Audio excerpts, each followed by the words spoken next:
I am the young master of the illustrious Wangu family, endowed with the profound cultivation of an emperor, accompanied by the insightful commentary of Ye Man.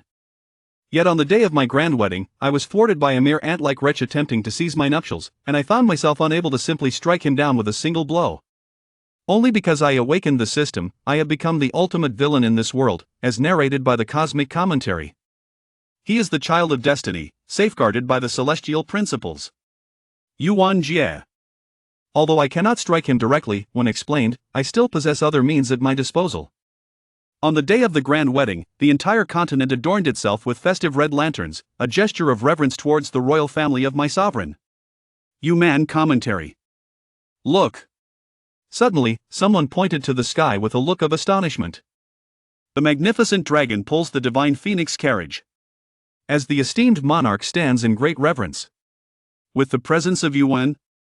Is this the grandeur of the Jun family's wedding procession? The Jun family, as an ancient lineage, possesses a grandeur that transcends time. Their reputation extends far and wide, ranking among the foremost in the realms of heaven and earth. Indeed, the procession for the wedding is impressively magnificent. In contrast, although Taiwan's team ranks similarly in the celestial realms, it finds itself at the tail end, revealing a startling disparity in strength. It is rumored that the venerable ancestor of the Dantai family has but a short time left to live, and it is said that in order to maintain the family's standing, measures are being taken. Thus, under unavoidable circumstances, the legitimate daughter of the family, Tai Ruowei, is wed to the young master of the Jun family as a concubine. At this moment, I find myself seated within the golden chariot, engulfed in a sense of ennui. Upon hearing these words, a faint smile involuntarily graces my lips. Indeed, it is for a concubine. Yu Yu's commentary. The daughter of the Dantai family is still unworthy of becoming my legitimate wife. Wen's commentary. It was not until Dantai Ruowei appeared, draped in crimson gauze, that I realized this woman was enveloped in a swirl of violet aura. How intriguing! The concubine I am about to marry is the destined heroine of fortune. How fascinating, indeed. Then the child of destiny should also make an appearance, right? Ye Man commentary. I find myself both surprised and filled with anticipation. I approached Tai Ruowei and, with a gentlemanly demeanor, extended my right hand. As Tai Ruowei beheld a slender, fair hand reaching out. With a slight hesitation, he ultimately extended his hand, resting it gently upon my palm. Seeing this, I gently grasped her delicate hand, and then, in a graceful manner reminiscent of a princess carry, I cradled Dantai Ruowei in my embrace. Dantai Ruowei exclaimed in surprise, completely unanticipated by my actions. Instinctively, I tightened my grip around my neck. The robust and captivating scent of masculinity enveloped her, instantly throwing her into a whirlwind of emotions. She felt an urge to release my hand, yet was at a loss as to where to place it once freed. Young Master Jun, this is not in accordance with the rules. I smiled slightly and inquired, what is it that does not conform to the rules? Is there anything improper about me, Jun Lingtian, embracing my wives? Dantai Ruowei could only acquiesce to my embrace. She even felt that this embrace was warm and comfortable, leaving her with an overwhelming desire to remain there. A strong sense of guilt surged within Tai Ruowei as she thought, I am truly sorry, Ye Chen. Clearly, she harbors affection for Ye Chen, yet at this moment, she finds herself in the embrace of another man. Perhaps this is the essence of fate. Sometimes, one must simply accept their destiny. I am unaware of the subtle calculations within Tai Ruowei's heart. He gently lifted her and placed her upon the exquisite octagonal sedan chair. I then turned away without a trace of reluctance and ascended into my golden chariot. With a warm commentary, it seemed as though the moment was merely a fleeting formality, akin to a delicate embrace as one steps into a carriage. There was no intention of being frivolous. Perhaps he was not as wretched as he imagined. Dantai Ruowei pondered this and could not help but glance towards the figure standing atop the golden war chariot. Like a deity of war descending upon the world, the figure momentarily left one in a daze. Perhaps marrying such a husband wouldn't be so bad after all. At this instant, Dantai Ruowei found herself blushing deeply. There was a gentle commentary from Baowen. As Tai Ruowei indulged in her whimsical thoughts, there came a narration from Ye Man. The system, however, indicated that Tai Ruowei had undergone a change in perception towards me. Has there truly been a transformation? This woman is indeed a naive and innocent soul. I couldn't help but chuckle softly to myself as I shook my head. After the wedding procession passed through the 9 celestial gates, the officiant presiding over the ceremony in the Grand Hall began to speak. The auspicious hour has arrived. With the narration of Yuman, we invite the bride and groom. Holding hands with Dan Tai Ruowei, we slowly step through the grand entrance. Ding! With the commentary of Yuan, we discover the faithful son, Ye Chen, the daughter of Fortune, Ning Hongchen, and Gu Xian'er. Upon hearing the system's notification, a subtle smile graced my lips, and a sense of anticipation welled up within me. I had not anticipated encountering the prodigal son and daughter of destiny so swiftly. I hope that the first to make an appearance, the fated child Ye Chen, does not disappoint me too much.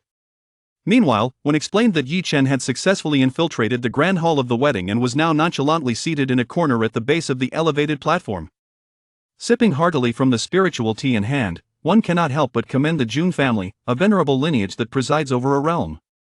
Even the tea served to guests possesses the ability to inspire enlightenment. Another cup, if you please. Ye Chen set the teacup down on the table with a decisive motion. In the distance, a maid heard Ye Chen's call and could not help but furrow her brow, for she had never encountered someone so lacking in decorum. The tea was replenished cup after cup. In a brief span of time, he had consumed over 100 cups, akin to a rustic villager who had never encountered the world. Ye Chen paid no heed to the musings of the maidservants. Instead, he found himself gazing intently at the maid who was pouring tea for him, stealing several glances in her direction. The maid of the Jun family possesses an extraordinary beauty. However, all of this will eventually belong to me, Ye Chen. Yuman mused, contemplating these thoughts as he began to sip heartily from the spirit tea in his hand. Bao Man narrated. In the realm of cosmic narration, as he yearned for another cup, he beheld the two principal figures of this wedding. Upon witnessing the woman he cherished, adorned in bridal attire, preparing to wed another, his heart ached. Ye Chen felt a profound sense of vulnerability within. At that moment, he grasped the teacup tightly in his hand, yet no matter how hard he exerted himself, the cup remained immovable. It turned out that this teacup was crafted from the exquisite essence of the Earth Mother's glazed crystal. The hardness rivals that of sacred artifacts, far beyond what he can crush in the present. As Yuan narrated, while Ye Chen pondered how to discreetly take the teacup in his hand, I had already led Dan Tai Ruowei to the elevated platform of the Grand Hall. As the Grand Steward of the Lord's household spoke in a commanding voice, I leaned closer to Dan Tai Ruowei, assisting one another in adjusting our attire and adornments. Subsequently, we accepted the teacups presented by the maidservant. As the tea ceremony commenced, and the wine flowed harmoniously, I was just about to raise the cup of wine to share with Tai Ruowei, when a sudden, thunderous shout reverberated throughout the Grand Hall. "Wait, Ruowei! I oppose your marriage," came the voice. Upon hearing this, Dan Tai Ruowei abruptly turned her head, her face instantly adorned with a mixture of shock and delight. Indeed, the figure she had longed for day and night appeared before her eyes. Ye Chen has truly arrived? At this moment, Tai Ruowei's heart is a tumult of conflicting emotions. She had once harbored the fantasy that Ye Chen would come to rescue her, yet reason reminds her that he would not come. It is inconceivable for her to come. She does not wish for Ye Chen to arrive either. After all, she is wed to the Jun family, a lineage steeped in history and prestige. With the illustrious Yuman offering commentary, it is evident that the ancient family, which endures through the ages, would be an inappropriate choice to disrupt a wedding. How audacious of someone to cause a disturbance at the wedding of the Jun family. I am indeed curious to witness how this unfolds. A youth, well acquainted with the powerful circles, seizes a handful of sunflower seeds, cracking them open while observing the spectacle. Is the audacious act of bride snatching truly about to unfold? One interprets. And right at the Jun residence? Yu comments. The prominent factions present are merely spectators, bemused by this farcical spectacle. Indeed, it is nothing short of a farce. Because they belong to the foremost families of the 9 heavens and 10 earths, they all comprehend the profound heritage of the Jun family. It is no exaggeration to say that only a handful of forces would dare to provoke the Jun family. Among these numerous factions, there exists a series of forbidden territories that have yet to make their presence known. However, it is evident that given Ye Chen's demeanor, he cannot possibly belong to any of them. Dan Tai Ruowei gazed at the ascending Ye Chen. Who are you? Her eyes involuntarily reddened. I do not know you. Leave. Get out this instant, depart. Observing the appearance of Tai Ruowei, the audience is enlightened by Yuman's commentary. All the prominent factions and onlookers present are acutely aware of the underlying tensions. The commentator boldly asserts that there is an affair between these two. Just as the steward of the Jun family is about to speak and apprehend Ye Chen. Yet I halted him with a wave of my hand, for I had just employed the Eye of Fortune. There exists a treasure. I discovered that this lad emanates a golden aura. His fortune value exceeds 10,000, indeed a true child of destiny. Ye Chen approached the summit platform with an air of tranquility. Standing not far from Ruowei, he spoke softly, "I understand that your feigned unfamiliarity stems from your concern for my safety. However, this time, I implore you to trust me. I have prepared everything." After Ye Chen finished speaking, he turned to survey the crowd at the top platform. Upon noticing the figures of Xian'er and the president of the Alchemist Guild, Gu Xinghe, a sense of understanding washed over him. As his gaze shifted slightly, a sense of tranquility enveloped him. In the midst of the bustling realm of mortals, he beheld a woman clad in crimson. Though she was adorned with a delicate veil, he discerned her presence at once. That is his esteemed master, Ning Hongchen. With Baowen's commentary, he firmly believes in his heart that his master has an intricate connection with the world of mortals. Observing that all his cards are finally in place, he remains resolute. Ye Chen, brimming with confidence, gazed deeply at Dan Tai Ruowei and said, "Come with me." The universe's commentary echoed, "Where did this arrogant child come from?" The steward of the Jun family was about to intervene and administer a lesson. Yet once again, I halted her with a mere glance, solely for the purpose of observing the choices this young lady, Ruowei, would make. Upon hearing my gaze, Ruowei was immediately plunged into a state of hesitation. On one hand lies the idyllic life she has always yearned for, while on the other, her choices may bring catastrophic consequences to her family. She is truly torn, uncertain of how to navigate this dilemma, caught in a moment of profound indecision. You need not contemplate anything else. There exists a commentary by you. Man, simply respond with either willingness or reluctance. The confidence etched upon Ye Chen's visage remained unwavering. There is an air of mastery in his tone. Today, he intends to bring disgrace upon the esteemed Jun family. Willingly, gazing into Ye Chen's sincere and confident eyes, Dan Tai Ruowei ultimately resolved to place her trust in him. "Do you wish to flee from the marriage? Have you considered the consequences?" A playful expression adorned my face. Upon hearing these words, Dan Tai Ruowei immediately fell into a state of hesitation and inner turmoil. It was evident that she possessed a deeper understanding of the formidable power wielded by the Jun family than Ye Chen did. In the presence of Yuman's commentary, Ye Chen felt a sudden shock within. He exclaimed, fearing that Tai Ruowei might change her mind and once again turn to embrace Jun Lingtian. Hastily, he spoke, "Jun Lingtian. What do you intend to do? Is it truly a display of prowess to threaten a fragile woman? What do you mean by that? What are you, after all?" From my elevated position, I gazed down upon Ye Chen, a mocking smile gracing my lips as he sought to retort. Yet I find myself utterly incapable of uttering a word. In terms of appearance, I surpass him in ethereal beauty. As for cultivation, he is merely at the nascent soul stage, while I, on the surface, have already attained the realm of a sovereign. Indeed, one can certainly discuss the background.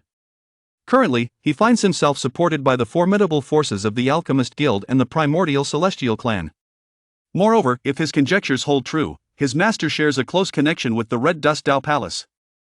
In the realm of celestial commentary, the current circumstances of Yuman are anything but trivial, particularly in relation to the esteemed Jun Lingtian. With this thought, Ye Chen straightened his posture, eagerly awaiting the emergence of his esteemed background to lend him support. The commentary unfolded as I observed Ye Chen's various displays of demeanor. Suddenly, a melodious voice resonated throughout the grand hall. "Ye Chen, my elder brother, is a distinguished guest of our ancient immortal clan," proclaimed Xian'er. "To belittle my elder brother is to belittle me, Xian'er, and to dismiss the entirety of our ancient immortal clan." I was taken aback. The ancient immortal clan had indeed entered the fray. It turned out that Xian'er was the cherished daughter of Gu Changqing, the clan leader, possessing unparalleled talent and being groomed as the next leader of the clan. However, the ancient immortal clan alone was insufficient to compel the Jun family to yield. Is the ancient immortal clan truly your source of confidence? I could not conceal the derision etched upon my face. I am Gu Xinghe, the president of the Alchemist Guild. Ye Chen has already become my esteemed disciple. I hope that the Jun family can show me a favor and refrain from making things difficult for him. As the ancient Star River began to speak, the onlookers from various major factions were utterly taken by surprise. The president of the Alchemist Guild unexpectedly sides with Ye Chen. One explained, in this case, the outcome of the marriage snatching is becoming increasingly enigmatic. I too am somewhat taken aback. I did not anticipate that Ye Chen would possess such fortuitous luck. Indeed, you are truly the favored child of fortune. With the commentary of Human, what difference does it make if the Alchemist Guild stands behind you? Others may show respect to the ancient figure of Guxing, but I shall not, for my understanding of alchemy surpasses even his. It is utterly impossible to seek him out. Who are you, old man? Is the Alchemist Guild truly formidable? Believe it or not, I shall send someone to obliterate your Alchemist Guild by tomorrow. As these words were spoken, a profound silence enveloped the room. With a cosmic aura, the commentator elaborated. Upon hearing this, Guxing's gaze flickered, and he exclaimed in outrage. Jun Lingtian, behold the fine son you have raised. Yet, upon hearing these words, Jun Lingtian remained unfazed. He leisurely picked up the teacup and gently blew on it, allowing it to cool. After taking a sip of the warm tea, he finally relaxed his eyelids and spoke. As for how to raise a son, I do not require guidance from others. You all are simply delightful. Show your prowess and bring your men to annihilate my Alchemist Guild, Guxing exclaimed, his face flushed with anger. With a hint of sarcasm, he continued, does anyone truly believe I would dare to take action against him, given the favors I possess from numerous formidable beings? I shall pay you a personal visit. Rest assured. I hope you will not be too surprised when the time comes. I remarked casually. Having said that, I turned my gaze back to Ye Chen. I never imagined that you could garner the support of two formidable powers. No wonder they dare to come and disrupt the wedding. However, if it is solely based on these grounds, you might find it impossible to even step outside the gates of my esteemed family. Upon hearing this, the onlookers began to murmur among themselves. Ah, the jester is merely a jester. Alas, the jester is simply a jester. How could one ever shake the foundations of the Jun family? Those who understand the times are indeed the wise. If I were that fellow, I would undoubtedly take advantage of the situation. Indeed. The little princess of the ancient fairy clan took an immediate liking to that young man, Ye Chen. One cannot fathom the reason behind it, for I am undoubtedly far more handsome than Ye Chen. The onlookers cast disdainful glances at Ye Chen. Ye Chen felt a surge of frustration and helplessness within his heart. However, he understood that the words I spoke were indeed the truth. Relying solely on the ancient celestial clan and the Alchemist Guild would not suffice to compel the Jun family to relent. Yet, what if the Red Dao Palace were to be included? Upon contemplating this, Ye Chen's face immediately bore a look of pitiful grievance and resignation, unintentionally casting a glance at the location of the Red Dao Palace. This glance was precisely noticed by Hongchen of the Red Dao Palace. Understanding the implication, Hongchen immediately rose to his feet. Why does the young master of the Jun family seek to seize what belongs to another? Another has arrived? It appears to be that fated woman named Hongchen. I turned my gaze towards the standing Hongchen, and then employed the eye of fate to observe her. Only the crown of his head was enveloped in a purple aura. A celestial being narrated the unfolding events. The fortune's diameter exceeded 8,000. An elder from the Red Dao Palace, seated beside Hongchen, spoke urgently, "My lady, what are you doing?" She had never anticipated that their divine lady would become entangled in this tumultuous contest for affection. The other members of the Red Dao Palace shared the same expressions of astonishment and disbelief. Although they are currently considered top tier on the mainland, their rise has only spanned a century. In comparison to the illustrious and ancient lineage of the Jun family, their foundation pales in significance. What troubles the esteemed goddess? There is a warm explanation from Tang. Silence. I am the one leading this expedition, Hongchen declared with authority. I alone shall bear the consequences of all that transpires. The members of the Red Dao Palace found themselves momentarily at a loss for words. In the end, one could only allow Hongchen to speak for himself. What? Is there a commentary by you, man? Has the Red Dao Palace also made its appearance? Who exactly is this Ye Chen, possessing such remarkable power? It seems that Ye Chen is not merely a jester, but rather a golden scale in the pond. After today, it is likely that Ye Chen will achieve widespread fame across the entire continent. The onlookers once again marveled at this revelation. At this moment, Ye Chen has become an existence that many dare not provoke. The Red Dust Dao Palace, it appears, possesses a hidden ace. No wonder he has the audacity to act so recklessly in the presence of my esteemed family. A flicker of surprise crossed my face. There exists a commentary on the universe's evolution. However, one must consider that Ye Chen is indeed the child of destiny, endowed with golden fortune. The explanation provided by Bo Wen seems remarkably reasonable. Following Ning Hongchen's words, Jun Xianling, who had been silently observing, could no longer remain passive. As my beloved younger sister, she is acutely aware of her brother's exceptional qualities. To bestow upon this Ruowei the status of a concubine is evidently a privilege that the Tai family yearns for. What a farcical situation! Does my esteemed family wish to ally through marriage with her family? When Jia remarked, "It is evident that it is her family that is subservient to mine." Jun Xianling spoke candidly, expressing her disdain for the true nature of these individuals. However, just as she was about to continue speaking, I interjected. "You are correct, they are indeed lovers. For the sake of your three factions, I may grant my approval." I spoke in a calm and measured tone. Upon hearing these words, a look of joy and pride instantly blossomed on Ye Chen's face, presenting him with the countenance of a petty individual relishing in his own triumph. What nonsense is this about the Jun family? It is merely trivial, after all. Ye Chen thought to himself with disdain. It seems that the Jun family is prepared to make concessions. The various forces present discerned the implications behind these words. Yuan interpreted it as a signal of my compromise. There is no alternative, the circumstances dictate our actions. Compromise is undoubtedly the wisest course of action.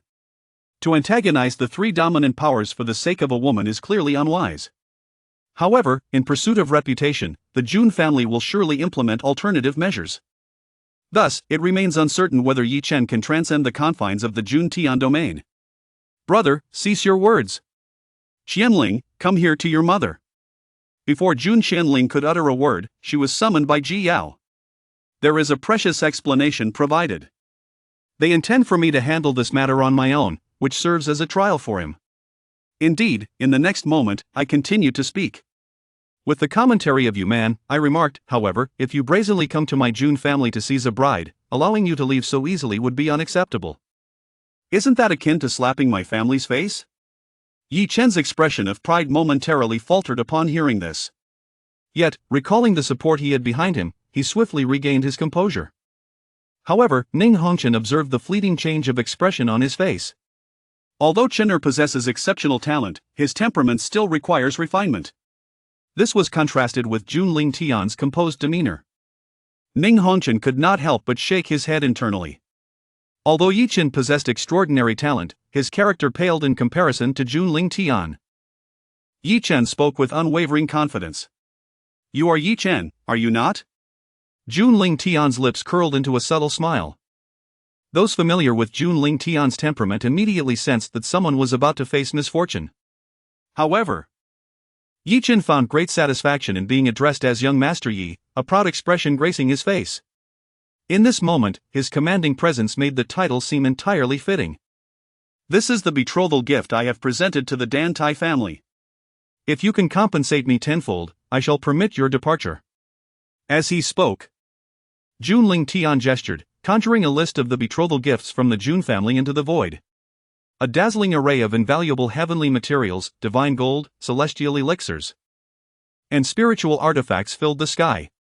The representatives of the top-tier forces remained relatively composed, though a flicker of astonishment danced in their hearts. They had not anticipated such an extravagant betrothal gift merely for a concubine. Meanwhile, the members of the lesser factions were left utterly astounded, their eyes nearly bulging from their sockets. Chapter 9, Ye Chen is stunned. What? The Purple Dragon Emperor Gold was actually presented as a betrothal gift? Upon seeing the name of the Purple Dragon Emperor Gold, the expression of a representative from the Artisan Association transformed into one of astonishment.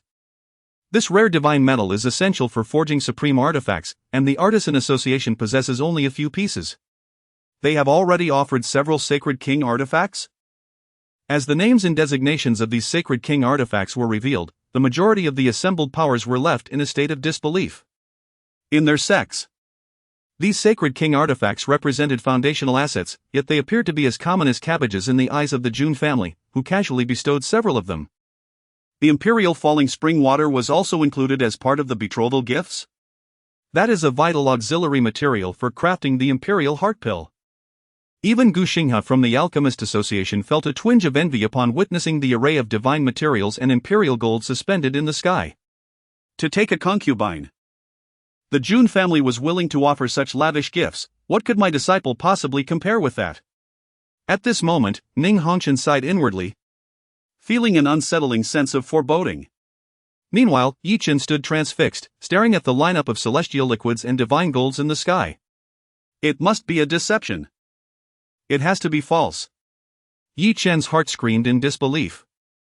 For every single item among them was so extraordinarily precious that the treasures in his storage ring paled in comparison.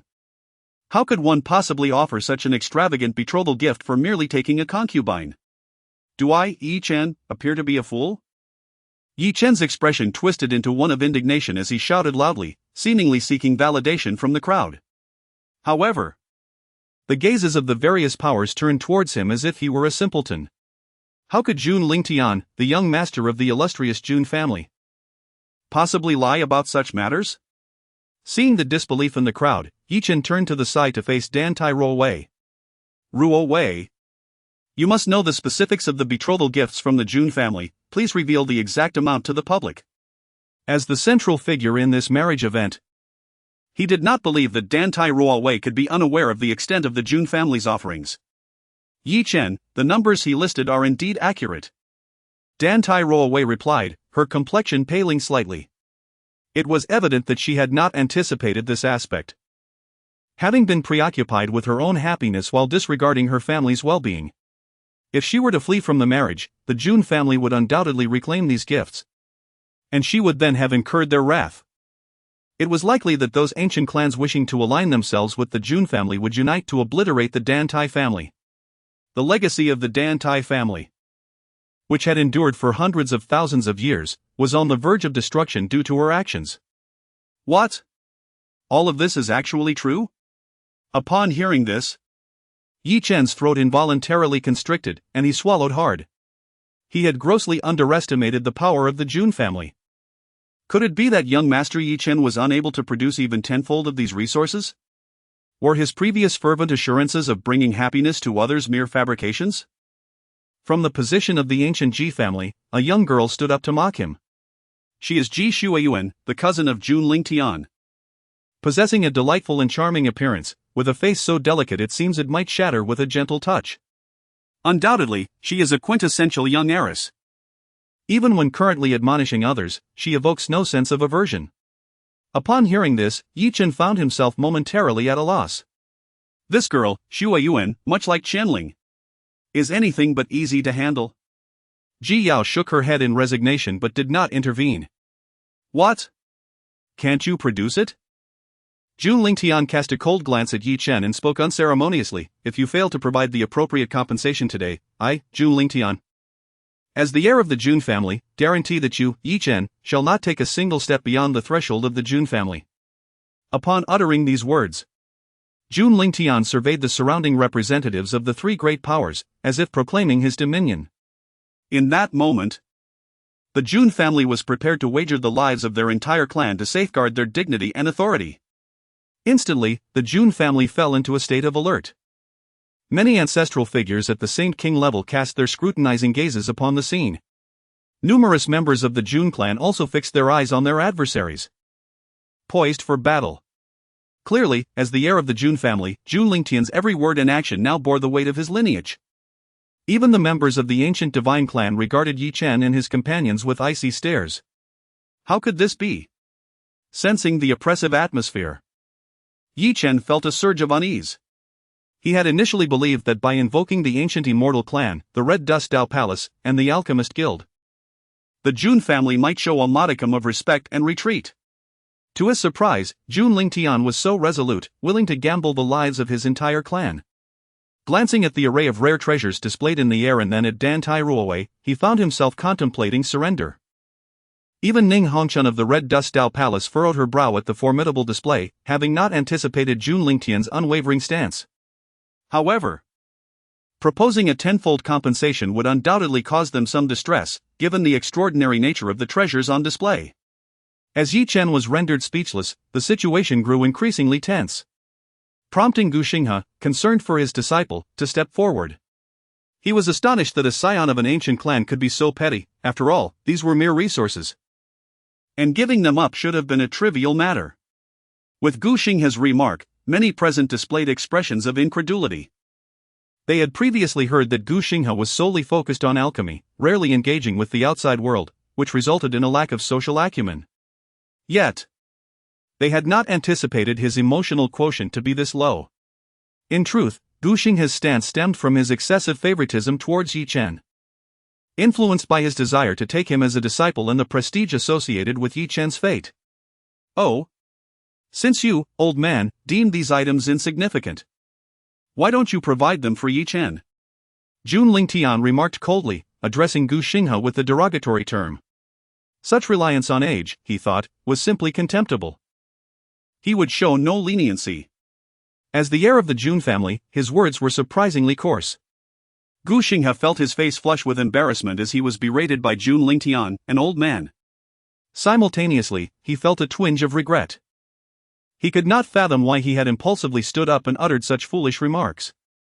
In hindsight, his previous comments seemed utterly foolish. Moreover, now he was burdened with the substantial compensation on behalf of Ye Chen. Was this not an act of sheer folly? Yet, upon hearing Jun Lingtian's words, a sudden gleam of joy illuminated Ye Chen's face. Although he could not procure the rare treasures himself, surely Gu Xinghe, soon to be the alchemical master of his esteemed mentor, would be able to provide them. After all, alchemists are known to be exceedingly affluent in their trade. Chapter 10, The Dream of the Heavenly Secrets Pavilion. Moreover, since he was destined to become a disciple, it was only natural for him to regard his master as his own. Master, I am profoundly grateful to you, you are undoubtedly the finest mentor in the world. Ye Chen gazed at Gu Xinghe with an expression brimming with appreciation, subtly implying his desire for assistance in compensation. However, Gu Xinghe was no fool.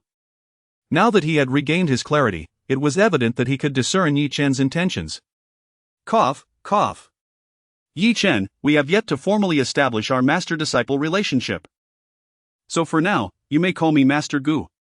Gu Xinghe skillfully diverted the conversation, making his reluctance to assume the role of the benevolent benefactor abundantly clear. Despite his earlier comment about the amount being trivial, should he stubbornly choose to compensate Ye Chen, he might very well find himself relinquishing his position as president.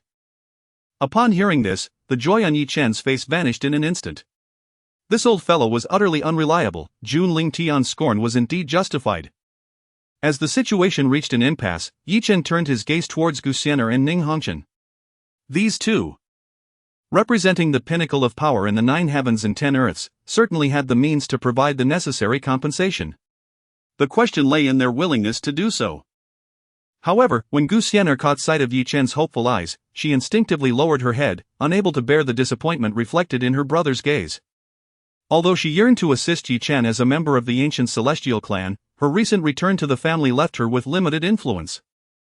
Her esteemed status afforded her no genuine authority to procure such resources.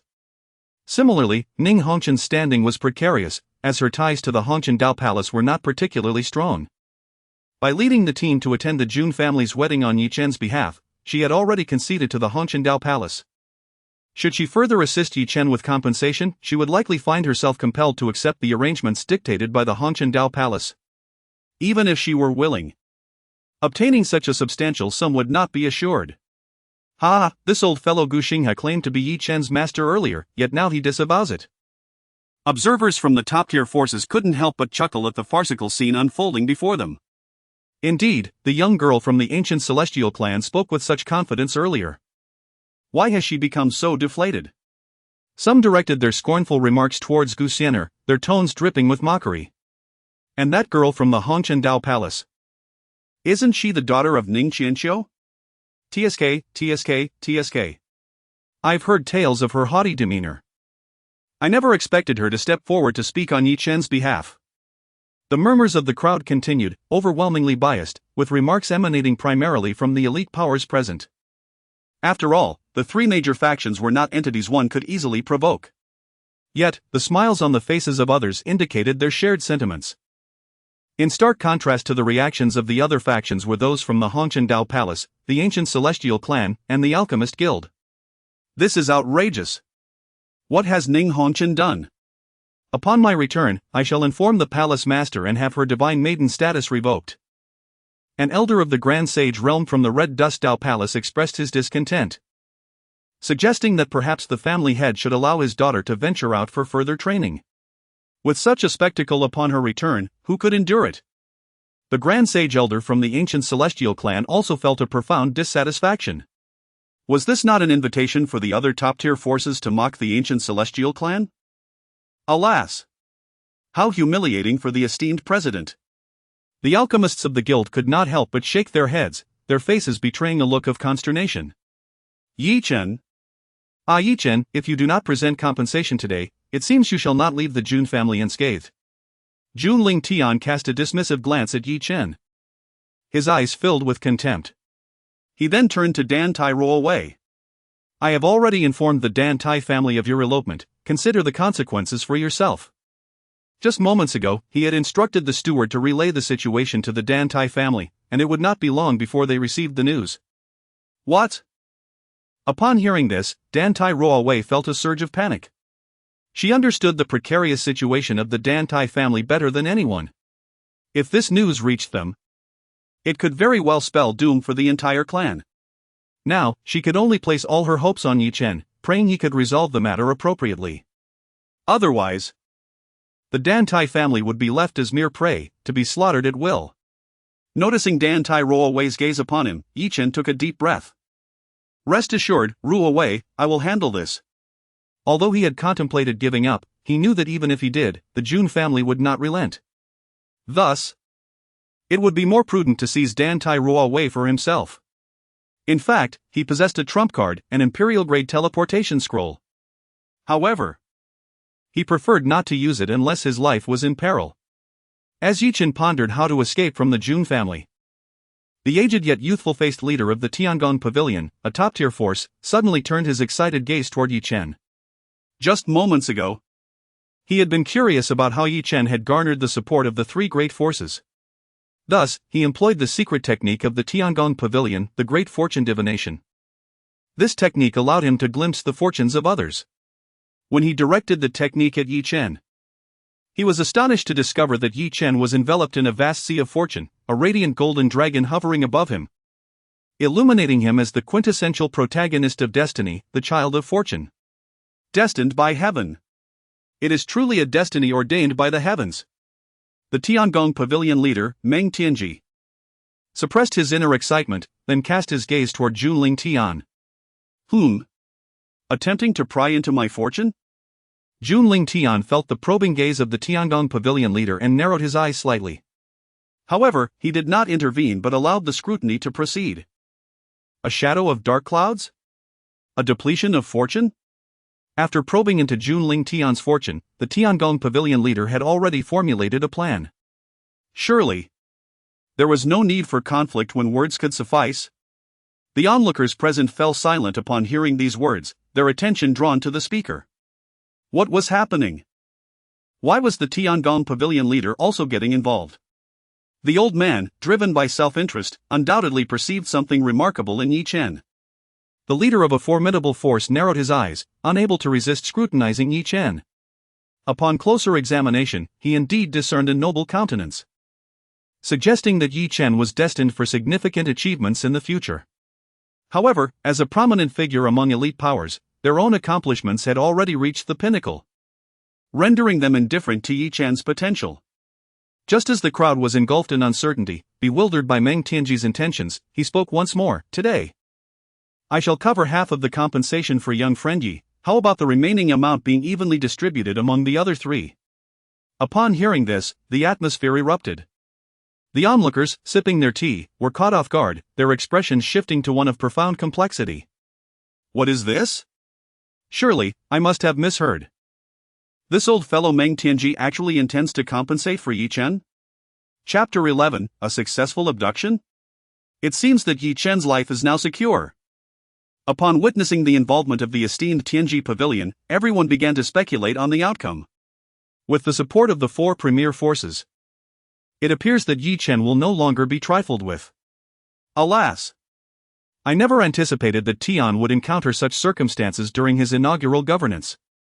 I sincerely hope it does not deter him. Jun Xian'er sighed inwardly, recognizing the formidable backing of the four top forces and their promise of a tenfold compensation. Today, it seems that the abduction of this young man named Ye Chen is destined to succeed. Even he, confronted with such a situation, would likely yield a step back. After all, receiving tenfold compensation is already quite a favor to the Jun family. Noticing Ye Chen still in a daze, Hongchen quickly signaled him. Ye Chen, hurry and express your gratitude to Senior Meng. Upon receiving Hongchen's reminder, Ye Chen gradually emerged from his stupor, a wave of joy washing over him. And a smile involuntarily graced his face. Thank you, Senior Meng, for your assistance. This kindness, I shall remember forever. Ye Chen clasped his fists in respect. Meng Tianji smiled and nodded in acknowledgement. Seeing Ye Chen bowing and expressing gratitude to Meng Tianji, Xian'er felt a twinge of displeasure. How could the man she admired seek help from others? Contemplating the remaining 50% of the compensation, Xian'er bit her lip. The Taiga Xianzu is willing to compensate 20%. Following closely was the voice of Hongchen. The Hongchen Dao Palace is also willing to compensate 20%. With their declarations, Ye Chen's heart swelled with even greater joy. With 90% of the compensation now secured, it was assured. Thank you, esteemed fairies, for your assistance, Ye Chen said, winking at Xian'er, who blushed in response. Upon hearing that the Taiga Xianzu and Hongchen Dao Palace were willing to contribute, he felt compelled to act as well. The Alchemist Guild is willing to compensate 10%. Thus, the entirety of the tenfold compensation was assembled. And Ye Chen's face beamed with joy. Although the previous actions of the Alchemist Guild's president had left him somewhat displeased, this gesture somewhat alleviated his grievances. At that moment, he resolved to reluctantly inherit the legacy of that old fellow. Rest assured, your kindness in assisting me, Ye Chen, shall not be forgotten. Even if these rare treasures are borrowed, once I, Ye Chen, rise to prominence, I shall return them in full. Ye Chen surveyed the assembly, brimming with confidence. Today, he had truly achieved it. He had turned the tables on the Jun family. Although he had sacrificed a plethora of exotic treasures, those items were not his. He merely needed to speak. He had no intention of genuinely repaying them. Ru Wei, do you see? I told you everything was arranged. Do you believe me now? At this moment, Ye Chen exuded an air of superiority, seemingly oblivious to the fact that he had nearly been frightened out of his wits earlier. Indeed, brother Ye Chen. I never imagined you had such formidable backing. At this moment, Dan Tai Ruowei was filled with joy. Following the recent events, the news of Ye Chen being supported by the four supreme factions would soon spread throughout the realms. Henceforth, Ye Chen would ascend to the pinnacle, emerging as the leader of the younger generation and a trendsetter of the era. Moreover, Dan Tai Ruowei would no longer need to worry about her family's crisis. For from this point forward, the Dan Tai clan would be shielded by Ye Chen, backed by the four top-tier forces. Who would dare to trouble the Dan Tai family? That Xian'er is truly naive, assisting the man she adores in courting other women. Upon witnessing Ye Chen's ostentatious display, Jun Lingtian's expression remained inscrutable. Deep down, he understood that no matter how he suppressed Ye Chen, the latter would ultimately find a way to counter it. Therefore, the involvement of the Tianji Pavilion was entirely within his expectations. How infuriating! What has possessed that girl, Xian'er, to consider compensating Ye Chen with 20%? The elder from the ancient celestial clan frowned slightly. He wished to intervene and stop Xian'er, yet an unseen force seemed to restrain him. Moreover, the Tianji Pavilion's bet on Ye Chen was undoubtedly not without purpose. The members of the Red Dust Dao Palace were similarly astonished. They never anticipated their goddess would willingly assist a stranger in repaying debts. However, the elder from the Red Dust Dao Palace did not prevent Hongchen from acting. On the contrary, this was the outcome he had hoped for, as it would allow them to manipulate Hongchen. How despicable! This shameless group has conspired to bully my brother. Mother, please help him. Jun Xianling pouted before Ji Yao, unable to swallow her indignation. Today was supposed to be her brother's joyous occasion, yet the bride was brazenly taken away in public, a flagrant humiliation. We have entrusted this matter entirely to your brother. He may utilize any resources within the family as he sees fit, Ji Yao explained, indicating that it was not that they were unwilling to assist, but rather allowing Jun Lingtian to act freely. Oh. Why hasn't my brother issued a command to eliminate that Ye Chen yet? Jun Xianling exclaimed. Glancing around and noticing that Jun Lingtian showed no intention of taking action, feeling as restless as an ant on a hot pan. What now, Jun Lingtian? May I leave? Ye Chen smiled at Jun Lingtian, his face brimming with pride. As long as you can provide tenfold compensation, you may leave at any time. Jun Lingtian replied coolly, as he had no intention of making things difficult for Ye Chen and his companions at this moment. For he was in complete control of the situation. He would ensure Ye Chen learned the meaning of betrayal and abandonment in due course. Jun Lingtian. We have all the time in the world. Ye Chen's gaze swept over Ji Shuiyuan and Jun Xianling before he took Dan Tai Ruowei's hand and headed toward the exit of the Jun family estate. Seeing this, Ji Shuiyuan immediately stood up and exclaimed, "Cousin, you cannot let them leave." Upon hearing this, Ye Chen felt a tightening in his chest, halting his steps, fearing Jun Lingtian might have a change of heart. However, in the next moment, the unmistakable voice of Jun Lingtian resonated throughout the grand hall. Let them go. Upon hearing these words, Ye Chen felt a wave of relief wash over him, and with a light chuckle, he strode away. Ji Shuiyuan, witnessing this, stamped her foot in frustration. She could not comprehend why Jun Lingtian would allow Ye Chen to depart, especially when they were clearly in the heart of the Jun family stronghold. Accompanying Ye Chen in his departure were the ancient immortal clan, the Red Dust Dao Palace, and the Alchemist Guild. As for the Tianji Pavilion, they chose not to leave with Ye Chen. I apologize, Xian Yi, my brother, but I have my reasons. Meng Tianji expressed regretfully to Jun Xianyi. It's of no consequence. Jun Xianyi waved his hand dismissively, responding with a smile that did not reach his eyes. Ladies and gentlemen, the banquet shall continue today. After its conclusion, I will ensure that the butler returns your congratulatory gifts in full. With that, Jun Lingtian approached Jun Xianye's side. Father, I will now trouble you to preside over the proceedings. All right, you may go, Jun Xianyi nodded in agreement. Chapter 12, What sin does the Dantai family bear? With that, Jun Lingtian departed from the grand hall. Observing this, Jun Xianling and Ji Shuiyuan hurriedly followed. Once they exited the hall, Jun Xianling finally voiced her lingering doubts. Brother, why did you allow that Ye Chen to leave? This is the stronghold of the Jun family. Are we truly afraid of a mere Ye Chen? Xianling, do you truly believe I would so easily permit Ye Chen to depart? Jun Lingtian replied with a smile that was neither here nor there. Does your cousin intend to ambush Ye Chen after he leaves the Jun residence? Not only would this eliminate any ties to the Jun family, but it would also ensure Ye Chen's demise. What a brilliant scheme! Ji Shuiyuan pondered this notion. Feeling assured that her cousin, as the young master of the Jun family, was indeed meticulous in his endeavors. I see, brother. Why not let me lead the ambush this time? Her excitement was palpable, clearly reflecting her belief in Jun Lingtian's strategy. What are you two scheming in those little heads of yours? Jun Lingtian gently tapped the tops of their heads. No actions without my command. I have my own plans for this matter. Should you disrupt my arrangements, I will cast you both into the Divine Refinement Tower. What? The Divine Refinement Tower? Brother? Please no. Handle it yourself, we shall not interfere. Upon hearing the threat of being thrown into the Divine Refinement Tower, the two women's faces turned pale, and they fled in a panic. Observing their hasty retreat, Jun Lingtian could not help but chuckle softly. Meanwhile, a few days later at the Dantai family estate, the head of the Dantai family, Dantai Shinfeng, suddenly received news from the Jun family's steward. What? Ruowei has eloped?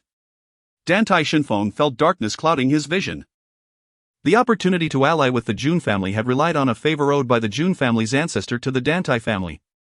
Without that, the Dantai family would never have had the chance to marry their legitimate daughter to the Jun family's young master as a concubine. Now, with Dantai Ruowei's elopement, Not only had they failed to secure their alliance with the Jun family, but they had also offended them. It was ruined. Everything was ruined. Dantai Shenfeng could foresee that soon, the Dantai family would vanish into the annals of history. Foolish child! Foolish child! Dantai Shenfeng cursed vehemently, his expression one of sheer rage. My lord, what has happened? At that moment, Dantai Ruowei's biological mother, Dantai Shi, happened to enter. What has happened? You should see the havoc your daughter has wrought. Dantai Shenfeng snorted coldly, tossing the jade slip containing the news into Dantai Shi's arms. Dantai Shi, upon seeing this, quickly delved into the jade slip to investigate its contents. Upon reading about Dantai Ruowei's actions, her complexion drained of color, revealing a look of horror. My lord, you know Ruowei's character. She would never commit such an act of rebellion. It must be that wretched Ye Chen who has led her astray. Dantai Shi spoke with indignation. Her heart filled with loathing for the vile creature who had bewitched her daughter. It is all your indulgence. Dantai Shenfeng exclaimed furiously, then continued. I shall personally visit the Jun family to offer my apologies. You must immediately gather people to retrieve that wretched child. With a flick of his sleeve, Dantai Shenfeng departed, hoping that the situation could still be salvaged. Shortly thereafter, he assembled a multitude of elders from the Dantai family, along with a collection of rare treasures to present as compensation, including the betrothal gifts previously bestowed by the Jun family, all meticulously prepared to be returned. However, before he could step out of his own door, another message was hurriedly delivered to him by the family steward. Master, this is the latest news from the Jun family's wedding banquet. Latest news? Dantai Shenfeng, who had not intended to read it, halted upon hearing this and took the jade slip containing the message. As he perused the information within, his expression shifted dramatically, akin to a master of facial transformations. Ultimately, a hearty and joyous laughter resonated throughout much of the family, for it detailed Ye Chen's subsequent success in abducting the bride. Ha ha ha! Excellent! My daughter has found a splendid son-in-law. To have escaped from the stronghold of the Jun family with Dantai Ruowei, supported by the four major powers, Ye Chen is indeed a celestial gift to the Dantai family. With Ye Chen as their backing, the Dantai family would no longer have to endure the days of fear and trepidation. Master, what brings you such delight? An elder inquired. See for yourself. Dantai Shenfeng handed the jade slip to the elders behind him. Soon, waves of laughter erupted among the crowd. Who would have thought that the Jun family, a prestigious and ancient lineage, could also be humiliated? Master, do we still need to apologize to the Jun family? Upon hearing this question, all eyes turned toward Dantai Shenfeng. Apologize? For what offense? What wrongdoing has the Dantai family committed? A proud smile adorned Dantai Shenfeng's face. Now, with Ye Chen as their son-in-law and the support of the four major powers, there was no need for apologies. Nevertheless, to avoid any prolonged complications, Dantai Shenfeng ordered. Draft a letter to Ruowei, urging her to bring Ye Chen back to wed soon. Furthermore, let it be proclaimed throughout the heavens and the earth that Ye Chen is now the son-in-law of the Dantai family. Yes, master. Just as the steward was about to leave, Dantai Shenfeng suddenly recalled something. Wait. Immediately send a message to my wife, instructing her not to pursue Ruowei any longer. Now that we are aware of Ye Chen's formidable background, we cannot afford to jeopardize this. Yes, master. The steward complied and swiftly conveyed the message to the Dantai clan, who had departed with the elder of the lesser sacred realm. What is happening? Why are we no longer pursuing her? Although the Dantai clan was perplexed, they returned to their family nonetheless. Meanwhile, after leaving the Jun family, Ye Chen prepared to escort Dantai Ruowei back to the mortal realm. Xian'er and Hongchen each returned to their respective families, as they needed to account for their previous actions and deliver the compensation to the Jun family. Meanwhile, Xinghe, the president of the Alchemist Guild, made his way to the headquarters of the Jun Tianyu Alchemist Guild. The divine golden elixir intended as compensation for the Jun family needed to be procured from this location, as he did not possess such an abundance himself. That night, Xinghe was diligently cultivating his spiritual power, for the essence of being an alchemist lies in the strength of one's mental faculties. However, In the throes of his intense concentration, he failed to notice the sudden appearance of a tall figure within his chamber. Who could it be? Gu Xinghe's expression turned grave as he glanced over, for despite being an alchemist, his own cultivation was formidable, having reached the minor saint realm. His mental prowess had ascended to the great saint level, a testament to his capability as the president of the Alchemist Guild. Chapter 13, Go, slay Ye Chen what? Have you forgotten me after just a few days, old man? Jun Lingtian stood with his back to Gu Xinghe, casually toying with the treasures in his room. Is it you, the little brat from the Jun family? How did you get in here? I have already sent the compensation from your family, Haven Ti? Gu Xinghe furrowed his brow as he inquired. The headquarters of the Alchemist Guild is guarded by a sacred emperor. And his own spiritual power has reached the great sage realm. How could Jun Lingtian have stealthily entered? Is the Jun family truly planning to annihilate the Alchemist Guild? How did I get in? I simply walked in. Jun Lingtian tossed aside the trinket in his hand and turned to face him. With just a glance, Gu Xinghe felt as if he had plunged into an icy abyss, his soul threatening to shatter. An overwhelming agony surged through his entire being, causing him to tremble uncontrollably. In the presence of Jun Lingtian's gaze, he felt as if he were confronting the very heavens, the entirety of the Tao. Once Jun Lingtian averted his eyes, Gu Xinghe was drenched in sweat, his lips quivering and his complexion pale. He felt as though he had been submerged in water for months. Fear, helplessness, despair. These emotions surged over him like a tidal wave. How could this be possible? The Emperor! It is indeed the Emperor! As the realization struck him, every hair on Gu Xinghe's body stood on end. The scion of the Jun family is actually an emperor? Such an absurd truth lay bare before him, leaving no room for disbelief. Gu Xinghe wished to raise his head to behold Jun Lingtian's true visage, but the moment that thought crossed his mind, he sensed an impending fatal crisis. The true form of an emperor is beyond his comprehension. Even his recollections of Jun Lingtian's face from the wedding at the Jun family began to fade. Eventually erased entirely. Why do you keep your head down and avoid looking at me? You were not so timid when you were at my Jun family. Jun Lingtian lounged lazily in a chair, propping his chin with his right hand. Your Excellency, I was indeed disrespectful at the Jun family. And I hope you can overlook it. Gu Xinghe's mind raced as he pondered how to appease this formidable being and send him on his way. However, Jun Lingtian disregarded his words and picked up a spirit fruit from the table, taking a bite. I hear you are Ye Chen's master? And no. I have not formally accepted Ye Chen as my disciple, he is not yet my master. Upon hearing this, Gu Xinghe finally saw a glimmer of hope. Oh? So? You mean you are about to take Ye Chen as your disciple? No. Your Excellency, you misunderstand. I have no ties with Ye Chen and do not intend to accept him as a disciple. Gu Xinghe hurriedly explained, cold sweat soaking the floor beneath him. At the same time, he realized that the root of all this trouble was none other than Ye Chen. Indeed.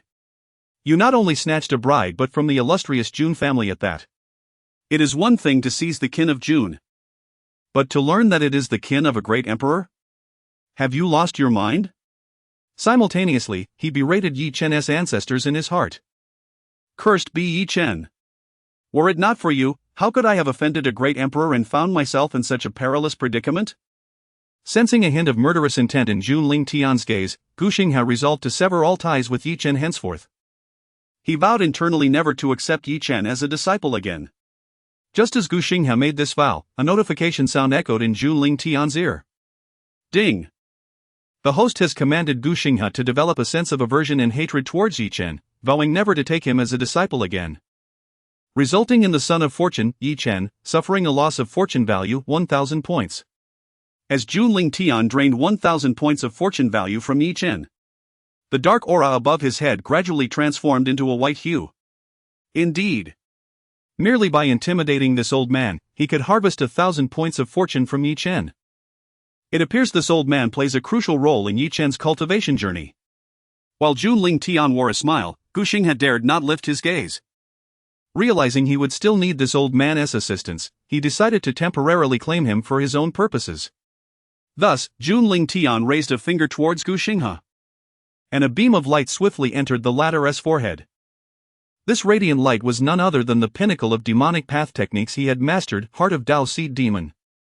This technique would not alter anything about the recipient, including their actions, memories, character, or cultivation. Now, Gu Xinghe remained his original self, yet within his heart, he willingly acknowledged Jun Lingtian as his master. Master. Gu Xinghe knelt on the ground, displaying utmost reverence. Rise, Jun Lingtian replied coolly. Suddenly, a jade slip of inheritance appeared in his hand, which he casually tossed to Gu Xinghe. This is the Imperial Great Alchemy secret art, containing various formulas and refining techniques. I hope you do not disappoint me and break through to the realm of Imperial Great Alchemist soon. Your servant thanks the master for the bestowed art. Although Gu Xinghe prostrated himself before Jun Lingtian, his heart brimmed with joy and excitement. This was tantamount to an inheritance of an Imperial Great Alchemist, with immeasurable value. It is worth noting that even as the president of the Alchemist Guild, he had only attained the inheritance of an alchemist at the Saint Sovereign level. I hold a strong dislike for Ye Chen, you may handle it as you see fit. Understood, master. Your servant knows what to do. Gu Xinghe thought of some schemes against Ye Chen while kneeling on the ground. Oh. By the way, I have already taken control of those old fellows at the Saint Emperor and Saint Sovereign levels, you can rest assured in mastering the entire Alchemist Guild. After speaking, Jun Lingtian tossed a spirit fruit into the air. In an instant, he vanished without a trace, as if he had never been there at all. After a long while, Gu Xinghe realized that Jun Lingtian had departed.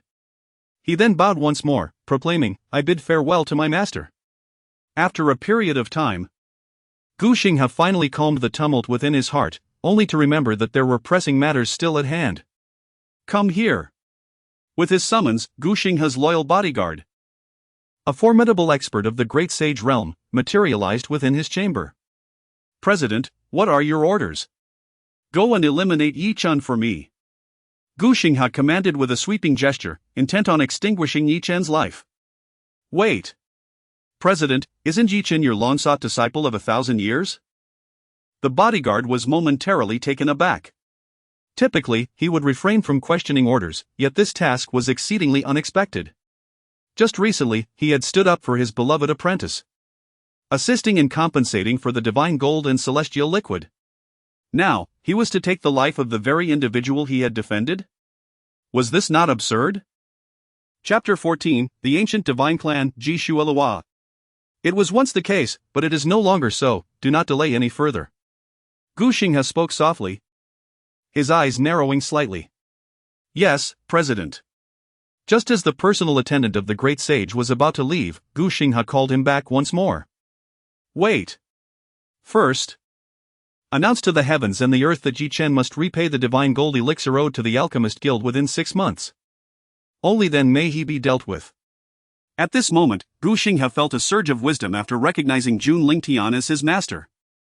He even thought to instruct Ye Chen to repay their debt to the Alchemist Guild before facing his end.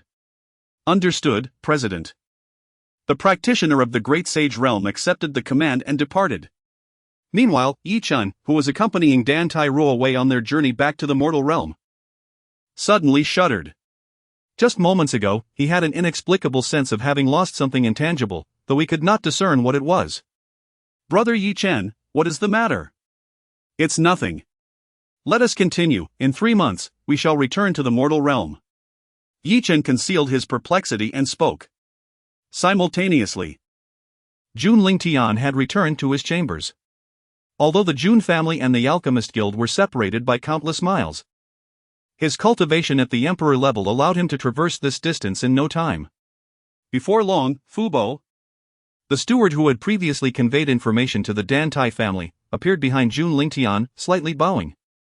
Young master, I have heard that after the Dan Tai family learned of Dan Tai Ruowei's elopement, not only did they fail to apologize, but they also boisterously proclaimed that Ye Chen is their son-in-law.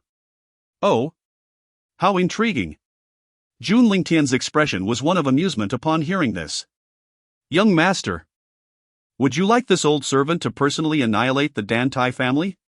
Fu Bo suggested in a calm tone, as if eradicating an ancient clan were merely a trivial matter.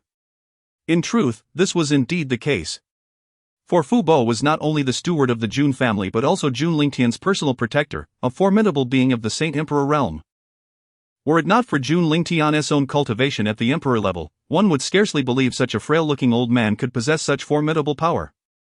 The Dan Tai family, a clan with a legacy spanning tens of thousands of years, currently boasted a highest-ranking ancestor who was merely a dying Saint Emperor.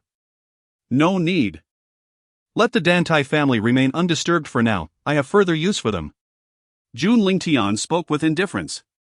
At that moment, a voice from outside called out, "Xian'er. Are you inside? Mother, what brings you here?" Jun Lingtian greeted her with a smile. Seeing this, Fu Bo, with great discernment, bowed and said, "Madam, young master. I shall take my leave." After speaking, he slowly retreated. What is this? Do you not welcome your mother's visit? Ji Yao feigned anger. Having been engrossed in family affairs and not spending quality time with her child for several years. How could that be, mother? I am overjoyed by your presence. Come. Let me see if I have changed at all. Jun Lingtian took Ji Yao's hand and pressed it against his cheek. My dear child. You possess quite the skill in charming me, Ji Yao playfully teased as she pinched Jun Lingtian's cheek, her tone imbued with affectionate reproach. Jun Lingtian, in response, wore an expression of eager compliance.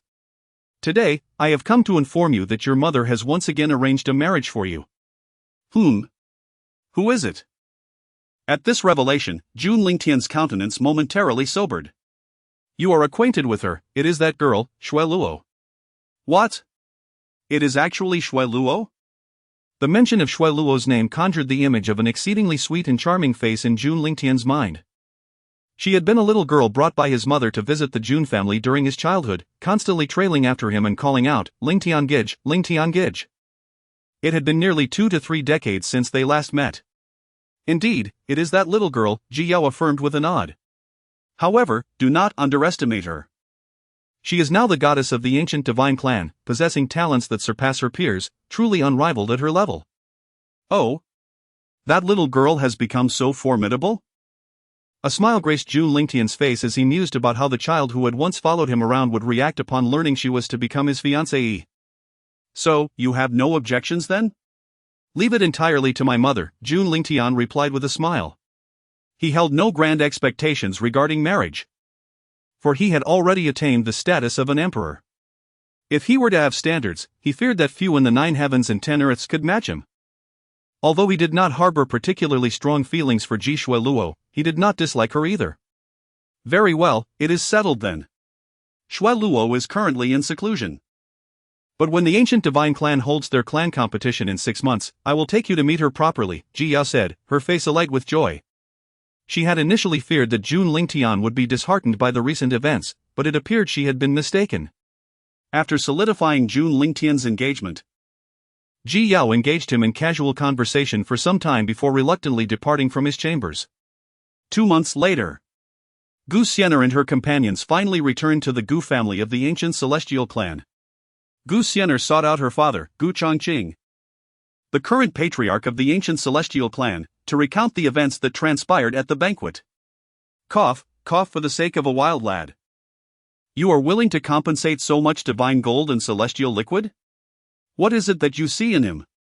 Gu Changqing, who had been sipping tea, abruptly spewed it out upon hearing his daughter's words, joking several times. Although he had heard whispers of the matter prior to Gu Xian'er's account, hearing it directly from her stirred a sense of frustration within him. He had found it suspicious when Gu Xian'er requested to lead the delegation to the Jun family banquet. Given her usual aversion to such social gatherings, it turned out that all of this was for a boy named Ye Chen. I don't care, father. You love Xian'er most dearly, so you will help me, won't you? Father, are you not the best? Gu Xian'er could not help but indulge in her charm. A tactic she often employed whenever she found herself in trouble.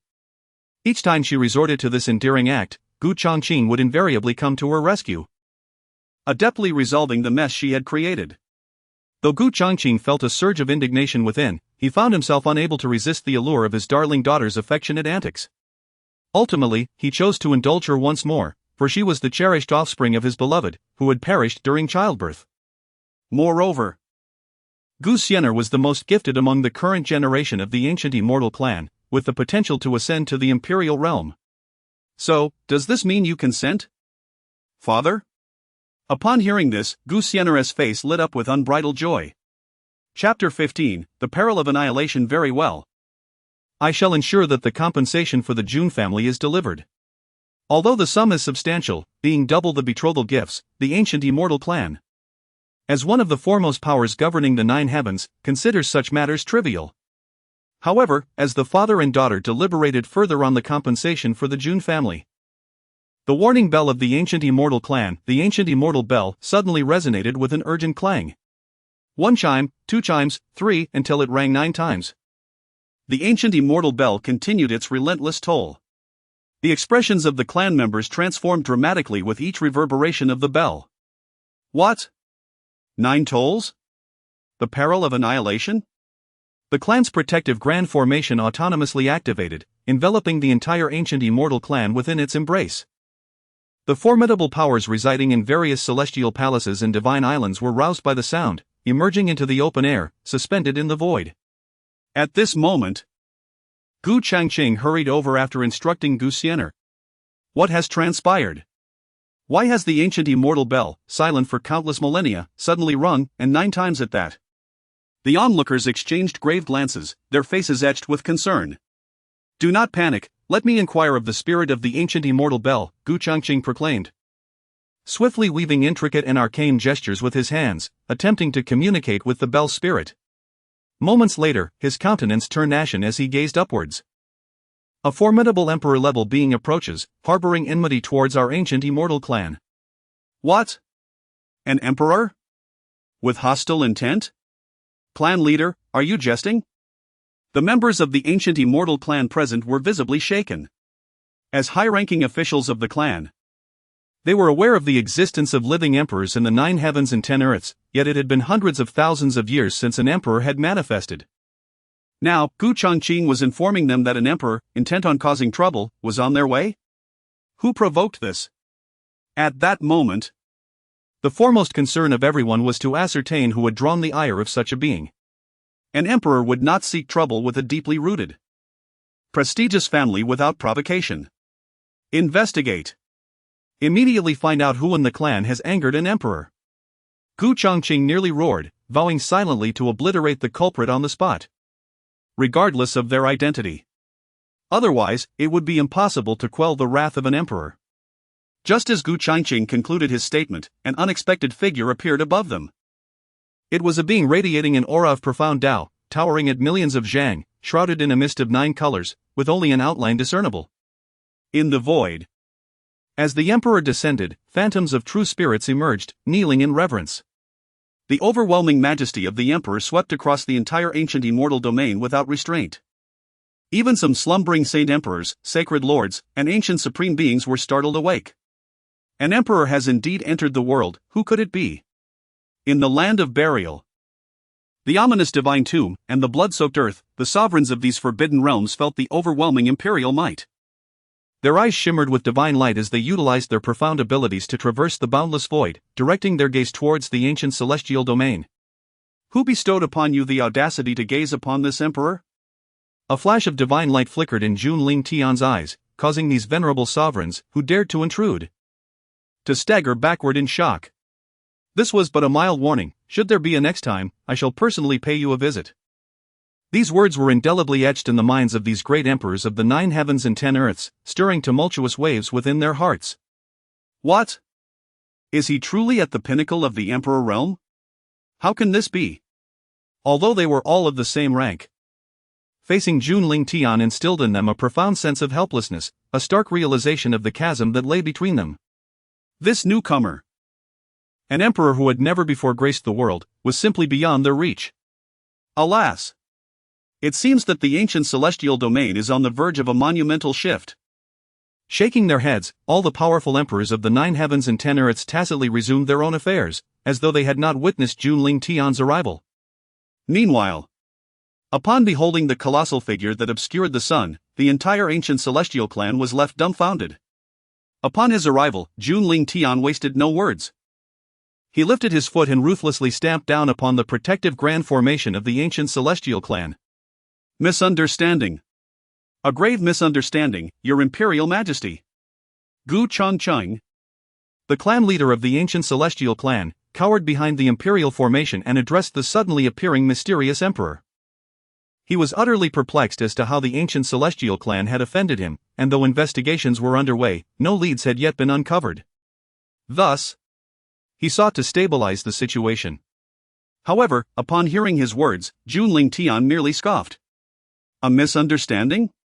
I shall grant you that misunderstanding. As he spoke, he raised his colossal foot, exuding an extraordinary aura, and swiftly brought it crashing down, shattering the imperial formation of the ancient celestial clan. One stomp, two stomps, three stomps. Soon, the protective formation dimmed considerably. Had Jun Lingtian exerted even a fraction of his strength, this protective formation would have crumbled entirely. Your Majesty, do not overstep your bounds. Gu Changcheng, unaware of the true extent of his opponent's cultivation, mistakenly believed him to be a newly ascended emperor. Frustrated by the lack of compliance, he felt a flicker of anger. The ancient celestial clan was a top-tier dominator of the 9 heavens and 10 earths, governing an entire realm. As the clan leader, he was accustomed to prestige and had never before endured such indignity. Oh? You wish to confront me? You must possess the capability to do so. Today, I shall impose my will upon you. What can you do about it? Jun Lingtian declared, seemingly venting his ire as he forcefully stomped down upon the imperial formation of the ancient celestial clan once more, causing the very ground to tremble as if shaken by an earthquake. Gu Changcheng, observing the unyielding mysterious emperor outside the formation, wore an expression of profound displeasure. Although the protective formation of the ancient immortal clan is indeed an imperial array, it pales in comparison when faced with a true emperor. Should the adversary choose to act earnestly, it would not be long before the imperial formation of the ancient immortal clan is shattered and dissipated. The arrival of an emperor to trouble the ancient immortal clan must surely have its reasons. It is inconceivable that they would be targeted without cause. Thus, he yearns to uncover the underlying motives, for only then can he devise a fitting response. Chief, should we awaken the slumbering holy ancestor? Suddenly, an elder from within the clan tentatively inquired of Gu Changcheng.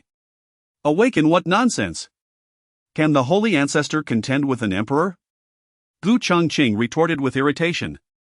Chapter 16, The Arrival at the Ancient Immortal Clan. In truth, the Ancient Immortal Clan still harbors slumbering quasi-emperors, and not just one. However, even if a quasi-emperor were to awaken, they would find themselves utterly powerless against a true emperor. Should they inadvertently provoke the latter? A single blow could reduce the quasi-emperors of the ancient immortal clan to mere ashes, leaving them with no recourse for lamentation. Unbeknownst to those present, all the revered ancestors within the ancestral grounds of the ancient immortal clan, who had been in slumber, were now fully awakened. With the overwhelming imperial might outside, the ground trembled as if shaken by an earthquake. Who could possibly remain asleep in such a tumult? Cough, cough. Number 50, there is some commotion outside. Go investigate the matter, spoke the eldest revered ancestor within the ancestral grounds. What? Why is it me? The 50-ranked revered ancestor was taken aback. After all, the disturbance outside heralded a genuine emperor. The vitality and vigor emanating from the figure signified they were in their prime. Who could predict the temperament of such an emperor? What if a slight misstep led to his untimely demise? Because you are the youngest, the other revered ancestors replied in unison. Thus, the 50 ancestor reluctantly stepped forth. However, as he emerged from the ancestral grounds and beheld the overwhelming imperial presence surrounding the formation, even he, a revered ancestor, could not suppress a shudder. It's the 50 ancestor. He has emerged, surely, he can teach that wild one outside a lesson, exclaimed a youthful disciple of the ancient immortal clan, oblivious to the true nature of the emperor outside. Their understanding of the world was still limited, and they had yet to encounter an emperor. Nonetheless, they were aware of the immense power possessed by the revered ancestors, who were seen as invincible in their eyes. Yet, the disparity between aspiration and reality is often stark. Your Excellency, the Emperor, we welcome you to our ancient immortal clan, the revered ancestor said, a forced smile plastered across his face, exuding obsequiousness. The youthful disciples, who had anticipated a display of the revered ancestor's might, were left dumbfounded, gazing in bewilderment at the unfolding scene. Surely, with the revered ancestor present, he should demand the opening of the formation and swiftly deal with the audacious figure outside. Why was he now groveling with a smile? Indeed, you old relic. You recognize the situation well. I have come as a guest. Hurry and dismantle your protective barrier, the Emperor, Jun Lingtian, chimed in, his tone laced with amusement. As the saying goes, one does not strike a smiling face. At this point, Jun Lingtian had already vented much of his ire, and his objectives were nearing fruition. So he had no intention of resorting to violence. Although the surviving quasi-emperors of the ancient immortal clan were no match for him, he was aware that the clan also housed a living emperor. Though this emperor's vitality was waning and their lifespan limited, a modicum of respect was still warranted. After all, the alignment of the ancient immortal clan with Ye Chen was merely the result of the whims of a little girl named Xian'er. At that time, the leader of the ancient celestial clan, Gu Changqing, was likely unaware of the unfolding events. However, upon hearing those words, the 50 ancestors felt an overwhelming urge to slap themselves for their own foolishness. Why utter such nonsense as to suggest that the other party was merely visiting? Now that the visitor sought entry, should they permit it or not? Little did they know the current mindset of Jun Lingtian. Thus, he cautiously inquired, "Might I ask? Esteemed Emperor, have we, the ancient celestial clan, offended you in any way?" "Oh. No, it is merely my mood that is foul. And I find your ancient celestial clan displeasing. Is it not permissible for me to trample upon you a bit?" Jun Lingtian waved his hand nonchalantly as he spoke. Upon hearing this, the holy ancestors' lips twitched uncontrollably. A mighty emperor would trample upon their clan simply because he was in a bad mood? Were emperors so idle nowadays? Such nonsense! However, whatever the other party asserted, he would not be foolish enough to argue back. Trample. Feel free. As long as it brings you joy, esteemed emperor. The holy ancestor bowed and nodded in deference. Nonetheless, they wisely chose to withdraw the protective formation of their clan and respectfully welcomed Jun Lingtian inside. The clan's patriarch, having little time left, was unlikely to emerge to greet the esteemed emperor, and they hoped for his understanding. The holy ancestor of the Gu family lowered himself considerably, for their clan's emperor was nearing the end of his lifespan. "Not a concern, I have no interest in that old coot. I have but two matters to address here.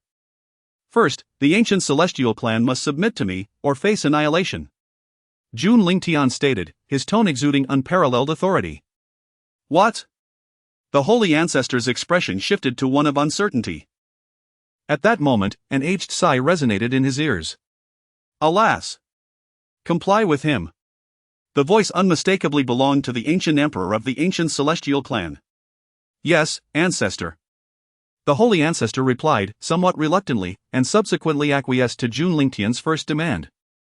"Secondly, summon that little girl named Xian'er from your clan." "What? Xian'er?" Upon hearing this, the 50 ancestors were once again startled. He recognized Xian'er as the most gifted individual of her generation in the ancient celestial clan, however. He was perplexed as to why this emperor sought her. Ultimately, the 50 ancestors instructed someone to fetch Xian'er. "By the way, I recall your ancient celestial clan possesses some commendable ancient celestial liquid, bring some to me. No need for too much, just about 100 or 80 pounds will suffice." Jun Lingtian lifted his teacup, took a sip, and after savoring it, nodded in approval. "Yes, quite good. Also, package up 10 or 8 pounds of this tea for me." Upon hearing this, the holy ancestor's entire being stiffened at once. He had yet to transition from his former status, which explained his current demeanor. Such shamelessness was unprecedented for an emperor. That ancient celestial liquid was the entirety of their clan's stock, probably totaling around 100 pounds. In order to honor Jun Lingtian, the tea brewed is a profound Dao tea, capable of imparting enlightenment, of which the ancient immortal clan possesses merely a few dozen pounds. The two remarks made by the emperor instantly deplete the clan of these two divine artifacts. Yet, he dares not refuse and can only command his kin to retrieve these treasures once more, for the entirety of the ancient immortal clan is now beholden to him.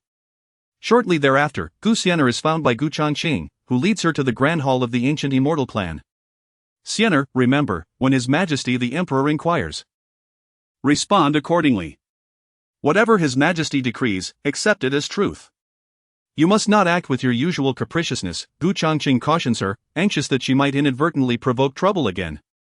Do not worry, father, I will certainly adhere to your counsel, Gu Xian'er assures him, momentarily tempering her usual rebellious spirit. Her face illuminated with a mixture of anxiety and excitement. The image of Jun Lingtian's formidable presence still lingers vividly in her mind. And she has never before seen the visage of an emperor. This encounter promises to be a tale she can boast of thereafter. Upon her arrival at the Grand Hall, Jun Lingtian is seated at the high position, savoring his tea. Junior Gu Changqing and Junior Gu Xian'er pay our respects to His Majesty the Emperor. Both Gu Changqing and Gu Xian'er bow their heads in reverence. This gesture is a mark of respect towards a powerful emperor. Regardless of whether one is the head of a top-tier force or the leader of an immortal lineage, such deference is universally observed. Chapter 17, Apprenticing Gu Xian'er. Upon the arrival of Gu Xian'er, Jun Lingtian slowly set down his teacup and employed his probing eye to scrutinize her. Name, Gu Xian'er. Identity, young mistress of the ancient celestial clan. Cultivation level, early stage of divine power. Physique, celestial phoenix. Glazed body, unawakened. Life. Fate, beautiful yet short-lived. Purple, fortune, daughter of fortunate destiny. Purple, fortune. Value, 99.99. To his astonishment, she possessed the celestial phoenix glazed body, and her fortune value reached an astounding 9,999. After perusing Gu Xian'er's information, Jun Lingtian felt a wave of unusual excitement and surprise. Previously, during his cursory glance at her in the Jun family residence, he had failed to realize her extraordinary physique. The celestial phoenix glazed body was a rare and unparalleled constitution. Cultivating alongside such a being would exponentially enhance one's progress. Most significantly, the acceleration of soul power would be terrifying, and it could aid others in forging an indestructible glazed body. It could be said that Gu Xian'er was a supreme alchemical furnace amongst the realms. Fortunately, her celestial phoenix glazed body remained unawakened, otherwise, even the ancient celestial clan might struggle to protect her. It was likely that she was currently mistaken for possessing the Scarlet Phoenix sacred body. The Scarlet Phoenix sacred body was also a noteworthy special physique, but it paled in comparison to the celestial phoenix glazed body. With a fortune value of 9,999 without awakening.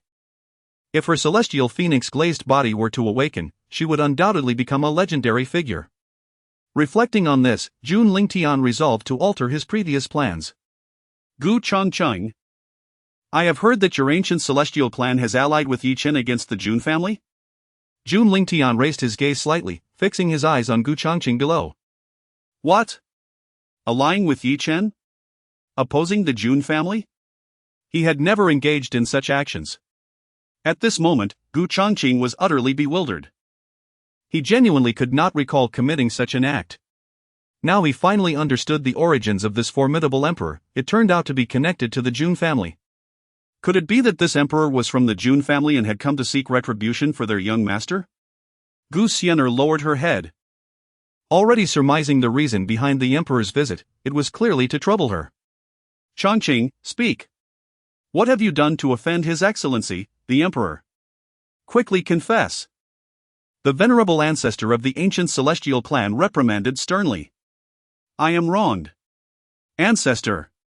Gu Changqing exclaimed, his face a mask of confusion. He vowed that if he found the clan member who had offended the powerful emperor, he would ensure their utter destruction, leaving no familial ties intact. If you do not speak, I shall strip you of your position as clan leader today. The venerable ancestor issued a harsh warning. This left the kneeling father and daughter astonished. Damn it, what on earth is happening? Gu Changqing gritted his teeth, consumed with hatred for the clan member who had angered the emperor. However, at that moment, the kneeling Gu Xian'er spoke up. One must bear the consequences of their actions.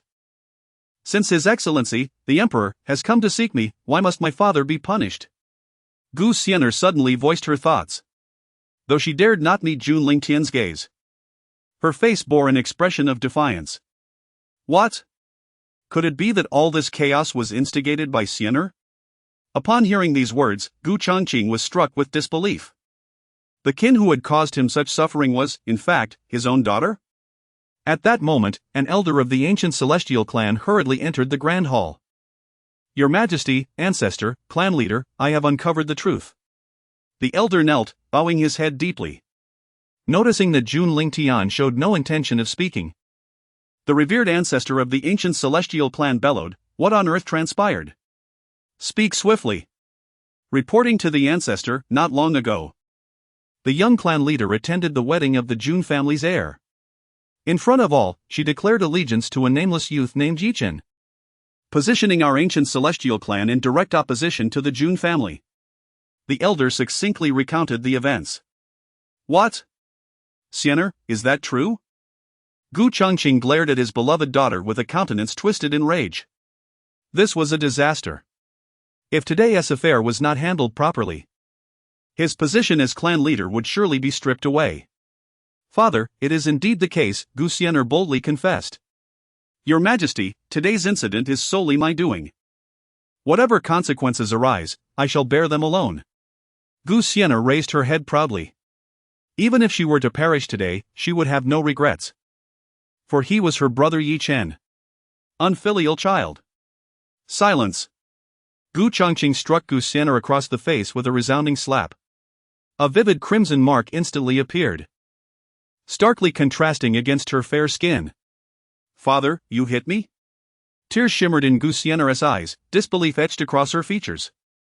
She had stepped forward to take the blame for her father, yet he still chose to strike her? Little did she realize that this predicament was indeed of her own making. What kind of blame was that? Moreover, it was evident to all that Gu Changqing's strike was intended to preserve her life. Otherwise, the wrath of the emperor would spell doom for them both. "Indeed. I strike you." Gu Changqing delivered another brutal blow, sending Gu Xian'er sprawling to the ground, blood trickling from the corner of her mouth. In that moment, he truly loathed his daughter. To claim that his actions were devoid of personal emotion would be a falsehood. "From this day forth, you are to be confined for reflection. Prohibited from any contact with that Ye Chen." After uttering these words, Gu Changqing turned to Jun Lingtian and said, "Your Majesty, I have failed in my duties as a father. I am willing to sacrifice a millennium of my lifespan. I beseech your Majesty for forgiveness." As he spoke, Gu Changqing severed a millennium from his lifespan. Instantly, strands of white began to weave through his once jet-black hair, and his features aged significantly. "Rise." Jun Lingtian gently raised his hand, and both Gu Changqing and his daughter were lifted to their feet. Observing that Jun Lingtian bore no ill will, a collective sigh of relief washed over those present. Although Gu Xian'er stood once more, her appearance was exceedingly disheveled. In the next moment, with a mere wave of his hand, Jun Lingtian restored Gu Xian'er's injuries to their former state. This did not leave Gu Xian'er with a particularly unfavorable impression of Jun Lingtian. After all, since her entrance into the grand hall, Jun Lingtian had only uttered a single phrase, and it was Gu Changqing, not Jun Lingtian, who had just struck her. "Gu Xian'er, do you wish to take me as your master?" Jun Lingtian spoke in a calm tone. "What?" Both the venerable ancestor of the ancient immortal clan and Gu Changqing were momentarily taken aback by this statement. Even Gu Xian'er, in that moment, was left in a daze, unable to fully comprehend the situation. However, after a brief pause, Gu Changqing and the venerable ancestor of the Saint Realm felt an overwhelming joy. "Xian'er, what are you still dawdling for? Hurry and kneel to pay your respects to your master." Seeing Gu Xian'er still frozen in place, lost in thought, Gu Changqing hurriedly urged her. "Xian'er pays respects to her master." Gu Xian'er, somewhat bewildered, knelt upon the ground, performing the traditional rites of homage. "Very well. This is a gift from your master to you." With a wave of his hand, Jun Lingtian presented Gu Xian'er with several hundred pounds of ancient immortal liquid and enlightenment tea. "Thank you, master." Gu Xian'er accepted the gifts into her storage ring, her previously poor mood lifting considerably. She no longer felt such aversion toward Jun Lingtian. For having an emperor as a master was a rare fortune that many could only dream of. However, the venerable ancestor of the Saint Realm could not help but twitch the corners of his mouth at this sight. "Ancestor, what troubles you?" Gu Changqing inquired softly, noticing his ancestor's unusual expression. "Oh, it's nothing. though the venerable ancestor felt a pang of regret over the precious treasures bestowed upon Xian'er. He soon found solace in the thought that they had been given to her. Shortly after Xian'er pledged her loyalty, a notification from the system suddenly echoed in Jun Lingtian's ears. Ding! Congratulations, host, for earning Xian'er's favor. You have plundered 100 points of Ye Chen's fortune. Upon hearing this voice, a slight smile graced Jun Lingtian's lips. It appeared that his impromptu plan was indeed feasible. Come, my disciple. I shall present you with another gift. After uttering these words, Jun Lingtian waved his hand and instantly transported Xian'er away from the ancient immortal clan. Once they arrived in an empty void, he erected a barrier of confinement. Master, why have we come here? Xian'er asked, stealing glances at Jun Lingtian. In the grand hall of the ancient immortal clan, she had been too timid to look, but now, with no one around, her intense curiosity compelled her to glimpse the visage of her master. To her disappointment, however, Jun Lingtian's entire countenance was shrouded in a nine-colored mist, rendering it impossible to discern his features. I brought you here to reveal the secret of your constitution. Jun Lingtian cast a glance at Xian'er, who immediately averted her gaze, feeling guilty for her earlier peeping. Yet, such trivial antics could hardly escape the notice of Jun Lingtian. The secret of my constitution? Is my constitution not the Red Luan's sacred body? Xian'er was perplexed by this statement. No, your true constitution is the immortal Luan glazed body, which ranks among the top 20 in the list of constitutions. Ranked among the top 20? Immortal Luan glazed body? Upon hearing her master's words, Xian'er was initially taken aback, but soon her astonishment was supplanted by exhilaration. Given the remarkable strength of her constitution, could it not signify her imminent ascendance? Observing the excitement radiating from Xian'er's countenance, Jun Lingtian was well aware of her thoughts. Do not rejoice too soon. Allow me to elucidate the characteristics of the immortal Luan glazed body, he advised. Thereafter, Jun Lingtian revealed to Xian'er the full spectrum of attributes associated with the immortal Luan glazed body. What? A top-tier furnace? Upon hearing this characteristic, Xian'er's delicate visage paled slightly. As a practitioner, she understood the significance of a furnace, and if her master possessed such knowledge, did it imply something more? Seemingly struck by a realization, Xian'er regarded Jun Lingtian with a newfound wariness. What? Are you concerned that I might covet your divine body? Jun Lingtian chuckled lightly. If I were to desire your physique, there would be no need for me to disclose this information to you. Xian'er found his reasoning sound and gradually relaxed her defenses. This is the inheritance left by the Red Luan Emperor, which I have refined. It contains techniques for concealing one's constitution, perfectly suited for your cultivation. With a gesture, Jun Lingtian imparted the modified teachings of the Red Luan Emperor to Xian'er. The reason he chose to bestow this legacy upon her was that the Red Luan Emperor also possessed the immortal Luan glazed body. After examining the formidable inheritance within her sea of consciousness, Xian'er was utterly absorbed. Jun Lingtian, seeing her engrossed, refrained from interruption. Days later, Xian'er finally emerged from her meditative state. The foundational techniques prior to the sacred realm had reached the imperial tier. If perfected, they could potentially ascend to the pinnacle of the imperial level. With this thought, Xian'er's gratitude towards Jun Lingtian overflowed. Master, why are you so kind to me? She inquired, genuinely touched. You are my only disciple. If I do not treat you well, whom shall I treat? Jun Lingtian responded gently. Ding! Xian'er's affection for her master increased, and she absorbed 50 points of Ye Chen's fortune. Upon hearing the system's notification, Jun Lingtian's expression remained unchanged, as he had previously directly appropriated 1,000 points. However, he understood that Xian'er's relationship with Ye Chen was unique, thus he resolved to proceed with caution. Come. Let me assist you in awakening the immortal Luan glazed body within you, Jun Lingtian announced, performing a series of hand seals. He directly unsealed the immortal Luan glazed body within Xian'er. Technique levels: mortal, profound, earth, heaven, spirit, king, emperor, saint, supreme, immortal.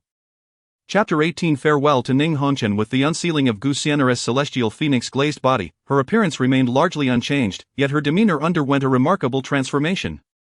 She radiated an air of nobility, allure, and irresistible charm. The extraordinary phenomena that accompanied her unsealing were swiftly subdued by Jun Lingtian. When Jun Lingtian once again employed his insightful eye to gaze upon Xian'er, he found her attributes could be succinctly described in 2 words: extravagantly exceptional. Name: Xian'er. Identity: young master of the ancient celestial clan. Cultivation: mid-stage divine ability. Realm: physique, celestial phoenix. Glazed body. Fate: beauty of disastrous allure. Gold. Fortune value: 20,000. Even Jun Lingtian, upon witnessing this attribute panel, could not help but marvel at how Xian'er was indeed a favored child of destiny. Subsequently, he guided her in cultivating the inheritance of the Red Phoenix Emperor, formally initiating her into the path and replacing the previously practiced quasi-imperial techniques.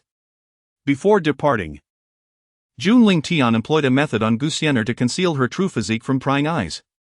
After all, she was his nurtured blossom, he could refrain from plucking her.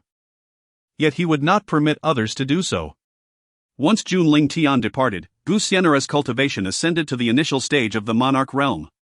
During this period, Jun Lingtian effortlessly harvested another 100 points of fortune value. It was time to visit the mortal realm and check on Ye Chen.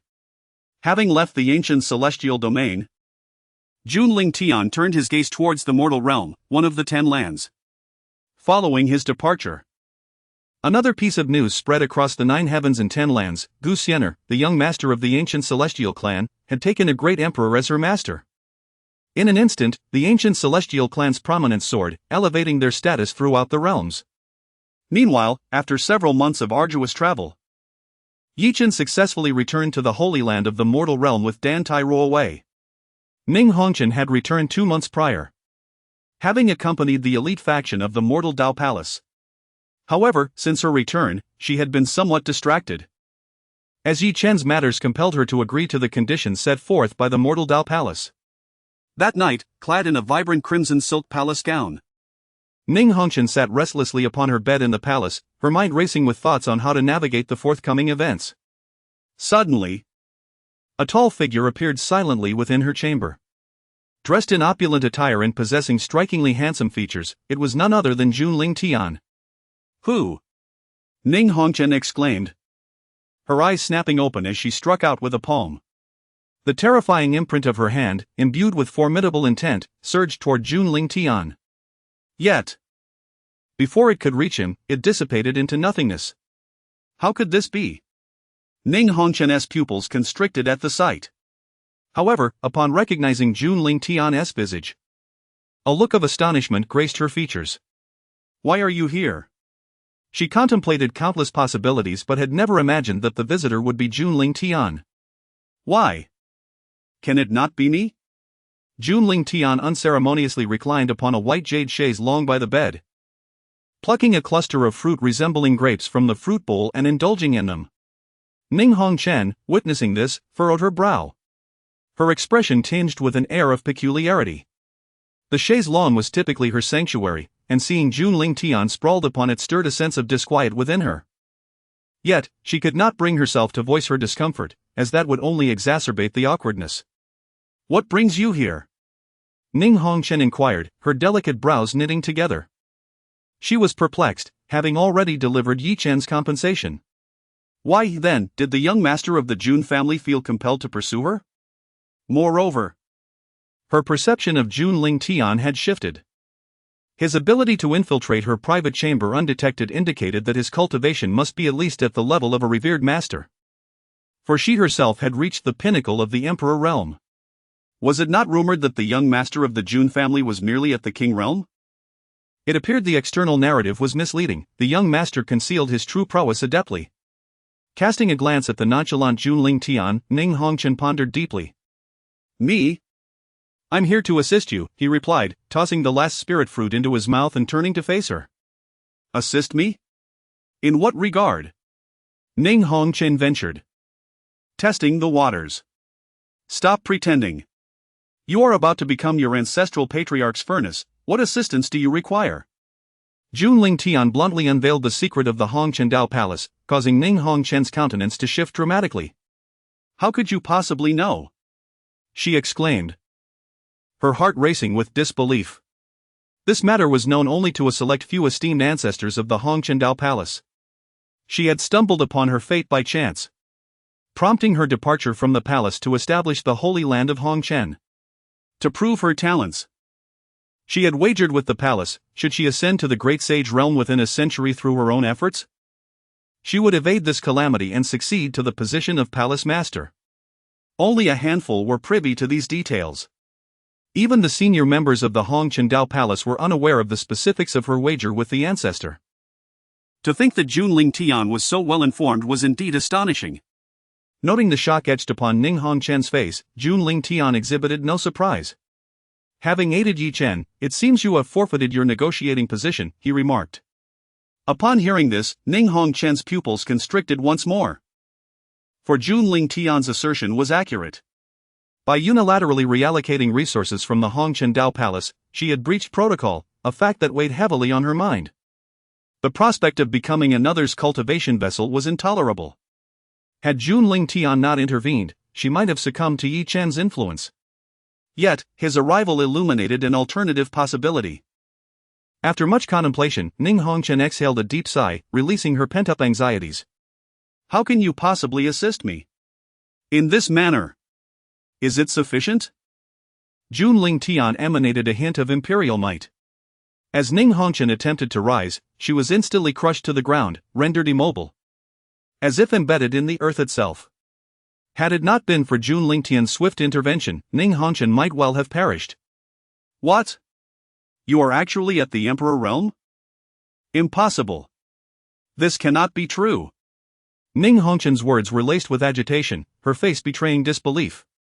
The revelation was simply too explosive, leaving one momentarily stunned.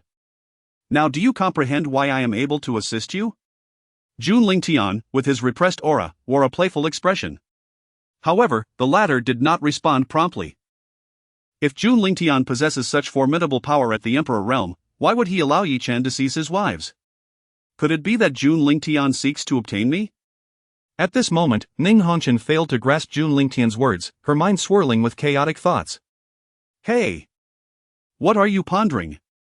Jun Lingtian remarked, somewhat exasperated. This woman truly fears nothing, even in the presence of a mighty emperor, she remains lost in her own thoughts. Chapter 19, How did you get here? Ah. Oh. As Ning Hongchen regained her composure and attempted to call out Jun Lingtian's name, she found herself unable to voice it.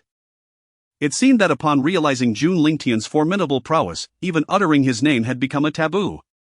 Your Excellency, what is it that you desire from me? What do you wish? Acknowledge me as your master, Jun Lingtian replied calmly, already contemplating his forthcoming plan to harvest Ye Chen's fortune. Upon hearing Jun Lingtian's words, a complex expression crossed Ning Hongchen's face. Indeed.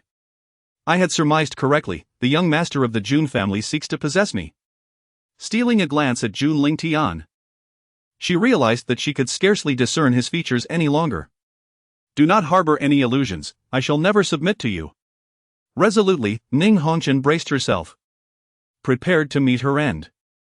Living had become so burdensome that she believed it would be far better to succumb to death. Hold your response for now. I can grant you time to ponder. Consider your brother's only daughter, reflect on the sect you labored to establish, and think of your dear disciple, Ye Chen. If I am not mistaken, you hold a fondness for that disciple named Ye Chen, do you not? Jun Lingtian spoke, his words laced with veiled threats. He was well aware of Ning Hongchen's circumstances. Hearing his remarks, Ning Hongchen's expression darkened. Her brother had perished in a bid to save her, entrusting his only daughter to her care at the end of his life. Should she perish, her fate would undoubtedly be grim. After much deliberation, Ning Hongchen felt compelled to yield. The relentless strain and pressure she had endured over the years had left her utterly exhausted. Moreover, she considered that clinging to the leg of a great emperor might not be so unfavorable after all. Ding! Successfully recognized by Ning Hongchen as her master. Ye Chen's fortunes were diminished, and 500 points of luck were seized. Upon hearing the system's notification, Jun Lingtian reflected momentarily. The last time he subdued Gu Xinghe, he had gained 1,000 points of luck, yet, subduing Ning Hongchen had only yielded 500 points, indicating that she still held lingering thoughts of Ye Chen. Meanwhile, Ye Chen was currently in his residence, fuming with rage. Damn it! That old Gu Xingha has flipped his stance.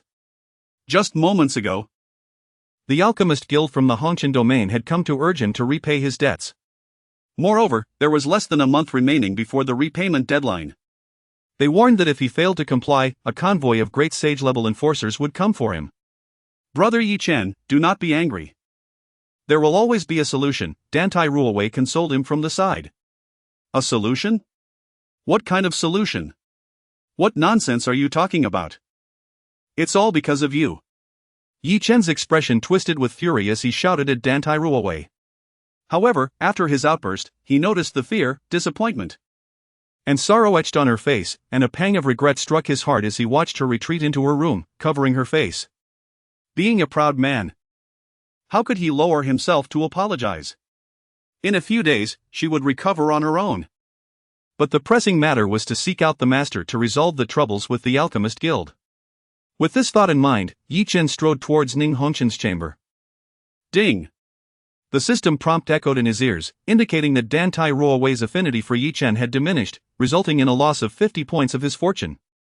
Hearing this notification, Jun Lingtian, who lay on the bed, could not help but chuckle. Noticing the slight smirk on Jun Lingtian's lips, Ning Hongchen inquired. What is it, Your Majesty? Call me Master, Jun Lingtian replied, casting a glance at Ning Hongchen. Yes, Master, she responded. Her tone awkward and her cheeks tinged with red, for it was the first time she had addressed someone as Master. Come, your beloved disciple has arrived. Let us meet him, Jun Lingtian declared, effortlessly lifting Ning Hongchen and appearing in the throne room, placing her upon his lap. Master, you do not move. Lest I cannot guarantee what may transpire, Jun Lingtian's domineering voice compelled Ning Hongchen to obediently silence herself. At that moment, a thunderous clap echoed from the heavens. And torrential rain began to pour down. This damned weather, why must it rain now? Ye Chen cursed inwardly. He then released his spiritual energy, enveloping himself in an invisible raincoat, and hurried towards his master's palace. Although his master had worn a veil during her time at the Jun family, he recognized her unmistakably. Thus, he not only sought her assistance but also intended to express his gratitude, lest she feel envious. After all, he was quite adept in matters of the heart. Soon, Ye Chen stood before his master's chamber, holding a bouquet of exquisite spiritual flowers. He gently touched the barrier, calling out, Master, your disciple Ye Chen seeks an audience. Inside the hall, upon hearing her disciple's voice, Ning Hongchen finally understood Jun Lingtian's intentions. A sudden realization washed over her, and her face flushed with a rosy hue, accompanied by a sense of fluster and confusion. Why had Ye Chen come at this hour? Just as she contemplated sending him away, Jun Lingtian waved his hand, dispelling the barrier. As Ye Chen entered, a smile immediately brightened his face. Master, this bouquet. Yet, before he could finish his sentence, he beheld the intimate scene of the two on the throne, and his mind momentarily short-circuited, causing the spiritual flowers in his hands to fall to the ground. Oh! It's you, Ye Chen.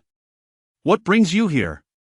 Jun Lingtian tightened his embrace around Ning Hongchen's waist and spoke first, while Ning Hongchen buried her head in Jun Lingtian's chest, too embarrassed to meet her disciple's gaze. How could I be here? I was just about to ask you the same. Ye Chen exclaimed, his face contorted in disbelief, fury surging as he nearly lost his composure. What had he witnessed? His master, someone he had considered part of his harem, was now nestled in another's embrace, her face bearing an expression of shyness. Ye Chen! Silence! Ning Hongchen's voice erupted with fury. How dare Jun Lingtian, an emperor, speak to Ye Chen in such a tone and demeanor? Do you hear that? Your master commands you to be silent. What standing do you possess to make such a ruckus in my presence? After uttering these words, Jun Lingtian boldly pressed his lips against Ning Hongchen's cheek. The latter merely shifted slightly, offering no resistance. To Ye Chen, this gesture appeared as a coy invitation. Master, you. Overwhelmed with anger, Ye Chen abruptly expelled a mouthful of blood, his spirit diminishing instantaneously. Ding! Ye Chen's Dao heart has suffered damage, and he has lost 500 points of fortune. Upon hearing the familiar voice in his ear, a smile involuntarily graced Jun Lingtian's face. Chapter 20, The Master-Disciple Rift. Upon witnessing Ye Chen's damaged Dao heart, Ning Hongchen felt a pang of sorrow within, yet found herself powerless. After all, a wounded Dao heart was preferable to the loss of one's life, was it not? Foul wretch! What are you still doing here? Depart at once! This furious rebuke sent Ye Chen into a frenzy. Ha ha ha, splendid! Truly splendid! So eager for me to leave, master. Are you so impatient to ascend to Jun Lingtian's bed?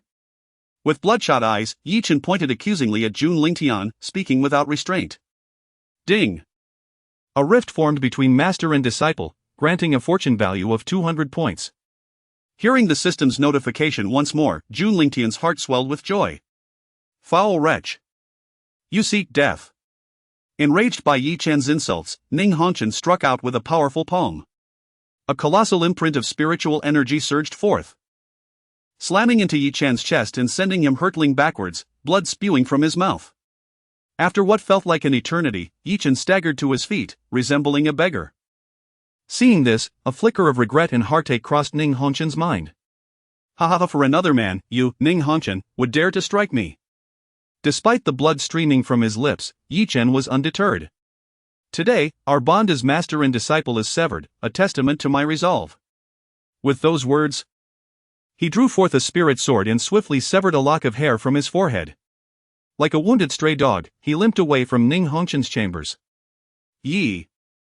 Ning Hongchen attempted to call out, but ultimately remained silent, allowing Ye Chen to depart. Sigh. Ye Chen, why do you fail to comprehend my heartfelt intentions? At this moment, Ning Hongchen's heart was filled with melancholy. Ding! The master-disciple rift had been established, yielding a fortune value of 500 points. Having witnessed this dramatic spectacle, Jun Lingtian was in high spirits. Do you wish to cling to my side indefinitely? Noticing Ning Hongchen's momentary daze, Jun Lingtian gently reminded her. My apologies, master.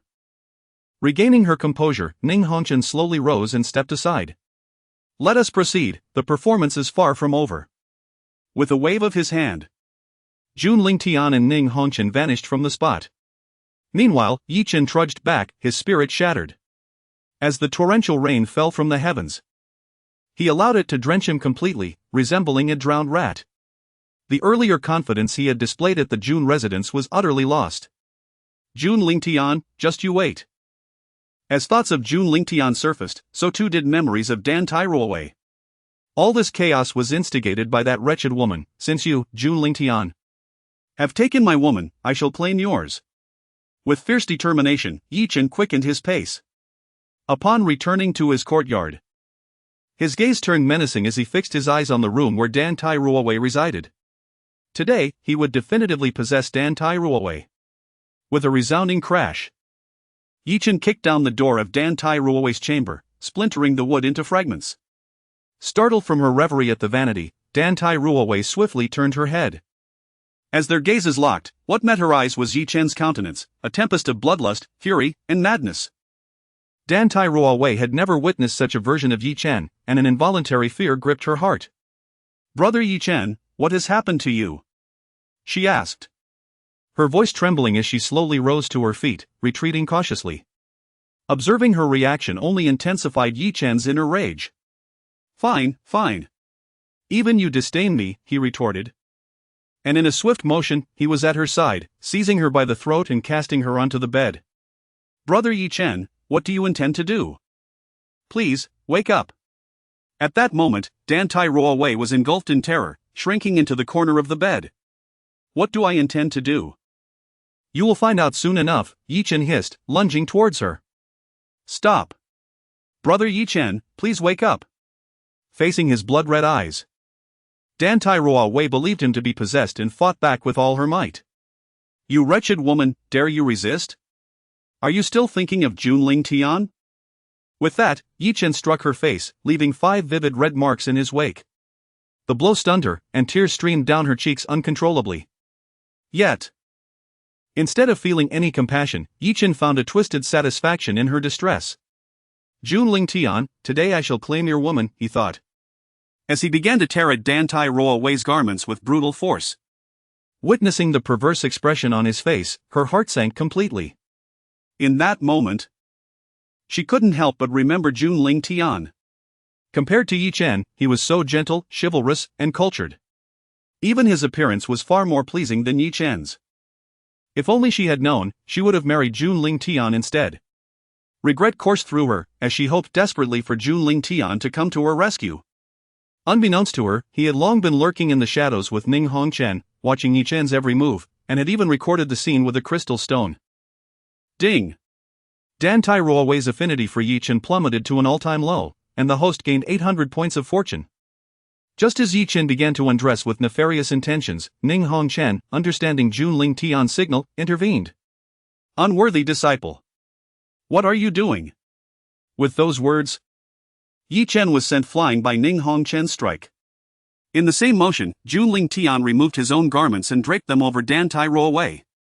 Do not be afraid. I am here, he whispered soothingly to her. As she raised her eyes to meet Jun Lingtian's visage, the emotions she had suppressed for so long found an outlet, and she collapsed into his embrace, sobbing uncontrollably. I am so sorry. Truly, I am. Memories of abandoning him on their wedding day to follow Ye Chen flooded her mind, leaving her with profound guilt as he came to her aid without holding any grudges. Nestled in his arms, she felt an unexpected sense of security, a comforting assurance enveloping her. Jun Lingtian, it is you once more. Why are you everywhere? Why? Why? Upon witnessing the sight of Dan Tai Ruowei collapsed in Jun Lingtian's embrace, Ye Chen was utterly shattered. In a fit of rage, he drew forth his longsword and lunged fiercely towards Jun Lingtian. Be careful. Dan Tai Ruowei cautioned, yet Jun Lingtian merely gestured for her to remain at ease. For even without intervening, Ye Chen could not breach his defenses. Indeed, Ning Hongchen, upon seeing Ye Chen's intent to attack Jun Lingtian, was taken aback. She swiftly extended her jade palm and sent him flying once more. After dispatching Ye Chen, she cast a lingering glance at Jun Lingtian, fearful that he might perceive it as a provocation and extinguish Ye Chen with a single strike. Chapter 21, The Mortal Path Palace. Upon observing that there was no change in the expression of Jun Lingtian, Ning Hongchen finally let out a sigh of relief. However, to Ye Chen, this action appeared to be rooted in fear for Jun Lingtian's well-being. This realization struck him profoundly, despite their time together. He had never been afforded such protection by Ning Hongchen. Jun Lingtian, perish! He exclaimed, as he drew his spirit sword, ready to unleash his martial prowess. Only for Ning Hongchen to deftly deflect the sword from his grasp. Enough, Ye Chen! How can you be so ungrateful? Young Master Jun has already displayed remarkable magnanimity. You should leave at once. At this moment, Ning Hongchen was utterly disillusioned with Ye Chen. How could he not see the gravity of the situation? After all, they were dealing with an emperor. If she were in the emperor's position, having been provoked repeatedly, she would have likely dispatched Ye Chen long ago. Yet, her master refrained from striking, indicating that he was sparing Ye Chen for her sake. Ding! Ning Hongchen's impression of you has changed. You have lost 100 points of fortune. Ding! Dan Tai Ruowei has developed an affection for you. You have lost 300 points of fortune. Excellent! Today's endeavors have proven fruitful. My journey here was not in vain. Jun Lingtian subtly smiled at Ye Chen, who, witnessing this, felt as if his teeth might shatter from the tension. Very well, I shall take my leave. Ye Chen retorted, dragging his weary body away like a stray dog, step by step, toward the exit. Observing this, Jun Lingtian activated his investigative gaze upon Ye Chen. Name, Ye Chen. Identity, direct disciple of the Hongchen Holy Land cultivation, mid-stage Yuanshan realm physique, supreme red sun sword body fate, child of fortune, gold, gifted, gold. Accompanied by beauty, purple, fortune points, 10,001. Remarkably, he possesses over 10,000 fortune points. It seems his greatest opportunity lies within himself.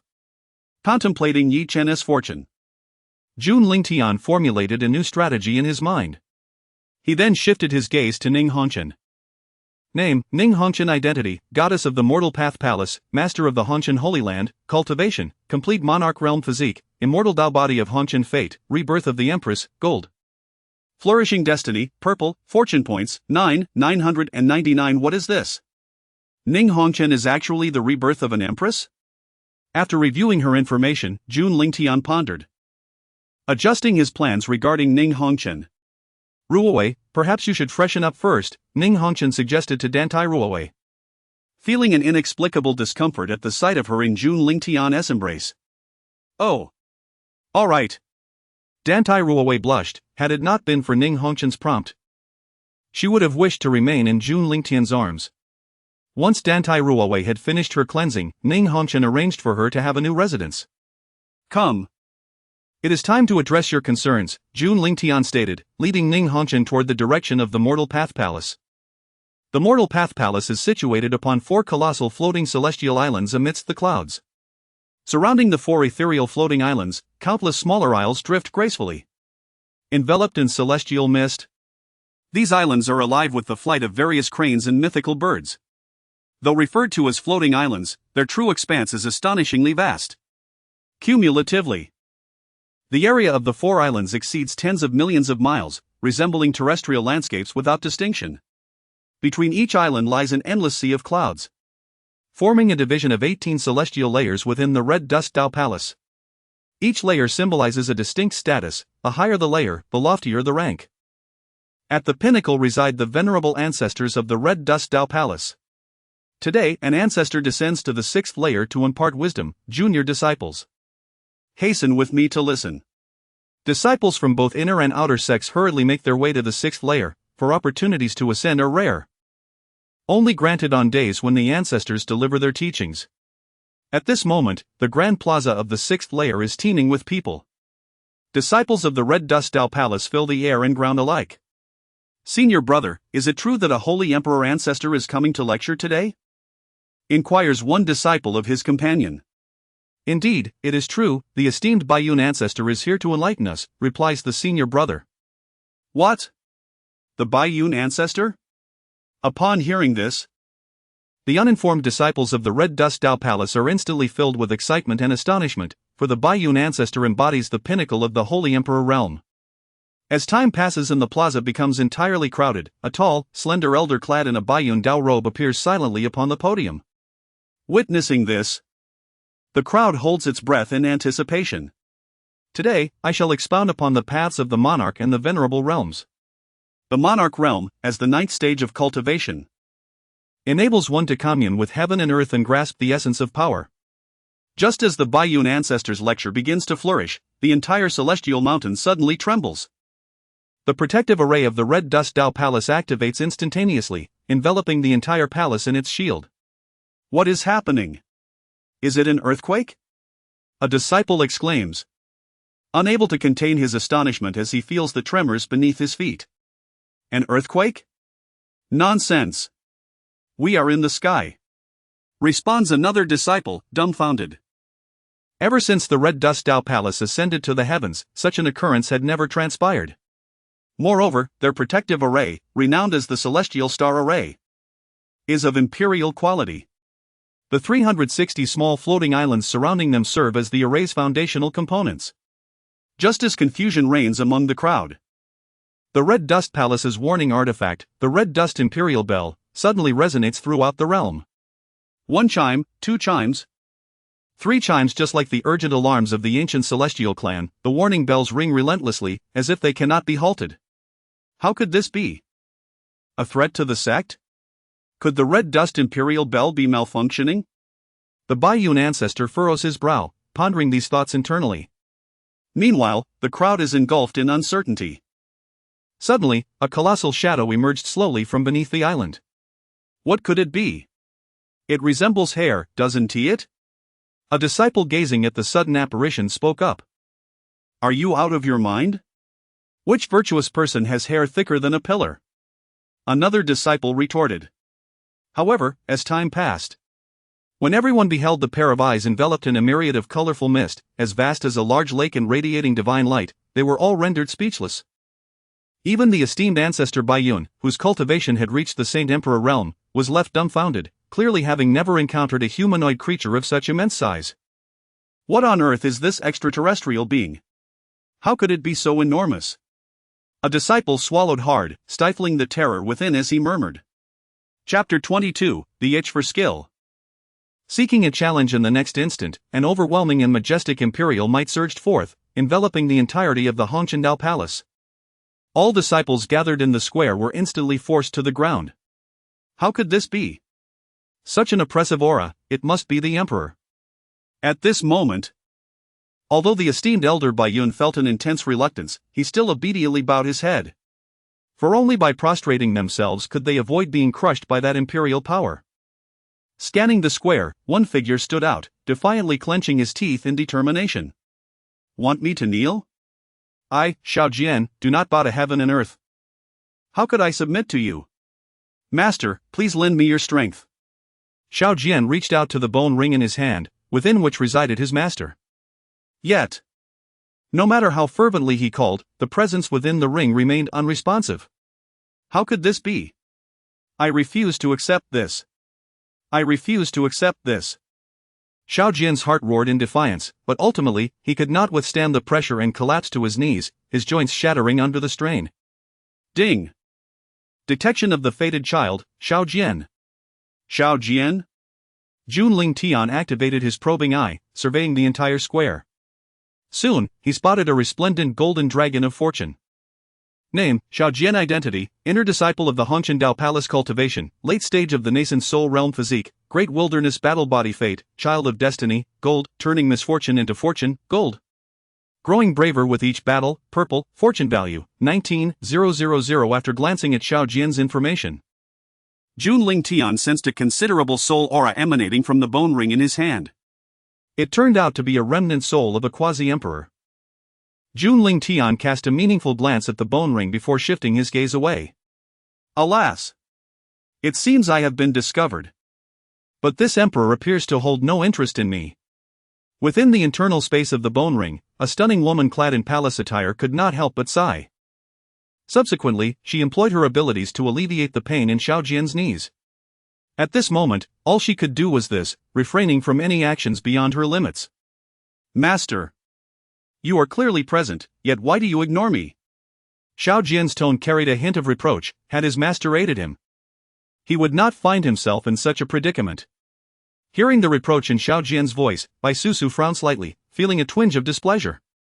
However, recalling Xiao Jian's life-saving grace, she chose to endure. Xian'er, do you understand the cultivation level of your opponent? What cultivation level? No matter how high it is, can it surpass that of my quasi-emperor master? Xiao Jian scoffed, convinced that his master simply did not wish to assist him. Bai Susu, perceiving his thoughts, sighed and began to explain. The individual before you is a contemporary emperor, the pinnacle of cultivation on the entire continent. With a mere breath, he could extinguish me. How could I possibly assist you? What? He is an emperor? Upon hearing this, Xiao Jian was taken aback, realizing he had wronged Bai Susu. Yet, he had no intention of apologizing. Instead, he began to blame her. Master, why did you not inform me earlier that he is the great emperor? What if I had inadvertently offended him and met my demise with a mere slap? Upon hearing this, Bai Susu fell silent, her heart tinged with disappointment.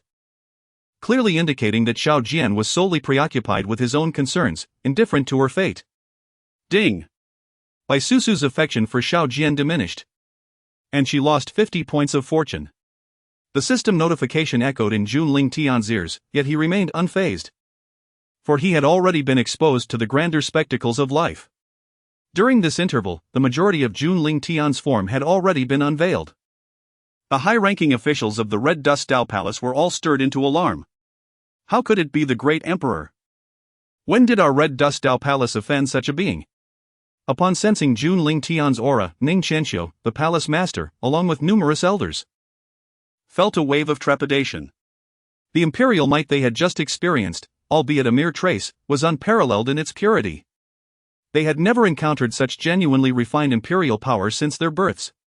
Moreover, this great emperor appeared to have come seeking trouble. After all, who among the righteous would arrive with such a demeanor? Who has torn the treaty and brazenly emerged into the world? The lords of various forbidden zones and the remnants of eternal powers, upon sensing the emergence of yet another great emperor, redirected their gazes once more. There existed an agreement among the emperors, forbidding them from recklessly revealing themselves. Depart! Jun Lingtian exuded an overwhelming presence, and as the other emperors recognized the familiar aura, They promptly withdrew. This was the realm of red dust, specifically the location of the Red Dust Dao Palace. Old Ning was in for a dire situation. The lords of various forbidden zones and the emperors of eternal powers could not help but reflect on this. Your Excellency, the Emperor. What brings you to our humble Red Dust Dao Palace today? Ning Qianqiu inquired, forcing a smile, his face replete with flattery. There was no choice, after all. He was the palace master. Silence. Bring forth your overseer, you are not yet worthy to converse with this emperor. Jun Lingtian did not even lift his gaze. Had it not been for the fact that he was Ning Hongchen's father, he would have struck him down with a single blow. Hearing this, Ning Qianqiu's smile faltered. Yet he swiftly regained his composure. He obediently closed his mouth, recognizing that this was beyond his capacity to resolve. Jun Lingtian's gaze ascended. Indeed, do not hide. You are the one I seek. If you do not descend forthwith, I shall ascend to you. Hearing this, the elder of the Red Dust Dao Palace could not suppress a sigh. Subsequently, a slender figure, imbued with an ethereal presence, gradually materialized before Jun Lingtian. It was the elder had emerged into the world. The disciples in the plaza erupted into excitement upon seeing Ning Daochen, their faces alight with exhilaration. Had I not heard that the elder had ascended? How could he still be alive? Do you wish to perish? How dare you speak ill of the elder? May I inquire, esteemed friend, what brings you to our Red Dust Dao Palace? Ning Daochen asked. Today, feeling somewhat restless, this emperor has come seeking a worthy opponent. Jun Lingtian cast his gaze upon the venerable ancestor of the Hongchen Dao Palace, his tone tranquil. I have grown old. Perhaps it is best if I refrain from engaging in battle. Ning Daochen, unwilling to fight, possessed a clear self-awareness. Recognizing that he could not possibly contend with Jun Lingtian. Upon hearing Ning Daochen's refusal to duel, Jun Lingtian remained silent. Yet the disciples of the Hongchen Dao Palace were visibly agitated. Their faces displayed expressions of frustration, yet, as Jun Lingtian was an emperor, they dared not voice their discontent. Only the bold Bao Shaojian found the courage to speak up. Why not engage in combat? Ancestor, we have been bullied to our limits, should we not retaliate? Is the principle of returning the favor as taught by our ancestors merely a fade? Chapter 23, From now on, you shall be my subordinate. As Shaojian spoke, the others in the square could no longer remain composed. As disciples of the supreme forces of the 9 heavens and 10 earths, they were accustomed to their high status and could not tolerate such humiliation. Even if the opponent were an emperor, it would not matter, for they too had emperors within the Red Dust Dao Palace. Furthermore, this was their territory, where they could freely utilize their formations and imperial artifacts. How could they possibly be defeated? At least, that was their belief. Ancestor, charge forth. Ancestor, give it your all. Even Ning Qianqiu and the senior members of the Red Dust Dao Palace were swept up by the fervor of the crowd. After all, they were unaware of the profound depths of the Emperor realm. Ancestor, allow me to beat the drum for you. Ning Qianqiu approached a drum in the square and began to strike it. The crowd, led by Shaojian, erupted into a cacophony of fervent shouts. However, they failed to notice that Ning Daochen's expression had turned as dark as a bottomless pot. Silence. Remain calm. If he were truly capable of defeating Jun Lingtian, he would have acted already, without needing this group of raucous disciples to cheer him on. Come now. It would be a shame to refuse.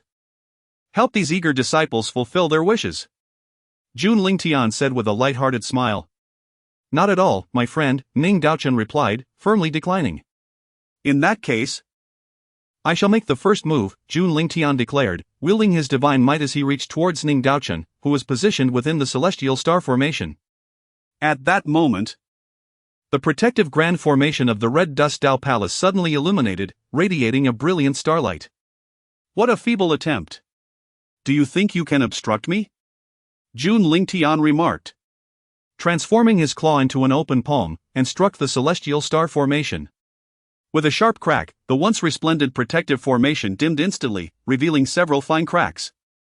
Just as Jun Lingtian prepared to deliver a second strike, the formation's spirit voluntarily retracted the array, unable to withstand the pressure. What? One strike obliterated our protective formation?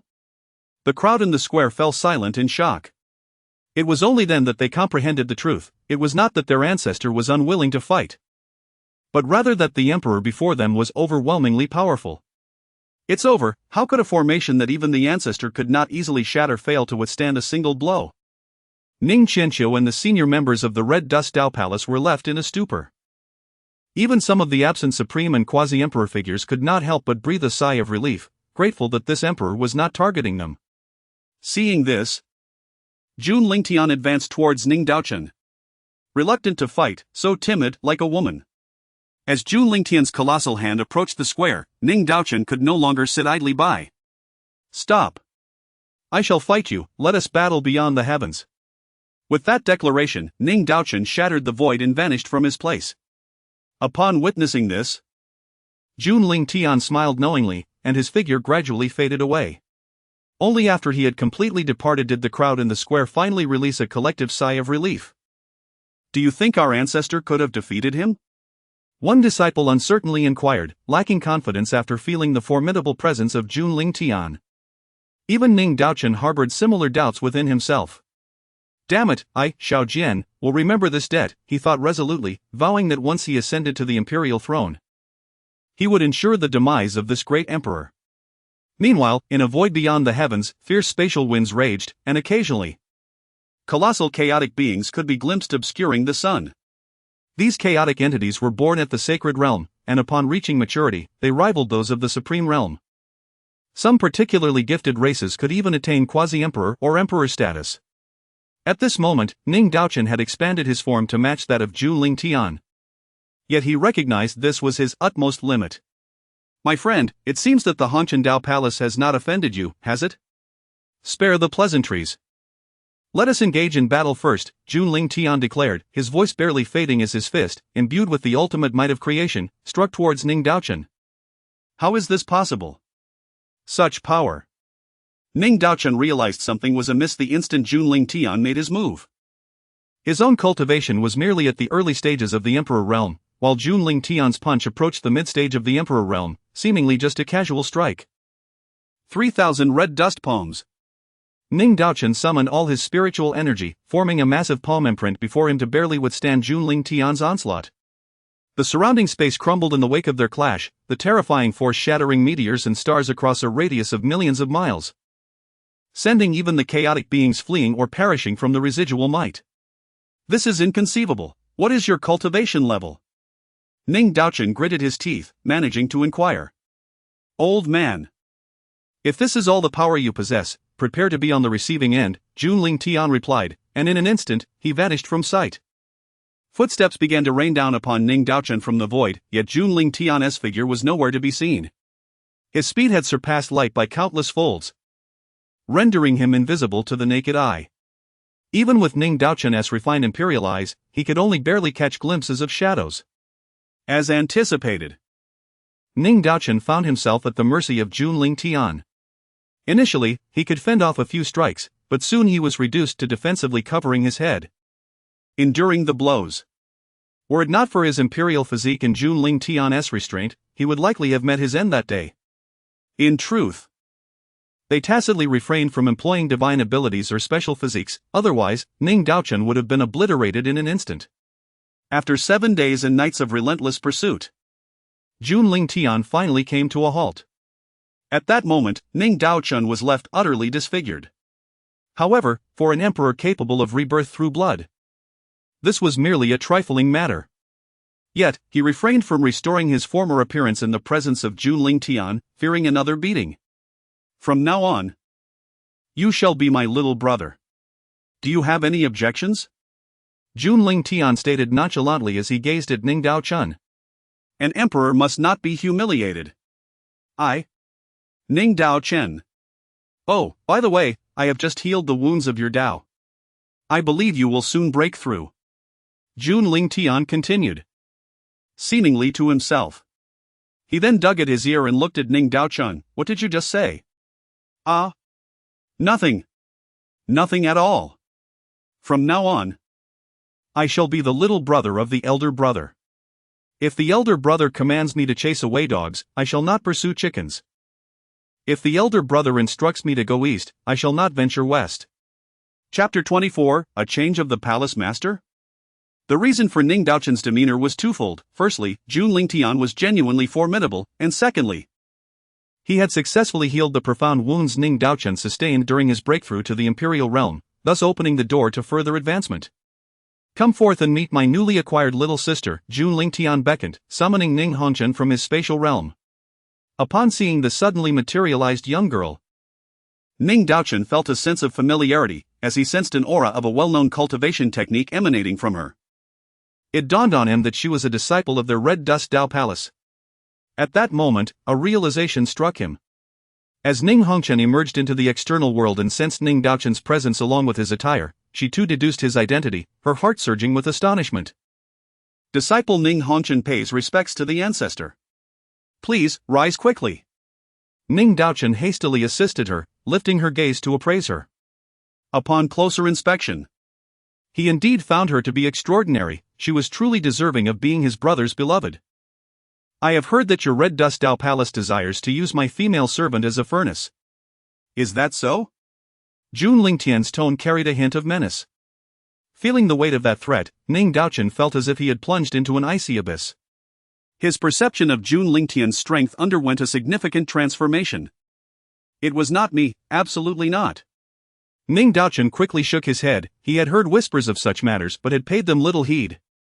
Now, however, since the other party had offended his brother, the situation was no longer trivial. It better not be you, otherwise, the Red Dust Dao Palace might find itself unnecessary. Jun Lingtian stated coolly, his tone brooking no argument. From now on, let her assume the role of the palace master. Do you have any objections? No objections. None at all. Whatever my brother decides is what shall be. Ning Daochun lowered his stance significantly. Your cultivation is rather lacking. Here.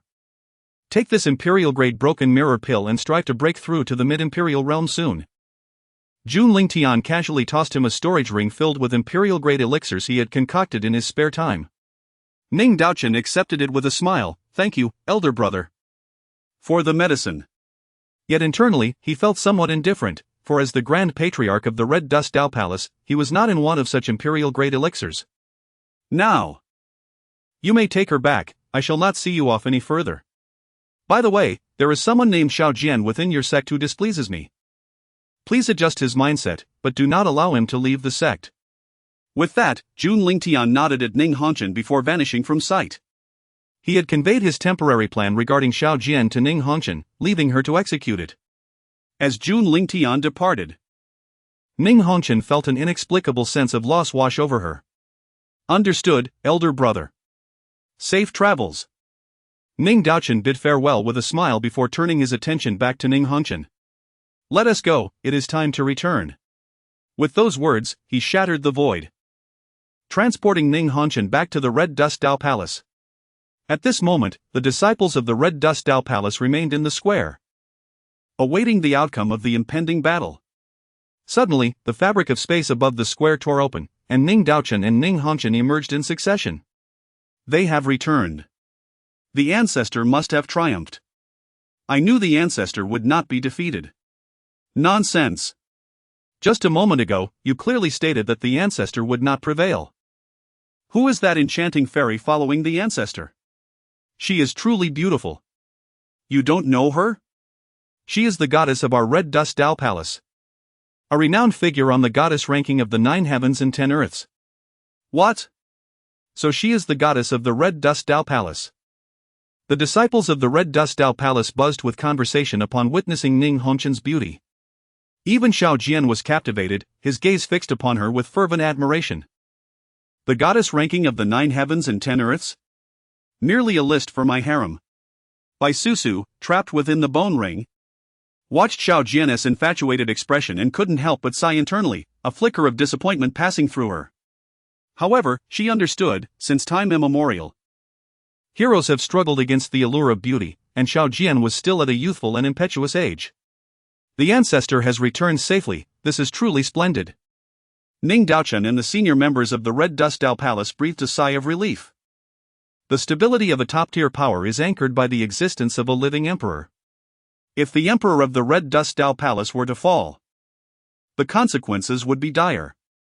Just moments ago, having been struck by Jun Lingtian, Ning Daochen was seething with anger. And the incessant chatter in the square only fueled his ire. Silence!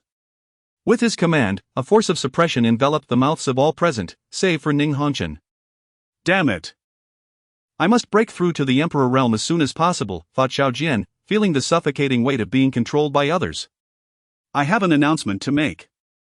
From this day forth, Ning Hongchen, the goddess of the Red Dust Dao Palace, will officially assume the role of Palace Master. As Ning Daochen spoke, the crowd was left in stunned silence. What? A change in Palace Master?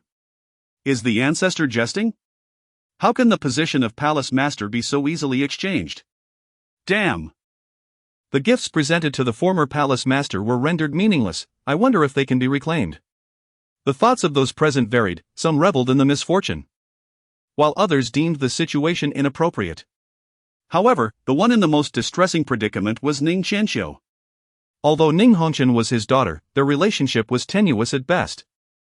After all, it was Ning Hongchen's mother who had seduced him to ascend the ranks, ultimately giving birth to Ning Hongchen. Her inability to win Ning Qianxiu's affection led to her untimely demise, creating a rift between them. Muffled, Ning Qianxiu struggled to articulate his thoughts. What is it that you wish to say? Ning Daochen released the seal on his mouth and inquired. Upon receiving Ning Daochen's gaze, Ning Qianxiu felt a surge of anxiety. Ultimately, he mustered the courage to speak. Ancestor, Hongchen has become the Palace Master. What role shall I assume? You? Be whatever you wish. Just allow the Palace Master to take her position. Ning Daochen replied nonchalantly, then turned away. Observing this, Ning Qianxiu attempted to voice his thoughts, only to find his mouth inexplicably sealed once more. What are you all standing there for? Do you not see the new Palace Master? With Ning Daochen's words, the majority present bowed respectfully to Ning Hongchen. We acknowledge the Palace Master. Even Ning Qianxiu, feeling a sense of frustration, complied and bowed obediently. Only a few elder figures remained unmoved. Once all of this was accomplished, Ning Daochen finally lifted the silence that had enveloped the square. Chapter 25, Who is Xiao Jian? By the way, which of you is Xiao Jian? Ning Daochen inquired with a smile. What is happening? The ancestor is actually looking for that young fellow, Xiao Jian? And with such a cheerful countenance? It seems that Xiao Jian has caught the ancestor's attention, much like a goddess, destined for promotion. I suspect that is indeed the case. Alas! Xiao Jian truly possesses remarkable fortune. Upon hearing Ning Daochen's call for Xiao Jian, the disciples of the Red Dust Dao Palace were filled with speculation and envy, lamenting why the ancestor's chosen one was not among them. Even Xiao Jian himself harbored similar thoughts. However, a few elder figures who were familiar with Ning Daochen felt a chill upon witnessing his smile. They understood that Xiao Jian was in for a rough time. Reporting to the ancestor, I am Xiao Jian, he proclaimed with an air of pride, standing tall and confident, eager to showcase himself before the emperor-level ancestor. Unbeknownst to him, the moment Ning Daochen laid eyes on Xiao Jian, he instantly recognized the raucous little rogue who had led the commotion earlier. No wonder my elder brother disdains this fellow. I find him equally displeasing. Though Ning Daochen maintained an impassive expression, a wave of distaste surged within him. Xiao Jian, is it? Today, I shall put you to the test. Should you pass, you may be chosen as the son of our Red Dust Dao Palace. As these words echoed across the square, the crowd erupted once more. The son? He is to become the son? If Xiao Jian could withstand the ancestor's trial, he would surely soar to great heights. Why wasn't I the one chosen? The disciples of the Red Dust Dao Palace lamented, their hearts heavy with discontent. Yet, for the subject of this uproar, Xiao Jian, exhilaration filled his heart. The ancestor has keen insight. If I am selected as the son, my path to cultivation will surely be smooth. At that moment, Xiao Jian felt a surge of joy. Master, if I falter later, you must lend me your support, he implored the spirit residing within his bone ring, Bai Susu. Bai Susu furrowed her brow upon hearing this. Xiao Jian, with your current aptitude and strength, you are ill-equipped to secure the position of son. It is wiser for you to remain a humble inner disciple. What is wrong with me? I, Xiao Jian, possess the great wilderness battle body. Why can I not claim the title of son? His tone was laced with indignation, feeling that his master looked down upon him. Very well, Bai Susu finally conceded, agreeing to Xiao Jian's request. Come on, ancestor, I am prepared, Xiao Jian declared confidently. However, the instant he finished speaking, an overwhelming imperial might descended upon him like an avalanche. Bang! Xiao Jian's recently healed knee buckled once more, shattering under the pressure. In that moment, his entire skeletal structure felt the crushing weight, producing a cacophony of cracking sounds. As he was on the verge of crawling on the ground, he was compelled to seek assistance from Bai Susu. Master, please help me quickly. Upon hearing these words, Bai Susu sighed inwardly. Ultimately, she decided to utilize her limited soul power to begin mending Xiao Jian's injuries. However, at the very moment she acted, Ning Daochen became aware of her presence. It turned out that a rat was hidden away. Ning Daochen let out a cold sneer, subsequently amplifying the might of his imperial power. He established a balance with the soul-repairing energy that Bai Susu had infused, ensuring that Xiao Jian remained in excruciating agony. Master, what are you doing? I am on the brink of death from pain. Xiao Jian transmitted his trembling voice to Bai Susu, tinged with reproach. Unbeknownst to him, Bai Susu was already exceedingly weakened, her soul becoming increasingly transparent. If she continued to assist Xiao Jian in this manner, she feared she might dissipate entirely. Xiao Jian, I can no longer aid you. You must resolve this on your own, Bai Susu spoke with a hint of frailty in her voice, gradually withdrawing her soul power. What? Before Xiao Jian could finish his sentence, he felt an overwhelmingly terrifying force directly act upon his body, shattering all his bones. The indescribable agony contorted his features, cloaking his face in a mask of suffering. Damn it! At this moment, blood continuously oozed from the corners of Xiao Jian's mouth, and he harbored intense hatred towards Bai Jingjing, placing all the blame upon her. If I cannot become the son of God, how could I assist you in reconstructing your pathetic form? Xiao Jian thought bitterly, his entire body collapsing like a puddle of mud on the ground. Ha ha ha. Thankfully, this Xiao Jian did not pass the ancestors' test. It is only fitting. Does he even deserve the title of Son of God? Among the disciples of the Red Dust Dao Palace present, who was not a rare prodigy, how could they possibly tolerate an inner sect disciple rising above them? Ha ha ha. Does that Xiao Jian not resemble a dead dog? Indeed, he truly does. The crowd erupted into laughter, showing no regard for the pitiful Xiao Jian. How could this happen? How could this happen? At this moment, Xiao Jian's emotions began to unravel. The position of Son of God, which was so within his grasp, had slipped away just like that? Indeed, to have endured for such a long time in my presence today, you have qualified. From this day forth, you, Xiao Jian, shall be the son of the Red Dust Dao Palace, Ning Daochen declared with a smile, as if genuinely looking out for Xiao Jian.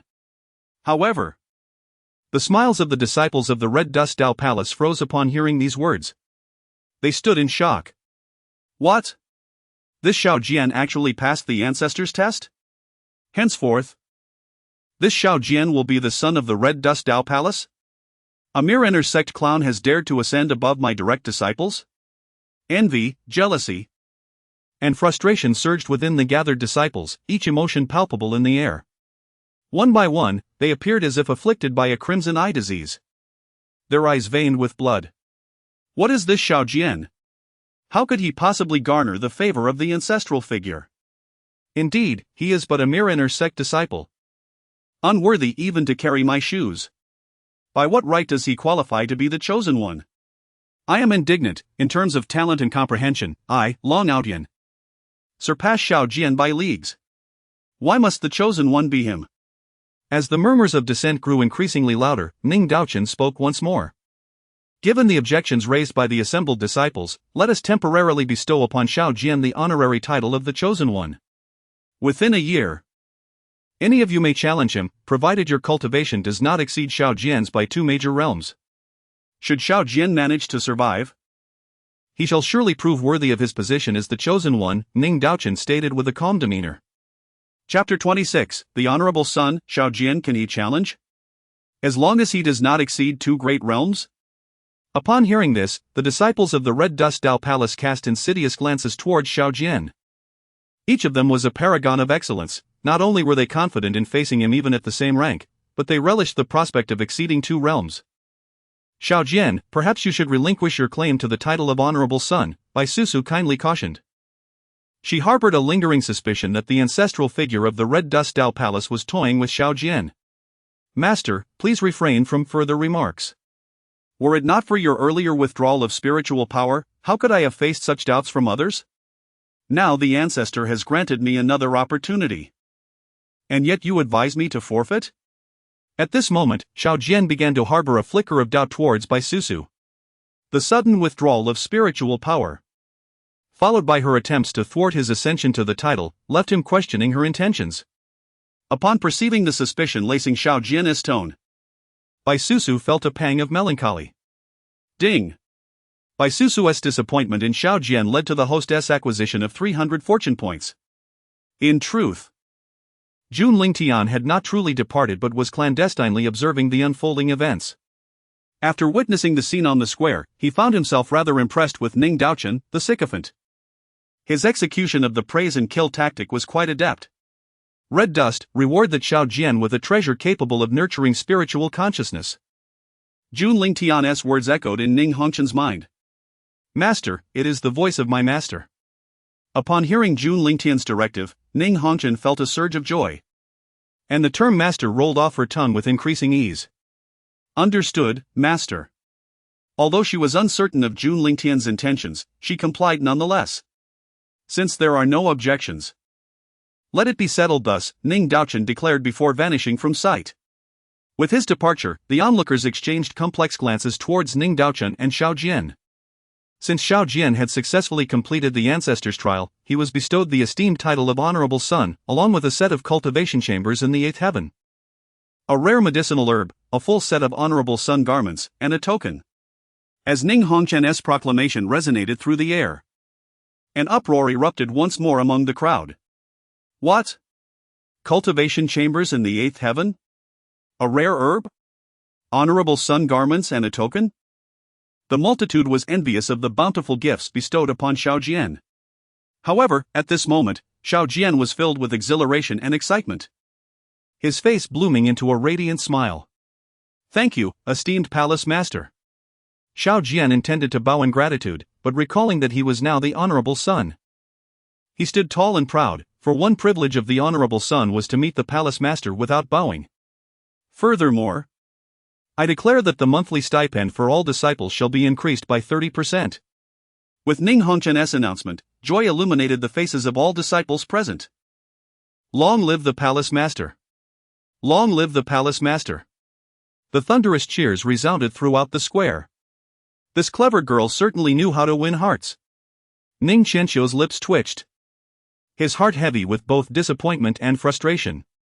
By the way, Elder Ning, remember to vacate the Palace Master's Hall in the 9 heavens at your earliest convenience. Ning Hongchen remarked, casting a calm glance at Ning Qianqiu. Upon hearing this, Ning Qianqiu clenched his teeth and replied, Yes, Palace Master. I shall convene an elders' meeting immediately. I have matters to address today. With that, Ning Hongchen made his way directly to the sect's main hall. Before long, the elders of the entire sect had gathered. For Ning Hongchen was the palace master personally appointed by the venerable ancestor of the emperor realm, and they dared not create any obstacles. Meanwhile, upon returning to his quarters, Ning Daochen summoned the elder from the Red Dust Dao Palace who had intended to use Ning Hongchen as a furnace. The elder was a corpulent man with a lecherous countenance, possessing formidable cultivation at the Saint Sovereign level. Elder, you summoned me for something? The overweight elder's heart raced with trepidation, as if he had anticipated the reason for his summons. Is it true that you wish to make the girl Hongchen your furnace? Ning Daochen's tone was detached, despite appearing as meek as a kitten before Jun Lingtian. Within the confines of the Red Dust Dao Palace, none dared to defy him. Elder. The corpulent man stammered, at a loss for words, knowing that his justifications would be futile. Such matters could not be concealed from an ancestor of the Emperor realm. Surrender your life soul, and you may escape the death penalty. Life soul? Elder, I. The overweight elder hesitated, but ultimately fell silent, obediently presenting his life soul. From this day forth, you shall be the servant of the girl Hongchen. And you will faithfully guard her side. Ning Daochen collected the elder's life soul, speaking in a calm tone. Yes, elder, the corpulent man replied, relieved that he had not met his demise. In truth, Ning Daochen was aware of the elder's misdeeds, though he might use a furnace for cultivation. He would never endanger a female cultivator's foundational cultivation or life. Otherwise, Ning Daochen would have dispatched him long ago. After the corpulent elder departed, Ning Daochen resolved to enter seclusion. He retrieved the storage ring given to him by Jun Lingtian and casually extracted a vial of elixir from within. As he slowly opened the vial, an overwhelming aroma of the elixir surged forth, enveloping him. The skies above erupted with myriad phenomena. As 9 5-clawed golden dragons spiraled through the air. Simultaneously, around the elixir in Ning Daochen's hand, 9 vividly animated 5-clawed golden dragons danced. Could it be the long-lost imperial-grade elixir, the 9-turn dragon pattern-breaking mirror elixir? Ning Daochen was momentarily stunned, but quickly regained his composure, employing his divine abilities to erase the manifestations. How is this possible? How could my brother possess such a long-lost elixir from countless epochs? As if struck by a thought, Ning Daochen rummaged through the storage ring, uncovering various other vials: the Great Phoenix Nirvana Elixir, the Qilin Life Soul Elixir, the Celestial Enlightenment Elixir, the Revitalization Elixir, and the Thunder Essence Transformation Elixir. As Ning Daochen gazed upon the myriad of lost imperial-grade elixirs, he felt a profound sense of numbness envelop him. It was only now that he comprehended the truth. Jun Lingtian not only possessed far superior strength but also boasted alchemical skills that ranked among the pinnacle of the realms. He was utterly captivated, truly humbled at this moment. With a brother so generous to his younger sibling, what more could he desire? He vowed within himself that from this day forth, he would be an unwavering and devoted admirer of his elder brother. Simultaneously, in the Shaojian cave dwelling of the 8th layer of heaven, Shaojian beamed with joy as he surveyed the exquisite cultivation environment and the opulent decor of the cave. Master, do enlighten me, why did you suddenly withdraw your spiritual power earlier? Shaojian inquired, reclining into a lounge chair as he established a connection with the bone ring. Chapter 27, The Ancient Divine Plan. There was little to articulate. Bai Susu spoke in a tone devoid of fervor, her realization dawning that Shaojian exhibited no concern for her well-being. Preoccupied solely with his own interests, she felt no inclination to elucidate the reasons behind her predicament. Upon hearing her indifferent tone, a surge of anger welled up within Shaojian. Well. Now he could neither be bothered to provide explanations. Just as his temper flared, a senior elder from the Red Dust Dao Palace arrived at his dwelling. Your Excellency, this is the celestial medicine bestowed upon you by the palace master, along with garments and a token. The elder continued, this celestial medicine, known as the 9-turn green lotus, is sourced from the banks of the river of forgetfulness. It enhances the strength of the soul, stabilizes the spirit, and nourishes the essence of the soul. As the elder elaborated, a wave of delight washed over Shaojian. Previously, due to Bai Susu's presence, he had administered all soul-enhancing elixirs to her. Now, however, his cultivation realm surpassed that of his spiritual realm. The arrival of this celestial-grade medicine was a timely relief to his pressing concerns. Very well. This is a reward for you. Shaojian casually gifted the elder a few medium-grade spirit stones. Thank you, Your Excellency. The elder's countenance, however, bore no expression of joy. He typically practiced with high-grade spirit stones and regarded medium-grade stones with disdain. Within the bone ring, Bai Susu also heard the elder's words, her heart filled with anticipation. Having once been a quasi-emperor, she was well aware of the 9-turn green lotus's significance. This elixir held immense potential for stabilizing and enhancing one's soul. If she could absorb it, her fragmented spirit would near complete restoration.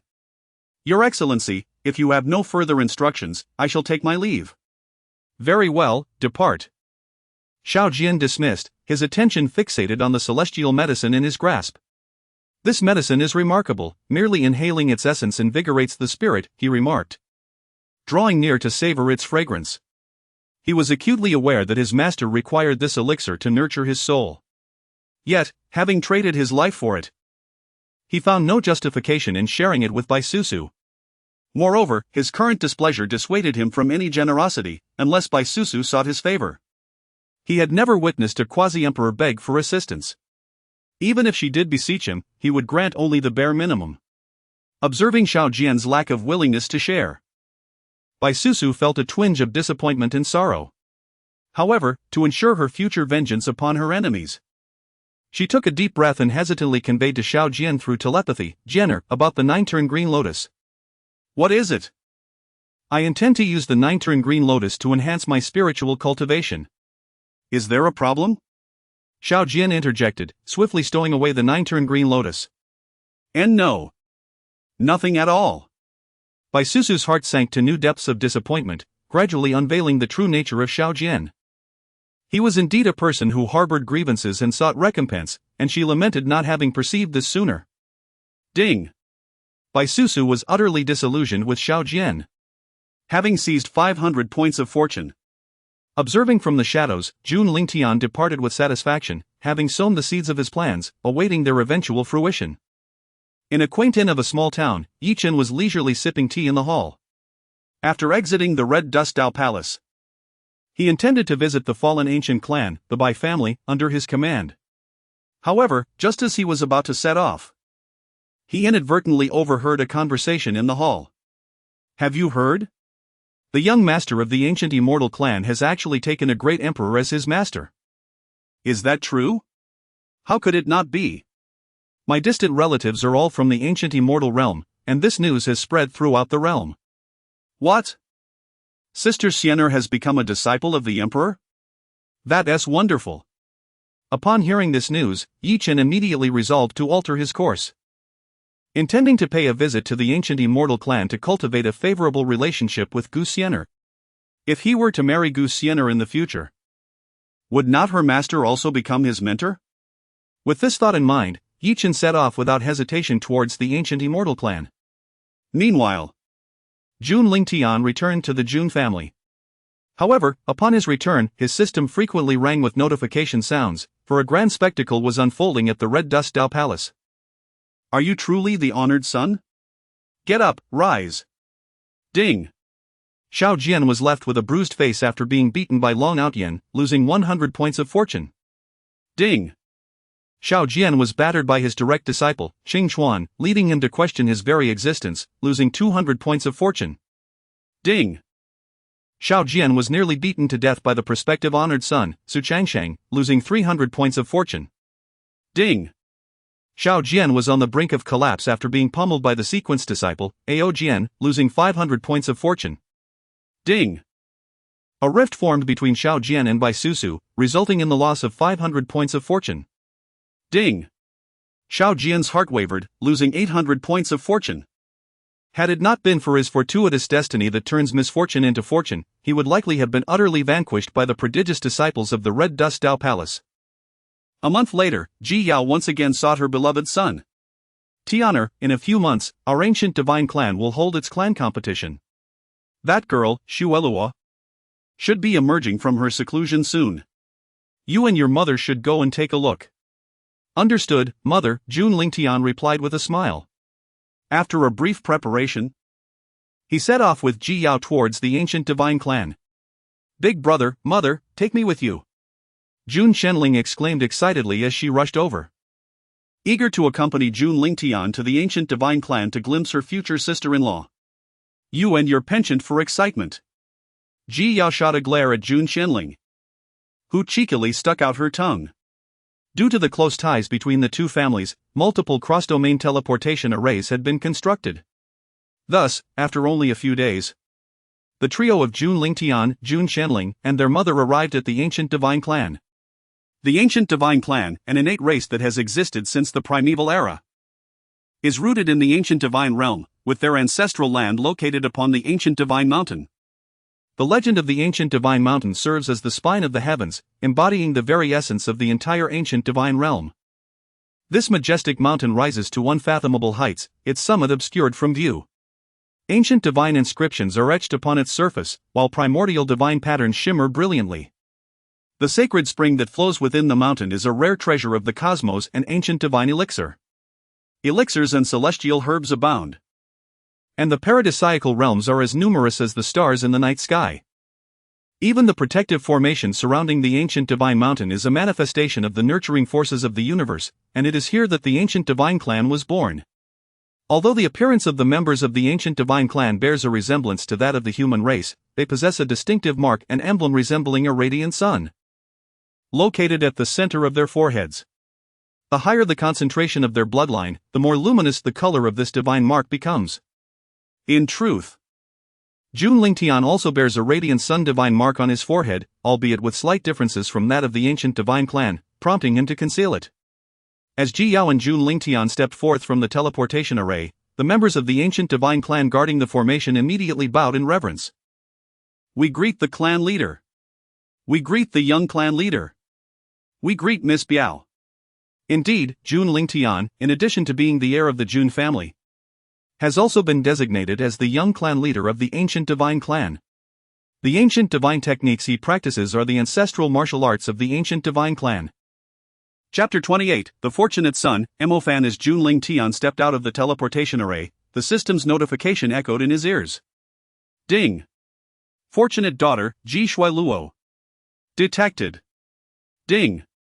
Fortunate son, Ji Fan, detected. Jun Lingtian was not the least bit surprised by the system's alerts.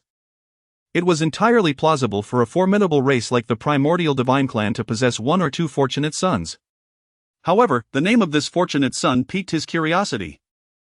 For all members of the primordial divine clan bore the surname Ji, yet this fortunate son, Fan, bore the surname Mo, which was indeed unusual.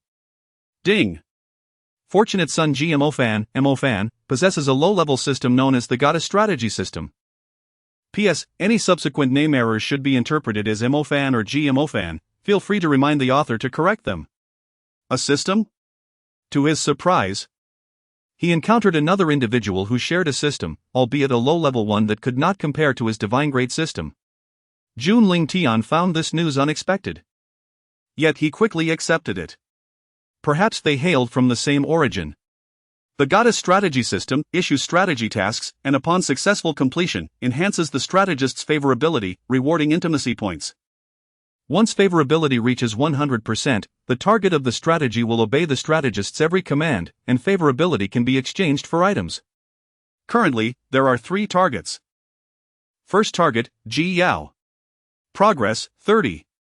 Second target, Ji Shui Luo. Progress, 40. Third target, Ji Shui Yuan. Progress, 60. What? Who is the first target? Jun Lingtian thought he must have misheard. Was Ji Yao not his mother? How could she become the target of this fortunate son's strategy? Does this fortunate son aspire to be his stepfather? Indeed, host, you have not misheard, this fortunate son wishes to assume that role. Very well. I had no intention of confronting you, yet you seek to ascend above me. At this moment, Jun Lingtian began to contemplate how he would manipulate this fortunate son. Ji Fan. Cousin, Lingtian, cousin Xian'er, you have returned. Awaiting eagerly were Ji Shui Yuan, Ji Shui Luo, and a multitude of primordial divine clan members outside the teleportation array. Among the crowd stood a woman of ethereal elegance, her skin as fair as snow, her figure curvaceous, resembling a celestial being untouched by the mundane world. This exquisite maiden was none other than Ji Shui Luo, the contemporary goddess of the primordial divine clan. Upon seeing Ji Yao and Jun Lingtian's arrival, the once aloof and noble Ji Shui Luo unexpectedly graced them with a captivating smile that could topple nations. Aunt! Brother Lingtian, cousin Xian'er, Ji Shui Luo greeted them warmly, her face radiant with joy as she turned her gaze toward Jun Lingtian, her eyes sparkling with a unique brilliance. She was aware of the purpose of his journey and recalled fond memories from their childhood. Shui Luo, you have become even more beautiful.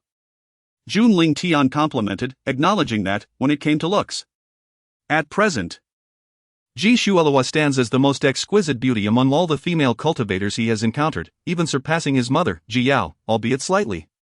However, when it comes to temperament, one might say they each possess their own unique charm. Brother Xie Lingtian, your compliments are most flattering. Upon hearing Jun Lingtian's praise, Ji Shuelua's heart swelled with joy, and her lips involuntarily curled into a subtle smile. Humph. Brother Lingtian shows favoritism. Just because my sister is beautiful, does that mean I, her younger sister, am not?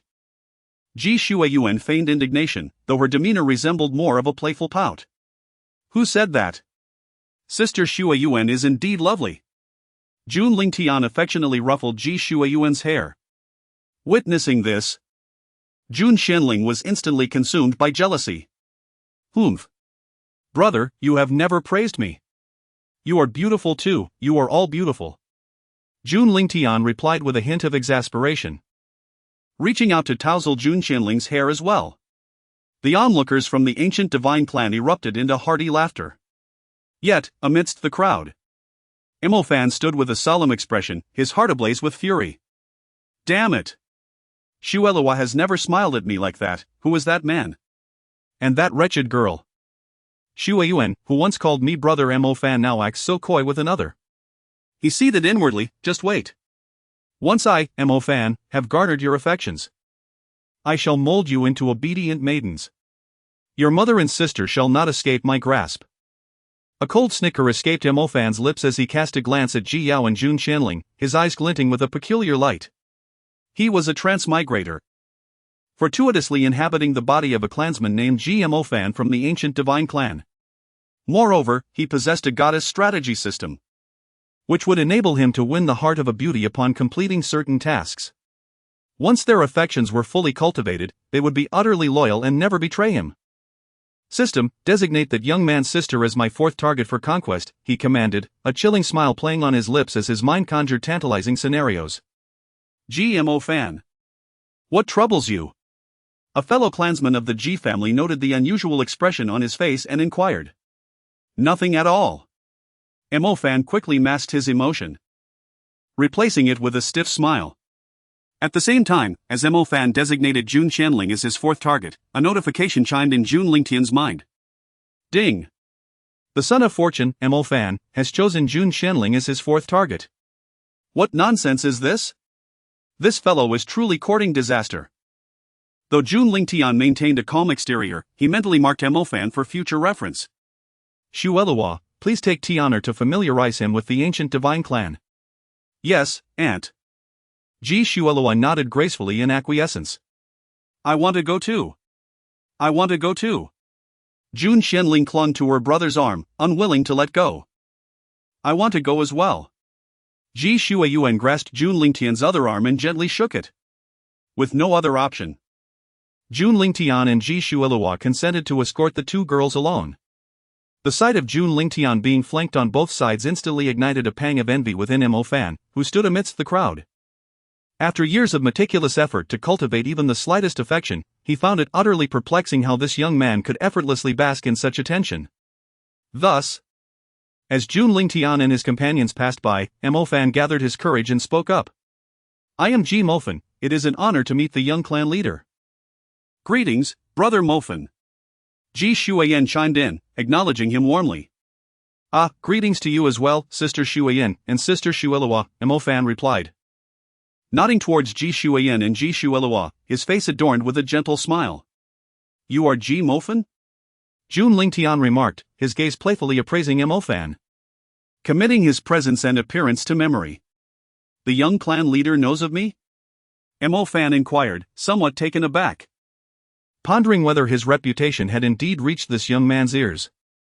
Although he harbored jealousy towards Jun Lingtian, he recognized that fostering a good relationship with him could greatly benefit his future endeavors. Chapter 29, The Snow Dragon's Steed I Don't Know. Jun Lingtian replied indifferently, then turned to leave. Ji Shuelua and Jun Xianling hurriedly followed suit, while only Ji Shueyuan cast a glance at Mo fan, her eyes filled with a hint of apology. Damn it! Just wait, I will make you kneel and sing conquer sooner or later. Mo fan felt a sense of humiliation wash over him, twisting his insides. Jia Mo fan. We still need to feed the spirit beasts. A disciple of the ancient divine clan, who had been standing beside Mo fan, called out. Indeed, my beast taming abilities are unparalleled.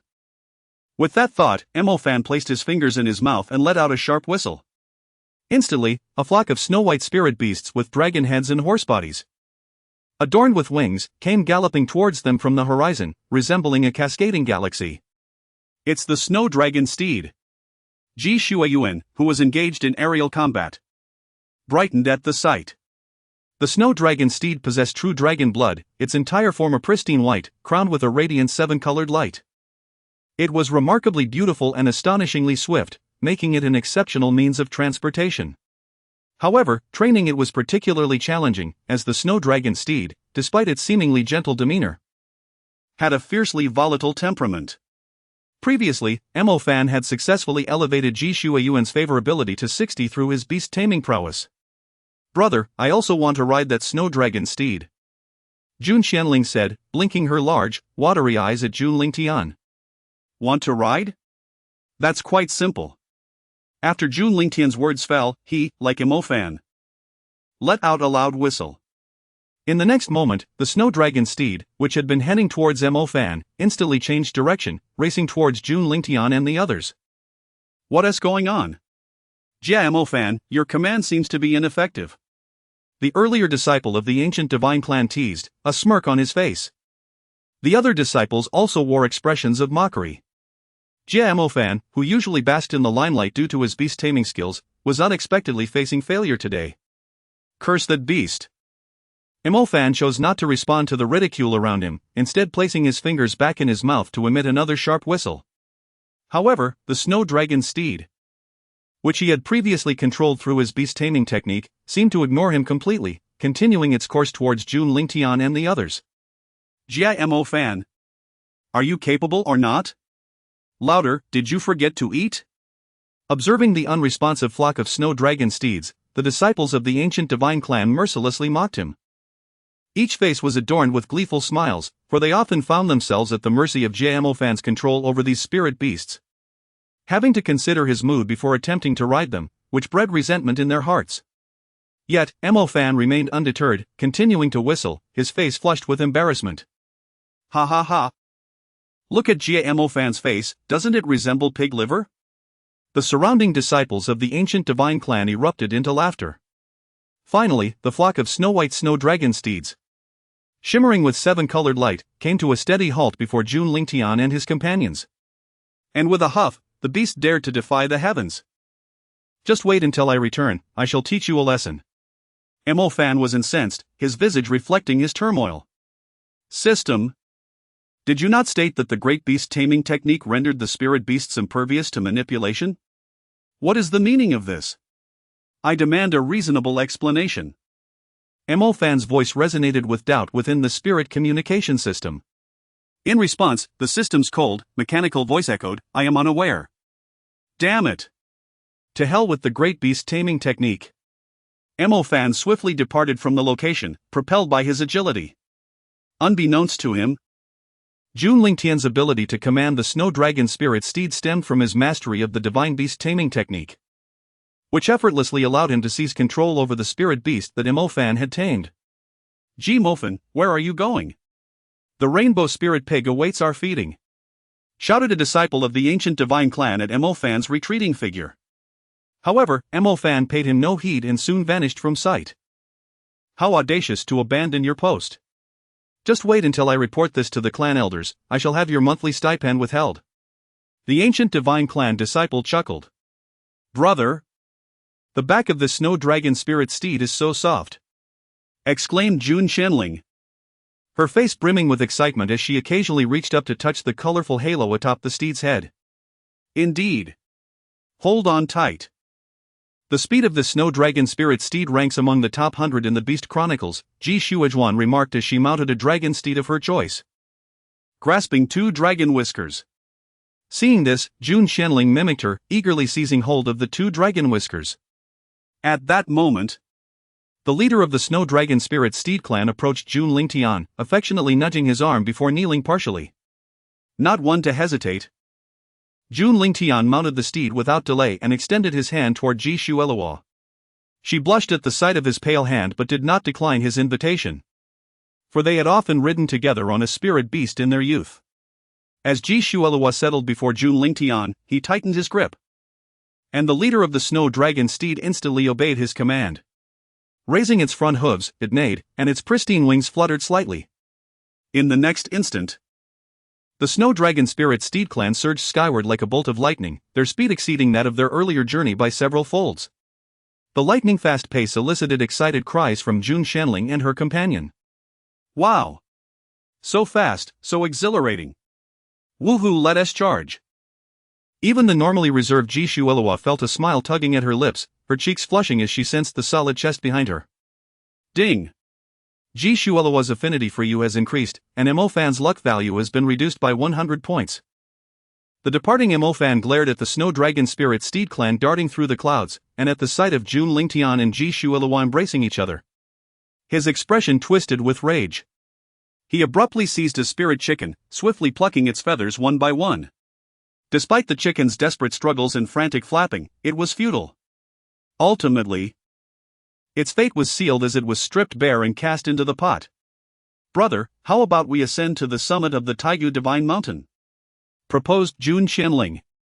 It is said that the peak of this mountain is shrouded in mystery, and today she yearned to uncover the truth. Upon hearing this, Ji Shueyuan gazed at Jun Lingtian with eager anticipation.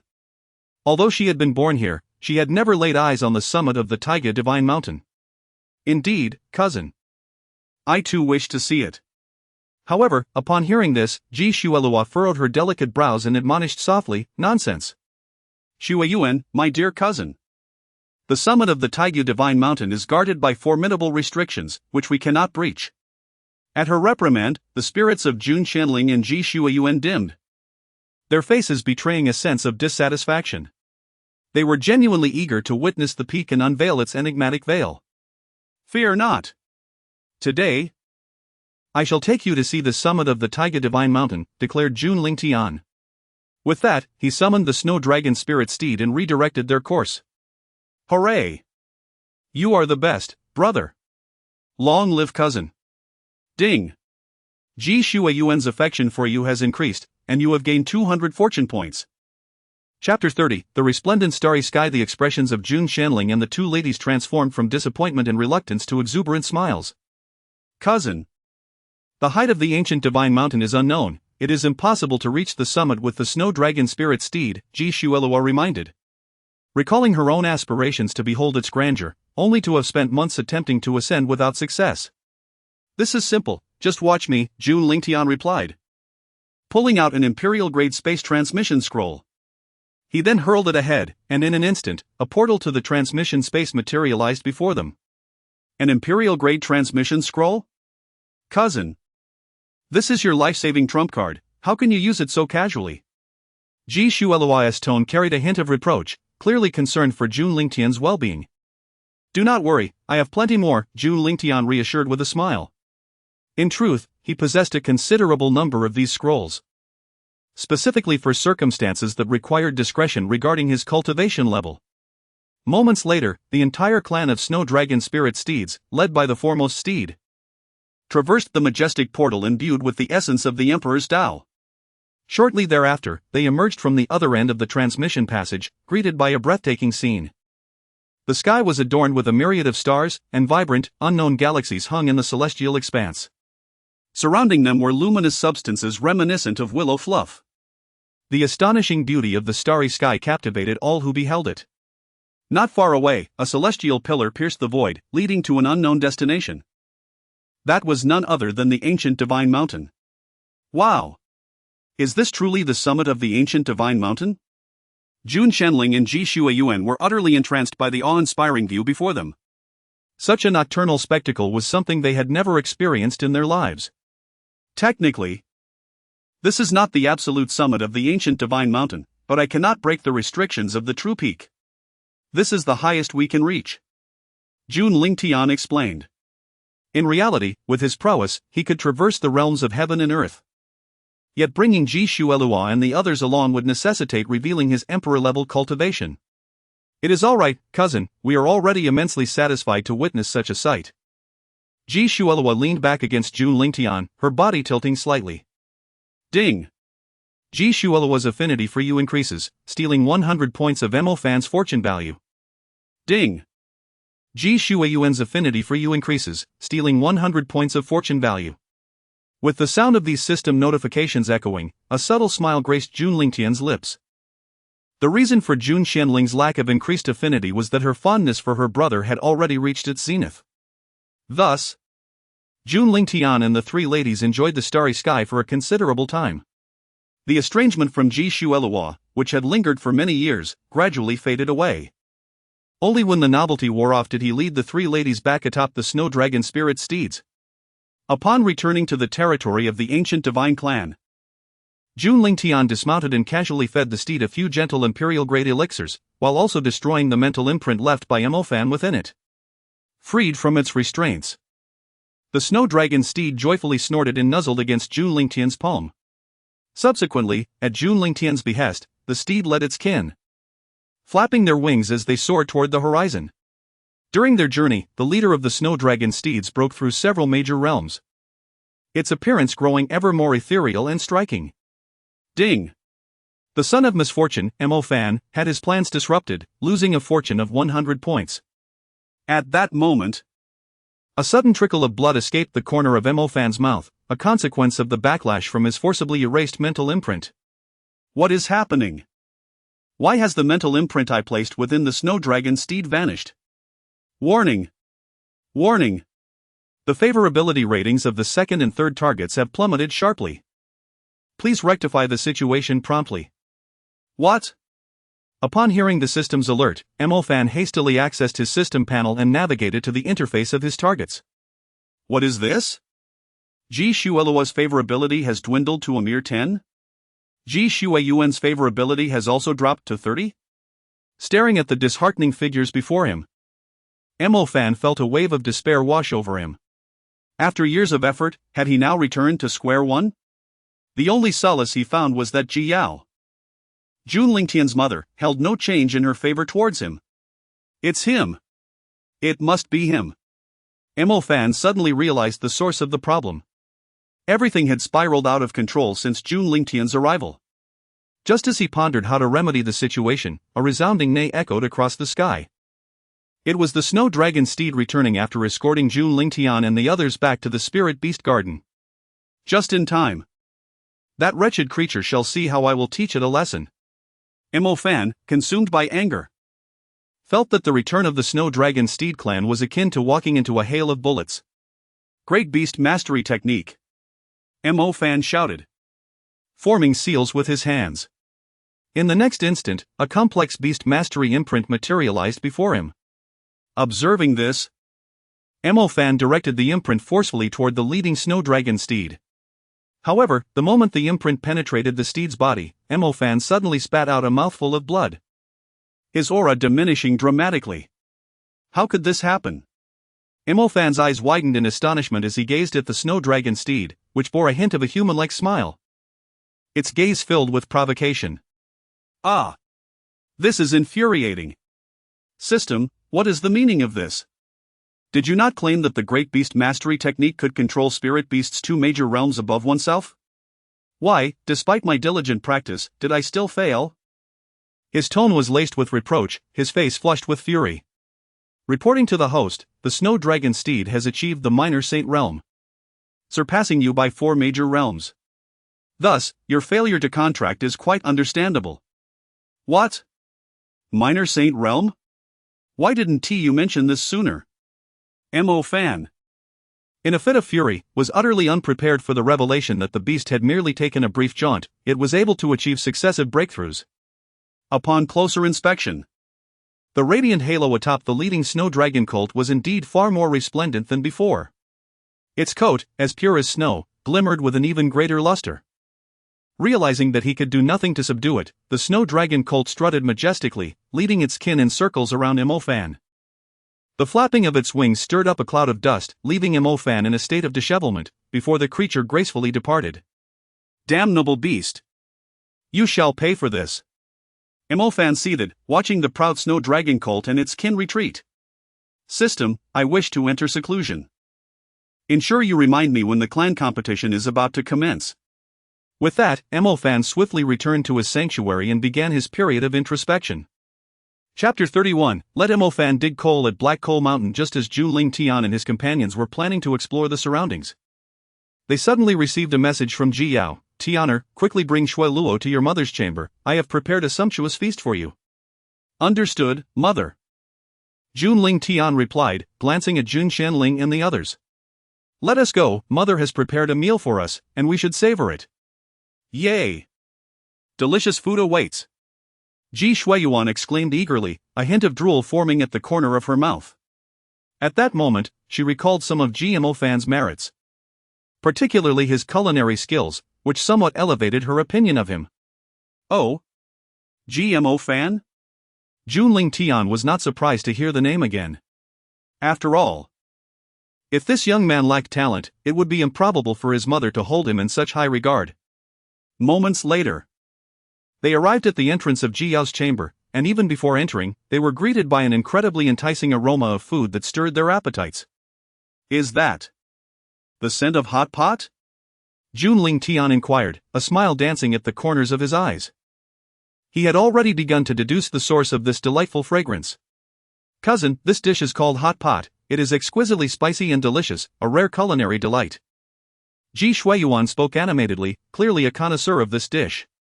Upon hearing this, Jun Xianling could hardly contain her excitement. Really? Then let us hurry, she urged, pulling everyone along with a sense of urgency.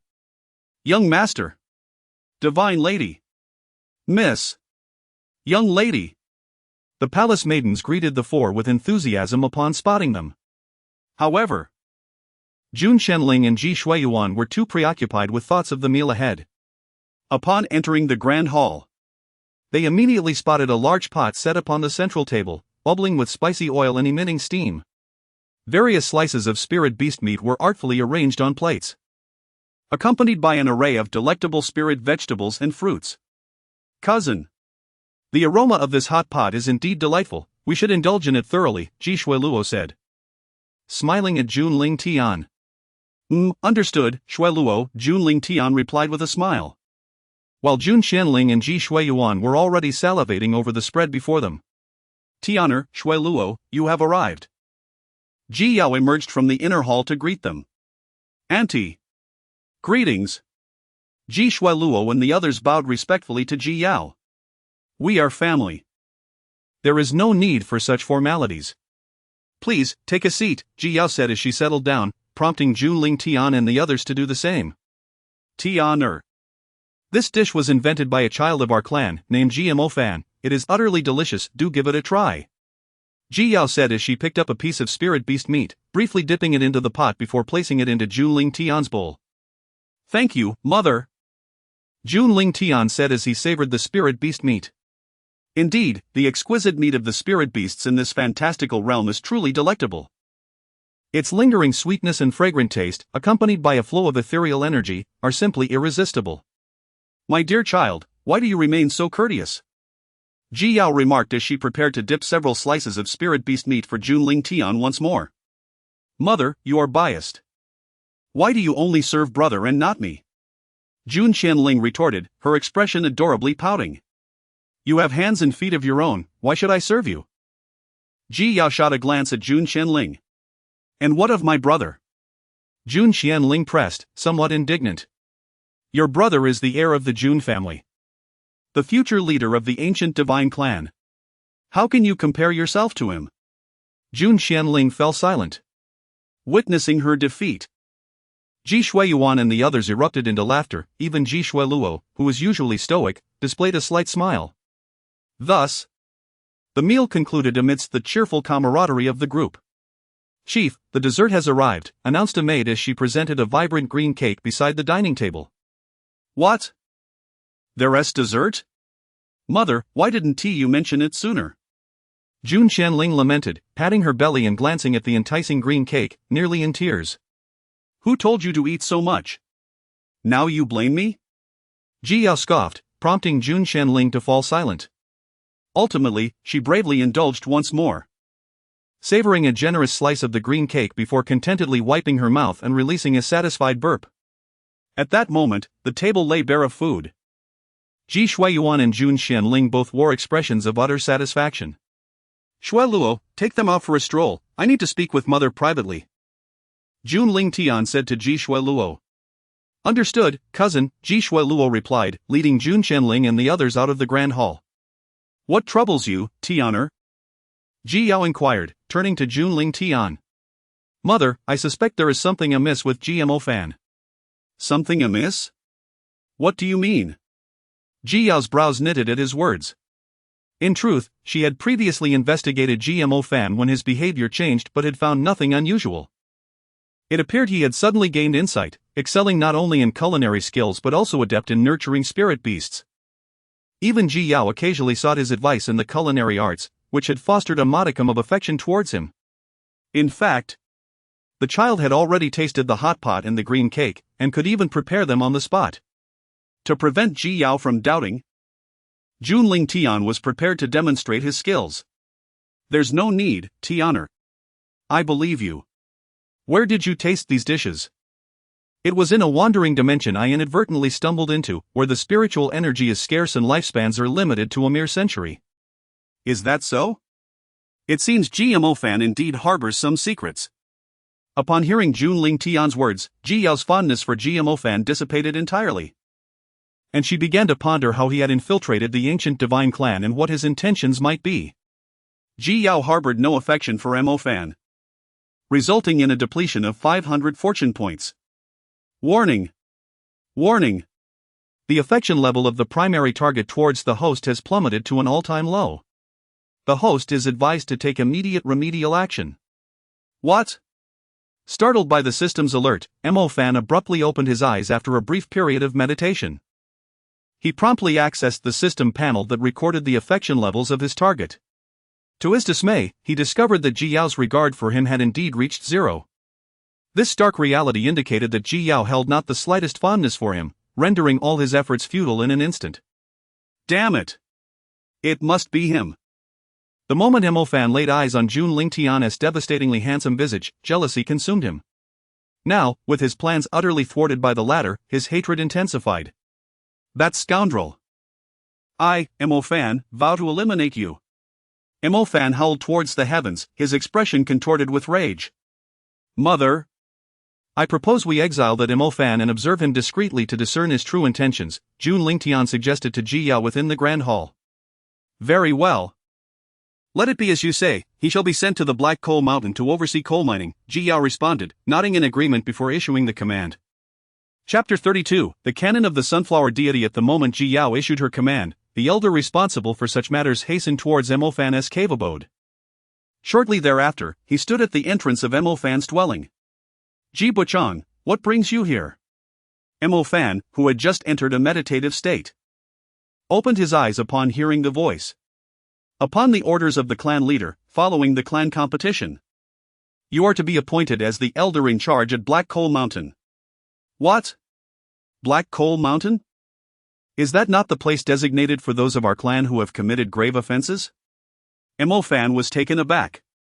Black Coal Mountain had always served as a place of exile for those who had erred significantly. He had done nothing wrong, why was he being banished? Ji Buchang. Did you hear that? The elder, noticing Mo Fan's bewilderment, displayed a flicker of displeasure on his face. Regaining his composure, Mo Fan inhaled deeply, his gaze piercing as he addressed the elder. Might I inquire why I am being exiled? Have I committed some transgression? Why the need for questions? Just comply with the order, the elder scoffed, showing no inclination to elaborate, and departed without a backward glance. What is happening? What could possibly be the reason for this? Mo Fan felt a surge of frustration. If he were to be exiled to Black Coal Mountain, what would become of his 4 targets for conquest? He would be unable to even lay eyes on them, let alone pursue them. Was he to shift his focus to those grim, bloodthirsty beastmen instead? System. What should I do now? Mo Fan placed his last hope in the system. Ding. Given the perilous situation faced by the host, you are awarded a major opportunity search card. A major opportunity search card? Mo Fan's eyes brightened at the prospect. If he could uncover a significant opportunity before the clan competition, he would undoubtedly shine at the event. He could then refuse the summons to Black Coal Mountain with confidence. With this thought in mind, Fan promptly activated the Major Opportunity search card. In the next instant, a radar-like technological panel materialized before him. A unique energy wave emanated from Fan, expanding outward into the surroundings. As time elapsed, a substantial red dot finally appeared on Fan's technological panel. System. Does this red dot signify? Fan's face lit up with excitement. Indeed, host, your assumption is correct. This red dot signifies at least a supreme-level divine heritage. The system's affirmative voice intensified Fan's exhilaration. What is Fan up to? Jun Lingtian, who had been observing Fan's movements, furrowed his brow upon seeing him move beyond the clan territory. He swiftly followed in pursuit. After a period of rapid advancement, Fan eventually halted atop a small hill on the outskirts of the ancient divine clan's territory. This is the place. Noticing that his location aligned with the red dot on the map, Fan began to search for the entrance to the Major Opportunity. As Jun Lingtian observed the scene, he swiftly activated his Imperial Eye to survey the small hill below. Instantly, the vista beneath the hill was laid bare before him. It was none other than the burial site of a perfected Supreme Realm practitioner. A subtle smile graced Jun Lingtian's lips upon realizing Fan's intentions. With a flicker, he vanished into the Supreme Realm's inheritance tomb. Before his eyes lay a resplendent golden skeleton, adorned with shimmering runes that radiated a golden light, remarkably preserved through millennia. In the hands of the skeleton rested a jade slip of inheritance, known as the Infinite Sword Classic. The spatial ring on the skeleton's hand contained numerous jars and weapons, though most were of little utility. Only a single supreme-grade spiritual sword retained a glimmer of sentience. Upon sensing Jun Lingtian's aura, the once motionless skeleton slowly coalesced into a humanoid phantom. Young one, since you have passed the trials I set forth to arrive here, you are indeed fated to inherit my legacy. Are you willing to accept my teachings? If so, then kneel and pay homage. The humanoid phantom bore an air of authority, imbued with the majesty of the Supreme Realm. A common individual might have been intimidated into submission, bowing in reverence. Yet, Jun Lingtian simply scoffed, unperturbed by the spectral presence. Instead, he produced a jade slip of his own techniques, exchanging it with the one held by the skeleton. After completing this exchange, he waved his hand, restoring the scene to its original state, including the reformation of the humanoid phantom. Meanwhile, Fan had only just located the entrance to the inheritance tomb. Following a series of tests assessing comprehension, temperament, and innate talent, he spent several days before finally entering the main burial chamber. Upon entering, he was immediately blinded by the dazzling golden light, causing him to close his eyes. After a moment of acclimatization, he opened them to behold a sight that quickened his breath: an actual Supreme Realm corpse. Overwhelmed by the immense pressure emanating from the remains, Fan's expression turned fervent, for he had spotted a jade slip of inheritance in the skeleton's grasp, infused with formidable Dao rhythms. Ha ha ha! I, Fan, am indeed the favored child of destiny under the protection of the heavenly way. Wait, you little wretch. Once I accept this inheritance, I shall be the first to challenge you at the clan competition. The mere thought of Jun Lingtian's visage ignited a seething anger within Fan. He felt compelled to exact vengeance to quell his inner turmoil. As he indulged in these thoughts, a humanoid phantom once more materialized above the skeleton's head. Young one, since you have passed the trials I set forth to arrive here, you are indeed fated to inherit my legacy. Are you willing to accept my teachings? Absolutely. I am willing. Fan nodded fervently, akin to a chick pecking at grain. If so, then kneel and pay homage. Upon hearing these words, Fan did not hesitate to kneel, bowing deeply. As a disciple, Ji Bo often paid respects to his master. Having accepted his apprenticeship, he was now free to cultivate this technique. After uttering these words, the skeletal figure's ethereal form gradually dissipated, and the jade slip containing the inheritance slowly floated before Fan. Witnessing this, a look of pure joy illuminated Fan's face. With eager anticipation, He received it and focused his gaze intently upon it. Sunflower Divine Canon? Upon seeing the title inscribed on the jade slip, Mo Fan's smile froze. As a traveler from Blue Star, he was all too aware of the implications of the term sunflower. He silently prayed that it was merely a coincidence. With trepidation, he immersed his consciousness into the slip. However, in the next instant, 8 ominous words materialized in his mind. To practice this technique, one must first castrate oneself. Chapter 33, Mo Fan's Dilemma. Damn it! Mo Fan hurled the inheritance jade slip away with fervor. System, are you toying with me? What troubles you, host? Is the inheritance jade slip unusable? The system's cold mechanical voice echoed once more. You might want to examine the contents of that jade slip. Mo Fan was exasperated. If he followed the method outlined in the technique, how could he possibly pursue the goddess? Even if he succeeded in winning her over, what would be the significance? Upon hearing his frustration, the goddess pursuit system promptly scanned the inheritance jade slip. Ding! Scan complete. This inheritance technique is classified as a top-tier imperial level skill, with a significant probability of enabling one to achieve the status of an emperor. Achieve emperor status? Mo Fan's expression fluctuated between hope and despair. On one hand, there was the enticing allure of unparalleled cultivation, while on the other, he grappled with earthly desires. The choice required careful contemplation. Host, this technique is the most extraordinary I have encountered, seemingly tailor-made for you. Mo Fan was taken aback. Practicing this technique would not interfere with your functions? He inquired. A hint of curiosity in his voice. Frankly speaking, he was indeed somewhat tempted. This was a technique capable of leading one to the realm of emperors. Such a monumental opportunity might not present itself again, and once he attained emperor status, wouldn't his recovery be but a thought away? Rest assured, host, it does not interfere. This system is designed for goddess pursuit. Success in that endeavor is all that matters. Very well, then.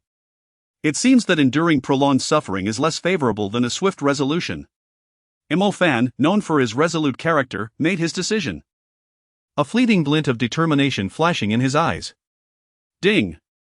The host has successfully rendered the Son of Fortune into a flawed being, acquiring 3,000 fortune points. In the void, Jun Lingtian observed this scene, an indescribable expression gracing his lips. After completing his actions, Mo Fan swiftly channeled spiritual energy within to staunch the bleeding. He then retrieved the inheritance jade slip of the Sunflower Divine Canon and began cultivating according to the method within, entering a state of unity with the heavens and man. It was evident that Mo Fan was indeed a prodigious talent, having reached the realm of divine abilities at such a tender age. Observing this, Jun Lingtian did not intervene. Rather, he employed his probing eye to gaze upon Mo Fan below. Name, Mo Fan, Mo Fan. Identity, descendant of the ancient divine clan. Cultivation, mid-stage of divine abilities. Physique, 9 Yang supreme body, flawed. Destiny, Son of Fortune, gold. Rare celestial chrysanthemum, gold. Fallen chrysanthemum, rounded in wounds, purple. Fortune points, 23,000. What is this rare celestial chrysanthemum? Jun Lingtian pondered, for he had never encountered such a destiny before. In response, the system explained, this rare celestial chrysanthemum is an exceedingly rare fate. While it does not confer any benefits to the individual, it possesses the remarkable ability to enhance the cultivation aptitude of those with inferior talent. As long as one merges with it for cultivation, their innate potential will continually ascend, even enabling the achievement of imperial status, albeit with a limitation of 10 uses. What is this? Such a constitution and fate exist? After hearing the system's explanation, Jun Lingtian cast a peculiar glance at Mo Fan below, already formulating some plans in his mind. Time was running short, it was time to return, he mused, as his figure gradually faded into the void. 3 months later, on the eve of the ancient Divine Clan's clan competition, Missouri Fan, who had been sequestered in the ancestral tomb, suddenly opened his eyes wide. A fleeting flash of crimson divine light danced within his gaze. Ha ha ha! I've reached the pinnacle of the king realm. In just 3 months, I have broken through a significant boundary and attained full mastery of the king realm.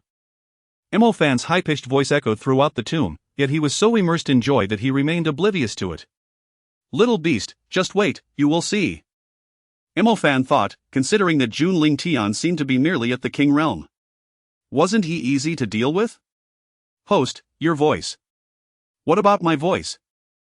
Fan furrowed his brow and spoke again, only to realize that his voice had become shrill and high-pitched, akin to that of a eunuch.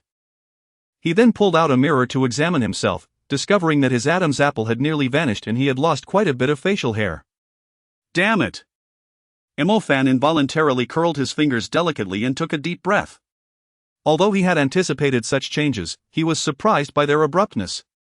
Initially dismissive, he couldn't help but feel a twinge of insecurity when faced with the reality. After numerous unsuccessful attempts to mimic his previous voice, Fan resigned himself to the fact. He then turned his gaze towards the storage ring held by the skeletal figure of the Supreme Being. Master, do not blame me. You have no further need for these trinkets, so let your disciple accept them. After uttering this, Fan removed the storage ring from the skeleton's hand and delved within to explore its contents. Upon organizing all the items, he found that, aside from 2 spiritual swords and some martial techniques that remained usable, all other possessions had succumbed to the ravages of time. This supreme sword is still viable. Its spirit remains intact and will suffice. Fan donned the storage ring and then turned his gaze back to the skeleton. He had initially considered taking the skeleton to sell for some spirit stones but was halted by the system. Host, this individual had set measures upon their own remains, which you currently lack the power to dismantle. Phew! It was fortunate that I refrained from acting, Fan thought, breaking into a cold sweat. He silently lamented the missed opportunity. Let us depart, the competition is imminent, and it is time to return. After expressing this, Fan retraced his steps back to his dwelling. Simultaneously, the entire ancient divine clan was fervently preparing the venue and decorations for the grand competition. Special arenas, equipped with isolation formations, were being erected one after another. The clan competition serves as a significant means to assess the combat prowess of the younger generation of the ancient divine clan, and each occasion is approached with utmost seriousness. Therefore, Ji Yao personally oversees every competition, ensuring a comprehensive understanding of the talents and cultivation status of the clan's youth. In the skies above, Jun Lingtian and his companions, riding the snow dragon spirit steed, are en route to the venue of the clan competition. Ever since Jun Lingtian tamed the snow dragon spirit steed, the entire herd has exhibited an extraordinary gentleness in their presence. Brother, will you participate in this clan competition? Jun Xian'er inquired curiously, glancing at Jun Lingtian. Ji Shuiluo and Ji Shuiyuan also turned their gaze upon hearing her words. Initially, I had no intention of competing, however, it seems this time I may not be able to adhere to my original plan, Jun Lingtian remarked, his eyes scanning the area where Fan was situated. Chapter 34, The Clan Competition. At this moment, the square at the heart of the ancient divine clan was teeming with people. The younger generation of the clan had largely gathered, with even some prodigious talents awakening from their seclusion. This competition was not only crucial for their rankings and status within the clan, but those who ranked highly would also receive generous rewards. The top 1,000 participants would gain entry into the soon-to-be-unveiled quasi-emperor level secret realm. Breakthrough to the monarch realm. Fan's sharp voice erupted from within his cave dwelling. Instantly, the spiritual energy within a radius of several dozen miles was drained by him. At that moment, he also ascended to the ranks of the monarch realm. In this clan competition, I, Fan, am determined to secure the first place. With newfound confidence, he swiftly exited his cave and made his way to the square for the clan competition. The square was adorned with 100 enormous arenas, each overseen by an elder of minor saintly stature. Surrounding them was a raised platform for spectators to observe the event. Look, it's cousin Xian'er. I heard he entered the monarch realm a few months ago. This time, he is sure to achieve a remarkable rank. Since the age eligibility for the competition was between 18 and 30, those members of the ancient divine clan who did not meet the age requirement could only spectate from the elevated platform. That must be the divine son. I heard he reached the late stage of the monarch realm a month ago. I wonder if he has broken through since then. At that moment, a strikingly handsome young man approached, renowned as the divine son of the ancient divine clan, Ji Chen. The divine maiden and the young clan leader have arrived. The crowd turned to see Jun Lingtian and his companions. Rumor had it that the young clan leader had attained the monarch realm 2 years prior. One could only speculate his current level. That goes without saying, he must have reached the monarch realm by now, a clan member confidently asserted. Ye Chen noticed Jun Lingtian and the others, a radiant smile blossoming on his face as he jogged over. Cousin Lingtian, Cousin Shuelua, Cousin Shuayuan. After greeting them, his gaze shifted to Jun Xianling, his smile widening even further. Cousin Xianling, when did you arrive? We've been here for quite some time, Cousin Sangxiong. Jun Xianling replied with a nonchalant tone, clearly unimpressed by his attention. However, upon hearing her address him as cousin, Ye Chen appeared bashfully, scratching his head. Witnessing this, Jun Lingtian could only shake his head in bemusement. It was evident to him that this young man was emotionally naive, a so-called innate lickspittle of the legendary kind. He then activated his probing vision, pondering that if Ye Chen wished to be his brother-in-law, he would surely need to become a great emperor in the future. Name, Ye Chen. Identity, progeny of the ancient divine clan. Cultivation, initial stage of the sovereign realm. Physique, ancient divine body. Fate, bound by love, purple, fortune value, 9,000 points. What a remarkable ancient divine body. Upon reviewing Ye Chen information, Jun Lingtian expressed a certain admiration. The ancient divine body ranks among the most esteemed physiques across the realms, consistently emerging from the ancient divine clan throughout the ages. The clan's profound study of this physique is one of the reasons for its standing among the top-tier powers. Suddenly, a disciple of the ancient divine clan spotted an individual whose entire face was concealed by a mask. Look, who is that masked figure? The silhouette and attire seemed reminiscent of Ji Mofan. Some familiar disciples speculated on the identity hidden beneath the mask. Ji Mofan?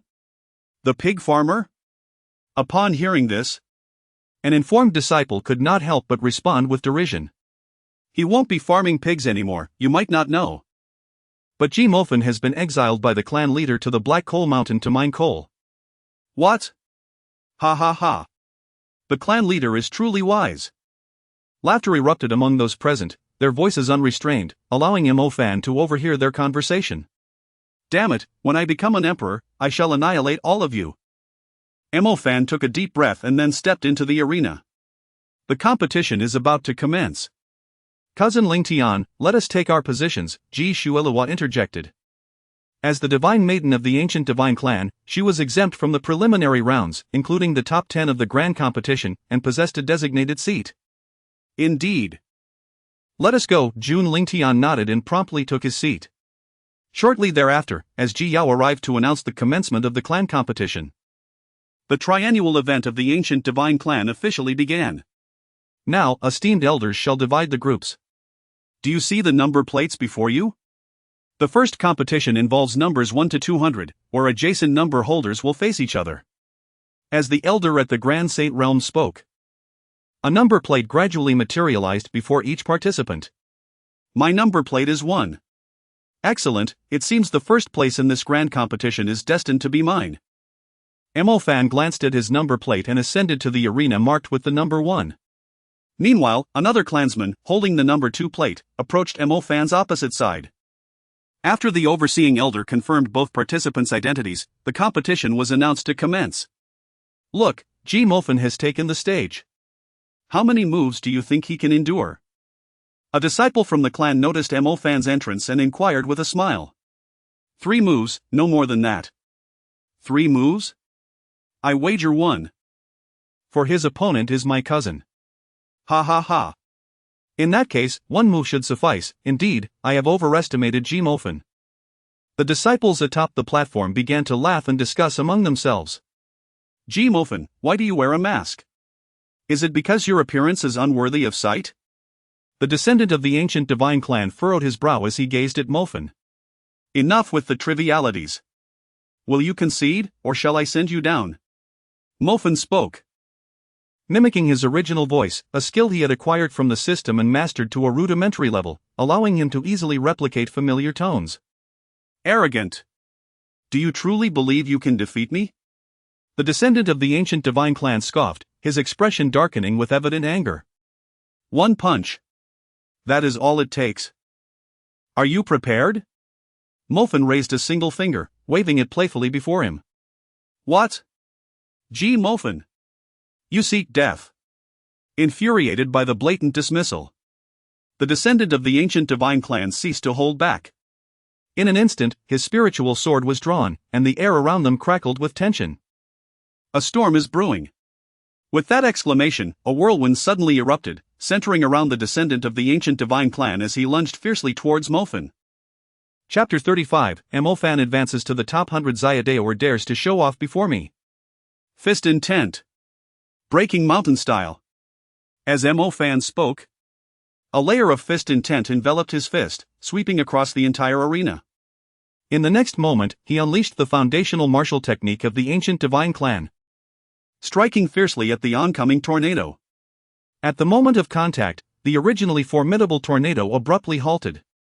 Subsequently, it slowly shattered and vanished, while the disciple of the ancient divine clan was sent flying by the tremendous force of Mofan's punch. How dare the mere mountain rain sword technique display its prowess before me? Mofan unconsciously raised his delicate fingers, lightly gesturing towards the ancient divine clan disciple who had been sent tumbling away. How could this be? How could this happen? You have actually comprehended fist intent. The disciple of the ancient divine clan, blood trickling from the corner of his mouth, attempted to rise again, but after several failed attempts, he realized he had truly been defeated by Mofan's single punch, destined to become a laughingstock within his clan thereafter. On Arena 1, Mofan wins. With the announcement from the elder officiant, Mofan walked down the stage with his head held high. When did Mofan become so formidable? Fist intent? He has actually comprehended fist intent? With a single punch, he has truly defeated my cousin.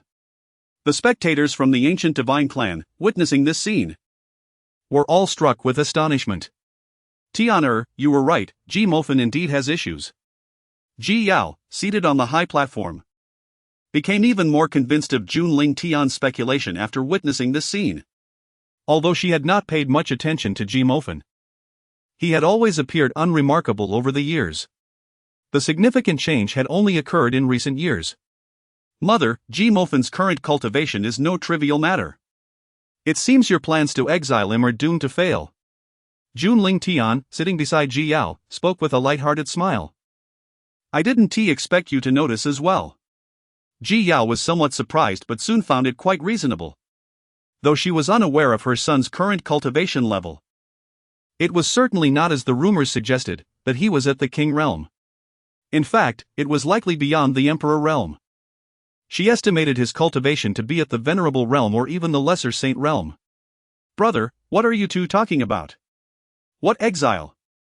Jun Qianling, unable to comprehend the conversation between her brother and mother, curiously inquired. Just watch the match carefully and refrain from asking nonsense. Ji Yao shot a glare at Jun Qianling, who instinctively shrank back. As time passed, the 100 matches finally concluded. With over 100,000 participants in this clan competition, it took several days for Mofan to be called again. Look! Mofan is up again. The once bored audience suddenly perked up at the sight of Mofan returning to the stage. Draw your sword. The disciple of the ancient divine clan facing Mofan spoke. Draw my sword? No, no, no. You are not worthy of me drawing my sword. Mofan tilted his head, provocatively beckoning with his finger towards his opponent. Mofan. You shall pay dearly for your arrogance. The descendant of the ancient divine clan, suppressing his fury, spoke, and then unsheathed the spiritual sword in his hand. With a mighty roar, he invoked the sword draw. A massive, pale azure swordlight erupted forth from the blade, striking towards Mofan with the speed of lightning. Fist intent. Mountain settling. As Mofan called out, not only was his fist enveloped in punch intent, but it also bore the phantom of a towering mountain, meeting the oncoming sword light. The mountain-settling phantom shattered the swordlight with overwhelming force. What? The ancient divine clan descendant attempted to defend himself, but it was too late. He could only barely cross the spiritual sword before his chest. In the next instant, unsurprisingly, a figure was sent tumbling off the stage, unable to rise again. One punch. Yet another punch. Has Mofan consumed swine feed? How could he be so ferocious? Those familiar with Mofan in the stands were astonished by his display. That was my cousin, a practitioner at the initial stage of the divine ability realm. I never expected he couldn't withstand a single punch. What cultivation level does Ji Mofen possess? What? Your cousin, at the divine ability realm, couldn't withstand even one punch? Upon hearing this, the crowd finally ceased to underestimate Mofen. Thus, Mofen continued to overcome his opponents, swiftly breaking into the top 100, and each victory came with just a single punch. To date, none had compelled him to deliver a second punch, let alone draw his sword. How could it be? Ji Mofen has actually surged into the top 100? As the competition narrowed down to the last 100, they indeed spotted Ji Mofen among them.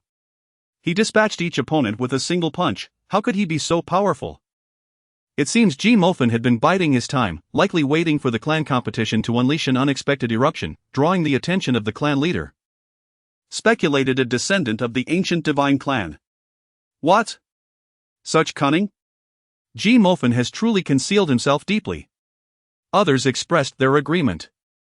If it weren't for the clan leader's intention to exile him to the Black Coal Mountain, he likely would not have revealed his true strength. Contemplating this, all who knew Ji Mofen in the stands felt a chill in their hearts, for they had often mocked him in the past and occasionally made things difficult for him. Little did they know he had been masquerading as a fool while hiding his true prowess. How intriguing!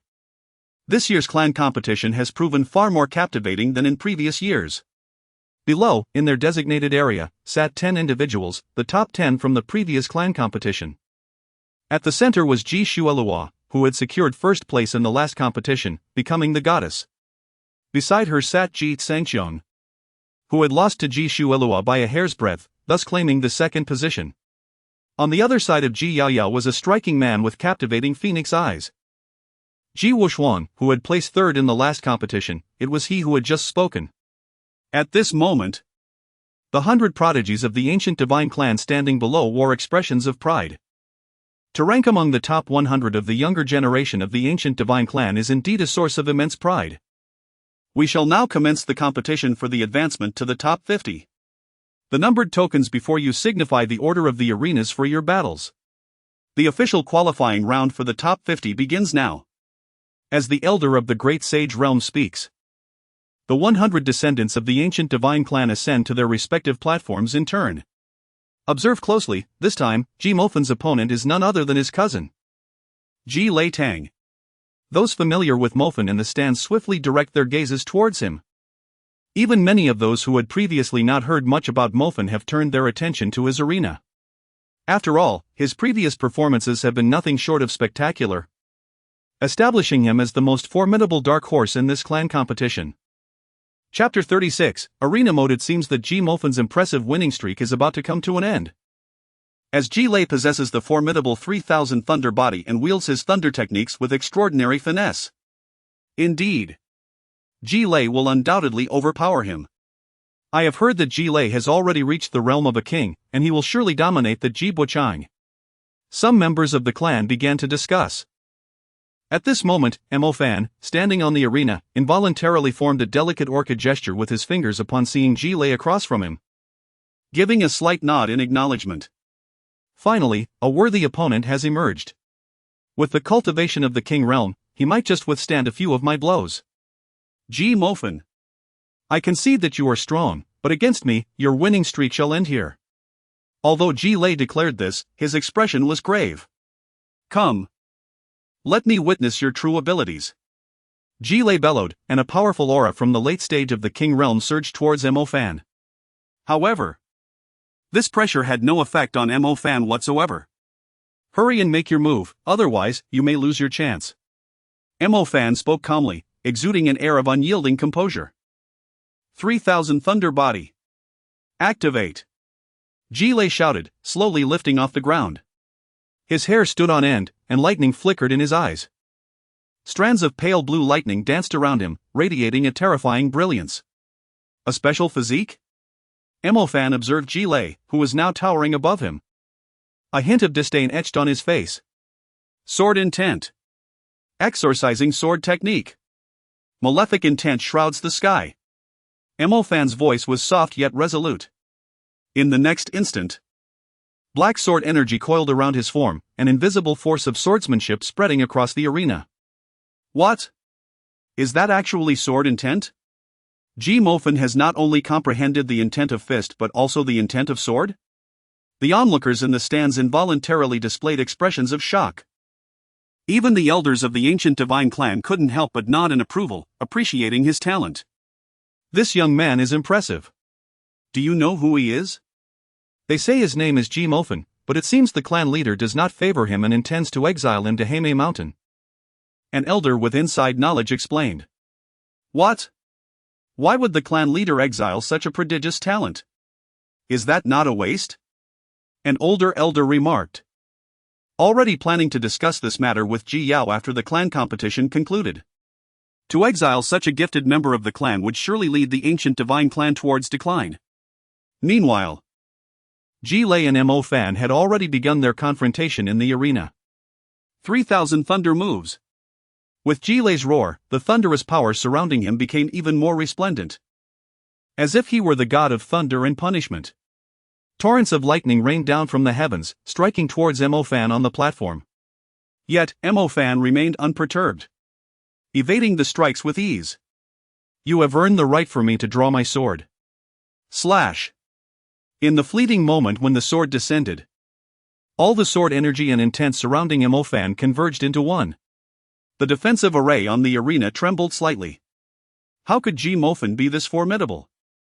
Ji Lei's body quivered at that moment, his sixth sense issuing a warning.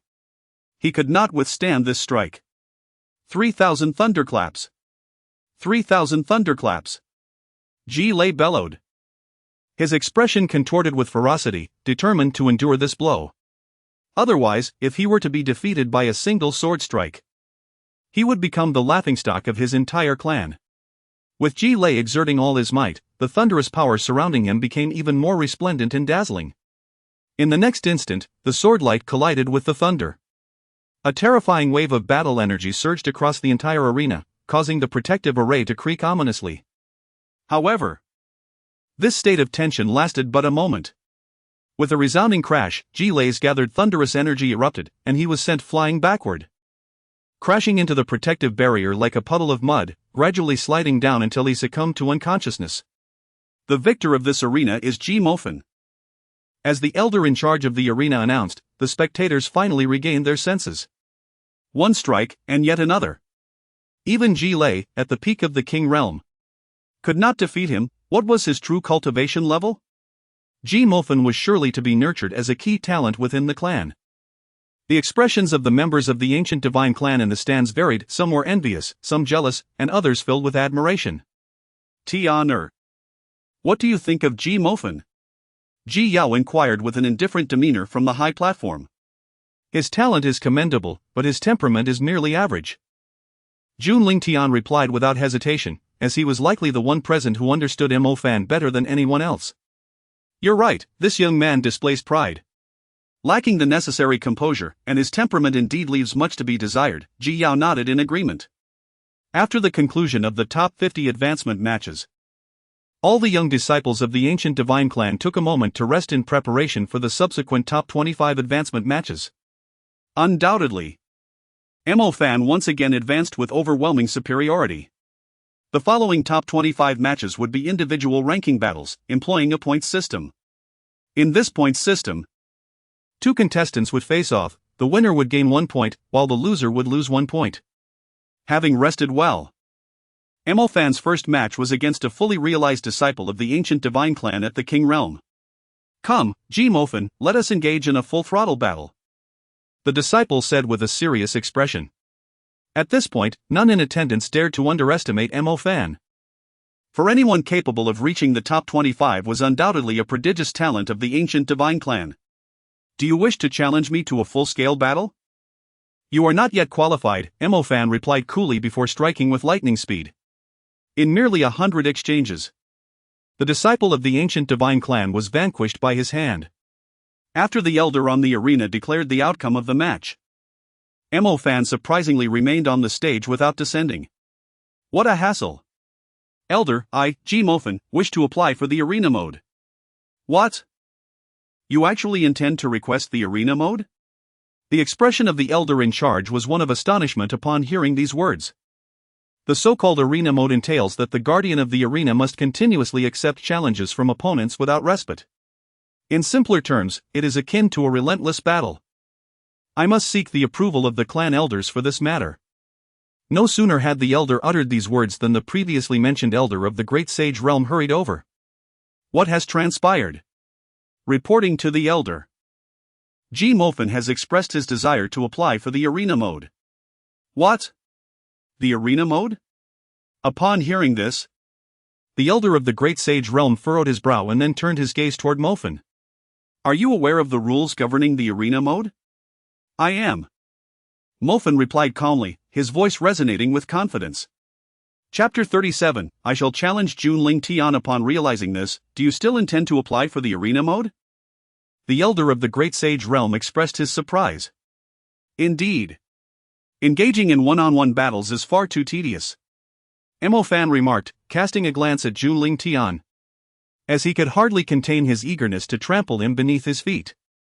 Today, he intended to demonstrate to the entirety of the ancient divine clan that Jun Lingtian was but a fool, unworthy of being the young clan leader. Upon hearing Mofan's response, the elder of the great sage realm glanced at Ji Yao on the platform. After receiving her nod of consent, he spoke again. In that case, I shall initiate the arena mode for you. Thank you, elder. Mofan replied nonchalantly, seemingly unfazed by the affirmative response. The elder then addressed the assembly once more. Given that Ji Mofan has requested the arena mode, I ask all the clan members to prepare themselves for immediate challenges. As this announcement was made, an uproar erupted among the crowd. What? Am I hearing things? Ji Mofan has actually applied for the arena mode? Many spectators on the platform were incredulous upon hearing this. It has been years since the arena mode was last employed. Even the numerous elders of the ancient divine clan watching from their seats could not help but become intrigued. This youth not only possesses extraordinary talent but also remarkable courage. One elder stroked his beard, gazing at Mofan on the arena with admiration. However, some elders held differing opinions. Whether it is courage or arrogance remains to be seen. At this moment, Jitsang Qiong and the other top 10 contenders from the previous session also regarded Mofan with varied expressions. Some furrowed their brows, others scoffed, while a few displayed curiosity. Sister Shuailuo, do you think Ji Mofan can successfully defend his title? Ji Wushuang inquired with keen interest. Whether he succeeds or not will soon be revealed, Ji Shuailuo replied coolly. Upon hearing this, Ji Wushuang appeared bored. Still as cold as ever, indeed. Her warmth is reserved solely for the young clan leader. Brother Mofan seems to have transformed into a different person. At that moment, Ji Shuiyuan, seated behind Jun Lingtian, furrowed her brow and spoke. Hearing this, Jun Lingtian smirked slightly. Has he not indeed become a different person? Now, he is a rootless wanderer. Returning to the arena, after a brief wait, Mofan grew impatient. Thus, he addressed the remaining 23 members of the ancient divine clan with a somewhat provoking tone. Everyone, hurry up. Ji Mofan, do not be arrogant. Let me have a word with you. A prodigious talent of the ancient divine clan suddenly appeared on the platform. His physique was as robust as an ox, with bulging muscles radiating immense strength. It was Ji Ruhuan, a cousin of Ji Mofan. Some spectators recognized the challenger. What? Ji Ruhuan? Is he not the one who defeated the evil eye black tiger despite being at a lower realm? Indeed, it is he. Upon hearing the name of Ji Ruhuan, the spectators in the stands finally exhibited a flicker of interest. After all, he was a formidable warrior capable of grappling with the malevolent black tiger. A mere brute. Witness as I subdue him with a single hand. Sword, arise! Mofan proclaimed, his nostrils flaring with arrogance. In an instant, a spirit sword materialized in his previously empty palm. Ji Mofan, you seek death. Ji Ruhuan seethed with anger upon hearing the boastful claim of subjugation with a single hand. He instantly entered a state of fury, exclaiming, Berserker charge!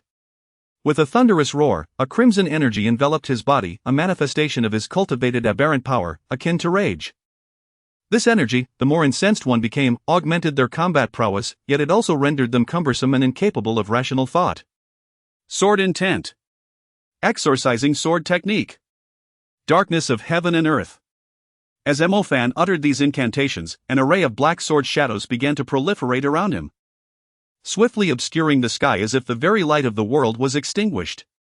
Subsequently, all the black sword shadows converged upon Ji Ruwan, forming a serpentine dragon of shadows that surged forth.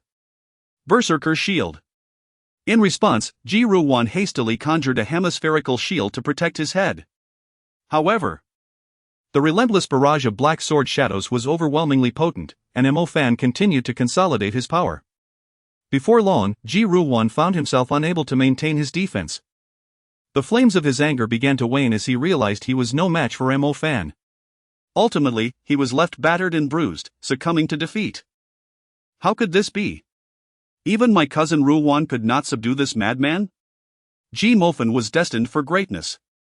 Witnessing Ji Ruwan's swift downfall, the spectator's perception of Ji Mofan's strength was profoundly altered. Could it be that Ji Mofan would truly conquer the arena? A collective gasp of admiration for Ji Mofan's extraordinary prowess rippled through the crowd, with only one member of the ancient divine clan wearing a grim expression. This individual often mocked and bullied Ji Mofan, only now realizing that the latter had chosen not to retaliate. And he dares to call him Ji Mofan? From now on, he shall be my brother Mofan. All shall refer to him as Brother Mofan. The ancient divine clan member struck his subordinates, who dutifully echoed, "Yes, Brother Mofan." Brother Mofan. In truth, Fan had refrained from confronting him out of fear, as his cultivation and combat strength had only recently surged. With Ji Ruwan's defeat, other prodigies from the ancient divine clan stepped forward to challenge him. Ji Xueqing, defeated. Ji Luyo, defeated. Ji Mubai, defeated. In the end, Fan emerged victorious, achieving an unprecedented record of triumphs in this competitive arena format, claiming the title of champion in the clan's selection. Who else dares challenge me? He bellowed triumphantly as the final battle concluded. The crowd in the stands fell into a profound silence upon witnessing the scene. They had never anticipated that Fan would indeed succeed in challenging the arena format. At that moment, the esteemed elder of the great sage realm, who presided over the competition, appeared beside Fan. Fan, having successfully secured the first position, you now have the opportunity to challenge one of the top 10 from the previous competition. Do you accept this challenge? He inquired. Indeed. We have awaited this moment for far too long. Fan's chest heaved as his gaze swept across the seats of the previous top 10. Then, he unexpectedly raised his eyes towards Jun Lingtian, who stood upon the high platform, and took a deep breath. The individual I wish to challenge today is none other than him, the young clan leader of the ancient divine clan, Jun Lingtian. Fan pointed decisively in Jun Lingtian's direction, his eyes ablaze with determination. Chapter 38, Challenging Jun Lingtian. What? He actually intends to challenge the young clan leader? Is this a jest? What qualifications does he possess to confront the young clan leader? What status does the young clan leader hold? Surely, he, a mere swineherd, cannot dare to issue such a challenge. Upon hearing Fan's audacious intent to challenge the young clan leader, the consensus among the spectators was nearly unanimous. Even the top 10 competitors from the clan appeared subtly affected by Fan's words. Alas! This lad truly lacks awareness of his own limitations. Ji Wuxuan's enchanting phoenix eyes flickered with an inexplicable glint, seemingly recalling some unpleasant memories. Those memories were none other than the recollections of being thoroughly beaten by Jun Lingtian in his teenage years. During that time, Jun Lingtian had spent a period within the ancient divine clan, honing his skills in the ancient divine technique. It was during this time that he exhibited astonishing talent, perfectly aligning with the clan's ancient techniques, which ultimately led to his ascendancy as the young clan leader. The younger generation of the ancient divine clan could hardly accept that an outsider was bestowed the title of young clan leader. In a fit of indignation, they all sought to confront Jun Lingtian, yet the outcome was predictable. One by one, they were subdued completely. From that point forth, the entire youthful elite of the ancient divine clan acknowledged his supremacy. I suspect this lad is akin to an old tortoise consuming arsenic, seeking a premature end. The thought of the terror once instilled by Jun Lingtian sent shivers through the onlookers. However, all of this transpired before Mo Fan's reincarnation. At that time, Mo Fan was merely a humble swineherd, with no opportunity to even encounter Jun Lingtian. He had only heard tales of Jun Lingtian's formidable prowess. Mo Fan. How audacious you are to challenge Brother Lingtian. Ji Shuayuan rose from her seat, admonishing him with a sharp tone. Even omitting the title of Brother Mo Fan upon hearing Ji Shuayuan's defense of Jun Lingtian, Mo Fan's expression beneath his mask contorted in frustration. Indeed. Mo Fan, relinquish this folly. You are no match for Brother Lingtian. We only wish to protect you, Ji Shuelua remarked calmly, offering a word of caution. Considering the past instances in which Mo Fan had sought her favor. Brother Lingtian, Brother Lingtian. What a splendid Brother Lingtian. Mo Fan inhaled deeply, striving to calm the tumult within. Have you two finished your tirade? If so, kindly silence yourselves. His voice was cold as he turned his gaze towards Jun Lingtian on the high platform. Jun Lingtian, are you perhaps afraid, wishing to retreat like a coward? Boldness. You dare challenge the young clan leader? You must first contend with me. Ji Tsengxiang snorted dismissively, preparing to descend and teach Mo Fan a lesson. Only to be halted by a wave of Jun Lingtian's hand. The reason was clear: Ji Tsengxiang's cultivation was on par with Mo Fan's. And engaging in battle would merely waste time. It would be far more advantageous for him to confront Mo Fan personally, thereby garnering a wave of fortune. Since you are so eager to challenge me, I shall oblige your desire. Jun Lingtian spoke softly, and in an instant, he vanished from the high platform. Only to reappear above Mo Fan, looking down upon him. Go for it, brother. Defeat him. Cheered his supporters, including Jun Shenling, Ji Shuelua, and Ji Shuayuan. Their faces alight with excitement. Even Ji Yao, witnessing the scene, could not help but part her lips to encourage him. Xian'er, you can do it.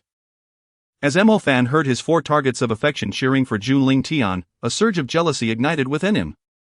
The onlookers from the ancient god clan also rallied behind Jun Lingtian. Go, young clan leader. Defeat Mo Fan. Amidst the cheers for Jun Lingtian, a discordant voice rang out from the stands. Mo Fan, you can do it. Mo Fan, go. These voices belonged to those from the ancient god clan who had frequently bullied Mo Fan.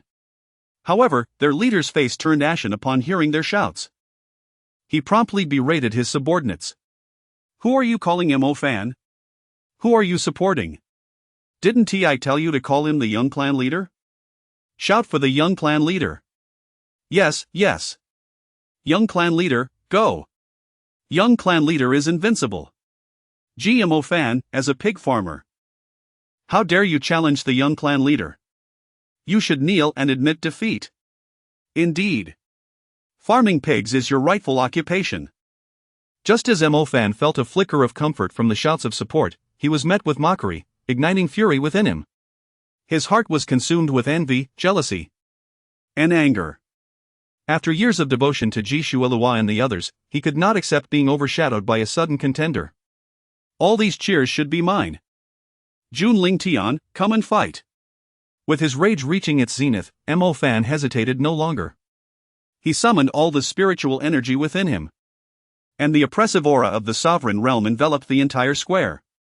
His comprehension of sword intent erupted at that moment. Sword intent. Evil-slaying sword technique. Annihilate the malevolent. As Mo Fan spoke, he was surrounded by swirling black sword energy, slowly ascending into the air to face Jun Lingtian, radiating an overwhelming sword power that swept across the arena.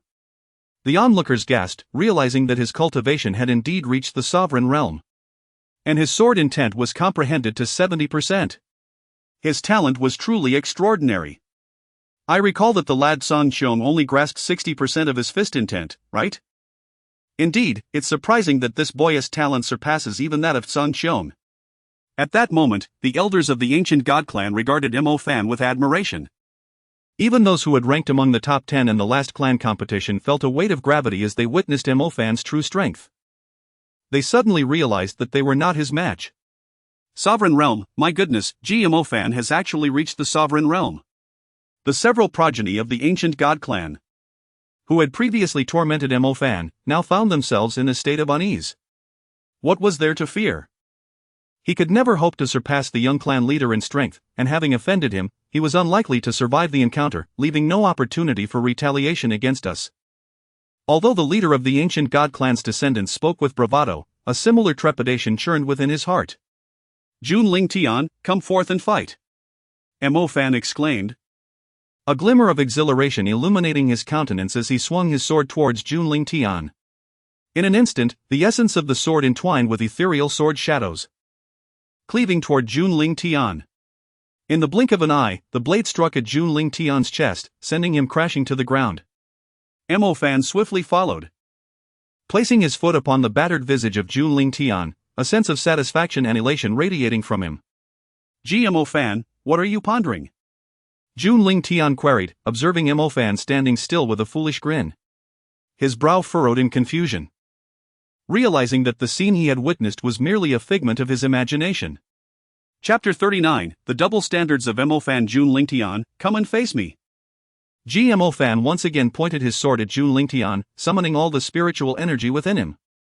However, as soon as he made a move, Jun Lingtian appeared right before him, disregarding the sharp sword energy that surrounded Mo Fan. He extended his fair and slender hand.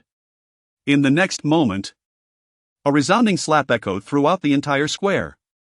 Mo Fan was instantly struck from midair to the arena, his body embedding into the ground.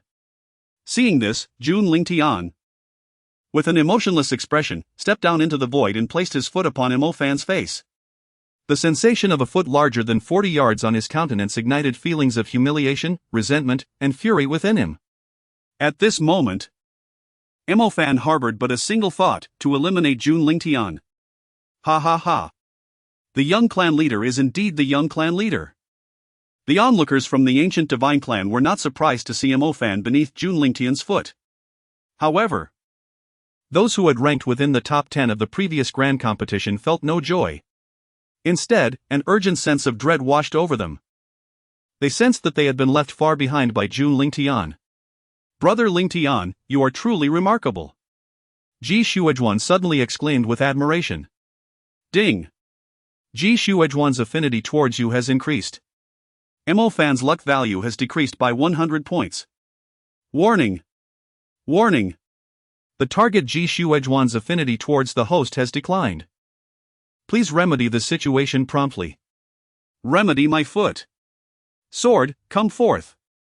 Mo Fan bellowed, and in an instant, the Supreme Great Spirit sword he had acquired from the tomb emerged in his hand. As soon as the sword appeared, a formidable aura of supremacy swept across the arena, shattering the protective formation around it and sending the disciples of the ancient divine clan in the stands flying. Even Jun Lingtian was forced back by this overwhelming force, leaving multiple deep footprints on the arena as he struggled to maintain his stance. Of course, this was intentional on Jun Lingtian's part. That sword appears to be the treasured blade of Ancestor Baran. An elder suddenly recognized the sword in Mo Fan's grasp. What? Ancestor Baran? Wasn't he missing for 10,000 years? How could his sword end up in the hands of this boy? An elder from the ancient divine clan voiced his confusion. Ancestor Baran was gravely injured and likely perished long ago. This boy is probably his chosen disciple. Upon hearing this, the elders of the ancient divine clan nodded in agreement. Wait, this boy does not seem to be Ancestor Baran's disciple, for the cultivation method of Ancestor Baran does not resonate with this aura. An elder, the eldest among them, suddenly spoke. We shall soon find out. Keep a close eye on the safety of the young clan leader, do not let him be harmed by that supreme sword, cautioned another elder. Although the sentience of the supreme sword had diminished considerably and its spirit lay dormant, it remained beyond the reach of anyone below the great sage realm. Mother, will my brother be in danger? Jun Shenling anxiously clutched Ji Yao's arm. Rest assured, in terms of innate talent, few in this world's younger generation can rival your brother, Ji Yao replied with an indifferent expression. Jun Lingtian, I am about to impart a truth to you. Fortune is sometimes a component of strength. Mo Fan instantly straightened his posture, a smug expression adorning his face as he stood opposite Jun Lingtian. However, at this moment, the mask he had been wearing had inexplicably vanished, revealing a striking face marred by a large footprint. GMO fan. Your mask has fallen. Jun Lingtian chuckled lightly. Hearing this, Mo Fan's expression turned frantic as he instinctively covered his face. Yet, the moment he did so, it only intensified the suspicion of his attempt to conceal something. Indeed. The audience in the stands had all shifted their focus to Mo Fan's visage. How has GMO Fan's complexion suddenly become so fair and delicate? It evokes an irresistible urge to take a bite. It appears that he has no stubble on his lips. I distinctly remember him having some before. How could this be?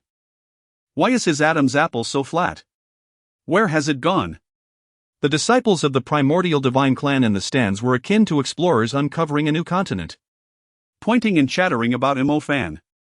Damn it! Jun Lingtian, come and face me.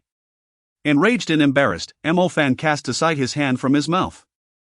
With his supreme great spirit sword, imbued with the might of creation, he fiercely swung it towards Jun Lingtian. Supreme artifact? I have long since outgrown that. Jun Lingtian laughed lightly. And in an instant, a magnificent sword radiating divine power appeared in his hand. In a heartbeat, an overwhelming pressure akin to that of a quasi-emperor swept across the arena. Yet it did not affect the gathered spectators. A quasi-emperor grade spirit sword? And in its peak state? As the aura emanating from the spirit sword enveloped him, Mo Fan's supreme sword trembled instinctively, succumbing to the absolute suppression characteristic of spirit grade weapons. Witnessing Jun Lingtian wielding the spirit sword with intent to strike, Mo Fan, risking backlash, hastily halted his attack. With a pallid expression, he retorted, Jun Lingtian, what skill is it to rely on spirit artifacts? Do you not rely on them yourself? Jun Lingtian looked at him with amusement. It was hypocritical of Mo Fan to use spirit artifacts for himself while denying others the same privilege. Mo Fan found himself momentarily at a loss for words. Indeed. GMO Fan. Why is it that you can wield spirit artifacts while my cousin Lingtian cannot? Ji Shuayuan's voice rang out, filled with disdain, her previous fondness for Mo Fan evaporating entirely. Even Ji Shuelua, usually expressionless, frowned repeatedly, visibly disgusted by Mo Fan's hypocritical behavior. Ding! Ji Shuayuan's fondness for Mo Fan plummeted to 0, extracting 400 fortune points. Ding! Ji Shuelua's fondness for Mo Fan also fell to 0, extracting 300 fortune points. Warning! Warning! Ji Shuayuan's affinity for the host has plummeted to freezing point. Please remedy the situation promptly. Warning! Warning! The affection of Ji Shuelua towards the host has plummeted to an unprecedented low. It is imperative for the host to remedy this situation swiftly. To hell with the warnings. At this moment, Mo Fan, upon hearing the two system notifications, regained his composure and gradually began to discern the dynamics at play. Every member of the ancient divine clan was fixated on Jun Lingtian. Even if he were to triumph over his opponent, it would likely prove futile, especially since he was currently outmatched. Moreover, wherever Jun Lingtian was present, he seemed to encounter setbacks at every turn. And the plans he had meticulously crafted over the years lay in ruins. He harbored a persistent feeling that Jun Lingtian was his nemesis. It appeared that remaining within the ancient divine clan was no longer tenable. At this juncture, Mo Fan felt a growing inclination to withdraw. He sought a stable refuge to develop his strength before returning to exact his vengeance. Otherwise, he risked perishing at the hands of Jun Lingtian before he could fully mature. Ha ha ha. How could I have forgotten that during the young clan leader's coming-of-age ceremony at the age of 20? The ancestor bestowed upon him a quasi-emperor level spiritual sword as a gift? Indeed. I was just about to take action when the young clan leader produced a quasi-emperor level spiritual sword. The elders seated at the council could scarcely contain their amusement upon witnessing this spectacle. Chapter 40, Just a Tomb Raider GMO Fan. Receive my sword. Jun Lingtian declared, raising the quasi-emperor weapon in his hand to strike at Mo Fan. If that spirit sword, imbued with unmatched quasi-emperor power, were to descend, it would surely threaten Mo Fan's very existence. With no one to intervene, panic surged within Mo Fan. Wait! Jun Lingtian, you cannot kill me. At his words, Jun Lingtian transformed his lethal strike into a mere slap, tempering his strength somewhat. Nevertheless, Mo Fan was still sent reeling, spitting blood as he was cast aside. Oh! And why can I not slay you? Jun Lingtian hovered in the air, looking down imperiously at the currently disheveled Mo Fan. I have taken Master Bo Ran as my teacher. I am a disciple of his lineage. You cannot kill me. A disciple of Master Bo Ran? The crowd erupted in speculation. But wasn't Master Bo Ran missing for a millennium? How could Mo Fan possibly be his disciple? Surely, he must be lying. Not necessarily. Observe the supreme sword in his hand. It appears to be the very weapon of Master Bo Ran. At that moment, the descendants of the ancient divine clan in the viewing platform also took note of the supreme sword wielded by Mo Fan. Young clan leader. If Mo Fan is indeed a disciple of Master Bo Ran, perhaps it would be wise to show him mercy, an elder from the ancient divine clan interjected. Reasoning that Bo Ran was an ancestor of their lineage. Jun Lingtian remained non-committal, instead addressing Mo Fan. If that is the case, then tell me the name of the technique practiced by Master Bo Ran. Of course, it is the Sunflower Divine Cannon, and this supreme sword serves as proof. Mo Fan asserted confidently, his conviction evident. Oh? Are you certain? Jun Lingtian inquired with a neutral expression, leaving Mo Fan uncertain of his intent. He must be trying to deceive me. I was certain when I entered that no one had visited that tomb. After a moment of contemplation, Mo Fan resolutely stated, indeed. Master Bo Ran's inherited technique is the Sunflower Divine Cannon. Hearing this firm affirmation, a faint smile crept onto Jun Lingtian's lips. However, the members of the ancient divine clan frowned in contemplation, recalling the name of the technique. The Sunflower Divine Cannon? What kind of technique is that? I recall that the Tower of Inheritance did not catalogue any technique by that name. Wasn't Master Bo Ran practicing the Infinite Sword Cannon? Some turned to the descendants of Master Bo Ran, seeking clarification. Indeed. As a direct ancestor of our lineage, Master Bo Ran certainly practiced the Infinite Sword Cannon. Declared an elder of the ancient divine clan, a direct descendant of Bo Ran, lending considerable credibility to his words. Upon hearing this, the crowd began to realize the truth. Mo Fan was deceiving them. He was not a disciple of Master Bo Ran. I am not lying. Whether you believe it or not, my master's inherited technique is indeed the Sunflower Divine Cannon. Moreover, I possess the supreme sword as proof. How could I possibly wield such a blade if I were not a disciple of the venerable Bo Ran? And this? Are you all familiar with it? This ring was bestowed upon me by the esteemed Bo Ran. Mo Fan's face flushed crimson as he attempted to explain. The sensation of being unjustly accused driving him to the brink of madness. Indeed. Why does Mo Fan possess both the supreme sword and the storage ring of Bo Ran? Upon hearing this, the crowd once more fell into a state of confusion and contemplation. Observing their reaction, Mo Fan felt an immediate sense of relief. Yet, at that very moment, a member of the ancient divine clan rose from the stands. Allow me to speak. All of these items were stolen by Mo Fan. What? Stolen? The audience erupted in an uproar at this revelation. Indeed, 2 months prior, I witnessed Mo Fan sneaking out of the clan's territory, and I followed him. Initially, I was puzzled by his actions, only to discover that he had uncovered the resting place of the venerable Bo Ran and intended to plunder it. The supreme sword and storage ring he possesses were all pilfered from Bo Ran's tomb. Mo Fan, upon hearing the words of the ancient divine clan member, found himself momentarily stunned. How could he possibly know such things? Although he could not fathom why this individual was privy to such information, he could not allow him to continue. Otherwise, he would be left without a foothold in the ancient divine clan. How dare you slander me? Clan leader, esteemed elders. The matter is not as he describes, you must believe me. At that moment, Mo Fan found himself at a loss for words, unsure of how to defend himself. Mo Fan, silence yourself. An elder of the ancient divine clan barked. He was a descendant of Bo Ran and was eager to ascertain what Mo Fan had been doing in his ancestor's tomb. Continue. Very well, elder.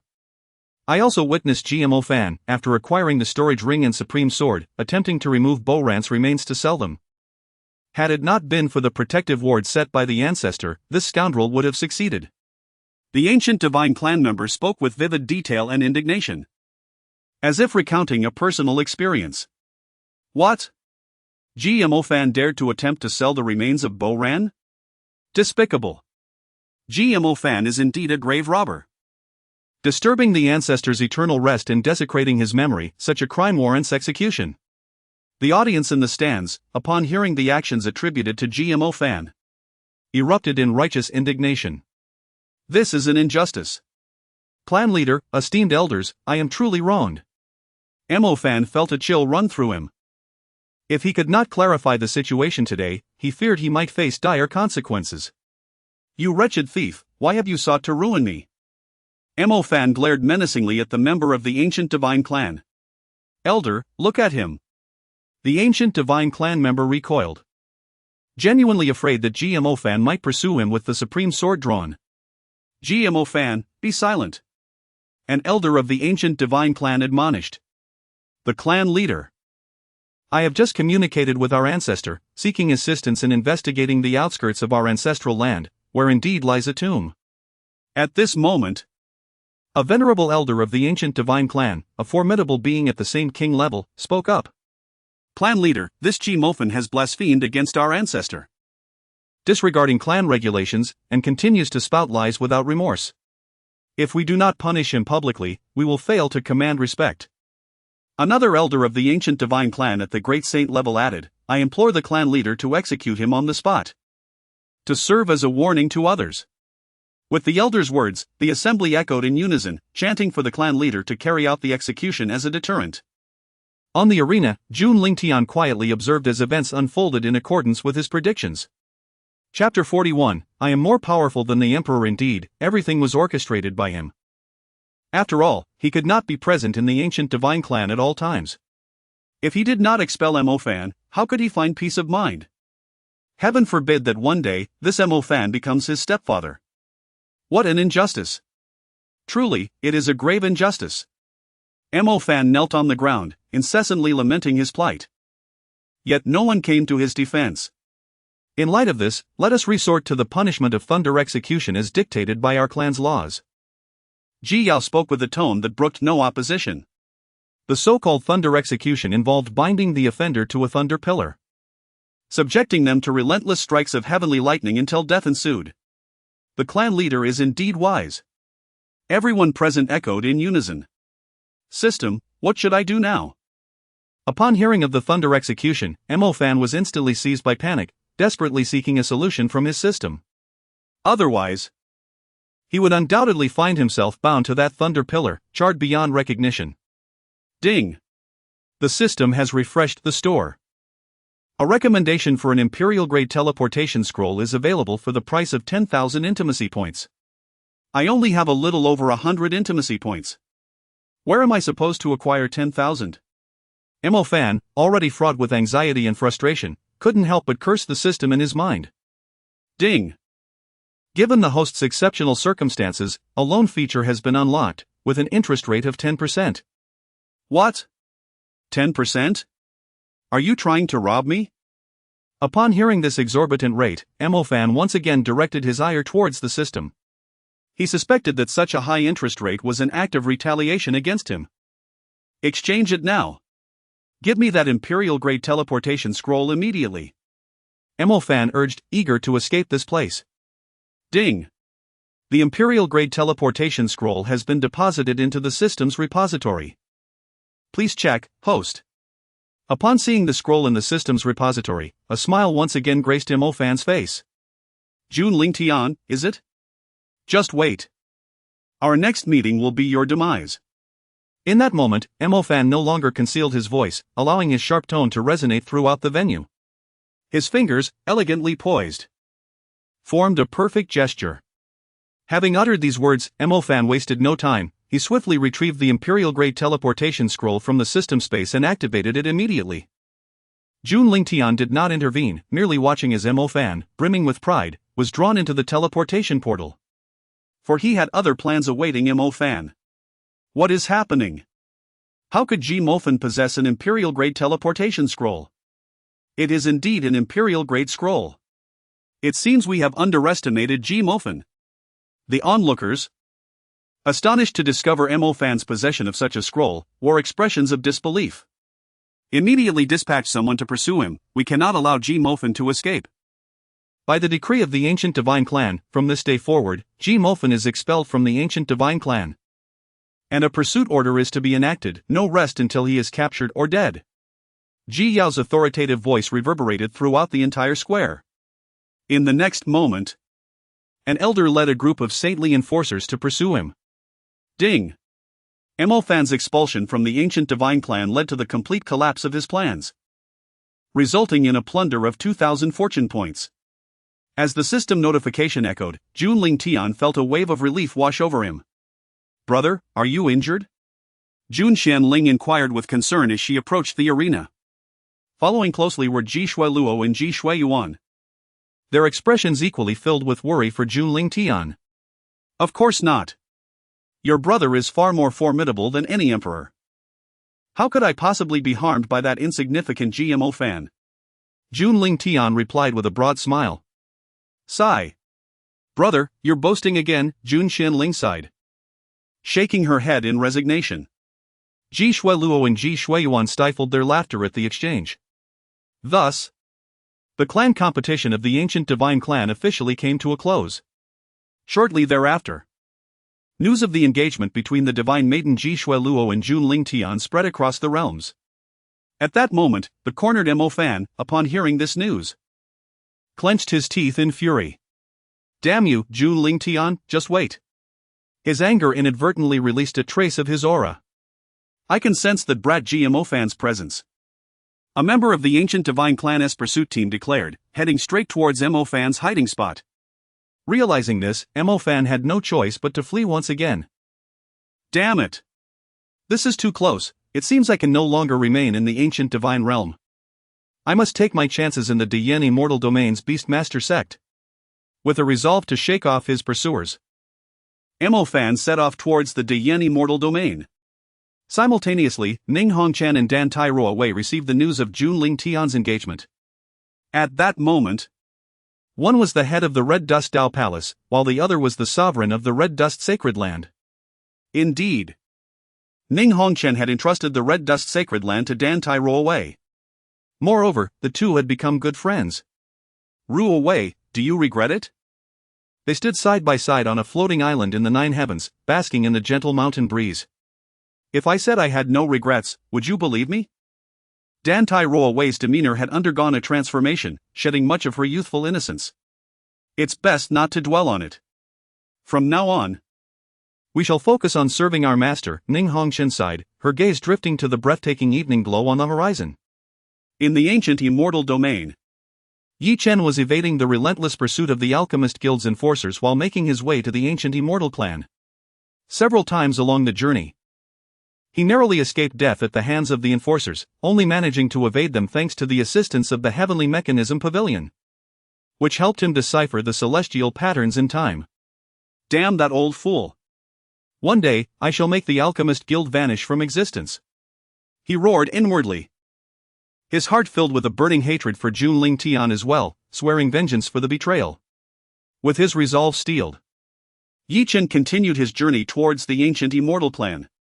After a month of travel, he finally arrived at the outskirts of the clan's territory. Before him stood a majestic celestial gate, stretching from earth to sky, adorned with intertwining runes and shimmering divine characters, occasionally emanating beams of celestial light. Flanking the gate were guards clad in resplendent silver armor, their cultivation levels reaching the esteemed realm, standing vigil. This celestial gate serves as a barrier to the entrance and exit of the ancient immortal clan. "Who dares to intrude, quickly leave. This is not a place for you to linger." The sharp reprimand from the guard at the entrance abruptly pulled Ye Chen back to reality. "Esteemed brothers, I am the sworn brother of Xian'er, not some ignorant ruffian. I happen to be passing by and have come to pay my respects. I kindly ask you to relay my message." Ye Chen wore a smile, his tone laced with flattery, yet his heart remained unperturbed. "A group of lowly gatekeepers with narrow views. When Xian'er arrives to fetch me, I shall see to it that you regret your insolence." However, upon hearing Ye Chen's words, The silver-armored guards displayed expressions of indignation. How dare he utter the young clan leader's name so casually, tarnishing the young leader's reputation? Such insolence must be punished. Chapter 42. Am I, Ye Chen, merely a nobody? The silver-armored guards stationed at the celestial gate glared fiercely, their hands gripping the hilts of their swords. Witnessing this, Ye Chen instinctively recoiled in fear. Yet, at that moment, a thunderous roar erupted from behind him. There he is, that little brat. The esteemed elder from the Alchemist Guild swiftly blocked Ye Chen's escape route. With danger looming ahead and pursuers behind, Ye Chen found himself ensnared in a seemingly inescapable predicament. Just as despair threatened to engulf him, a powerful and penetrating cry resonated from the heavens. From the distant horizon, a magnificent phoenix chariot radiating seven-colored brilliance sped toward him. It was none other than Xian'er, returning from her journey. Sister Xian'er! Sister Xian'er! Here! I'm over here! Ye Chen cried out with all his might. Fearing that she might not hear him, the guards of the ancient celestial clan and the members of the Alchemist Guild halted in their tracks at the sight. The phoenix chariot unmistakably belonged to an influential figure. If this young man indeed had ties to the ancient celestial clan, they would surely face dire consequences. After all, the ancient celestial domain was the territory of the ancient celestial clan. The soundproofing of the phoenix chariot was exceptional, so even with Ye Chen's voice infused with spiritual energy, Xian'er could only faintly perceive a sound. Did I just hear Brother Ye Chen's voice? Is it an illusion? The young clan leader pondered, her brow furrowing. Surely not, remarked her protector beside her, dismissively. As Xian'er contemplated, the phoenix chariot had already passed through the celestial gate. You little rascal, you truly deceived us. The celestial guards, upon witnessing the chariot's continued movement, felt their anxiety dissipate, replaced by indignation. They had nearly been outsmarted by this impostor. The pursuers from the Alchemist Guild, too, wore expressions of fury. Run, will you? Today, I shall see where you can escape. After having been toyed with by Ye Chen for several months, it was impossible for them to harbor no resentment. With foes closing in from both sides, Ye Chen's heart sank to the depths of despair. Was it to be that his illustrious life would end here? He refused to accept such a fate. Just as he drew his spirit sword, ready to fight to the death, a voice as melodious as celestial music pierced through his soul. Stop! What do you intend to do to Brother Ye Chen? The newcomer was Xian'er, accompanied by a voluptuous matron whose cultivation had reached the sacred emperor realm, clearly Xian'er's protector. Having just traversed the celestial gate, she sensed something amiss and turned back, only to witness Ye Chen encircled by adversaries. Greetings, young clan leader. The silver-armored guards all knelt, paying their respects to Xian'er. The members of the Alchemist Guild, upon seeing Xian'er and her formidable protector, lost their bravado, for the strongest among them was merely at the great sage completion stage, far beneath her prowess. What are you still doing here? Depart at once! Xian'er exclaimed in anger. Upon hearing her words, the group of Saint Realm cultivators from the Alchemist Guild promptly turned and departed from the scene. Xian'er, how could you let them go so easily? You have no idea how much your brother Ye Chen has suffered these past few months. I have endured endless anxiety and subsisted on mere scraps just to come here and see you. My days have been truly arduous. Ye Chen, with tears streaming down his face, expressed his heartfelt emotions. His suffering was genuine, as he had lived in a state of constant tension and fear. Enough, Brother Ye Chen. It's all in the past now. Seeing Ye Chen's sincere sorrow, a hint of compassion appeared on Xian'er's face. She truly had not realized the extent of his hardships. However, the beautiful woman behind her furrowed her brows, a look of disdain flashing across her countenance. It was quite repulsive to her that a grown man would weep so easily over a little grievance. Moreover, he had traveled such a long distance to seek out the young clan leader merely to ingratiate himself with their ancient celestial clan, a notion she held in utter contempt. Xian'er, and what about them? When I came to find you, they were unwilling to even inform you and even attempted to kill me. Ye Chen pointed accusingly at the group of celestial guards kneeling on one knee. He appeared as a petty informant. Upon hearing Ye Chen's accusations in front of the young clan leader, the silver-armored guards broke out in a cold sweat. Only the leader among them, quick-witted, began to wail loudly. "Oh! Young clan leader, this is an injustice." Seeing their leader dramatizing the situation, the other silver-armored guards quickly followed suit. "Indeed. It's an injustice. Young clan leader, you must stand up for us." One by one, these burly men wept bitterly, their lamentations so tragic that they left Ye Chen utterly dumbfounded. "Wait a moment, I am the one who has been wronged here, brothers. How have you turned the tables to feel aggrieved?" The beautiful woman behind Xian'er could not help but curl the corners of her mouth in amusement. With her extensive experience, she could easily discern the ruse of the silver-armored guards. However, their previous actions had been without fault, making their current tactic quite effective. "What is going on? What grievances do you have?" Xian'er inquired with a furrowed brow. "Young clan leader, you are aware that the clan leader has instructed us to enforce the law with impartiality. If we were to allow any random person entry, wouldn't that mean anyone could infiltrate our ancient celestial clan? What would become of our safety? Where would our clan's dignity lie?" The leader of the silver-armored guards spoke with conviction, his arguments sound and reasoned. The more Xian'er listened, the more she found their reasoning compelling. Meanwhile, Ye Chen felt increasingly disheartened, a flicker of thin anger on his face. "Are they referring to me as that random person?" "Indeed, brother Ye Chen. It would be best not to stoop to their level." Xian'er turned to Ye Chen. "They endure hardships guarding the celestial gate. And it is unreasonable to allow anyone in indiscriminately." After uttering those words, Xian'er realized that her remarks were somewhat inappropriate. She then began to clarify, "Brother Ye Chen, please do not misunderstand, when I mentioned cats and dogs, I was not referring to you. I understand that the fault does not lie with them, it was my own pettiness."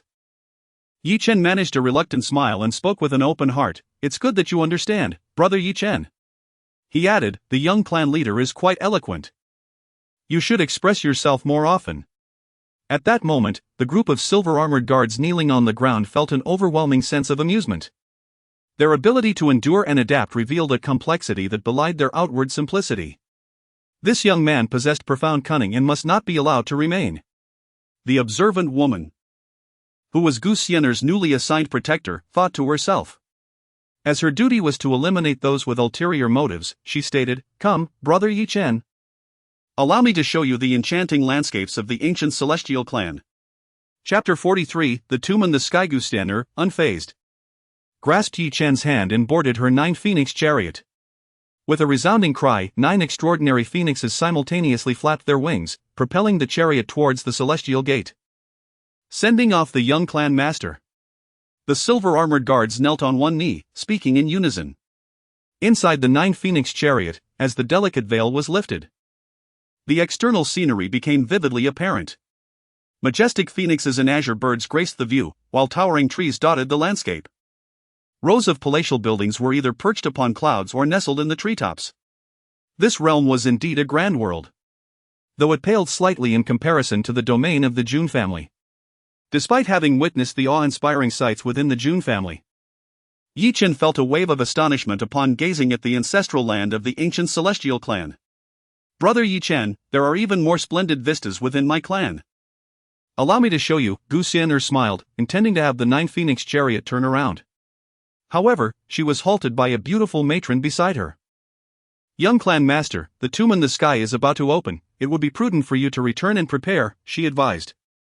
Upon hearing this, Xian'er turned her gaze toward Ye Chen, who was lost in thought regarding the matron's words. The tomb in the sky?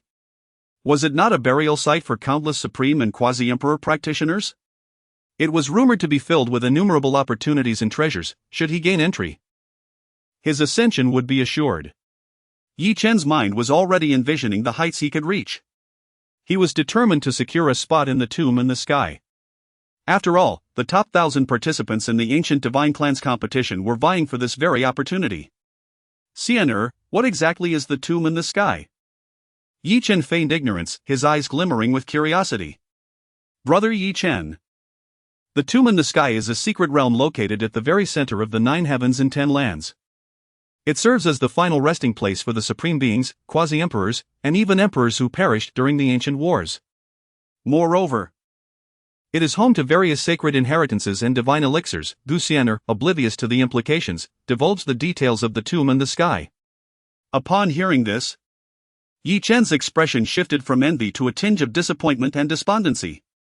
If only I could enter as well, that would allow me to cultivate swiftly without burdening you. Dear sister Xian'er, he sighed, feigning nonchalance. Xian'er, despite her innocence, comprehended Ye Chen's underlying desire. However, the slots for the ancient celestial clan had long been determined and publicly announced, leaving no room for alterations. Even as the young clan master, she could not adjust the list of participants, which emboldened the matron to mention the tomb in Ye Chen's presence. You need not feel troubled, Xian'er. I did not harbor any serious thoughts about it, Ye Chen tactfully retreated, inadvertently deepening Xian'er's distress. Rest assured, brother Ye Chen. I will find a way for you. If there truly is no vacancy, I shall relinquish my own spot, she promised earnestly. Xian'er patted her chest and earnestly made a promise. Ah, this is quite embarrassing. Ye Chen feigned embarrassment, but inwardly, he was already elated. Just then, a sudden chill enveloped him, as if he were being scrutinized by a ferocious beast. A glance revealed Xian'er's protector, a formidable being of the sacred emperor realm. Gazing intently at him. Xian'er, do not speak such nonsense. If you grant me your spot, I shall forego the sky tomb, Ye Chen declared with righteous indignation, his expression shifting as quickly as a flash of lightning. After uttering these words, the unsettling sensation that had plagued him began to wane. Moved by Ye Chen's noble stance, Xian'er resolved even more firmly to secure a place for him. This young man possesses profound schemes, he must not be allowed to remain. The beautiful matron thought to herself. Meanwhile, outside, the alchemists of the ancient immortal clan, having departed from their ancestral grounds, wore expressions of melancholy. Elders, what shall we do? One inquired. What to do? We shall wait patiently, that little brat cannot possibly linger within the ancient immortal clan forever, responded the elder of the great sage realm. After Ye Chen has toyed with us for months, how could we simply let this go? Thus, they stationed themselves outside the ancient immortal clan, biding their time for Ye Chen to unwittingly walk into their trap. However, a month passed without any sign of him. Just as morale began to sag, the immortal gate of the ancient immortal clan stirred to life. From within the gate, true dragons and phoenixes emerged, drawing forth chariots. Among them was Xian'er's 9 phoenix chariot. It was the day when the disciples of the ancient immortal clan embarked on their journey to the Sky Tomb in search of opportunities. The clan dispatched a sacred sovereign and 10 sacred emperor elders to lead the expedition, with a supreme elder covertly accompanying them for precaution. Elder. Could it be that the young lad has joined the ancient immortal clan's party to the Sky Tomb? A sacred realm steward remarked, observing the 9 phoenix chariots soaring overhead. The great sage elder furrowed his brow upon hearing this. Let us consult the heavenly machine pavilion regarding this little brat's whereabouts. As fate would have it, the steward's conjecture proved correct. At this moment, Ye Chen was indeed atop Xian'er's chariot, preparing to enter the Sky Tomb alongside her in search of fortune. His place had been purchased at a hefty price from an ancient lineage. Simultaneously, the Jun family, the ancient divine clan, the Dusty Dao Palace, the great Yen celestial dynasty, the Undying Divine Clan, and the True Dragon and Divine Phoenix clans, among several other top-tier powers, set forth towards the Sky Tomb. Even younger members from forbidden lands were brought out to broaden their horizons, otherwise, they might grow arrogant, believing the outside world to be filled with incompetence. The slightly lesser immortal sects and ancient lineages also possessed entry spots, though their total was limited to 100. Within the rift sky cloud boat, Jun Lingtian pricked his finger, squeezing forth a drop of blood infused with divine radiance, the essence of a 9-colored demon. In the next moment, the blood cascaded down, gradually coalescing into a figure, indistinguishable in appearance, demeanor, and attire from Jun Lingtian himself. This was a fragment of his essence, conjured through the mystical art of external manifestation. The intention was to create the illusion that the revered master whom Xian'er worshipped was a distinct entity, separate from himself. Furthermore, he had meticulously devised a plan targeting Ye Chen and Xiaojian, patiently awaiting the moment to ensnare them.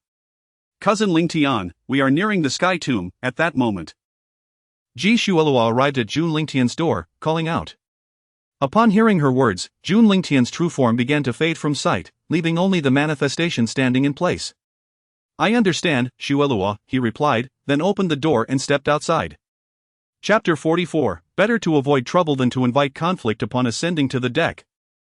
One could observe that the void was currently divided into several factions.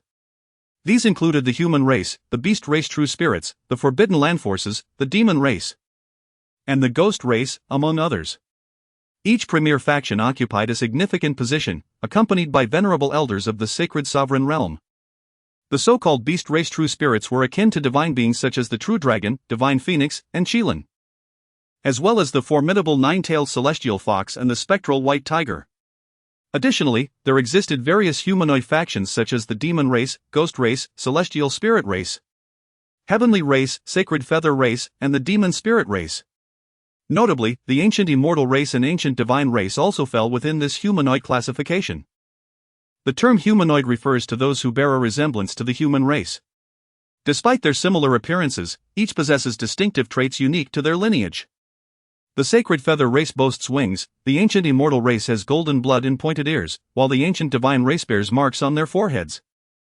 The heavenly race is characterized by a pair of furry ears, and the celestial spirit race has a pair of jade-like horns atop their heads, along with a slender tail adorned with a sharp spike. The demon spirit race resembles the celestial spirit race, albeit with slight variations in the color and shape of their horns and tails.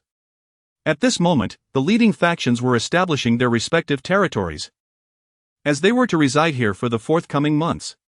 Some waved their hands to release their supreme immortal palaces as their bases, while others directly opened their personal realms as quarters. There were even those who transported entire divine islands to this location. Each major faction possessed its own emblem of power. For instance, the ancient divine race, to which Jun Lingtian belonged, unveiled their imperial-grade spiritual artifact, the ancient divine hall. The instant it was released, an unparalleled imperial might surged across the venue, enveloped in divine patterns and radiating extraordinary brilliance.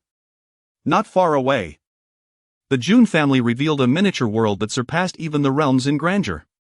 This world featured floating palaces and a plethora of rare treasures and creatures scattered throughout, representing the Jun family's 10th clan territory. In addition to their ancestral realm, they possessed 8 such territories. After establishing their bases, the remaining task was to await the opening of the celestial tomb within the architecture of the divine island. Ning Hongchen's gaze drifted between the locations of the ancient divine race and the Jun family. Upon failing to catch a glimpse of Jun Lingtian's figure, she felt a wave of disappointment wash over her. Behind her stood the prodigious talents of the Red Dust Dao Palace, including Dan Tai Ruowei, Long Ao Tian, and Xiao Jian. At this moment, Xiao Jian appeared haggard and listless, his physique visibly diminished. The reason for his condition was evident. He had been relentlessly facing challenges from the prodigies of the Red Dust Dao Palace. Had it not been for his fortuitous golden fate, which allowed him to survive perilous encounters while simultaneously advancing his cultivation, he might have already met his demise. However, fortune and misfortune are intertwined. His current cultivation had broken through to a significant realm, attaining the pinnacle of the divine power realm. Master, are you certain that no one knows of the imperial level inheritance you mentioned? Xiao Jian was currently communicating with the bone ring, corresponding with Bai Susu. Indeed, I am certain. Bai Susu spoke in a calm tone. Although the celestial herb that nourished the soul had not initially been given to her by Xiao Jian, a small residue was later entrusted to her for absorption. Coupled with her recovery over the past few months, Bai Susu's soul had solidified considerably. Excellent. Once I accept the imperial level inheritance, I shall ensure you all face the consequences. Xiao Jian cast a sidelong glance at Long Outyan and Su Changshang, only to find that they too were eyeing him with ill intent. As the deadline of 1 year approached, they knew they had to eliminate him within the Sky Tomb. What are you staring at? Keep looking and I shall pluck out your dog eyes. Long Outyan admonished sharply. Hearing this, Xiao Jian felt a surge of anger. Yet he understood that this was not the time for rebellion, otherwise, he would undoubtedly suffer a beating. As the saying goes, it is better to avoid trouble than to invite a fist. Meanwhile, at the residence of the Tianji Pavilion, their leader, Meng Tianji, was utilizing the grand divination technique to observe the prodigies of various sections. When he turned his gaze towards the Red Dust Dao Palace, he was astonished to discover a golden dragon of fortune coiled atop the floating divine mountain. Another favored child of heaven, splendid. Seeing this, Meng Tianji wasted no time and stepped forward, vanishing from his original location. When he reappeared, he found himself at the outskirts of the Red Dust Dao Palace. The leader of Tianji Pavilion, Meng Tianji, has come to pay a visit. Meng Tianji? What brings him here? Ning Hongchen furrowed her brow upon hearing this. As there was no connection between the Red Dust Dao Palace and the Tianji Pavilion. Nevertheless, she proceeded to meet Meng Tianji. Lord Meng, what brings you to my Red Dust Dao Palace? Ning Palace Master, I have come for a young friend. May I trouble you for a favor? Meng Tianji spoke gently, radiating goodwill. However, seeing his amicable demeanor, Ning Hongchen did not refuse. She then walked alongside Meng Tianji to a plaza on the Divine Mountain, where all the prodigies entering the Sky Tomb were gathered.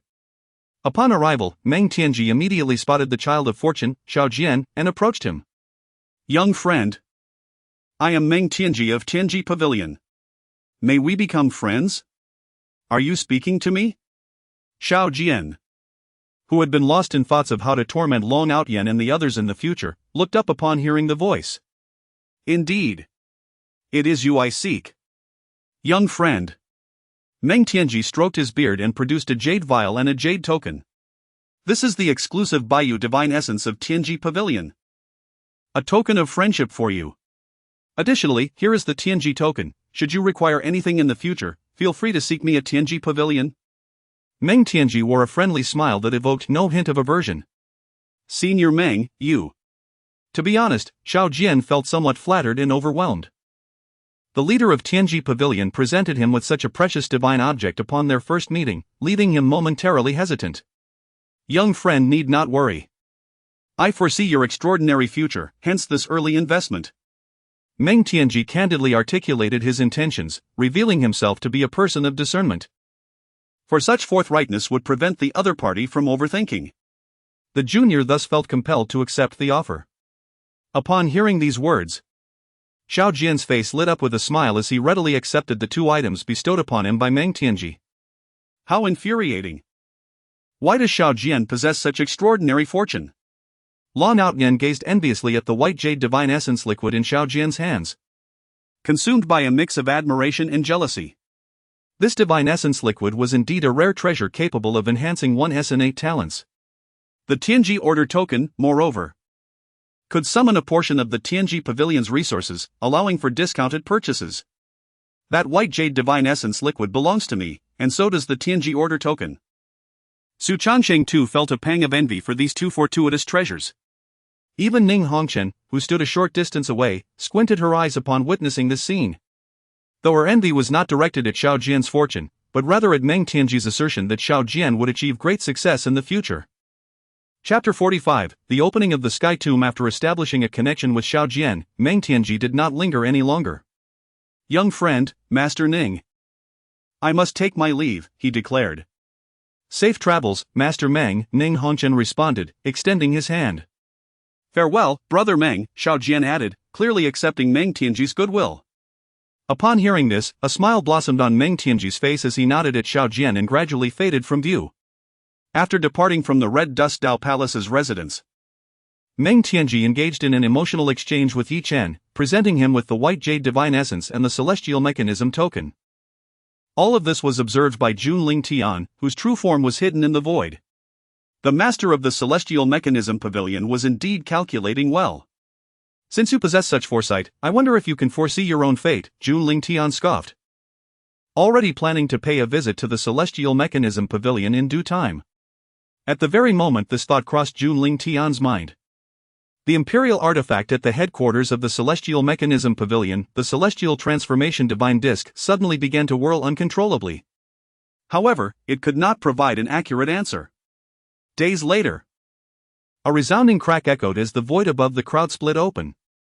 Countless chains of divine laws, radiating a celestial light, surged forth, intertwining and gradually forming a portal. Various ancient runes shimmered upon the portal, pulsating with the power of law, alongside mysterious symbols unknown to the onlookers.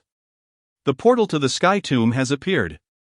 Everyone, join me in stabilizing the passage, called out a mighty saint from the ancient immortal race. Simultaneously, the venerable ancestors of other top-tier forces acted to secure the emerging spatial passage. Divine opportunities await, I am coming. Xiao Jian thought, excitement coursing through him. And those from the Holy Feather clan, they truly are captivating. Once I attain the status of an emperor, I shall capture them as my female servants. He envisioned the heights he could reach with the imperial inheritance and the resources from the Red Dust Dao Palace. On the other side, Ye Chen mirrored this excitement. Already imagining himself soaring to greatness through the opportunities presented by the Sky Tomb. The Sky Tomb imposed age restrictions but placed no limits on cultivation, resulting in a diverse array of prodigies entering the tomb. Given that the portal soared over 1,000 meters in height, no disputes arose regarding who entered first, as the exceptional talents from various top-tier forces surged in simultaneously. However, as Jun Lingtian traversed the light portal, a flicker of light momentarily illuminated the screen. This avatar of Jun Lingtian possessed imperial-level combat prowess, despite being merely a drop of his blood materialized. Due to the targeted teleportation, after a dizzying whirl, everyone found themselves on a platform. Before their eyes lay an array of colossal divine birds and ancient beasts, remnants of primordial species. Although their cultivation levels were not high, they still posed a considerable threat to the invaders. The ethereal energies of the world are on the verge of liquefaction, with various precious herbs and spiritual materials abundantly available. Sister Xian'er, perhaps we should part ways here. After all, this would yield the best results for our cultivation, Ye Chen remarked to Xian'er. After all, Xian'er was accompanied by numerous formidable bodyguards. What role would he play in seeking opportunities alongside her? He would likely be reduced to merely savoring the remnants. Then, be careful, brother Ye Chen. Although Xian'er wished to remain with him, she did not press the matter when she sensed his reluctance. Understood. You take care as well, Sister Xian'er. Without a backward glance, Ye Chen waved his hand and vanished in an instant. What does the young clan leader see in that fellow?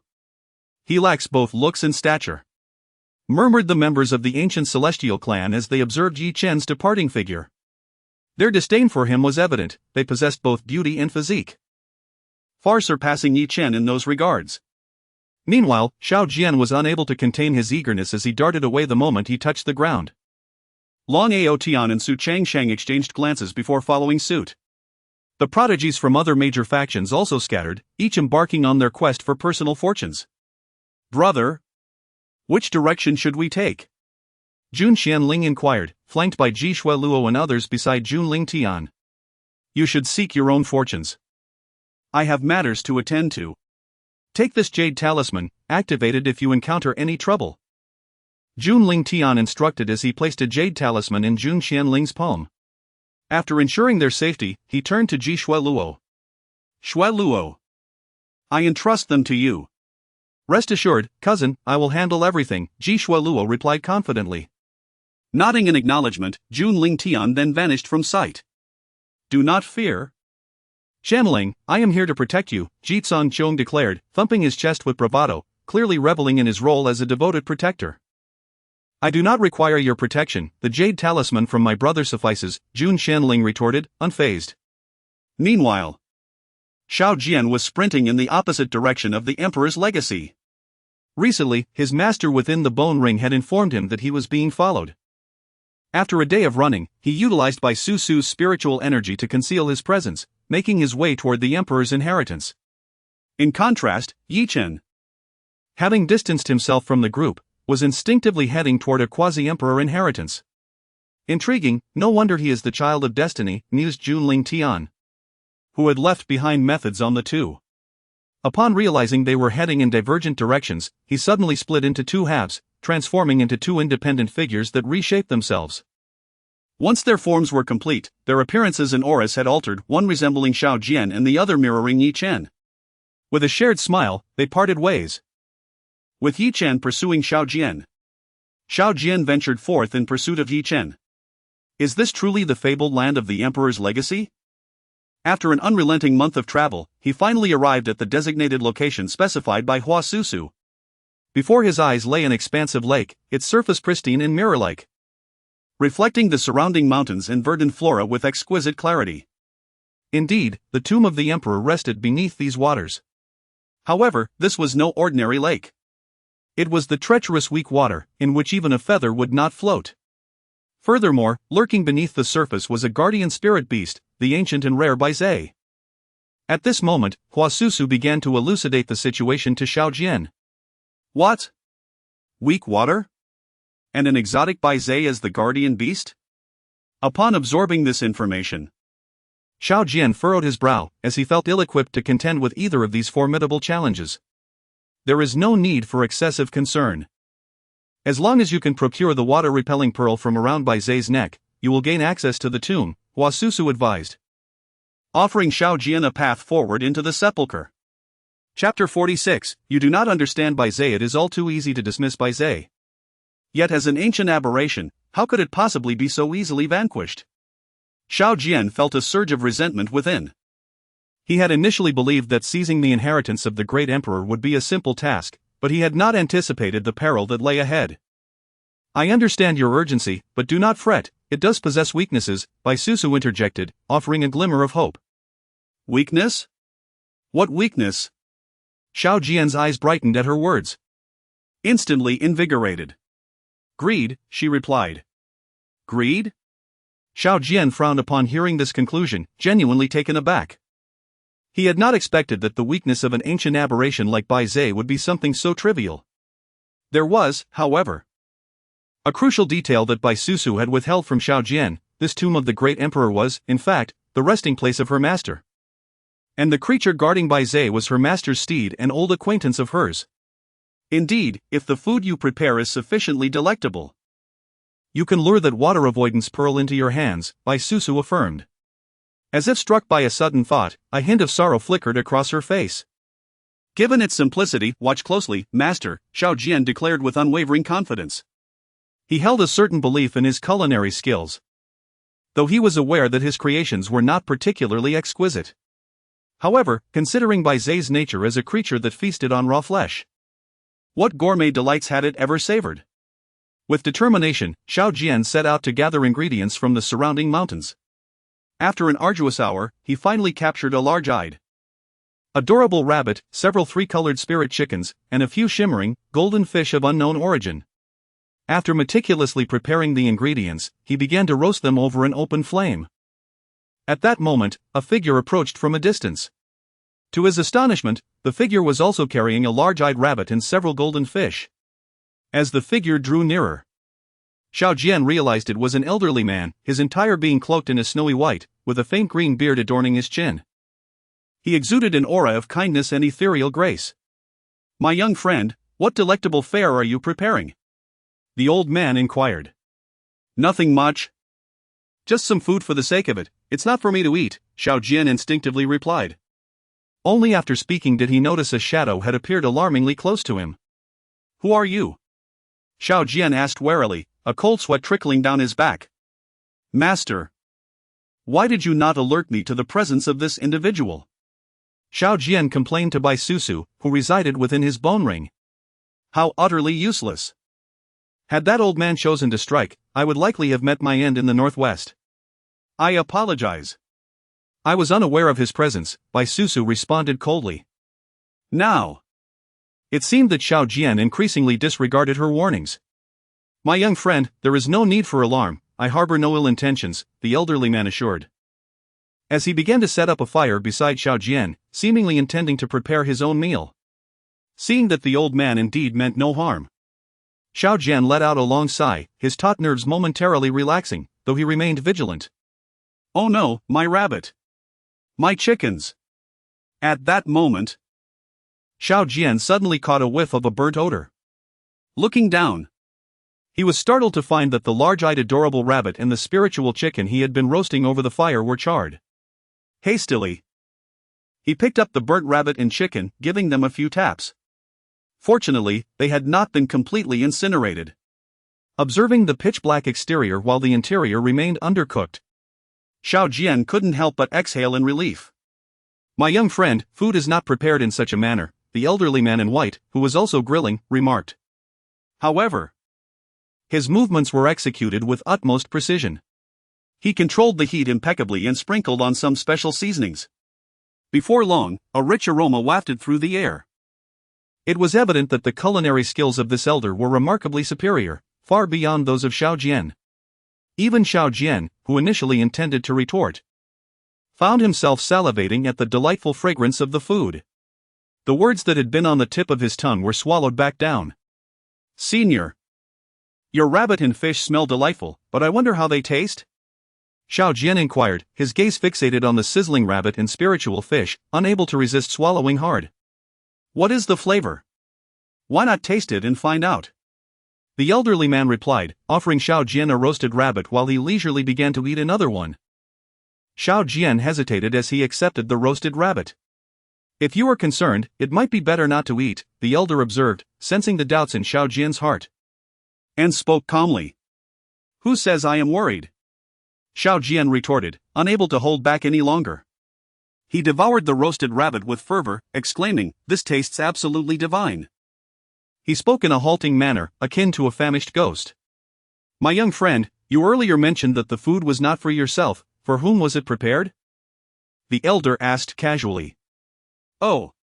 It was for a bloodthirsty beast, something called poised, Xiao Jian replied vaguely. Poised?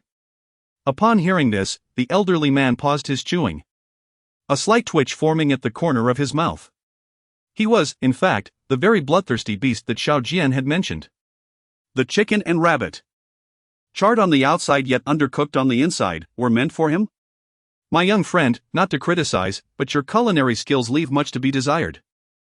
Poised is rather particular about food, he coughed lightly, stating. No, you do not understand poised.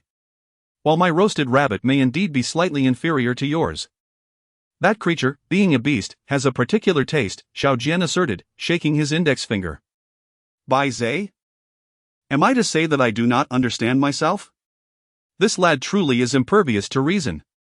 Initially, he had intended to lower the standards for Xiao Jian, but unexpectedly, the boy did not appreciate it. Were it not for the aura of the little master he sensed from this young man, he would have been disinclined to bother with him at all. Without further ado, esteemed senior, I express my gratitude for the exquisite delicacies. Now, I must attend to feeding the beast. Xiao Jian swiftly consumed the roasted rabbit in his hand, and subsequently grasped the still bloodied barbecue, making his way towards the lake where the imperial tomb resides. Alas! Why did the young master choose such a wretched creature? Poised could not help but shake his head, his form gradually dissipating from sight. His intention to hold back was evident. He sensed the lingering presence of Baisusu within Xiao Jian. However, since Baisusu did not take the initiative to meet him, he refrained from confronting the matter directly. Is Senior Poised present? At the lakeside, Xiao Jian called out loudly towards the center of the lake. Noticing the stillness of the water, he raised his voice once more, "Is Senior Poised here?" Unbeknownst to him, the true form of Poised was currently entangled in a conflict of emotions, lingering in the depths of the lake. To emerge meant confronting the loathsome task ahead. Yet to remain submerged would hinder his ability to deliver the water-avoiding pearl to that young man with due propriety. Ultimately, he resolved to surface. After making his decision, Poised took a deep breath and leapt forth from the water. Chapter 47, No. My Great Emperor Inheritance. In an instant, the tranquil surface of the water erupted into a colossal splash. An extraordinary beast, adorned with a pair of twisted antlers and an elongated, mystical visage, burst forth from the depths. This creature, pure white as snow, boasted a mane of pale green fur around its neck, wings sprouting from its back, and cloud-like limbs. It was none other than the ancient beast, Poised. Master, did you not say that the water avoidance pearl was on Poised's neck? Why is it absent? At the moment Poised emerged, Xiao Jian fixated on its neck, yet he found no trace of the water avoidance pearl as described by Baisusu. I am uncertain. It may have simply relocated, Baisusu replied nonchalantly. Now, she had come to terms with her past, relinquishing her obsession with vengeance, and felt no need to curry favor with Xiao Jian. Relocated? Xiao Jian felt a twinge of displeasure at her words but chose to remain silent. Young one. This place is not meant for you. Depart at once. Bai Zai's immense aura commanded respect, instantly intimidating Xiao Jian. As the steed of the great emperor, its cultivation was formidable, reaching the supreme realm. Senior Bai Zai, I have come bearing delicacies for you. Xiao Jian, suppressing his trepidation, mustered the courage to present his roasted rabbit, spirit chicken, and spirit fish. Wow! This truly is delectable. Bai Zai's eyes sparkled with delight, yet its body betrayed it. Retching involuntarily. Show me. It demanded, retching repeatedly. Eventually, Bai Zai could no longer contain itself, expelling the contents of its stomach in a torrent that drenched Xiao Jian from head to toe. Upon witnessing Xiao Jian's disheveled state combined with its own vomit, Bai Zai's obsession with cleanliness surged forth, and it vanished from sight in an instant. This scent seems oddly familiar. Xiao Jian mused as he caught a whiff of Bai Zai's regurgitation. Xiao Jian, quickly pick up the water avoidance pearl, Bai Susu urged at that moment. It turned out that in the midst of Bai Zai's retching, the water avoidance pearl had inadvertently been expelled. Ha ha ha. It truly is the water avoidance pearl. It seems even the heavens are assisting me. Xiao Jian disregarded the unpleasant matter and swiftly retrieved the pearl. He then eagerly plunged into the lake. Great Emperor Inheritance. Here I come. Shortly after Xiao Jian entered the water, Ye Chen arrived at the same location. Pausing at the lake's edge, he peered into the depths and discerned a faint silhouette, a mysterious smile gracing his lips. Young one, this is not a place for you. Depart immediately. The vanished Bai Zai reappeared, scolding upon spotting Ye Chen. Get lost. Without a glance back, Ye Chen delivered a resounding slap behind him, sending Bai Zai soaring into the sky, where it swiftly transformed into a distant star and vanished. Having accomplished this, Ye Chen too plunged into the lake. After swimming for several hours, Xiao Jian finally espied an enormous bronze door at the bottom. The portal was adorned with countless forbidden inscriptions, alongside a statue of the legendary Bai Zai. In the place of its eyes, there were two hollow sockets. Xiao Jian positioned the water avoidance pearl within the eye sockets of the Bai Zai statue. As he did so, an array of forbidden runes illuminated the entire bronze portal. The lakebed trembled violently, yet at that moment, the bronze portal began to open slowly. A sigh, reminiscent of an ancient era, echoed in Xiao Jian's ears. Senior brother. I have come to see you, whispered Bai Susu in her heart. However, Xiao Jian, consumed by thoughts of the emperor's legacy, paid no heed to the sigh. The instant the door opened, he dashed inside, oblivious to the shadow that followed closely behind him. Xiao Jian was indeed fortunate, having stumbled upon an undiscovered imperial tomb. Sensing the aura within this sepulchre, Ye Chen immediately discerned the cultivation level of its former master. At that moment, Xiao Jian was undergoing the trials set by the tomb's owner, while Ye Chen stepped forward, employing his divine abilities to enter the area of the emperor's legacy. He then waited idly for Xiao Jian's arrival. Simultaneously, Ye Chen approached a quasi-emperor level tomb, drawn by a calling from within his bloodline.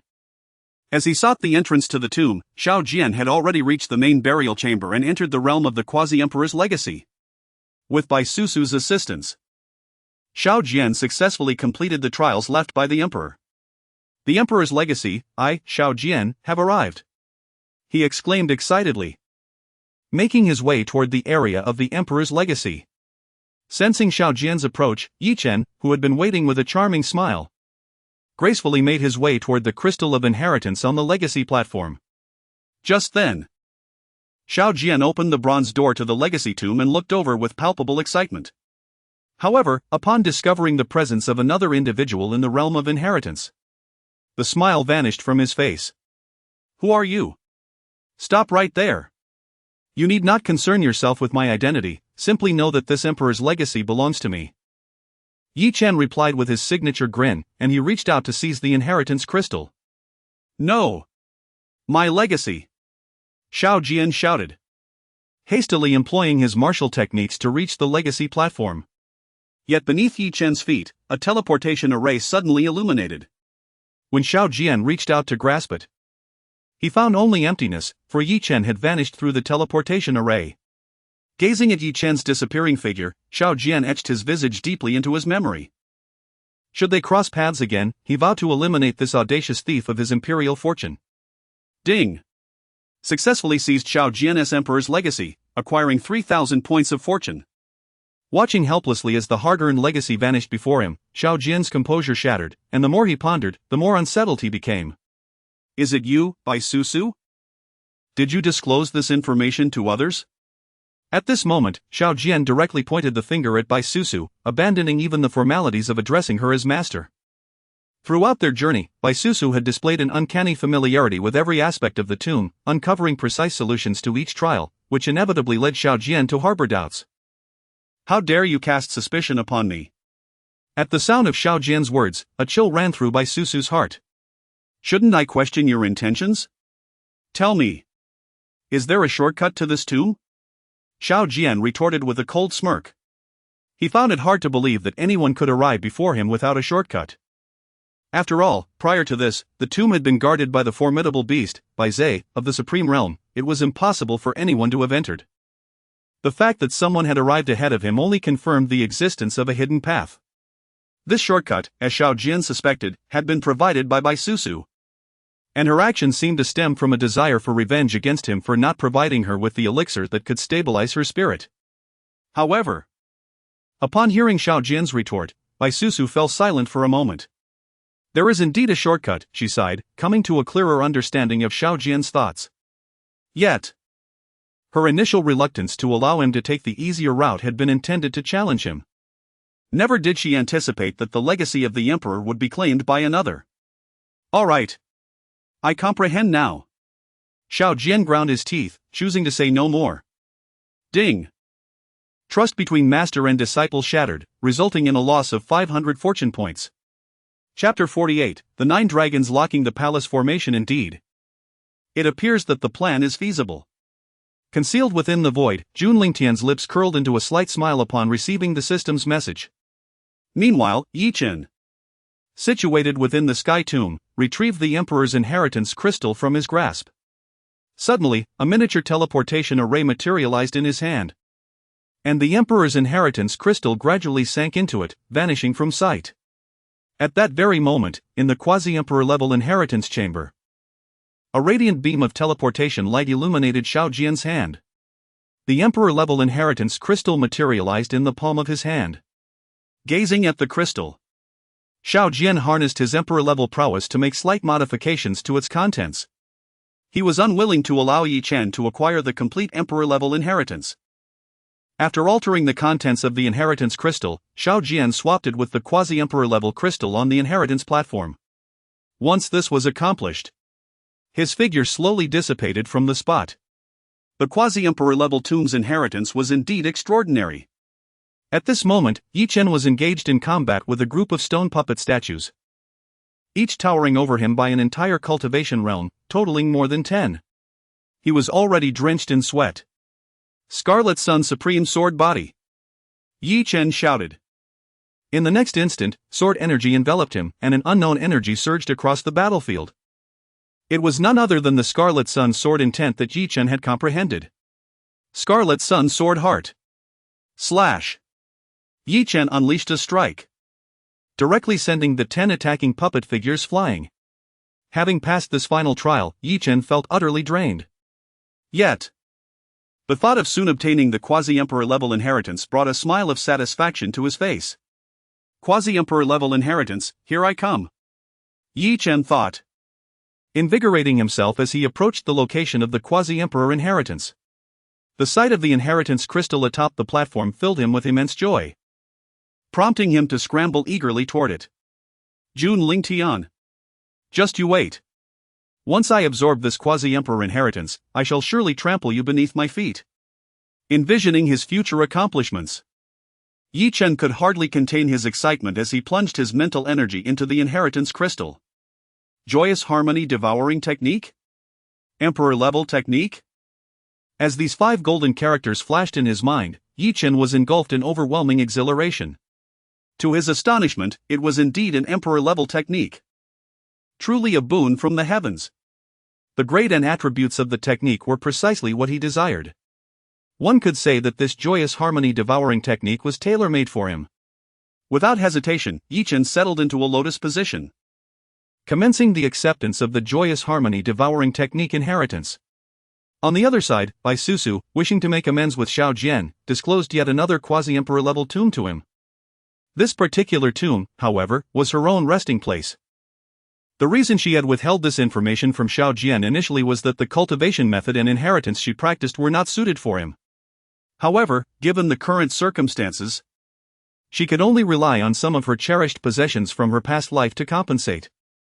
Moreover, having attained the rank of a quasi-emperor in her previous existence, she possessed techniques suitable for Xiao Jian, albeit only at the quasi-emperor level, which paled in comparison to the legacies of true emperors.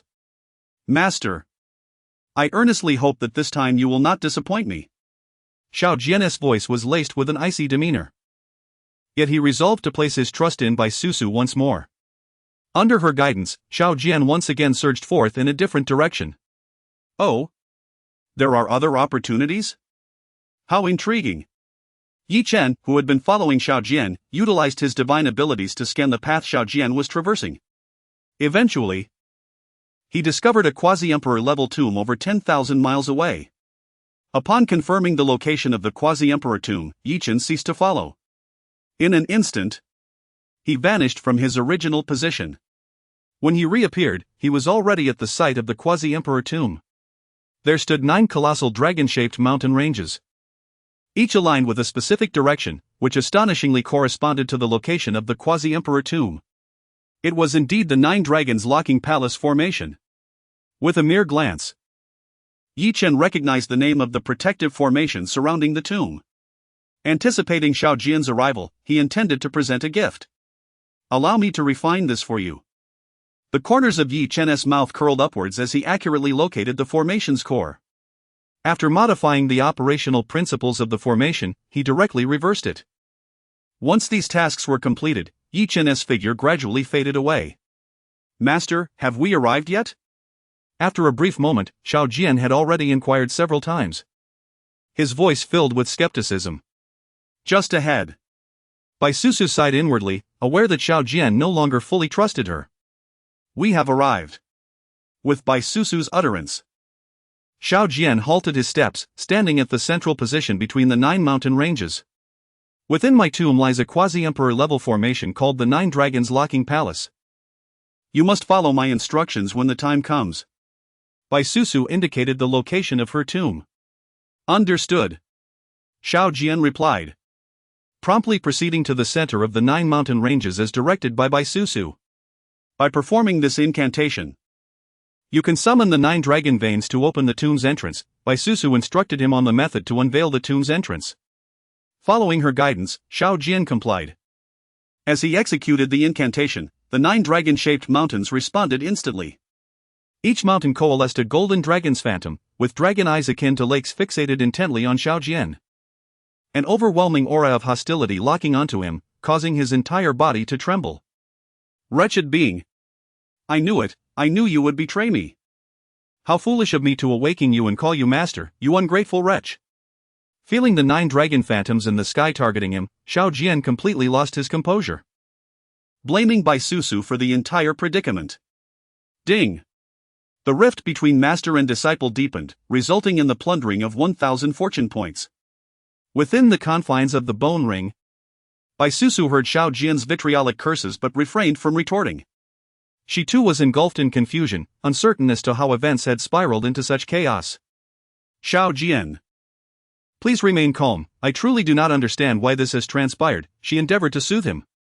However, Xiao Jian was in no mood to entertain her words. This is your grave, how can you claim ignorance? He retorted bitterly. In a fit of rage, he removed the bone ring from his finger and hurled it to the ground, trampling it with fervor. It's over, everything is over. Overwhelmed by the oppressive aura emanating from the 9 golden dragon phantoms in the sky, Xiao Jian sank to his knees, devoid of any will to resist. Witnessing his unwillingness to trust her, Bai Susu within the ring sighed inwardly. She then extended her consciousness, probing the external environment of the 9 dragon lot palace formation. Chapter 49, Clear Cause and Effect. After carefully observing the heart of the formation, she finally discerned the root of the problem. The 9-dragon locking palace array had been reversed. In other words, the spell she had previously activated had transformed the 9 dragons into a deadly formation. Which explained the current predicament. By reversing the incantation, she believed she could deactivate the array. Xiao Jian, do not despair, I have identified the issue. Bai Susu's voice echoed in Xiao Jian's mind once more. What issue? It seems you wish for my swift demise, he retorted, his trust shattered. Rebuilding it was evidently a formidable challenge. At that moment, both Xiao Jian and Bai Susu found themselves in such a predicament. Xiao Jian was utterly disillusioned with Bai Susu and dared not place his faith in her again. Xiao Jian, you must believe me. The array has reversed due to years of neglect. Simply reverse the incantation and you can successfully dispel this lethal formation. Bai Susu revealed the method for deactivating the array. However, Xiao Jian remained resolute in his silence. Xiao Jian, trying is surely better than awaiting death. If it truly fails, I will find a way to rescue you. Bai Susu urged. Very well, I shall trust you one last time. Xiao Jian, unwilling to accept death in this place, reluctantly decided to follow Bai Susu's instructions.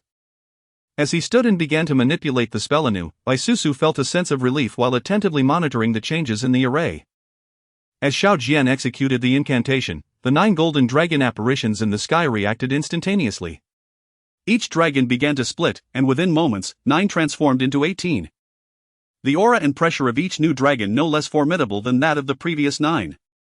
Upon sensing that his body was now ensnared by the 18 dragon apparitions, the last flicker of hope within Xiao Jian was extinguished. His body weakened, and he collapsed to the ground, laughing bitterly. Ha! I knew it. I have once again placed my trust in a wretched person. I am truly a fool. How could this happen? Where did it all go wrong? Bai Susu, within the bone ring, was taken aback upon witnessing the 18 golden dragon apparitions in the sky. She finally realized something was amiss. It seemed that an invisible hand had been manipulating events ever since her senior brother's imperial tomb. The 9-dragon locking palace array had likewise been maliciously altered. Although Bai Susu had come to this understanding, it was all in vain, for at that moment, the 18 golden dragon apparitions opened their fearsome jaws. Their destructive breath gathered and ready to unleash a cataclysmic force. Xiao Jian, I shall repay what I owe you today. From this moment forth, our fates are severed. Bai Susu sighed, igniting her own soul. In the next moment, a powerful aura, reminiscent of a quasi-emperor, emanated from the bone ring. Ding! Bai Susu severed the ties of fate, cutting off her connection with Xiao Jian and plundering 3,000 points of fortune. The once despondent Xiao Jian, upon sensing the quasi-emperor's pressure enveloping him, felt a spark of vitality return to his previously vacant gaze. Before him stood the ethereal figure of an extraordinarily beautiful woman in white garments. Though her form lacked solidity, in Xiao Jian's heart, she loomed large. Master! How could he possibly fail to recognize the act of burning one's soul? It was only at this moment that Xiao Jian realized he might have unjustly blamed her. Hearing his voice, Bai Susu waved her sleeve, intending to push him out of the array's coverage. Meanwhile, she positioned herself to confront the 18 golden dragon apparitions, preventing Xiao Jian from being pursued. You wretched spawn! Prepare to perish! Divine art! Vast jade cloud sleeve! As Bai Susu spoke, 18 white sleeves of rock cloud erupted around her, infused with the power of law and pulsating runes, launching towards the 18 golden dragon apparitions. Upon witnessing this, the dragon apparitions deftly maneuvered, occasionally exhaling draconic breath, their razor-sharp claws carrying the power to annihilate, reaching out towards Bai Susu. As time passed, it became evident that Bai Susu was at an absolute disadvantage. Clearly, a mere remnant of her soul was no match for these formidable golden dragon apparitions. Master! As Xiao Jian exited the array's range, he gazed at the tumultuous battle in the distance, yearning to intervene yet paralyzed by fear. The sheer intensity of such a fight could obliterate him with the slightest residual wave. Master! You must return alive, I will surely make amends. Xiao Jian silently prayed, simultaneously coming to terms with his reality. Without Bai Susu, he had effectively lost his greatest ally, making his future endeavors in the Red Dust Dao Palace seem insurmountable. After a while, the cacophony of battle finally subsided. Observing this, Xiao Jian cautiously approached the sepulchral site. As he neared, he was struck by the sight of the bone ring he had discarded, now shattered into several pieces, bearing distinct footprints, his own. Master! Master, are you there? Master? Xiao Jian attempted to communicate with the bone ring, yet received no response. Clearly, his master was no longer present, having perished to protect him. Faced with the silence, Xiao Jian sank to his knees, overwhelmed by profound guilt and regret. Reflecting on the moments shared with Bai Susu throughout their journey, he slapped himself in frustration. Just as he prepared to strike himself again, a voice suddenly echoed from behind him. That little beast is just ahead, do not let him escape. Startled, Xiao Jian turned to see the pursuing Long Outyan and others locking eyes with him. Xiao Jian, you truly possess audacity to toy with us. Long Outyan and his companions encircled Xiao Jian with strategic intent. Upon witnessing this, Xiao Jian cast aside his sorrow and fled without hesitation. Stop right there! Don't you dare run! Long Outyan and his companions shouted in pursuit. Once Xiao Jian and his associates vanished from sight, a figure suddenly emerged beside the imperial great tomb. It was Ye Chen. Such an easy demise is unacceptable, keeping you alive serves a purpose. With a mere gesture, Ye Chen delved into the river of life, extracting Bai Susu's true spirit. After placing that essence into a soul-nurturing vessel, Ye Chen cast a cold smirk in the direction of Xiao Jian's retreat. He then faded away into the ether. Chapter 50, the 10-rank creation celestial lotus within the tomb of the quasi-emperor, Ye Chen, having accepted the legacy of the great emperor, suddenly opened his eyes. A fleeting, seductive crimson light flickered within them. The Hahuan devouring technique was indeed extraordinary. After completing the transmission of that imperial-level technique, Ye Chen felt as though his future was boundless. It seemed that upon exiting, he would need to distance himself from the ancient celestial clan. At this moment, Ye Chen meticulously planned his promising future. If he wished to cultivate the Hahuan devouring technique, he must seek female cultivators for training. Remaining within the ancient celestial clan would make it all too easy to be discovered. Thus, he resolved to approach the Bai family and request their assistance in providing a refining furnace for his cultivation. As for the two vile women, Dan Tairuo Wei and Ning Hongchen, they should brace themselves. The mere thought of ascending to the rank of emperor and trampling them beneath his feet brought a smile to Ye Chen's face. After indulging in his daydreams, he rummaged through the quasi-emperor's tomb and uncovered numerous valuable treasures. Just as he was engrossed in his plundering, the communication jade talisman within his storage ring suddenly vibrated. Who is calling me? Ye Chen retrieved the talisman, his consciousness probing within. Brother Ye Chen, we have discovered the 10-rank creation celestial lotus, located 10 million miles to the southwest of the teleportation point. Hurry over. What? The 10-rank creation celestial lotus? Upon hearing this news, Ye Chen was taken aback, quickly displaying a look of delight. For the 10-rank creation golden lotus was a treasure of creation, capable of enhancing cultivation aptitude and purifying the soul. Moreover, it possessed the extraordinary ability to reshape one's foundation. Sister Xian'er, do not act recklessly, I shall be there shortly. After conveying his thoughts into the communication talisman, Ye Chen vanished from his spot in an instant. Meanwhile, on the mountain peak, Xian'er also received Ye Chen's message. She then addressed her multitude of protectors surrounding her, saying, Brother Ye Chen will arrive shortly, let us wait. Having said this, Xian'er looked down at the valley not far away. She observed that the area above the valley, spanning over 100 miles, was enveloped in a violet-black thundercloud. Thunder dragons, birthed from the laws of lightning, continually struck toward the heart of the valley. The vast valley was submerged in a tempestuous sea of thunder, exuding an aura of destruction and decay. At the center of the valley, a snow-white lotus, emanating the fragrance of divine medicine, faced the relentless onslaught of the descending purple thunder dragons. The flower had 10 petals, each radiating with divine light. Merely inhaling the aroma released by the celestial lotus made those present feel considerably rejuvenated. Such an opportunity! And the young clan leader is willing to yield it to Ye Chen. One wonders what thoughts guide such a decision, a guard murmured softly. Silence! Who are you to question the young clan leader? The leader of the guards reprimanded quietly, then raised his gaze toward the valley, his eyes flickering with uncertainty. Meanwhile, Ye Chen was desperately making his way towards this location. It appeared that he had come upon yet another fortuitous opportunity. Following closely behind, Xiao Jian was eager to discover the nature of Ye Chen's fortune. After 2 days of relentless travel, Ye Chen finally arrived at the location of Xian'er and the others. As soon as he arrived, his gaze fixated on the exquisite 10 blooming in the valley. Ye Chen, please do not act impulsively. That thunder is the purple cloud divine thunder, we must deliberate carefully, Xian'er cautioned, noticing the fervent glint in Ye Chen's eyes. Fearful he might rush into the dark purple sea of thunder. Purple cloud divine thunder? It poses no threat. I happen to possess a thunder avoidance staff, Ye Chen declared. And without hesitation, he raised the staff above his head, intending to test the depths of the purple cloud divine thunder. Ye Chen, wait! Xian'er exclaimed.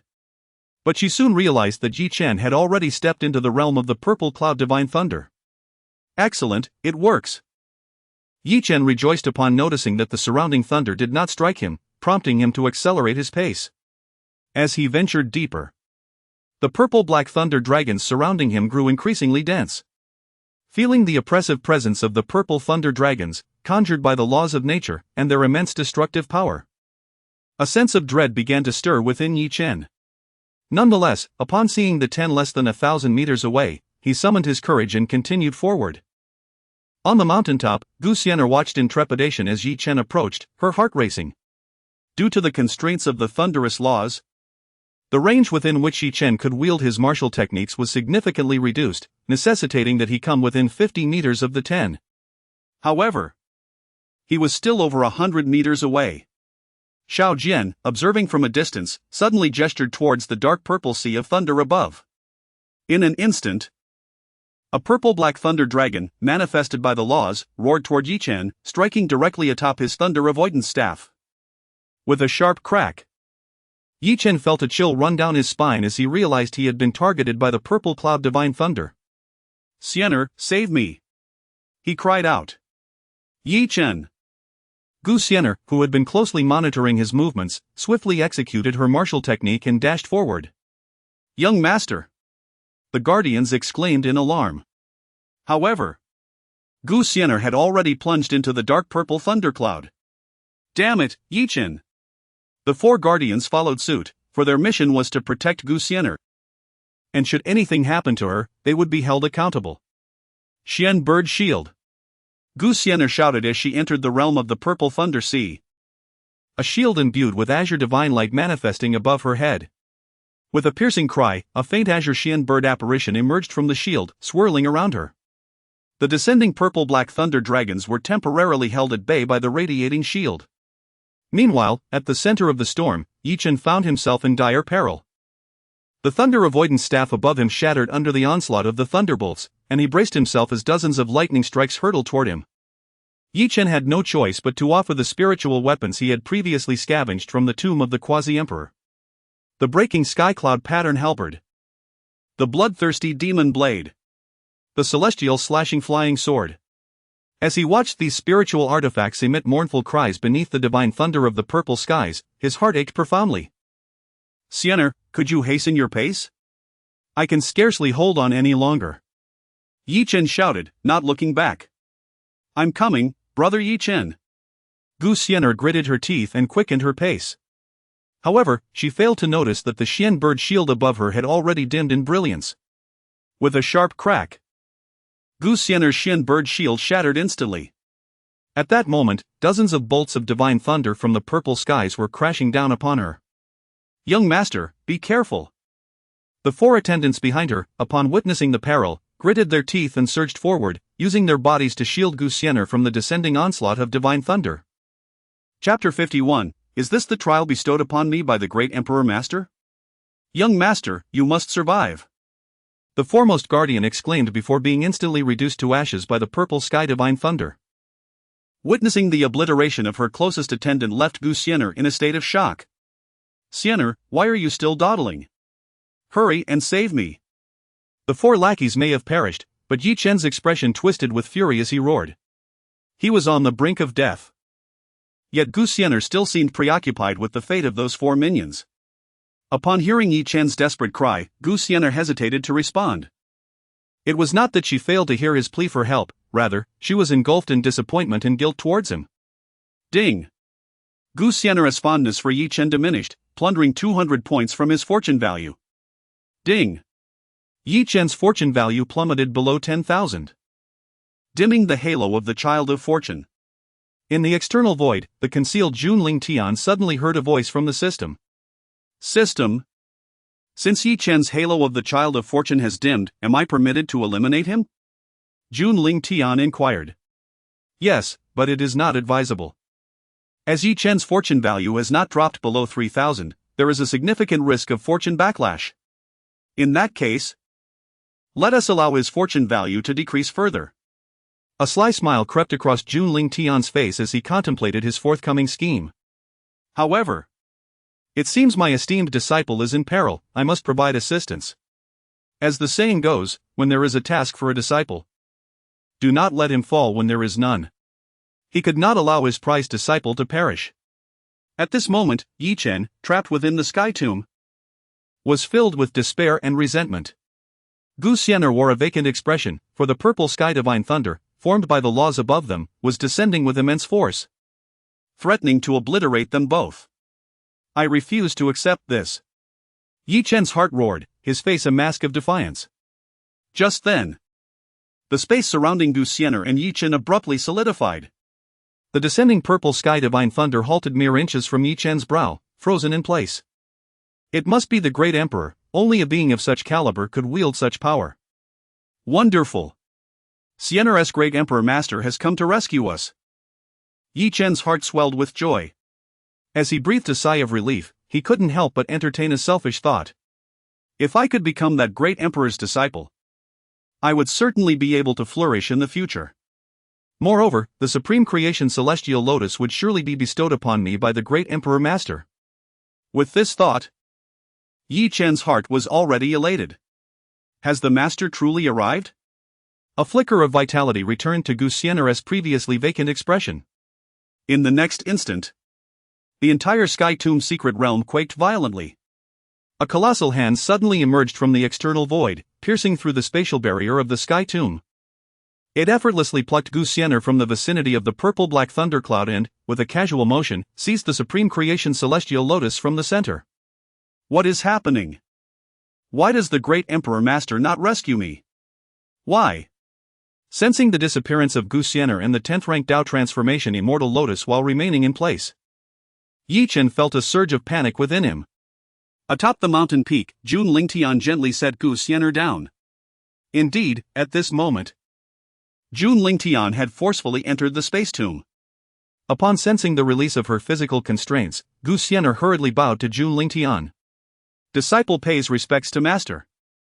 There's no need for such formality, Jun Lingtian replied, waving his hand to assist her in standing. He then turned his gaze toward the nearby valley and snapped his fingers. Instantly, the purple lightning, which had been frozen above Ye Chen's head, descended upon him. Ah, ah, ah. Ye Chen was jolted into a frenzied dance by the electric shock, his anguished cries echoing throughout the realm. Master, please save my brother Ye Chen. Upon hearing his pitiful wails, Xian'er displayed a look of compassion. Do not panic. Have you not noticed that your brother Ye Chen's physique is growing stronger? Jun Lingtian spoke calmly. This purple sky divine thunder possesses formidable body tempering effects.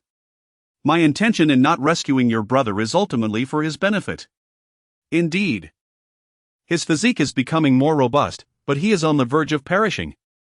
Jun Lingtian sought to observe whether the destined child, whose aura of fortune had dimmed, could meet an untimely end through unforeseen circumstances. As successive bolts of purple sky divine thunder struck down, smoke began to emanate from Ye Chen's mouth. Brother Ye Chen. Hold on. Master said that if you endure, you will be reborn. Xian'er shouted to Ye Chen, who was ensconced in the heart of the storm. What? Is this a test from the Grand Master?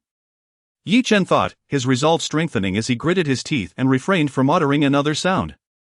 He wished to leave a favorable impression before the Grand Master. However, moments later, he found himself unable to withstand the torment.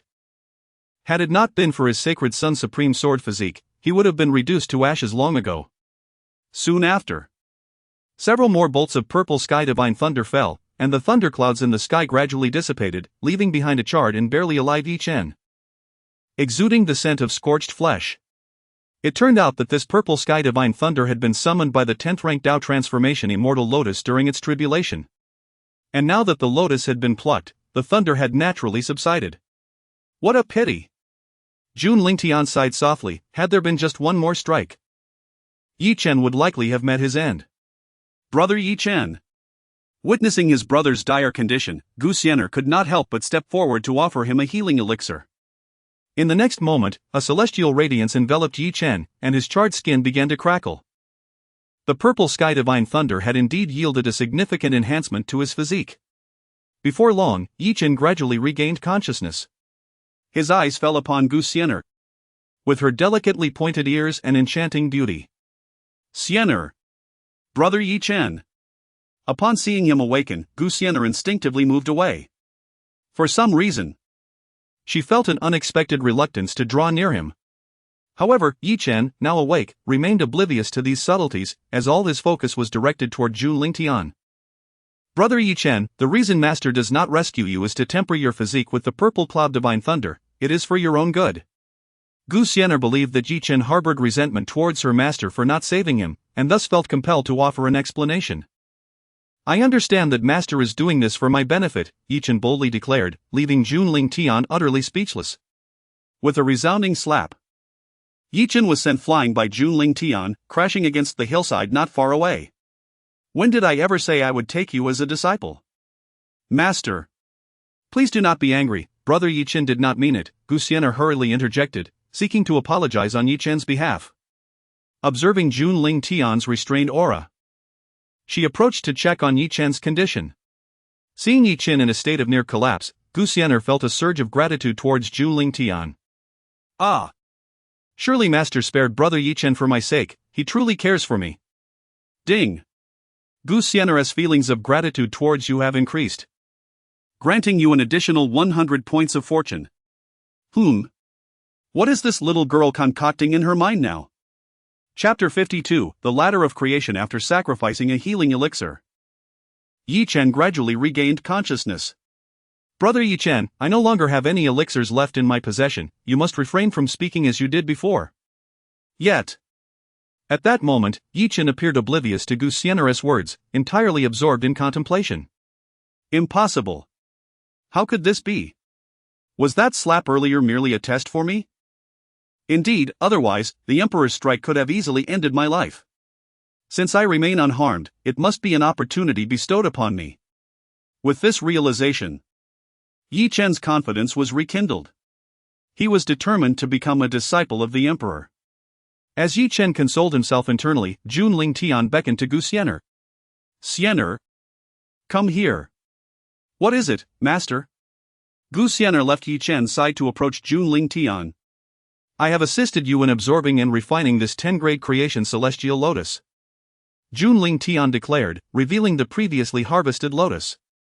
The radiant light of the lotus shimmered, and its fragrant aroma filled the air. It was indeed a treasure born from the convergence of heavenly spirits. Master, this. Upon hearing Jun Lingtian's words, Xian'er instinctively glanced towards Ye Chen. However, she was interrupted before she could finish her thought. Focus. After uttering this command, Jun Lingtian directly infused the 10-grade creation celestial lotus into Xian'er's body, subsequently aiding her in its refinement. As the lotus entered her being, Xian'er was enveloped in celestial light, her innate talent and physique being transformed by the divine energy within the lotus. Her cultivation level surged, breaking through a significant realm. This scene was witnessed by Ye Chen, who stood nearby in disbelief. What is happening? Why has Master the Emperor used my 10-grade creation celestial lotus for Xian'er? Staggering to his feet, Ye Chen was rendered speechless. All the treasures he had painstakingly acquired in the Imperial Tomb had been destroyed, and now, to his dismay, the 10-grade creation celestial lotus had been refined by Xian'er. Was it possible that he had no intention of accepting him as a disciple? At that moment, Ye Chen's mind cleared, and his aspirations to become the Emperor's apprentice began to wane. Reflecting on past events, his heart grew increasingly enlightened. If it were truly for his benefit to strengthen his physique, then why not allow his disciple to train alongside him? It had all been a deception. How infuriating. Casting a deep glance at Xian'er, who was still engaged in the refinement of the elixir, Ye Chen quietly departed from the scene. Not long after, having completed her refinement, Xian'er furrowed her brow upon noticing Ye Chen's absence. Where has brother Ye Chen gone? He has left, Jun Lingtian replied. Left? But. Yes. The excess potency of the elixir has been sealed within you, you may refine it gradually in the future. With those words, Jun Lingtian's figure faded into the ether. Meanwhile, Xiao Jian lay amidst a tomb, gasping for breath. After spending half a month, he had finally eluded Long Outyan and his companions. It appears to be an undiscovered tomb mound. The reason is that Xiao Jian has temporarily lost an excessive amount of fortune points, which activated the fortune aura and specifically provided him with an opportunity.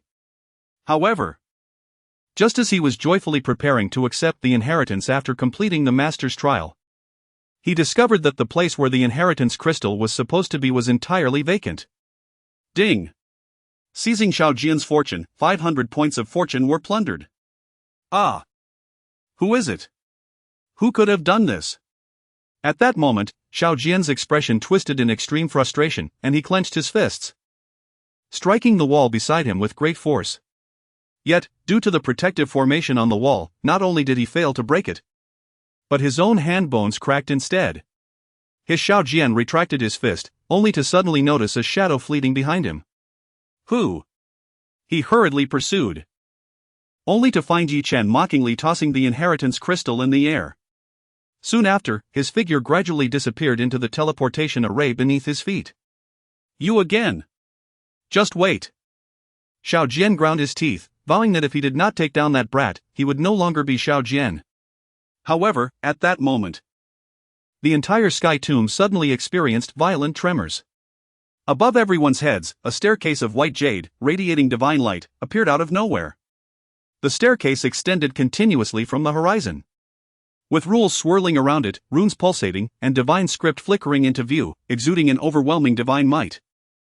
Everyone present in the sky tomb was rendered immobile by this divine aura, their expressions filled with astonishment as they gazed at the descending white jade staircase. It was not until the staircase connected with the ground that the divine pressure dissipated. What is that? How can there be such divine might? It is the ladder of creation. A prodigy from a great power recognized the origin of the white jade staircase. Legend has it that every 100,000 years, a white jade ladder descends within the sky tomb. No one knows the origins of this ladder, nor its precise grade. However, it is commonly believed to be in existence surpassing the imperial realm. It is said that a great emperor once attempted to sever the ladder with immense power, only to be grievously wounded in the process, suffering an incurable injury that led to his demise shortly thereafter. Since then, no one has dared to show disrespect towards the white jade ladder, which has since earned a new name, the ladder of creation. Anyone who can ascend the ladder of creation has the opportunity to attain merit that can influence creation. Moreover, the merit gained from each level of the ladder differs. Once obtained, one is bound to soar to greatness. The ladder of creation? This truly is a divine blessing. Xiao Jian glanced at the ladder of creation in the sky, reigniting his ambitions. He must acquire the merit from the ladder of creation, or else his position as a divine child would surely be snatched away. The ladder of creation? This time, I, Ye Chen, will certainly reach the summit. Ye Chen cast a glance at the ladder of creation and then altered his course, hastening towards it. Sister Shueluo, it is the celestial ladder of creation, let us hasten thither, for there we are sure to encounter our elder brother. Jun Shenling pointed towards the direction of the celestial ladder, addressing Ji Shueluo. Very well, let us see if we might meet our cousin. Ji Shueluo nodded in agreement and promptly led the prodigies of the ancient divine clan towards the celestial ladder. The celestial ladder, you say? How intriguing! Jun Lingtian stood suspended in the void, casting a glance towards the direction of the celestial ladder before leisurely making his way there. Simultaneously, Ning Hongchen, Dan Tairuowei, and other exceptional talents from the Dusty Path Palace were also converging towards the celestial ladder. In addition, successors from the Forbidden Lands, the young lord of the true Dragon Clan, the supreme royal family of the Dayan celestial dynasty, and the Bodhisattva of the heavenly Buddha realm, among a myriad of prodigies. All hastened towards that place. A grand convergence of talents from across the 9 heavens and 10 earths would unfold there, determining who among the younger generation would emerge as the true sovereign. Chapter 53, Ascending the Ladder of Creation. As time progressed, the exceptional talents from the 9 heavens and 10 lands continued to gather. The location of the Ladder of Creation was now teeming with individuals, some of whom had already begun their ascent. The majority, however, were encircled around a towering white jade stele, ascending to heights of over 10,000 meters. The stele exuded an innate divine aura, occasionally releasing ethereal radiance. Etched upon it were the images of true dragons and divine phoenixes, with ancient inscriptions manifesting intermittently. In the central section, names radiating with 9-colored light emerged, each representing an individual who had set a record on the ladder of creation. Identical records could be established by different individuals at varying realms, or by the same individual across different stages. Name: Wang Xian'er Physique, Entrepreneurial Divine Body Record, Strongest Power in the Monarch Realm. Name: Lu Ran Physique, Indestructible Sword Body Record, Fastest Sword Speed in the Monarch Realm. Name: Li Xian Feng Physique, Spatial Divine Body Record, Fastest Speed in the Monarch Realm. Just wait, my name, Ye Chen, will soon grace this jade stele as well.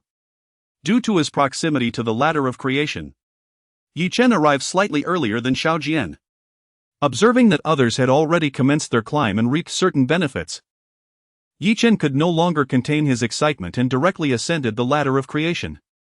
Upon stepping onto the first rung, he felt an invisible pressure envelop him, accompanied by a refreshing sensation coursing from his feet throughout his entire being, bringing him a considerable sense of ease. Could the Ladder of Creation actually enhance one's spiritual power?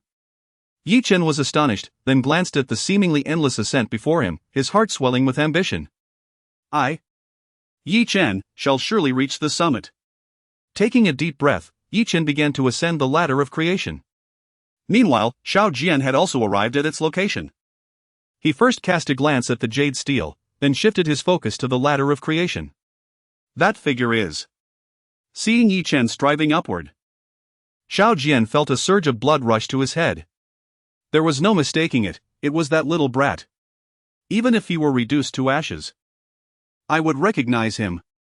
Noticing that Ye Chen was oblivious to his presence, Xiao Jian remained discreet, fearful of startling him into fleeing through the teleportation array. Just as he was consumed by his inward resentment, he suddenly sensed a murderous intent. It was Xiao Jian, he was there. It turned out that Long Ao Tian and Su Changshang had also arrived, catching sight of Xiao Jian not far away. Damn it, how annoying. Xiao Jian's expression darkened. And without further hesitation, he leapt onto the Ladder of Creation. Don't let him escape.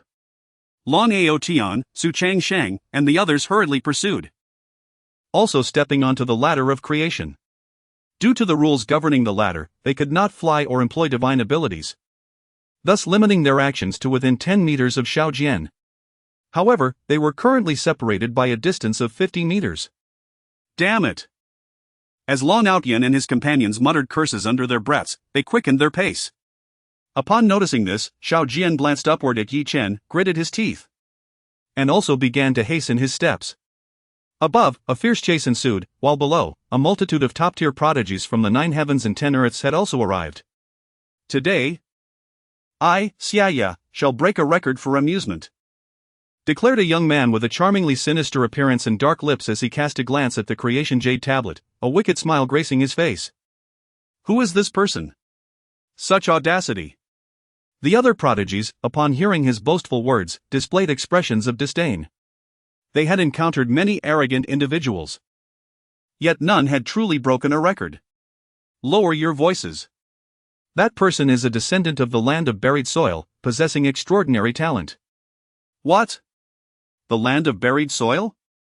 Upon learning of his origin, the previously boisterous prodigy fell silent. The land of buried soil was one of the 10 forbidden zones, filled with countless bizarre entities. Any force capable of thriving in such an environment was not to be trifled with by ordinary individuals. Soon after, the true Dragon Clan's young master, adorned with dragon horns, and the young emperor of the Divine Phoenix Clan, bearing 9 colored feathers, arrived. followed by the Buddha's son from the Heavenly Buddha domain and prodigies from the Heavenly Spirit Clan and the Holy Feather Clan, among other top-tier forces. Brother! Just arriving. Jun Xianling scanned her surroundings and finally spotted Jun Lingtian in an inconspicuous corner. The prodigies of the ancient divine clan and the Jun family soon gathered before him. Brother Lingtian. Ji Shuozhuan and Jun Xianling embraced Jun Lingtian's arms from either side. Observing this, Jun Lingtian wore a face of helplessness. Shuozhuan, how old are you now? Still clinging to your cousin? Ji Shuelua remarked with a hint of bitterness, feeling envious that her fiancé was being monopolized by her younger sister. Come on. I'm not competing with you for brother Lingtian, why say such things? Ji Shuozhuan pouted, leaving Ji Shuelua with no choice but to shake her head in resignation. Everyone. The creation heavenly ladder appears once every 100,000 years, why don't we have a contest? Seeing that most of the top-tier forces had gathered, Xian'er of the land of buried soil spoke with a sly smile. Oh? How shall we compete? Many present perked up at Xian'er's suggestion. As top prodigies of the 9 heavens and 10 earths, they all harbored unshakable confidence. Let us compare the number of records broken, Xian'er proposed. Agreed. The crowd nodded in agreement. Breaking records was a matter in which they held absolute confidence. Since it's a competition, we must include a prize, interjected Ling Mu of the supreme royal family of the Dian celestial dynasty. A prize? How about a celestial herb? Very well, let it be a celestial herb. The attendees all nodded in consensus, each producing a celestial herb to casually toss into a designated area. In an instant, various ethereal lights and divine auras danced around, dazzling the onlookers. Despite the hundreds of celestial herbs strewn on the ground, not a single person dared to entertain any nefarious thoughts, lest they wished to forfeit their standing in the 9 heavens and 10 earths. Brother, aren't you going to compete with them? Jun Xianling inquired. Me? I shall not compete any longer. Should you wish to engage in competition, feel free to do so, for I shall provide the rewards. Jun Lingtian shook his head and, with a wave of his hand, several celestial elixirs materialized before him. Here. Each person may take one, should it prove insufficient, there are more. How delightful. Jun Xianling was the first to reach out and claim an elixir. Following suit, Ji Shuoduan and Ji Shuelua also took one each. The others, including Ji Tsangxiong, hesitated, feeling somewhat embarrassed to extend their hands. What? Are you treating me, the young clan leader, as an outsider? Jun Lingtian cast a casual glance at them. No, no. Ji Tsangxiong and the others waved their hands dismissively and stepped forward to claim their share.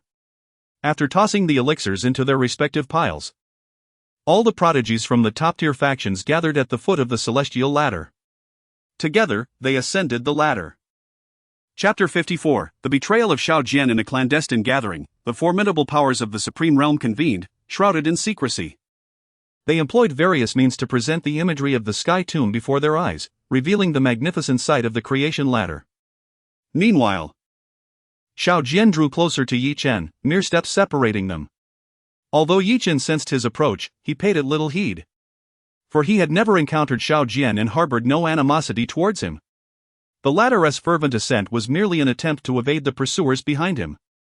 Just as Ye Chen anticipated that Xiao Jian would pass him by, an ominous threat surged forth, compelling Ye Chen to exert every ounce of his strength to shift his body.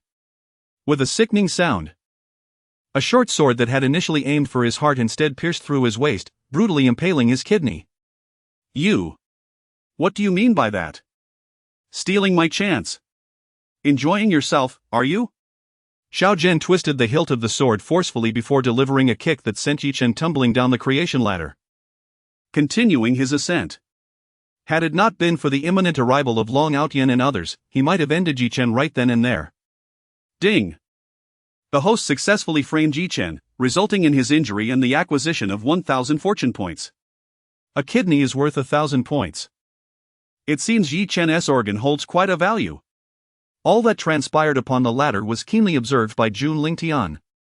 As Ye Chen plummeted from the creation ladder, the onlookers remained indifferent, even Dan Tairuowei chose to look away. Only Ning Hongchen showed a hint of compassion, yet with Jun Lingtian stationed below, she was powerless to intervene. Every subtle change in her expression did not escape Jun Lingtian's gaze. It seemed she required some guidance. Conveniently, his upcoming plans necessitated a leading lady, let it be Ning Hongchen, who could also serve to propagate the Jun lineage. With a resounding thud, Ye Chen lay sprawled beneath the creation ladder, resembling a lifeless creature. "Oh, is that not Ye Chen?" Jun Lingtian remarked with a smirk, crouching before the fallen figure. Humiliation. This was Ye Chen's first reaction. Rage. This was his second. Without any grievance or vendetta, he had been viciously attacked. At that moment, Ye Chen felt an overwhelming shame. Nothing was more distressing than being seen in such a disheveled state by an adversary. After consuming a healing elixir, Ye Chen staggered to his feet and without a backward glance, departed the vicinity of the creation ladder. He craved vengeance. He would swiftly enhance his cultivation through the harmony devouring technique, seeking to ensnare every woman connected to Jun Lingtian. Shortly thereafter, Xiaojian ascended over 100 steps, arriving at a platform. Before him stood a white jade testing monument, with a radiant curtain of light behind it, obstructing the further ascent of the creation ladder. Power? Gazing at the two prominent characters inscribed atop the testing monument, Xiaojian comprehended its purpose. Indeed, it was a monument designed to assess one's strength. The Great Desolate Battle Body. Xiaojian summoned his own physique with determination, channeling all his strength into a powerful strike against the force-testing monument. Upon impact, the monument emanated mysterious ripples, and runes began to overflow from its surface. These runes intertwined, forming a line of divine script. The moment this divine script manifested, a resounding announcement echoed throughout the sky tomb. New record alert. Name, Xiaojian, physique, Great Wilderness Battle Body, record, strongest power in the Divine Passage Realm. Reward, Quasi-Emperor Weapon, Purple Cloud Emperor Sword. As the announcement concluded, a sword radiating the might of a Quasi-Emperor materialized in Xiaojian's grasp, while his name, glowing with resplendent divine light, replaced the previous record holder of the strongest power in the Divine Passage Realm. What? Who is this Xiaojian? He has shattered the record for the strongest power in the Divine Passage Realm? The crowd erupted in astonishment, with most present unfamiliar with Xiaojian. This Xiaojian is the newly honored divine son of the Red Dust Dao Palace. A disciple from the Red Dust Dao Palace explained with pride. So, he is the honored son of the Red Dust Dao Palace, no wonder he possesses such power. Upon hearing this, the onlookers, who were once filled with curiosity, felt a sense of relief. After all, the Red Dust Dao Palace is one of the supreme forces of the 9 heavens and 10 earths, making the emergence of such a prodigy entirely reasonable. Ding! Due to the acquisition of Fortune and Destiny, Xiaojian's luck value has increased by 1,000 points. The system notification suddenly rang in Jun Lingtian's ears. It seemed that his luck had diminished significantly in a short span, prompting the Luck Golden Dragon to protect him. At that moment, Long Ao Tian and his companions arrived at the 100th tier platform. Upon witnessing the Quasi-Emperor weapon in Xiaojian's hand, envy coursed through them. Damn it! Why does Xiaojian have such incredible luck? Xiaojian, halt! As Long Ao Tian and his group attempted to intercept him, Xiaojian slipped through a shimmering portal and vanished. Chase! Long Ao Tian and his companions sought to follow him through the portal, but were abruptly stopped by a resounding thud. Damn it! Seeing this, Long Ao Tian and his group had no choice but to approach the force-testing monument to test their own strength. Meanwhile, in the outside world, a Supreme Realm Elder suddenly burst into laughter. Our honored son of the Red Dust Dao Palace is quite impressive, isn't he? The laughter belonged to an esteemed ancestor of the Red Dust Dao Palace. Humph. Ning, what are you so pleased about? Our Zhangtu heir hasn't even reached the testing monument yet. Indeed. Ning, do not be so smug, my true Dragon Clan has never feared physical prowess. A Supreme Realm Elder from the Zhangtu region retorted. While others remained silent, their expressions conveyed similar sentiments. Old Jun, I must say your clan's young patriarch is rather timid, lacking even the courage to step onto the ladder of creation. At this moment, a Supreme Realm Elder from the Dian Immortal Dynasty mocked. Yes. How can one lead a clan while being fearful? The Supreme Realm Elder from the Red Dust Dao Palace added. Our young patriarch's affairs are not for you all to concern yourselves with. The esteemed figure of the Jun family slightly raised his eyelids, neither pleased nor sorrowful. How mundane. Observing the Jun family's ancestral master mastering his energy cultivation with unparalleled skill, the onlookers ceased their mockery. The individual to shatter the record was unexpectedly not the infamous Xian'er. At this moment, those yet to ascend the platform, including Xian'er, felt a profound sense of frustration upon hearing the announcement. Xiao Jian? Very well, after this matter concludes, I, Ling Mu, shall certainly seek an audience with you. Clad in golden battle armor, Ling Mu harbored such thoughts. Many other prodigies from various powerful factions shared a similar sentiment towards Ling Mu. Meanwhile, Xiao Jian, currently situated over 100 tiers up, remained blissfully unaware that he had attracted the attention of the foremost geniuses from the top-tier factions. Nonetheless, Xiao Jian's actions served as a source of inspiration for them. As a result, their pace in climbing the heavenly ladder accelerated significantly. Before long, the crowd began to arrive at the platform in succession, each stepping forward to undergo the strength assessment. With a single punch, Ao Jin, the scion of the true Dragon Clan, struck the power testing monument, leading to the emergence of a new record. Announcement of the new record. Name, Ao Jin. Constitution, True Dragon Body, Record, Strongest Power in the King Realm. Reward, Semi-Imperial Grade Martial Technique, Indestructible Dragon Physique. Chapter 55, Jun Lingtian ascends the ladder. Hahaha.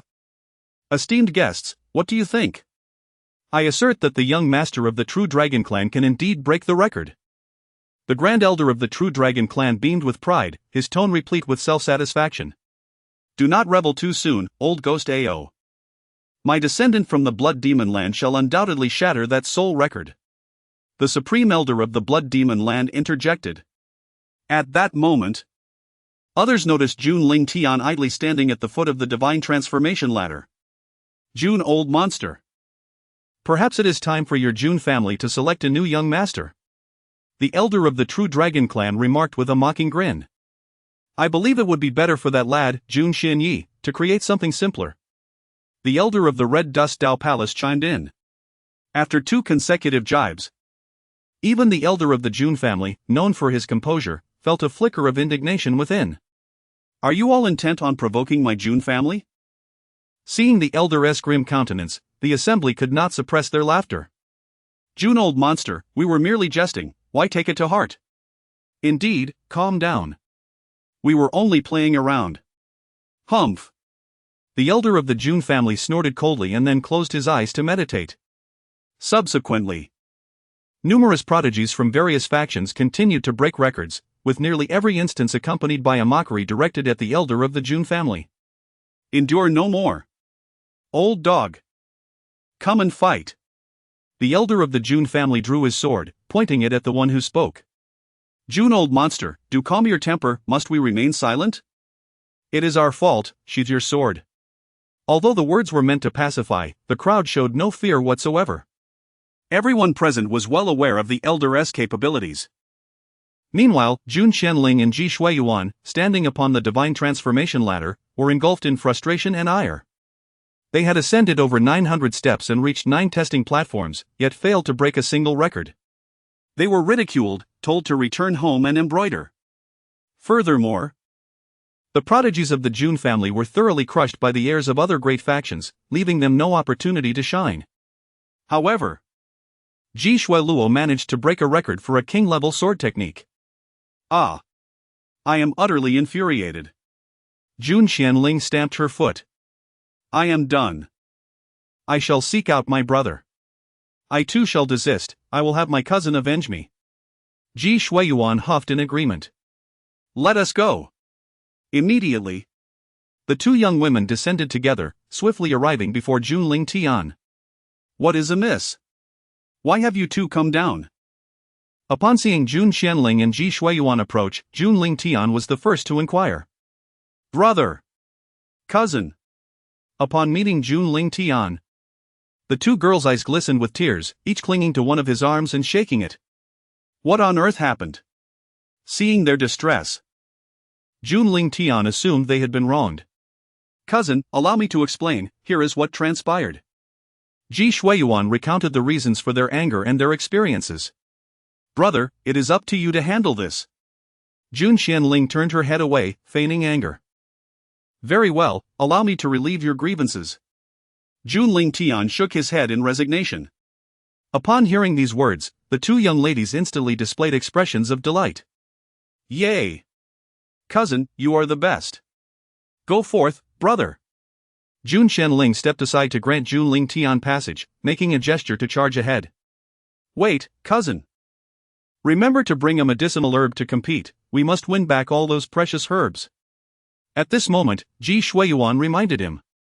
Understood. Just wait for me to gather the herbs. Jun Lingtian casually tossed a medicinal herb, which landed amidst the pile. Isn't that Jun Lingtian? The young master of the Jun family? He intends to ascend the celestial ladder? A prominent figure from a major power near the celestial tablet recognized him. Only now is he attempting to ascend? Those records have long been shattered by the successors of the top-tier powers. What use is it for him to ascend now? Indeed. Unless he can surpass the records set by the foremost powers, but is that even possible? Merely a clown seeking attention. The majority of those present held little faith in Jun Lingtian. Silence. You shall not speak of my brother in such a manner. Hearing the surrounding discussions, Jun Qianling's face flushed with indignation. Cousin is not what you claim. Ji Shuiyuan also retorted. Little girl, this matter does not concern you. Perhaps you should return home to embroider. Exactly. Embroidery is more suited to your talents. Laughter erupted among the crowd as Jun Qianling pointed at them, her face burning with anger. Yet at that moment, three resounding announcements suddenly echoed throughout the sky tomb. New record announcement. Name, Jun Lingtian, physique, indestructible divine demon body. Record, strongest power in the divine ability realm. Power reaches the pinnacle of the divine ability realm. Reward, imperial weapon, blazing divine spear. Name, Jun Lingtian. Physique, indestructible divine demon body. Record, strongest power in the sovereign realm. Power reaches the pinnacle of the sovereign realm. Reward, imperial pill, 9 dragons returning to origin pill. Name, Jun Lingtian. Physique, indestructible divine demon body. Record, strongest power in the monarch realm. Power reaches the pinnacle of the monarch realm. Reward, low-grade imperial martial technique, reincarnation finger. It turned out that Jun Lingtian directly suppressed his realm, delivering a punch in the divine ability realm, the sovereign realm, and the monarch realm. As the announcements concluded, the crowd before the celestial tablet fell silent. Those climbing the celestial ladder ceased their movements. Even those engaged in combat on the platform, such as Xiao Jianlong and Ao Tian, halted. Jun Qianling and Ji Shuiyuan were both momentarily stunned. It is my brother's name. He has shattered the power records and has consecutively broken through 3 realms. Both Jun Qianling and Ji Shuiyuan's faces shone with excitement. They then proudly addressed the crowd before the celestial tablet. Did you see that? This is my brother. Indeed. Did you see that? This is my cousin. Ji Shuiyuan echoed with a proud demeanor. However, upon hearing their triumphant declarations, the onlookers remained unresponsive, for they were now utterly bewildered. As they beheld the name of Wang Xian'er vanishing from the monument of creation, replaced by that of Jun Lingtian, all present were rendered utterly speechless. He had indeed supplanted the legendary Wang Xian'er, the embodiment of the creator's physique? Remarked one of the distinguished talents from a great power in disbelief. Did you not hear the system's announcement? Jun Lingtian possesses the undying demonic body. Another prodigy interjected, offering a reminder. What? The undying demonic body? The very pinnacle of the 10 forbidden physiques? Upon grasping the nature of Jun Lingtian's physique, the mouths of those gathered gaped in astonishment. For the undying demonic body is universally acknowledged as an extraordinary constitution, and indeed, it stands as the most formidable among the 10 forbidden physiques. The fact that the heir of the Jun family possesses such an unparalleled physique signifies an era destined to be dominated. The onlookers could not help but express their awe. Chapter 56, You Plant 1, I Plant 1 Jun Lingtian? How intriguing! The malevolent gaze of the evil tooth narrowed, and a characteristic wicked smile graced his lips. Previously, He had shattered 3 records, believing that no exceptional talent could emerge in the 9 heavens and 10 earths. Unexpectedly, Jun Lingtian suddenly made an astounding appearance. Once the ascent concluded, I shall surely challenge this Jun Lingtian to battle. Ling Mu of the Dian immortal dynasty, brimming with combat intent, was cultivating his martial spirit. Engaging with other prodigies served merely to enhance his own cultivation. Only a man of such caliber deserves to be my husband. Tu Shan Yao Yao. A bewitching woman, adorned with fox ears atop her head and 9 fluffy tails trailing behind, murmured softly. Meanwhile, the heirs of various top-tier factions, upon hearing the grand announcement, wore expressions of complexity, their thoughts inscrutable. Jun Lingtian. It's you again. Ye Chen, who had been inspecting for any residual effects from his earlier battle with his indomitable technique, clenched his teeth in frustration upon hearing the resounding announcement. Not only Jun Lingtian, but also that boy who had injured him, he would surely seek retribution. At that moment, within the void of the external realm, an exuberant laughter erupted. Ha ha ha. Why has everyone fallen silent? The elder of the Jun family, his heart brimming with joy, felt all previous gloom dissipate. Ao Lao Gue. Your young master is lacking. Perhaps it's time to consider a replacement. Ning Lao Gue, your divine offspring has only broken a single record? TSK, so disappointing. As the elder of the Jun family mocked with evident pride. The expressions of the ancient ones from the true Dragon Clan and the Red Dust Dao Palace turned a deep shade of crimson. Humph. Jun Lao Gue. What are you so pleased about? Your young master is merely a strong brute. At this juncture, an elder from the land of the buried earth interjected. His own young master having broken 3 records, thus justifying his pride. However, as he finished speaking, 3 monumental announcements reverberated through the sky tomb once more. New record announcement. Name, Jun Lingtian, physique, indomitable divine demon body, record, fastest speed in the divine ability realm. Achieve the limit of speed in the divine ability realm. Reward, imperial artifact, mirror of retrospection. Name, Jun Lingtian, physique, indomitable divine demon body, record, fastest speed in the monarch realm. Achieve the limit of speed in the monarch realm. Reward, imperial pill, phoenix essence bone pill. Name, Jun Lingtian, physique, indomitable divine demon body, record, fastest speed in the sovereign realm. Achieve the limit of speed in the sovereign realm, reward, low-grade imperial martial technique, reincarnation fist. As the announcements concluded, the corners of the mouths of the elders from various top factions twitched in disbelief. Was the indomitable divine demon body truly so monstrous? It had surpassed the space divine body, shattering the record for the fastest speed. After hearing the announcements, everyone present felt a sense of numbness. It was well known that the space divine body possessed the ability to teleport, yet, astonishingly, the indomitable divine demon body had managed to surpass it. Ha ha ha. Evil old monster. Why are you so silent? The ancestral figure of the Jun family chuckled mockingly, remarking on the brute strength that had now transformed into unparalleled speed, leaving no room for further retorts. The supreme elder from the burial earth let out a disdainful snort, turning his face away and shifting his position. Observing this, the Jun ancestor directed his gaze towards the elders of other prominent factions. To his surprise, they all silently shifted aside. Even the projection of the sky tomb moved from its place. The only one displaying pride was the elder of the ancient divine clan. For Jun Lingtian was also their young clan leader. If one cannot play, then one ought not to engage. The Jun ancestor found the situation exceedingly dull. Meanwhile, the young talents from various factions gathered before the Creation Jade Tablet felt a renewed sense of awe upon witnessing the name of the spatial deity, Li Xianfeng, being eclipsed. The speed at which Jun Lingtian ascended the ranks was astonishing. Barely had the last announcement concluded before a new one rang out, extinguishing the hopes of those who had previously stood on the 900th step. The entire record of the creation celestial ladder had devolved into a personal exhibition for Jun Lingtian.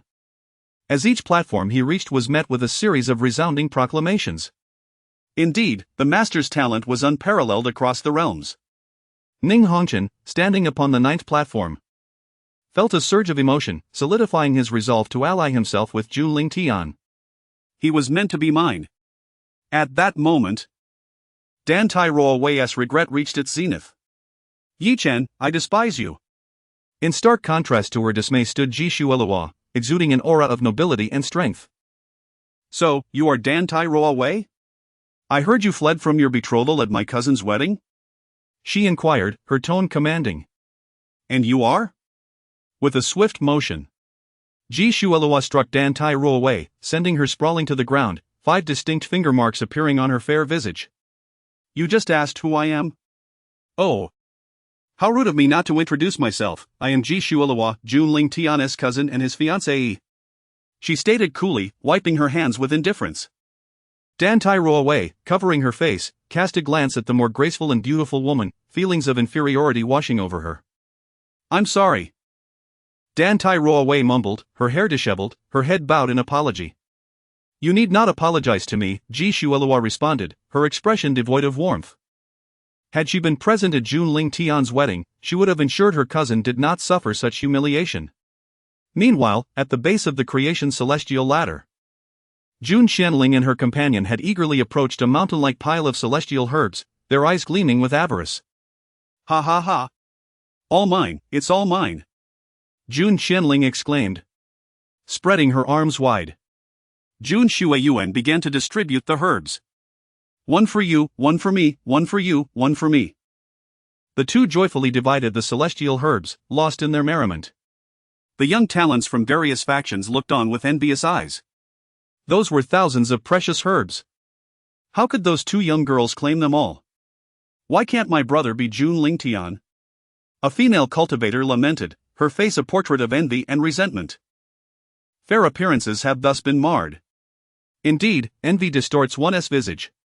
Humph. In the future, should I bear a son, I shall name him Jun Lingtian. If he cannot be the brother of Jun Lingtian, he shall instead be the father of Jun Lingtian. A novel approach, indeed. Senior brother. Do you not bear the surname Liu? Can I not change it? That day, Tianjiao huffed coldly. Senior brother. Does this not mean you have taken on the surname of Jun Lingtian? His junior brother timidly ventured. Very well. Do you dare to mock me? Await my return. That day, Tianjiao twisted his neck, cracking his joints with a resounding pop. At this moment, he had found his outlet for frustration, indeed. It was none other than his junior brother. Please, senior brother. I was merely jesting. Woe is me that junior brother promptly struck himself twice, lamenting why he had provoked his senior brother for no reason at all. Chapter 57, Let us ascend together at this moment. Jun Lingtian had reached the 800th step of the celestial ladder. While others took several hours to arrive at this point, he required less than half an hour. All the individuals on the celestial ladder parted ways for Jun Lingtian. Upon reaching the 9th platform, everyone present turned to gaze at him. Brother Lingtian. Ji Shuelua stepped forward, linking her arm with his. Both Ning Hongchen and Dan Tai Wei looked on with envious glimmers in their eyes. Meanwhile, Xiao Jian, witnessing Jun Lingtian being embraced by such a magnanimous beauty, felt a surge of jealousy. Young clan leader. The talented members of the Jun family and those from the ancient divine clan looked at Jun Lingtian with ardent admiration. At this moment, their reverence for the young clan leader reached its zenith. Ning Hongchen and Dan Tai Wei could only stand by, rendered speechless. Let me break a record first, Jun Lingtian remarked before heading towards the testing stone. The prodigies and heirs from various factions made way for him. Before him, the testing stone bore the inscription sword drawing speed. Indeed, this platform tested the speed of drawing a sword. As Jun Lingtian prepared for the test, all eyes in attendance were fixated upon him. However, they merely saw him glance at the testing stone once or twice, and then the runes upon it surged forth, floating in the void and coalescing into several lines of divine script. New record announcement. Name, Jun Lingtian, physique, indestructible divine demon body. Record, fastest sword drawing speed in the divine passage realm. Sword drawing speed reached the limit of the divine passage realm. Reward, imperial artifact. Name, Jun Lingtian. Physique, indestructible divine demon body. Record, fastest sword drawing speed in the king realm. Sword drawing speed reached the limit of the king realm. Reward, imperial pill. Name, Jun Lingtian. Physique, indestructible divine demon body. Record, fastest sword drawing speed in the Emperor realm. Although they were somewhat prepared, the resounding announcement still left the onlookers utterly astonished. What just happened? I clearly did not see him draw his sword. The signature wicked smile on Xiaoya's face froze. Even someone as formidable as he could not discern how Jun Lingtian had executed his sword draw. Others need not be mentioned. The young clan leader has become even more monstrous. Ji Wuxuan glanced at Jun Lingtian and then at Ji Shuelua, burying her thoughts deep within. When Jun Lingtian's name replaced Liuran's on the celestial tablet, the crowd finally regained their composure. Jun Lingtian, I challenge you. Ling Mu, the third prince of the Dian Immortal dynasty, called out, clad in golden dragon-patterned armor, tightly gripping a dark-hued dragon-patterned celestial spear. His entire being trembling with either excitement or anxiety. All others on the platform held their breath, awaiting Jun Lingtian's response. Just as they anticipated him to accept, Jun Lingtian casually replied, "Oh. I do not accept." A mere boy from the King realm dared to challenge him? He was not even worth his single hand's effort. In the eyes of the powerful, there exists no place for the weak. What? Rejected? The crowd was taken aback upon hearing Jun Lingtian decline Ling Mu's challenge. Jun Lingtian? Your refusal of Ling Mu stems solely from your perception of his inferiority. Now, I, Xiaya, extend a challenge to you. Do you dare to accept? At this moment, Xiaya re-emerged. How rare it is, he had never anticipated the presence of someone like Jun Lingtian in the realm. Enough of this clamor. Is there anyone else who wishes to challenge me? Jun Lingtian spoke coolly, his gaze sweeping across the assembly. I, Ao Jin of the True Dragon Clan, challenge you. I, Huang and I of the Divine Phoenix Clan, seek your guidance, Jun brother. The Nine-Tailed Celestial Fox, Tushan Yao. The Heavenly Spirit Clan. The Sacred Feather Clan. Almost all the scions of the major powers present voiced their intentions, clearly eager to engage in combat with Jun Lingtian. They yearned to discern the gap between themselves and him. In light of this, then let you all come at me together. Jun Lingtian's tone remained indifferent, almost casual. What? Is the young clan leader intending to take them all on single-handedly? Ji Tsangxiang and the other prodigies from the ancient Immortal clan, along with the disciples of the Jun family, were left in utter astonishment upon hearing Jun Lingtian's words. Not to mention those lesser prodigies who had no intention of participating in the battle. Has this young master of the Jun family become somewhat overconfident? It is important to note that on this platform, due to the constraints imposed by the rules of the creation ladder, formidable martial skills and divine abilities cannot be employed. The competition revolves more around the finesse of martial techniques and the understanding of the Tao. Despite Jun Lingtian being the strongest presence here, he would not find it easy. I have unwavering faith that Brother Lingtian can prevail. Ji Shuelua spoke with resolute confidence, harboring a blind trust in Jun Lingtian. Palace Master, this Jun Lingtian is exceedingly arrogant. Isn't he? A prodigy from the Red Dust Dao Palace remarked to Ning Hongchen. Silence. You do not comprehend him. Ning Hongchen admonished sharply. Upon hearing this familiar retort, the prodigy from the Red Dust Dao Palace fell silent. After all, the last time he felt such exasperation was during a prior encounter. Moreover, Jun Lingtian's audacious declarations had stirred discontent among the venerable ancestors of the supreme realm outside. I do not mean to criticize, but your young master seems exceedingly pretentious. Taking on everyone alone? Why doesn't he ascend to the heavens? Each one of those present, as ancestors of the supreme realm, had once been prodigies of the divine son caliber. Yet, during their time as divine sons and heirs, none displayed the same level of arrogance as Jun Lingtian. Jun Laogue, we are only looking out for your well-being. Confine your young clan leader for a decade or so to temper his disposition. Indeed, such an arrogant demeanor will ultimately hinder his ascent to the imperial realm. We are also concerned for your Jun family. The esteemed elders of the top-tier powers voiced their opinions. In the time it takes for lips to meet, they sought to impose some form of reprimand on Jun Lingtian. Witnessing the denigration of his clan's young leader, the supreme realm ancestor of the Jun family drew his sword. Old dog! Come forth to battle! To everyone's astonishment, the elder of the Jun family drew his sword at the slightest provocation, prompting them to swiftly avert their gazes. Rude. Unruly. Irrational. A dog biting El Dongbin. Meanwhile, on the platform of the celestial ladder, the crowd felt a pang of discomfort upon hearing Jun Lingtian's arrogant remarks. As leaders of various formidable factions, they had never been so openly slighted. Since Brother Lingtian has spoken thus, let us not hesitate, urged Xian'er as he turned to the others. Clearly, they intended to confront Jun Lingtian together and impart a lesson. Very well. Allow me, Tu Jiu, to experience Brother Lingtian's extraordinary skills, declared a robust man who stepped forward. Though referred to as a giant, he was merely 30 years of age, appearing older due to his rugged features. Furthermore, he was a descendant of one of the 10 forbidden grounds, the Blood Demon Land. Chapter 58, To Speak Honestly. Mediocre. In an instant, the prodigies from the leading powers surrounded Jun Lingtian in multiple concentric circles. Brother Lingtian, while I hold great affection for you, I shall show no mercy. Tu Shan Yao Yao fluttered her eyelashes, her voice laced with seduction, stirring unease among the weaker cultivators. The Nine-Tailed Fox clan possessed an innate charm that imbued their every word and action with an enchanting allure. Damn! The Nine-Tailed Fox clan is truly audacious. At this moment, Xiao Jian and Long Outyan had ceased their battle, now observing the unfolding scene with panda-like eyes.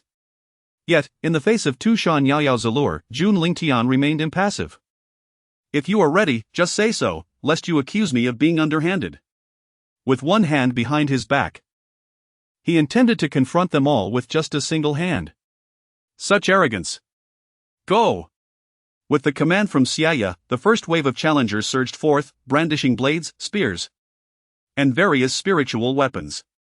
However, to Jun Lingtian's eyes, their movements appeared painfully slow, as if in slow motion. Before they could even react, he unleashed a swift kick, sending each of them flying. They tumbled down the steps with thuds. Even Xiao Jian, who was merely spectating, met the same fate. Do not inquire. The answer is simply that they were displeasing to the eye. Yet, to the onlookers, Jun Lingtian remained stationary, seemingly unmoved. Only those who had practiced eye techniques among the prodigies could barely discern that Jun Lingtian had indeed made a move. The pinnacle speed of the sovereign realm was astonishingly swift. The remaining prodigies on the platform were left in awe. At this moment, they comprehended the true value of the sovereign realm's ultimate speed. Such velocity, even the Great Sage Realm would struggle to match. Yet, the Great Sage Realm is the 13th tier of cultivation. This young man. As the scene unfolded, the elders from various top powers felt their pupils constrict. In unison, a singular notion arose within their minds: this youth possesses unparalleled talent. Ha ha ha. Fellow Taoists, what do you think of our Jun family's young master? The elder of the Jun family, nearly letting slip a derogatory remark, wore a beaming smile. Even he had not anticipated that his family's young master could overshadow his peers, possessing the power to dominate an era. Humph. To speak honestly. Mediocre. The elder of the supreme realm from the land of buried earth feigned indifference. Not bad. But nothing extraordinary. The elders from the True Dragon Clan and the Red Dust Dao Palace echoed similar sentiments, though their grim expressions betrayed their true feelings. Ha ha ha. Observing this, the Jun family elder erupted into laughter. How delightful. At that moment, he felt a sense of liberation, as if his meridians had opened up. How disheartening. Why couldn't Jun Lingtian be the heir of their family? The elders of the various powers, filled with indignation, departed in haste, for the main spectacle had concluded, leaving little of interest behind. The sound of thuds echoed as Xiao Jian tumbled repeatedly, mentally sending greetings to the entire family of Jun Lingtian. With a resounding thud, he landed in a position reminiscent of a dog eating excrement, just a short distance away from Jun Xianling and her companion. The two, perplexed, assumed he was attempting to seize their precious elixirs and hurriedly spread their arms to shield them. However, upon witnessing the various heirs and prodigies from esteemed factions rolling down, they were momentarily frozen in astonishment. Did I see that correctly? Why are the prodigies from all the major factions descending in such a manner? Is this method truly quicker? A young prodigy rubbed his eyes, convinced he must have been mistaken. Surely, this must be a more stylish approach. Another prodigy leaned on his chin, contemplating aloud. Moments later, the heirs and successors of the various factions erupted in exclamations of indignation. Damn, what kind of abnormality is Jun Lingtian? This is outrageous. I refuse to accept this. I shall retreat to seclusion. Amidst the cacophony of complaints, there were others who succumbed to admiration.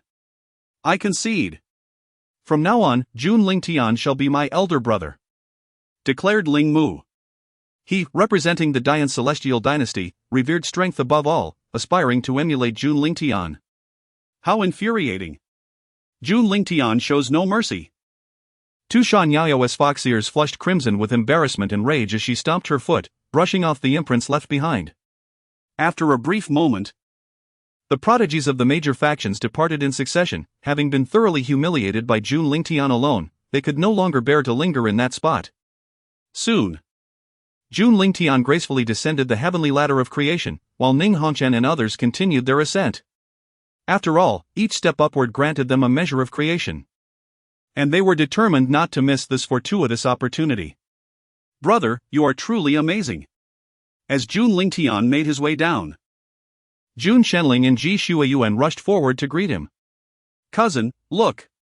We have amassed a plethora of elixirs. Ji Shuayuan brandished the elixirs collected in her storage ring. Indeed. Distribute some of these elixirs among our clan siblings, and keep the remainder for yourselves, Jun Lingtian instructed, granting the two girls authority over the precious items. Yay! Thank you, cousin. You are so kind. The two girls expressed their gratitude in unison. Just then, Ling Mu approached unexpectedly. Elder brother. Who is your elder brother? Jun Lingtian responded, somewhat exasperated. Has this child lost his senses, calling me brother without reason? Elder brother. From now on, I shall be your loyal little brother. Ling Mu chuckled, scratching his head. You? If memory serves me right, you are the third prince of the Dian Celestial dynasty, are you not? Jun Lingtian narrowed his eyes. Recalling that Imo Fan, Ji Buchang, was currently in the Dian Celestial region. Perhaps I could leverage this young man for my own purposes later on? Yes, elder brother. Do you remember me? Ling Mu's face lit up with excitement. Well, whether you can truly be my little brother remains to be tested. I will visit your Dian Celestial dynasty in due course, Jun Lingtian replied nonchalantly. That is splendid. Brother, do remember to inform me? So that I may be there to greet you. Upon hearing that Jun Lingtian was to arrive, Ling Mu felt a surge of joy within his heart. Indeed. Upon your return, be sure to practice diligently. Jun Lingtian patted Ling Mu on the shoulder as a gesture of encouragement. Understood, brother. Noticing the two enchanting ladies by Jun Lingtian's side, Ling Mu, sensing his own redundancy, bid farewell and stepped away from him. In the shadows, Xiao Jian cast a fierce glare at Jun Lingtian before turning to depart. Jun Lingtian. Await my reckoning. The grudge from today shall surely be repaid. A month later, the sky tomb trembled once more. The celestial ladder quaked violently at that moment, causing all the prodigious beings still ascending to be cast down. Gradually, the entire celestial ladder and the celestial steel transformed into shimmering points of energy, vanishing from sight. It is time to deal with the Tiangong Pavilion, otherwise, that old fellow will incessantly send resources to the Son of Destiny.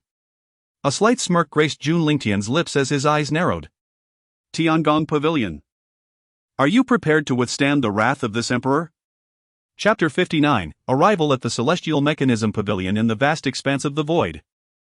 One could behold an exquisite tower resembling a divine spire, its octagonal form intricately designed and adorned with ancient inscriptions of the gods, whirring with remarkable speed.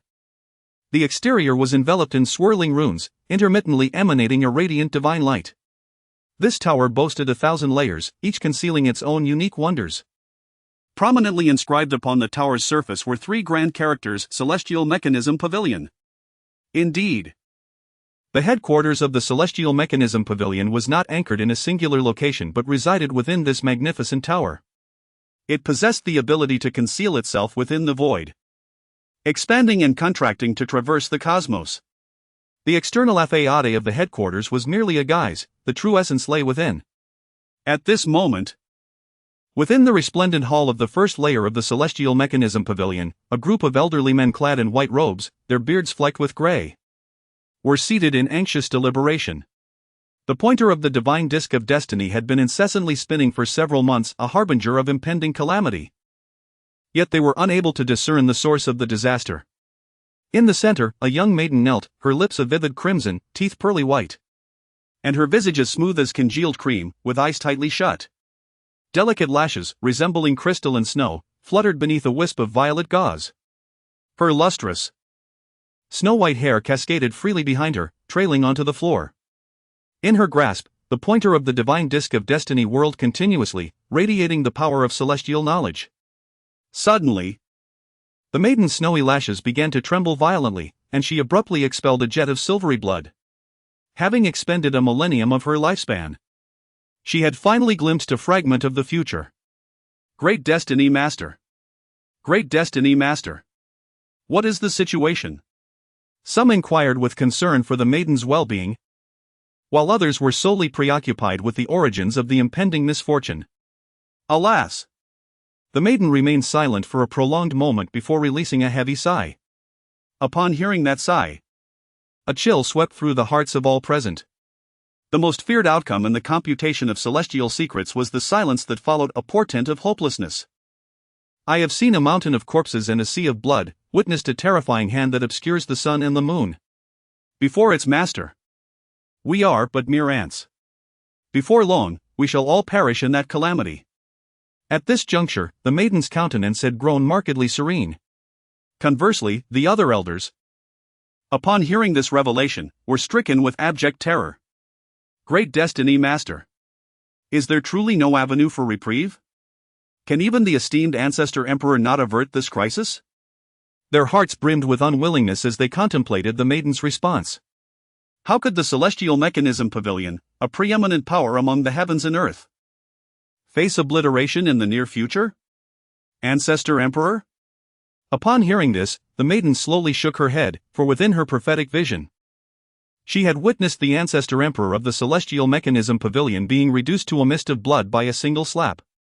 Any attempt at resurrection would be met with another fatal blow, ultimately culminating in his incineration to ash beneath a wisp of divine fire. What?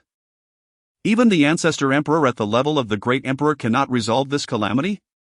As the maiden shook her head, the elders of the Celestial Mechanism Pavilion were left in a state of stupor, their bodies weakening under the weight of despair. Immediately summon Meng Tianji. This calamity has arisen due to him, and whether it can be evaded hinges entirely upon his actions. The young maiden proposed a solution. Only by calling Meng Tianji back can a glimmer of hope be found. Just as an elder prepared to take command, a figure unexpectedly materialized in the arena. This individual was enveloped in an aura of Tao, surrounded by the essence of laws, their visage obscured by mist, exuding an air of grandeur. The newcomer was none other than Zhuang Bai, the revered ancestor of the Tianji Pavilion, a being at the mid-level of the Emperor realm. What calamity could possibly elude even my grasp? Zhuang Bai's tone dripped with disdain, for he held the words of the great divine fate in contempt. As a pinnacle entity of the celestial realms, he possessed an unwavering confidence and pride. Upon witnessing the Emperor's presence, the elders of the Tianji Pavilion hastily bowed in deference, while the maiden remained unmoved. As the great divine fate of the Tianji Pavilion and a direct descendant, she was tasked with overseeing the heavenly transformation divine plate, her status rivaling that of the ancestor. The Tianji Pavilion itself was divided into several factions, with the Heavenly Transformation Pavilion, to which the maiden belonged, responsible for divining fate, serving as the very foundation of the pavilion. In contrast, the ancestor Zhuang Bai belonged to the Offering Pavilion, whose duty was to safeguard the Tianji Pavilion. Initially, all departments were established to support the Heavenly Transformation Pavilion, but as time passed, the latter's influence waned, and power shifted elsewhere. No need for excessive formalities, Zhuang Bai remarked, his gaze narrowing at the noble maiden who had not bowed to him. With me here, what are you all afraid of? His eyes swept the room, and none dared to meet his gaze. Return to your own affairs, any calamity will be dealt with by me in due course. With that, Zhuangbai's form gradually dissipated from sight, and the assembled individuals began to rise and depart in small groups, leaving only 4 or 5 elders behind, the remaining direct descendants of the Tianji pavilion. "Young master, what shall we do?" one elder inquired. "Though a calamity, it also presents an opportunity. Simply follow my lead," the maiden replied, falling silent thereafter. Meanwhile, outside the sky tomb, Meng Tianji's communication talisman suddenly illuminated within his storage ring. Upon retrieving it and probing within, he found merely 2 urgent words: "Return swiftly." Zhuangbai ultimately intended to summon Meng Tianji back to inquire about the situation. Little did he know that upon Meng Tianji's return, he would be accompanied by an additional individual. "What? You are unaware?"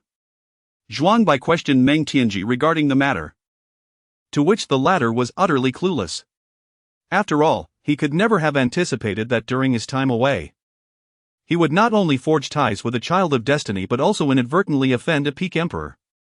"Now, recount all that has transpired during your years away." "Yes, ancestor."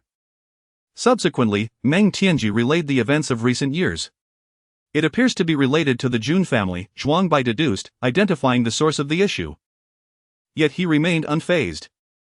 In the realm of the Jun family, both the ancestor and he were at the mid-stage of the great emperor level, instilling in him an unyielding confidence against his adversary.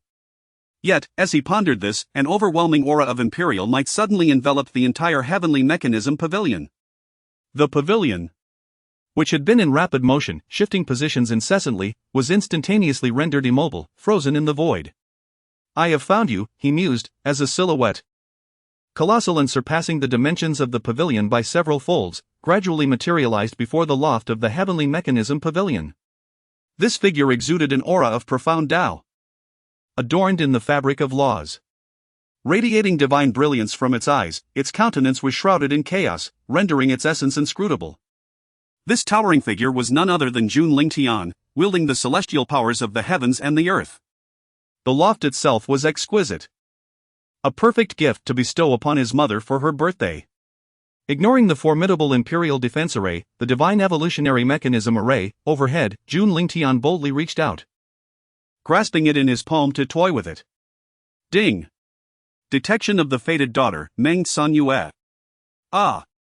To find a daughter of fate among them," he noted with mild surprise. Nonetheless, it was to be expected, as the heavenly mechanism pavilion stood as a premier power within the realms, making the presence of a fated daughter quite commonplace. Chapter 60, Subduing the Celestial Mechanism Pavilion within the Grand Hall of the Lower Tier. The young girl kneeling on the ground trembled slightly, overwhelmed by reverence for the absolute power before her. When she had once made her predictions, she had only glimpsed a fragment of Jun Lingtian's presence. Yet, now that she found herself in his formidable presence, it was an entirely different experience. How could this be? This imperial aura? Zhuangbai was utterly dumbfounded. The sheer weight of this imperial might extinguish any spark of resistance within him, for he faced a sovereign whose power dwarfed his own by several folds. Had it not been for Jun Lingtian's restraint to avoid damaging the celestial mechanism pavilion, it was highly likely that most within its walls would have perished beneath such an overwhelming force. "Imperial Ancestor, you must act quickly, we can hardly withstand this any longer."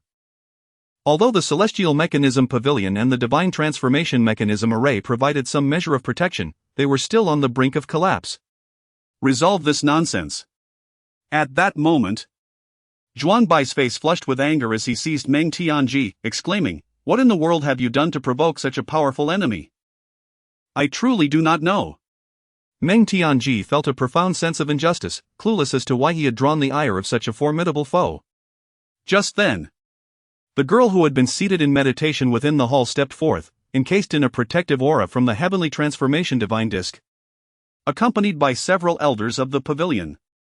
"Servant Meng Songyu, former Grand Destiny of the Celestial Mechanism Pavilion, humbly welcomes the esteemed master." Without hesitation, she knelt, prompting astonishment among the several esteemed elders behind her. Upon the command of Meng Songyu, the 5 core elders of the Celestial Mechanism Pavilion fell to their knees in unison, acknowledging their master. "Oh, you possess considerable wisdom," Jun Lingtian remarked, his gaze piercing like a sword that could penetrate the depths of one's soul, directed at Meng Songyu. Name, Meng Songyu. Status, direct descendant of the Celestial Mechanism Pavilion. Cultivation, mid-stage sovereign physique, divine transformation mechanism. Body fate, auspiciousness and avoidance of calamity, gold, mechanism. Insight, can foresee, gold, fortune value, 25,000. To his surprise, Meng Songyu possessed 2 golden fates. Observing her remarkable attributes and considerable fortune, Jun Lingtian contemplated his next move. You scheming wretch! So, this entire plot was orchestrated by that deceitful girl. Witnessing Meng Songyu's immediate submission outside the Celestial Mechanism Pavilion, Zhuangbai was infuriated. It was now abundantly clear what her intentions were. She aimed to reclaim control of the pavilion with the aid of an external emperor. His years of scheming had been utterly undone in a single stroke. As long as you assist me in reclaiming the Celestial Mechanism Pavilion, henceforth, I, Meng Songyu, along with the entirety of the pavilion, shall serve you entirely. Meng Songyu stated her intentions plainly, aware that Jun Lingtian abhorred deception. She was also taking a gamble, wagering that he was a man of ambition, for a destroyed Celestial Mechanism Pavilion would never hold greater utility than its restoration. You are quite the strategist, however, I hope that in the future, you will not employ such tactics against me. Jun Lingtian replied coolly, though he bore no resentment towards her manipulation. Yes, master. Dreamed Songyue was filled with joy, her previously tense demeanor now relaxed, for she knew that Jun Lingtian had acquiesced. Wait, fellow cultivator, do not be swayed by that vile woman, I can also be of service to you. Zhuangbai, gritting his teeth, appeared outside the Hall of Heavenly Mechanisms. After all, if he did not emerge soon, his life would be in grave danger. A resounding slap. Zhuangbai, the esteemed emperor ancestor of the hall, was instantly reduced to a mist of blood. Without hesitation, he activated his blood rebirth, only to be met with the same fate again, turning into blood mist once more. The scene that dreamed Songyue had previously glimpsed was unfolding before her eyes. What? The esteemed emperor ancestor could not even withstand a single slap? It feels as though one is swatting a mere mosquito. The 5 elders behind dreamed Songyue stood in stunned silence. Although they had heard rumors of the emperor's inability to contend with the situation, they had imagined a fierce struggle where Zhuangbai would ultimately suffer defeat. They never anticipated the chasm of disparity between the two. At that moment, the others within the Hall of Heavenly Mechanisms, witnessing the scene, fell silent, their hearts gripped by fear.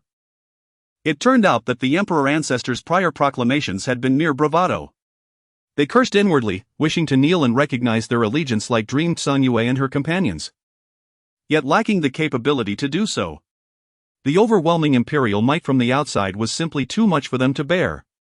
Fellow cultivator, why do you trust that vile woman over me? Zhuangbai could no longer contain himself. Since his ascension to the status of emperor, he had never felt so humiliated. Yet, upon hearing this, Jun Lingtian could not be bothered to respond. Was it not obvious? The other party had knelt upon their first meeting, while he merely referred to them as a fellow cultivator. Unable to even position himself correctly, he questioned the reasoning behind it. With a cold snort, Jun Lingtian summoned a cluster of ethereal flames from his palm. The flames appeared translucent, had it not been for the surrounding void collapsing into nothingness. The temperature would have rapidly soared to unbearable heights. The onlookers were struck dumb. What? Ethereal flames? No.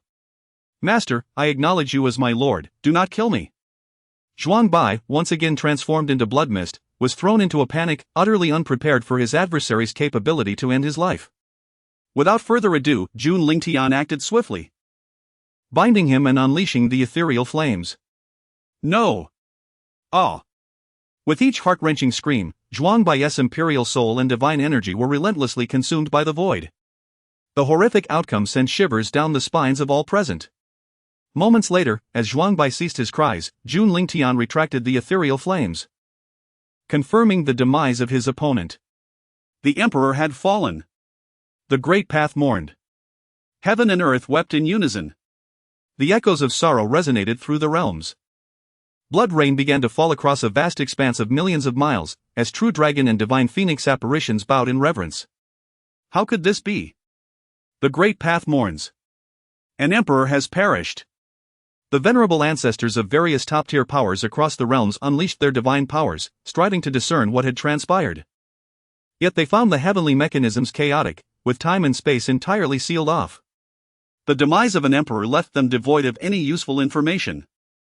Save for the knowledge that it was Zhuangbai who had fallen, signified by the descent of the imperial star that represented his fate. Was a great upheaval on the horizon? Within the realm of the emperor, a profound sense of crisis permeated the hearts of the 9 heavens and 10 earths. Yet, accompanying this dread was an overwhelming sense of powerlessness, as they found themselves utterly unaware of the perpetrator behind these ominous events. Nonetheless, some speculated that the blame lay with Jun Lingtian, for he had once demonstrated his formidable prowess in the ancient celestial domain. The fall had come. The emperor ancestor had truly perished. At this moment, the individuals within the heavenly mechanism pavilion were consumed by terror. Subsequently, Jun Lingtian executed several quasi-emperors in Meng Tianji, before coldly remarking, "Handle the rest yourself, he will assist you." After discarding a clone, Jun Lingtian's figure gradually vanished from sight. Alas! It seems I must seek a new gift for my mother's birthday. Ding! The host has subdued the heavenly mechanism pavilion, acquiring 500 fortune points from Ye Chen. Ding! The host has subdued the heavenly mechanism pavilion, acquiring 500 fortune points from Xiaojian. Ding! The host has subdued the heavenly mechanism pavilion, acquiring. The system notifications echoed incessantly in Jun Lingtian's ears. And aside from the names of Xiaojian and Ye Chen, he was largely unfamiliar with the others, clearly indicating that Meng Tianji had previously forged numerous connections with children of fortune. Chapter 61, The Awakening of Ning Hongchen's Past Life Memories in the Realm of Mortal Dust, within the Dusty Path Palace. Ning Hongchen had just returned with the exceptional disciples of the palace. At this moment, she was indulging in a luxurious bath within her private chamber. The alluring curves of her form were delicately concealed by floating petals, evoking a sense of intrigue. Suddenly, a figure materialized out of thin air in her quarters. Master! Sensing the presence of Jun Lingtian, Ning Hongchen hastily draped a sheer veil over her bare skin and knelt behind him. Do you understand why I have come? Jun Lingtian spoke in a tone devoid of emotion, his voice calm yet commanding. Forgive me, Master. Ning Hongchen bit her lip, her heart racing with anxiety. Your handling of Ye Chen has left me quite dissatisfied. Jun Lingtian's tone was light, yet it hinted at profound contemplation. Please, Master, punish me accordingly. Ning Hongchen bowed her head, trembling slightly. At this moment, she grasped the true reason for Jun Lingtian's visit, astonished by the meticulousness of his observation. Come here and assist me in removing my garments. Jun Lingtian commanded imperiously, his words brooking no argument. As his servant, harboring thoughts of others would undoubtedly incur consequences. What? Ning Hongchen gasped in disbelief, initially thinking she had misheard. Upon realizing Jun Lingtian was not jesting, she complied, though her countenance was marked with anxiety. Shortly thereafter, a beaded curtain descended, partially obscuring 2 figures, alongside a stone for capturing memories. The following day, Ning Hongchen awoke from her slumber, a delicate veil draped over her form. And a peculiar mark resembling a plum blossom had suddenly appeared on her forehead. Her demeanor had undergone a profound transformation, exuding an air of nobility accompanied by the authority of a higher being. Indeed, after a night of tumultuous experiences, Ning Hongchen awakened the memories of her past life as an emperor. What? With the awakening of my past life memories, do you no longer acknowledge me as your master? Jun Lingtian sat simply at a round table, sipping tea. Did you awaken my memories? Ning Hongchen furrowed her brow, her character having shifted to one of pride, refusing to refer to Jun Lingtian as her master any longer. It seems you still require discipline. Jun Lingtian paused, refraining from responding to her remarks, instead setting down his teacup and approaching the bedside. What do you intend to do? Halt! Hoof! Dare you to insult this emperor? Just moments prior, having only recently broken through to the minor saint realm within the Sky Tomb, Ning Hongchen found herself no match for Jun Lingtian, resorting only to verbal rebuke. A short while later, Dantai Ruowei came to bid farewell to Ning Hongchen as she prepared to return to the sacred land of dust. Sister Hongchen, are you there? I am leaving. Dan Tai Ruowei called from outside the palace, but received no reply. Sister Hongchen, may I enter? Dan Tai Ruowei ventured to inquire. Do not enter. Ning Hongchen grunted in response. Very well, then I shall take my leave. Although the peculiar demeanor of Ning Hongchen puzzled Dan Tai Ruowei, she did not dwell on it and promptly departed from Ning Hongchen's chamber. Ding! The fortune of the daughter of destiny, Ning Hongchen, has been completely subdued, resulting in the acquisition of 1,000 fortune points from Ye Chen. A few days later, with the departure of Jun Lingtian, the Hongchen Dao Palace unexpectedly issued a decree. The decree stated, Ye Chen must return the borrowed celestial medicine and divine materials within a month, or face execution without mercy. This proclamation immediately stirred a commotion among the populace.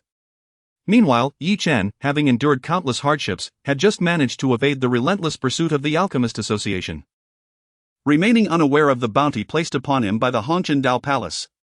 Damn it, that brat has escaped again, grumbled an elder from the great sage realm of the Alchemist Association. Do not worry, elder. I managed to wound him during the ambush I set, replied another steward from the Zun realm. Well done. Upon hearing this, the elder from the great sage realm felt considerably relieved. Indeed, Ye Chen had been injured again. Last time it was his right side, and this time it was his left. His fortune points had diminished by another 1,000, leaving him with just over 6,000. However, he successfully arrived at the Bai family's ancestral home. Brother Ye Chen, how did you end up like this? The daughter of the Bai family, Bai Ningxuang, looked at Ye Chen, who appeared disheveled and akin to a beggar, her eyes filled with concern and sorrow. Ningxuang, I am fine. Upon glancing at Bai Ningxuang's exquisite complexion, an insatiable desire stirred within Ye Chen. Indeed, he yearned to claim Bai Ningxuang right then and there, but reason prevailed, reminding him that the moment was not yet ripe. Ultimately, he suppressed the turmoil within and proceeded to the palace that the Bai family had specially prepared for him to bathe and change. Half an hour later, the previously disheveled Ye Chen re-emerged, looking poised and dignified. Young Master Ye Chen, it is an honor, Bai Wuyo, the head of the Bai family, along with the elder and several direct-line elders, greeted him with respect. They had been waiting in Ye Chen's palace for some time after receiving news of his arrival. Yes. No need for excessive formalities. Ye Chen sat regally upon the throne in the grand hall, his fingers rhythmically tapping the armrest. In that moment, he felt a resurgence of the commanding presence he once wielded in the Jun family. Bai Wuyo, I need you to procure some female cultivators for me. The higher their cultivation, the better, preferably untouched maidens, as I have great need of them. Ye Chen spoke in a calm yet commanding tone, exuding an air of authority. Procure female cultivators? Bai Wuyo's brow furrowed in hesitation upon hearing this request. What? Do my words not hold weight?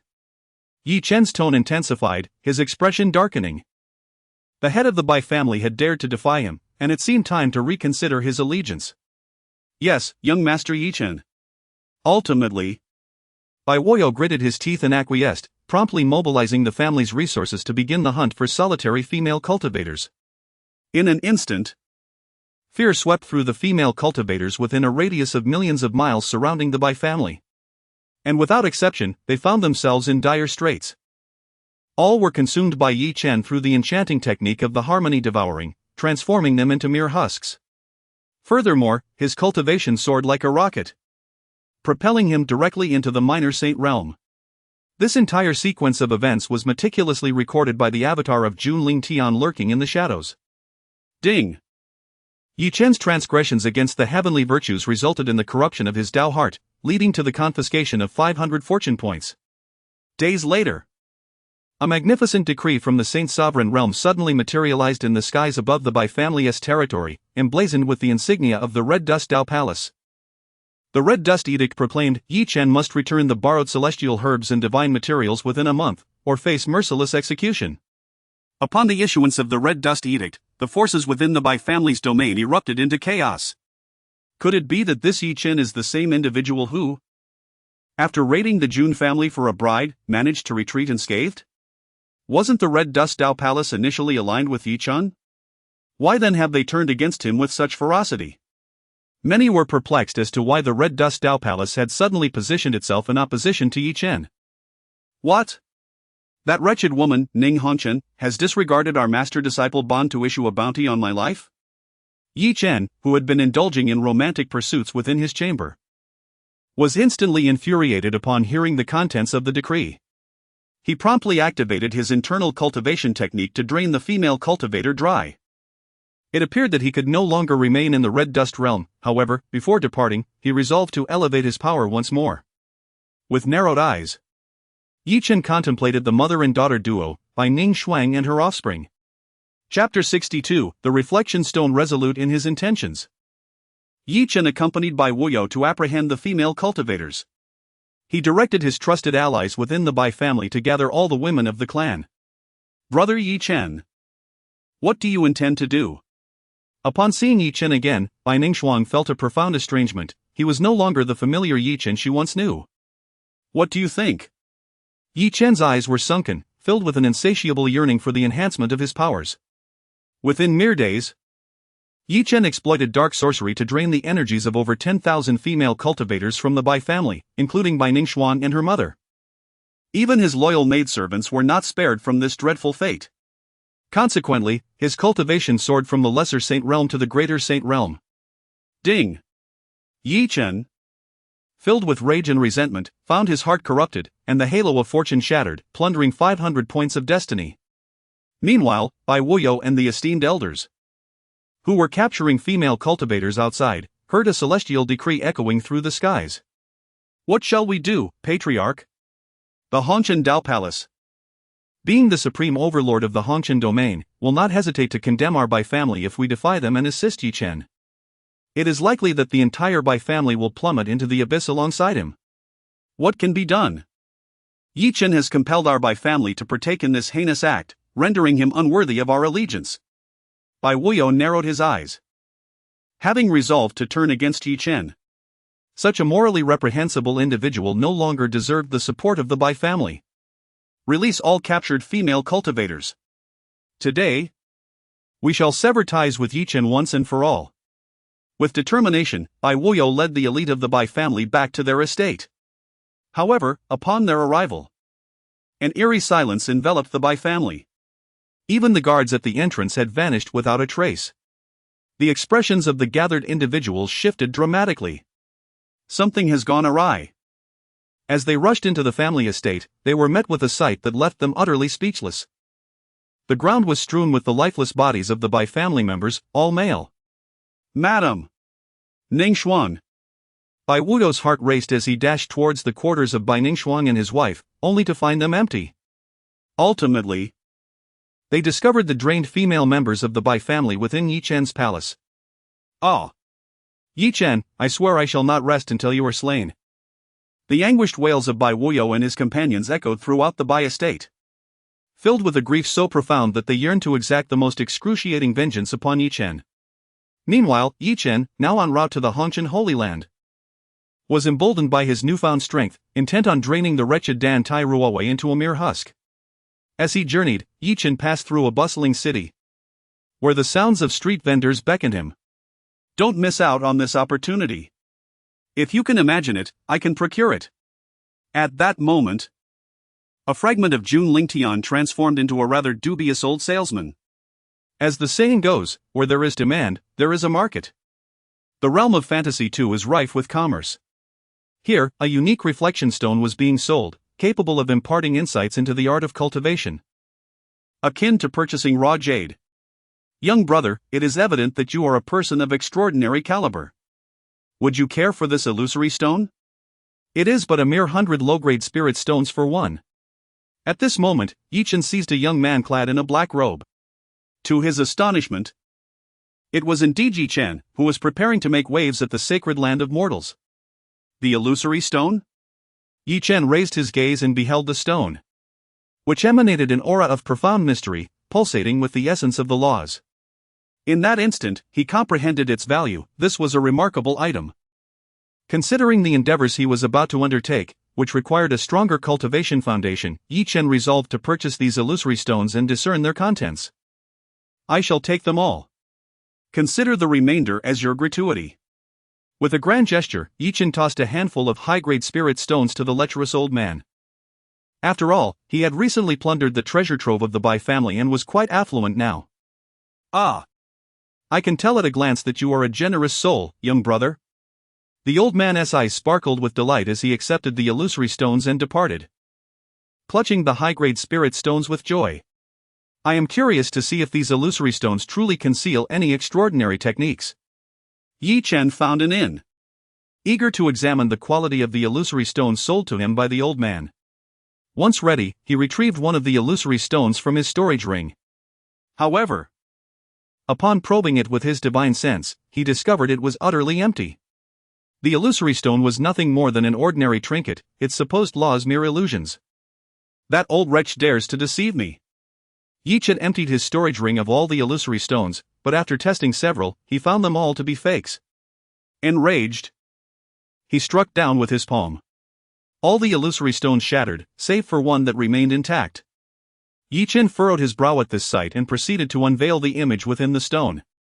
What met his eyes was a familiar figure, shrouded in mist. Yet Ye Chen recognized it at once as his former master. Beside his master was another person whom he knew all too well, his nemesis, Jun Lingtian. Ah! Scoundrel! Scoundrel! Ye Chen erupted in fury, his internal spiritual energy surging uncontrollably. Simultaneously, his pupils darkened, and a sinister aura began to emanate from him. In mere moments, his eyes transformed entirely into an abyssal black. Ding! The fated child, Ye Chen, had succumbed to demonic influence, his aura of fortune shattered. And he lost 1,000 points of fortune. As the notification faded, Jun Lingtian materialized in Ye Chen's chamber, swiftly seizing his head. In the next instant, an overwhelming surge of spiritual power began pouring into Ye Chen's body. The power escalated through the late stage of the Great Sage realm, reaching the pinnacle of the Great Sage, transitioning into the Holy King realm, and finally culminating in the completion of the Holy Emperor realm. Only after achieving the Holy Emperor realm did he cease. Subsequently, he drew the corrupted Ye Chen into his personal domain. Having harvested the benefits, it is time to eliminate him. A subtle smile graced Jun Lingtian's lips as his figure gradually vanished from the spot. When he reappeared, he found himself in the territory of the Dantai ancient clan within the Jun Tian domain. After casually tossing Ye Chen onto a small hill, Jun Lingtian proceeded to temporarily suppress his demonic nature. Having accomplished this, Jun Lingtian concealed himself within the void. After a while, Ye Chen slowly awakened. What has happened to me? Shaking his head, he felt an excruciating headache. However, he soon realized something extraordinary: his cultivation had ascended to the Saint Emperor realm. Feeling the surging divine energy within him, Ye Chen's heart experienced a sense of unreality. He then rose and nonchalantly struck out his fist toward a nearby mountain towering over 1,000 meters. With a thunderous explosion, the mountain evaporated at his touch. Indeed, my cultivation has genuinely reached the Saint Emperor realm. Upon confirming the authenticity of his power, a confident expression emerged on Ye Chen's face. Jun Lingtian, merely a scion of the Jun family, is but a ruler of the lower realm? Such a trivial matter. This insignificant Jun Lingtian can be extinguished with a mere flick of my fingers. Chapter 63, The Allure of Purple. After contemplating the future, Ye Chen began to enter a nearby city, eager to discern his current whereabouts. After inquiring around, he finally ascertained his location. However, at that moment, a squadron of guards clad in dark armor soared overhead, each of them possessing the cultivation of the Saint Realm, with their leader having attained the Grand Saint Realm. Recognizing the identity of these guards, someone remarked, "Aren't those the shadow guards of the Dantai family? Where could they possibly be headed? Don't you know? The head of the Dantai family, Dantai Shenfeng, has ordered his daughter, Dantai Ruowei, to bring Ye Chen back for marriage, but she is unwilling. Thus, the family intends to send someone to forcibly retrieve him," explained an informed individual. Ye Chen? Is he the one who successfully abducted a bride from the ancient Jun family? Shoo! Are you trying to get yourself killed? How dare you speak of such matters? A nearby person hastily covered his mouth. The Dantai family certainly knows how to invest. Ye Chen mused, relishing the conversations around him. He never imagined that after merely abducting a bride, his notoriety would soar to such heights. Previously, he had heard of the Dantai family proclaiming him as their son-in-law while in the Red Dust domain. However, at that time, he was lowly and destitute, and the Dantai family resided in Jun Tianyu, which deterred him from approaching. Since you all wish for me to become your son-in-law, then I, Ye Chen, shall oblige. Indeed, Ye Chen contemplated becoming the son-in-law of the entire Dantai family. The thought of Dantai Ruowei throwing herself into Jun Lingtian's embrace fueled his anger, causing him to grit his teeth. Dantai family, become a part of my being. With a wicked glint in his eyes, Ye Chen set forth towards the Dantai family. Meanwhile, within the Dantai ancient clan, the head, Dantai Shenfeng, was venting his frustrations to his wife. Why does that stubborn girl always oppose us? She refused to marry into the Jun family and now rejects Ye Chen as well. Who is Ye Chen? He possesses the support of 3 top-tier forces and is a prodigy among men. Dantai Shenfeng, brimming with indignation, lamented his grievances. Unbeknownst to him, news from the Red Dust domain had yet to reach this place, leaving him unaware that the Red Dust Dao Palace had already issued the Red Dust Decree. He was only aware of the apparent rift between the Alchemist Guild and Ye Chen. My dear husband, do not be angry. Isn't it true that we are going to retrieve him? Dantai's wife interjected, attempting to soothe his temper. Just then, the family steward hurriedly burst in. Master, there is someone outside claiming to be Ye Chen who wishes to see you. Ye Chen? Which Ye Chen? Dantai Shenfeng was momentarily taken aback, as he believed Ye Chen should still be in the Red Dust domain. It is I, the son-in-law of the Dantai family, Ye Chen, the steward clarified, having confirmed Ye Chen's identity before reporting. What? Ye Chen has arrived? Quickly, let him in. No, I shall personally go to greet him. Dantai Shenfeng rose and walked outside, followed closely by the Dantai clan and the butler. Shortly thereafter, they arrived at the entrance of the family estate. At that moment, Ye Chen appeared strikingly elegant and poised, evidently having made a special effort to present himself. Ah! Son-in-law, why did you not inform me of your arrival? Dantai Shenfeng's face beamed with warmth and enthusiasm. Where is Ruowei? Did she not accompany you? Upon surveying the surroundings, he noticed that Dantai Ruowei was indeed absent from Ye Chen's side. Oh! I have entrusted the management of the Red Dust Holy Land to Ruowei. She is currently familiarizing herself with the affairs and cannot return just yet. Ye Chen casually fabricated a lie. Very well, very well. You truly are my esteemed son-in-law. I have not misjudged you. Dantai Shenfeng's countenance radiated joy upon hearing those words. Even before the marriage, Ye Chen had bestowed a holy land upon Dantai Ruowei. If they were to wed, would he not be directly gifting her an ancient noble lineage?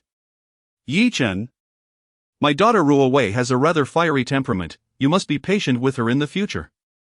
At that moment, Dantai Shi, adorned in a resplendent purple gown, approached and took Ye Chen's hand, inquiring after his well-being. This woman is the biological mother of Dantai Ruowei? Indeed, she possesses considerable charm. Casting a glance at Dantai Shi's voluptuous figure and her mature, alluring visage, Ye Chen felt a surge of heat rise within him. He swallowed hard and grasped Dantai Shi's hand in return, saying, Aunt, you need not worry, Ruowei and I are deeply in love. Observing Ye Chen taking the initiative to hold his wife's hand, Dantai Shenfeng felt an overwhelming surge of green envy. Despite sensing the atmosphere's oddity, he refrained from voicing any objections. Son-in-law, you shall reside in the Dantai household until we bring Ruowei back for your wedding. Dantai Shenfeng then released Ye Chen's hand and pulled him inside. Servants, bring tea. He waved his hand as they entered the grand hall. The maids of the Dantai family promptly began to serve tea to Ye Chen and Dantai Shenfeng. Son-in-law, may I inquire about your connection to the Red Dust Dao Palace? Dantai Shenfeng inquired, both intentionally and unintentionally. Oh. It is of little significance, merely. The palace master of the Red Dust Dao Palace happens to be my master. Ye Chen held the teacup, his gaze wandering over the maidservants serving tea. What? The palace master of the Red Dust Dao Palace is your master? Dan Taishan Feng felt a surge of elation within him, realizing his son-in-law was indeed remarkable. However, just as he reveled in his good fortune, the butler burst in again, looking frantic. Master, master! I have important news to report. Behave with some decorum. Dan Taishan Feng reprimanded, aware that Ye Chen was present and wishing to maintain his authority as the head of the family. The butler, chastised, managed to suppress his panic, though he appeared visibly troubled in Ye Chen's presence. Is there not important news to share? Why the hesitation? Dan Taishan Feng frowned. Noticing the butler glancing nervously at Ye Chen, his expression laden with difficulty. No matter, Ye Chen is about to become my son-in-law, hence he is not a stranger. Dan Taishan Feng waved his hand and then lifted his teacup, signaling the steward to speak candidly. Seeing that the head of the family had granted permission, the steward reluctantly gritted his teeth and began, Esteemed master, the Hongchen Dao Palace has issued a decree, stating that Ye Chen must return the borrowed celestial herbs and materials, or face dire consequences. Upon hearing this, the entire hall was enveloped in a profound silence. Dan Taishan Feng's motion to sip his tea came to an abrupt halt. And Ye Chen's complexion turned crimson in an instant, whether from rage or the humiliation of his deception being exposed, it was unclear. Ah Fu, have you made a mistake? Master, it is indeed true, the news has spread throughout the entire Hongchen realm, demanding that Ye Chen return the borrowed celestial herbs and materials within a month, or face lethal reprisals, the steward reiterated. Chapter 64, The Downfall of the Dantai Clan. Dan Taishan Feng exchanged a glance with Ye Chen, who offered an awkward smile. Ye Chen? What on earth is happening? Dan Taishan Feng's son-in-law had ceased calling him that. After all, if Ye Chen were to rely solely on the support of two major factions, he would be less dependable than the Jun family, particularly since Jun Lingtian was the legitimate heir of the Jun Clan. Moreover, with news of the Sky Tomb spreading, Jun Lingtian's exceptional talents had become renowned across the realms. I had a minor disagreement with my master, but there's no need for concern, it will be resolved soon. Additionally, I share a profound friendship with Meng Tianji, the leader of the Tianji Pavilion, and I possess the Tianji token as evidence. Upon saying this, Ye Chen produced the Tianji token, inscribed with the characters for Tianji, and tossed it to Dan Taishan Feng for inspection. Seeing that the token was indeed authentic, Dan Taishan Feng felt a sense of relief wash over him. Ha ha ha. My son-in-law, I have misjudged you, he chuckled, believing the matter to be a mere false alarm. However, before Ye Chen could respond, Dan Taishan suddenly burst in, flustered. My husband, something is terribly wrong. Upon entering and seeing Ye Chen calmly seated with tea, Dan Taishan's expression turned fierce as she scolded, Ye Chen, you little wretch, why do you seek to harm the Dantai family? Hearing himself called a little wretch sent a crimson hue to Ye Chen's eyes. He had initially intended to toy with this family, but now it seemed unnecessary. Madam, what is the matter? Dan Taishan Feng asked, bewildered. Just a moment ago, they had been exchanging pleasantries, and now she was hurling insults. My husband. The Tianji Pavilion has just issued a Tianji bounty, calling for Ye Chen's capture across the realms. He must be killed without mercy. And anyone who shelters or obstructs him shall face dire consequences. Dan Taishan revealed the reason behind her fury. What? Madam, are you mistaken? Ye Chen claims he is an old friend of Meng Tianji, and he possesses the Tianji token as proof. Dan Taishan Feng handed the token to Dan Taishan. Is there any doubt? Upon receiving the news, I personally visited the branch of the Tianji Pavilion. This token must have been stolen by that little wretch, Ye Chen. After saying this, Dan Taishan turned her gaze back to Ye Chen. Little wretch, confess, did you steal this Tianji token? With Dan Taishan's incessant taunts, Ye Chen could no longer contain himself as dark energy began to seep from his eyes. Enough. I had planned to toy with you, but it seems you have chosen your own demise. Today, the Dantai family shall be erased from existence, as I, Ye Chen, decree. With that proclamation, Ye Chen unleashed the full force of his Saint Emperor realm energy, and the overwhelming pressure sent Dan Taishan Feng and the others tumbling backward, spitting blood. What? You are actually at the Saint Emperor realm? Dan Taishan Feng and the others gazed at Ye Chen in disbelief. Old fool, bear witness. Today, I shall eradicate the Dantai clan before your very eyes. With those words, Ye Chen charged towards Dantai. "You little wretch, how dare you!" Upon witnessing the scene, Dan Taishan Feng's eyes brimmed with rage, yet he found himself utterly subdued by the oppressive aura of the sacred emperor, Ye Chen, leaving him powerless to act. Helplessly, he could only lie there and watch. "Aren't you always calling me a little beast? Speak another word, I dare you." Ye Chen tightened his grip around the throat of the Dan Tai clan member. "Little beast, you shall meet a most unfortunate end." The clan member struggled in vain against the suffocating grasp. With no other recourse, she turned to Dan Taishan Feng. "Husband, farewell." Even when the elders and the revered ancestors of the Dan Tai clan arrived, it was to no avail. The sacred emperor Ye Chen rampaged through the clan, slaying all who stood in his path. Even the sole sacred emperor ancestor fell to his lethal strike, while only the female cultivators managed to delay him momentarily. Days later, the Dan Tai clan was nearly obliterated, leaving behind only a handful of women subjected to Ye Chen's unrestrained torment. In the ancient celestial clan, within Gu Xian'er's chamber, a guard dispatched to gather news about Ye Chen returned to report. "What news? How is brother Ye Chen faring?" Gu Xian'er's concern for Ye Chen had shifted significantly, no longer reflecting the same infatuation she once held. "Young mistress, perhaps it is best if you remain uninformed." The guard hesitated, her face etched with distress. "What is the matter? What has happened to brother Ye Chen? Speak swiftly." Gu Xian'er, observing the guard's demeanor, feared something grave had transpired. "You may see for yourself, young mistress." The guard handed over a crystal recording of Ye Chen's recent actions. Upon receiving the crystal, Gu Xian'er's heart raced as she activated it. However, as the images unfolded, a deep flush crept across her cheeks. "Why did you record such things?" She turned away, her face awash with embarrassment. "Young mistress, please continue watching. Ye Chen has succumbed to darkness." "What? Brother Ye Chen has turned to darkness?" Gu Xian'er turned back to the projection, but soon realized something was amiss. The expressions of the female cultivators depicted were filled with unimaginable agony, as if they were undergoing inhumane torment. Additional scenes revealed Ye Chen instructing others to capture female cultivators and even using them to sate his dark desires. Gazing upon Ye Chen's depraved visage, a look of disbelief overtook Gu Xian'er. "This cannot be true, I must find brother Ye Chen." Yet, the guard stopped her. "Young mistress, after committing these acts, Ye Chen vanished. You will not find him now unless..." The guard hesitated. "Unless what?" "Unless you can summon your esteemed master. Only a great emperor could locate someone across the realms in such a short span." The guard revealed the only feasible solution. "Yes, I must seek my master. He will surely have a way." With this resolve, Gu Xian'er immediately activated the contact method given to her by Jun Lingtian. Soon after, assistance was on its way. In her palace, a sudden vortex of emptiness emerged. Jun Lingtian stepped forth from it.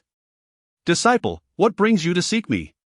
he inquired, fully aware of the answer. After all, the recording stone that Gu Xian'er had just viewed was captured by him. "Master, can you locate brother Ye Chen?" she asked eagerly. "I could, but are you truly prepared to see?" Jun Lingtian hesitated, though inwardly wishing for Gu Xian'er to proceed without delay. "Master, I implore you, take me with you," Gu Xian'er pleaded. "Very well," Jun Lingtian acquiesced with a nod, and then he shattered the void, leading Gu Xian'er back to the ancient Dan Tai clan in Jun Tian domain. Upon their arrival, they were met with scenes of utter desolation within the clan. Meanwhile, in a grand hall, Ye Chen was cultivating dark arts, drawing upon the essence of a female cultivator from the Dan Tai clan. Upon witnessing this shocking spectacle, Gu Xian'er felt as though struck by lightning. Ye Chen was indeed this kind of person? The warm image of her elder brother in her heart crumbled in an instant. She was utterly disillusioned by Ye Chen, replaced instead by an overwhelming sense of revulsion. Ding! Gu Xian'er's profound disappointment and disgust towards Ye Chen resulted in a depletion of 1,200 fortune points. Ding! Ye Chen's fortune points reached a critical threshold, enabling his demise. Chapter 65, The Fall of Ye Chen. Xian'er, you have witnessed the true nature of Ye Chen. Look! Jun Lingtian said as he revealed the earlier scene of Ye Chen attempting to force himself upon Dan Tai Ro away. Master, I understand. Let us return. Xian'er replied, her spirits exceedingly low, glancing at the scene before turning away. Very well, let us depart. With a wave of his hand, the void shattered. And Jun Lingtian transported Xian'er back to the ancient immortal clan.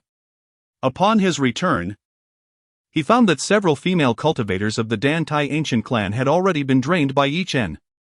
At this moment, Ye Chen had succumbed entirely to darkness. His eyes were pitch black, and grotesque demonic scales adorned his cheeks. With a mere gesture, Jun Lingtian temporarily suppressed Ye Chen's demonic nature. Observing him from a position of superiority. Jun Lingtian, it is you. Ye Chen exclaimed, laughter tinged with madness. How fortuitous, today I shall slay you. Upon catching sight of Jun Lingtian's unparalleled beauty, Ye Chen's expression twisted with jealousy, bordering on insanity. He summoned the pressure of his sacred emperor realm and unleashed all his power in a single punch aimed at Jun Lingtian. Bang! It was as though he struck an invisible barrier. Ye Chen's fist halted a mere inch from Jun Lingtian, unable to advance further. What? This is impossible. Ye Chen struck again, but the outcome was identical. He could not even graze a single hair on Jun Lingtian. Slap! With a resounding crack, Ye Chen was violently sent flying. Half of his face was obliterated, and his body collided with numerous towering palaces before finally coming to a halt. Stunned. At that moment, Ye Chen's mind was left reeling. He was a sacred emperor. Was it not as simple as crushing an ant to eliminate Jun Lingtian? Why had the tables turned? When Jun Lingtian's figure reappeared before him silently, the realization dawned upon him: Jun Lingtian's cultivation was incomprehensibly superior to his own. Jun Lingtian, you are toying with me. Ye Chen's mouth was battered, rendering his speech incoherent. Did you only just realize? At least you have gained some clarity, Jun Lingtian responded, not allowing Ye Chen a moment to speak further. He struck down with a palm, reducing Ye Chen to a mist of blood, even annihilating his soul, rendering him unable to reincarnate. Ding! Congratulations to the host for slaying Ye Chen, acquiring 3,000 points of fortune. Obtained first kill reward, Fragment of the Heavenly Dao X1. Fragment of the Fortune Halo X1, Origin of the Qi Yang Supreme Sword Body. Ding! Congratulations to the host for surpassing 30,000 points of fortune. Now raising the threshold for slaying the fortune child to 10,000. Rewards have been issued, please check, host. The series of system notifications heralded the definitive demise of Ye Chen.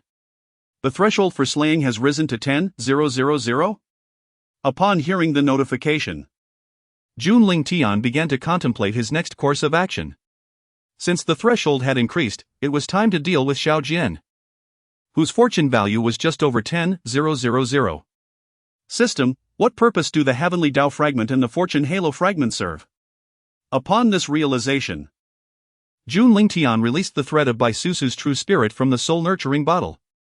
Immediately, he conjured forth the ethereal soul lotus from the other shore, along with other divine herbs capable of reconstructing physical forms, such as the bone and azure silk grass. After extracting the divine essence from these celestial materials, Jun Lingtian utilized Bai Susu's true spirit as the foundation to shape her corporeal body. As skeletal structures and organs were meticulously crafted, a gentle green vitality surged from all directions, gradually infusing Bai Susu's body. The once tranquil heartbeat began to rhythmically pulse anew. With the passage of time, a flawless, snow-white form, delicate and adorned with alluring curves, materialized before Jun Lingtian's eyes. Indeed. Jun Lingtian gazed with admiration, akin to an art connoisseur beholding a magnificent masterpiece. Moments later, Bai Susu's eyelashes fluttered, and she slowly opened her eyes, meeting the gentle smile of Jun Lingtian. Am I dreaming? Bai Susu thought, vividly recalling her consciousness's descent into eternal oblivion. Yet now, she could once again perceive the world around her. You are not dreaming, Jun Lingtian replied softly. A gentle breeze caressed her form, and she suddenly realized her lack of attire. In a flurry, she conjured a white embroidered gown, barely reconciling with the reality that she had indeed been reborn. Assessing her new body, she noted that aside from her unchanged visage, other aspects had subtly transformed. Her legs appeared longer, and her curves more pronounced. Her slender waist was enchanting, rendering her form even more captivating. This was evidently a reflection of Jun Lingtian's aesthetic, which aligned with the preferences of most male cultivators. "Did you assist me?" Bai Susu inquired, now comprehending the situation. "Indeed, from now on, you shall be my personal maid." "And I will ensure you obtain what you desire," Jun Lingtian responded, his tone both authoritative and casual. "Yes, master," Bai Susu replied, feeling no aversion, after all. He had granted her a new lease on life, and everything she possessed was a gift from him.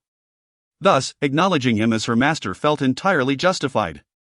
Moreover, her master far surpassed Xiao Jian in both looks and capabilities, for only a supreme being could have extracted her true spirit from the river of life.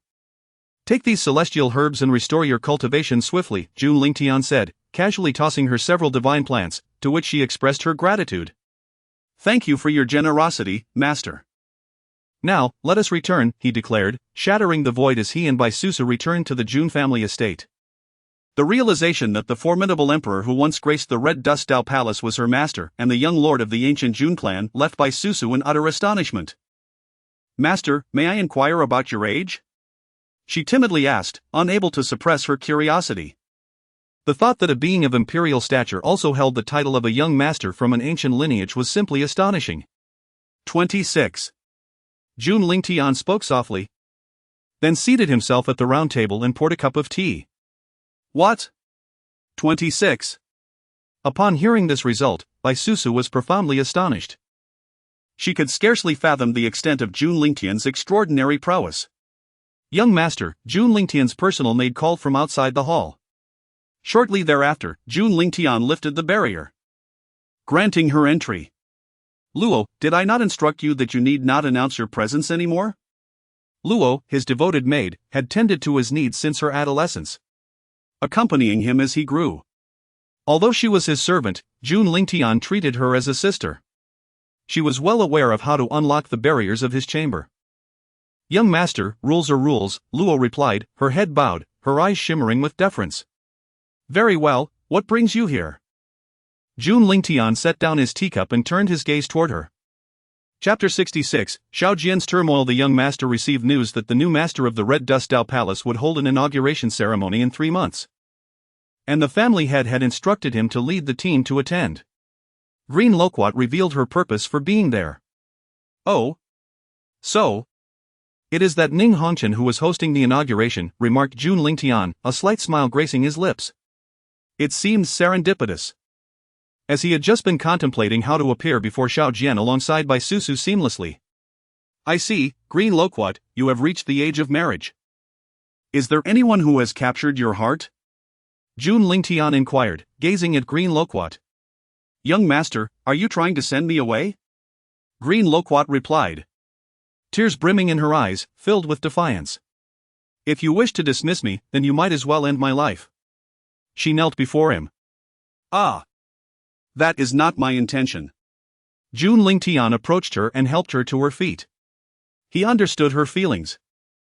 Yet he knew he could never provide her with the emotional care she deserved in this lifetime.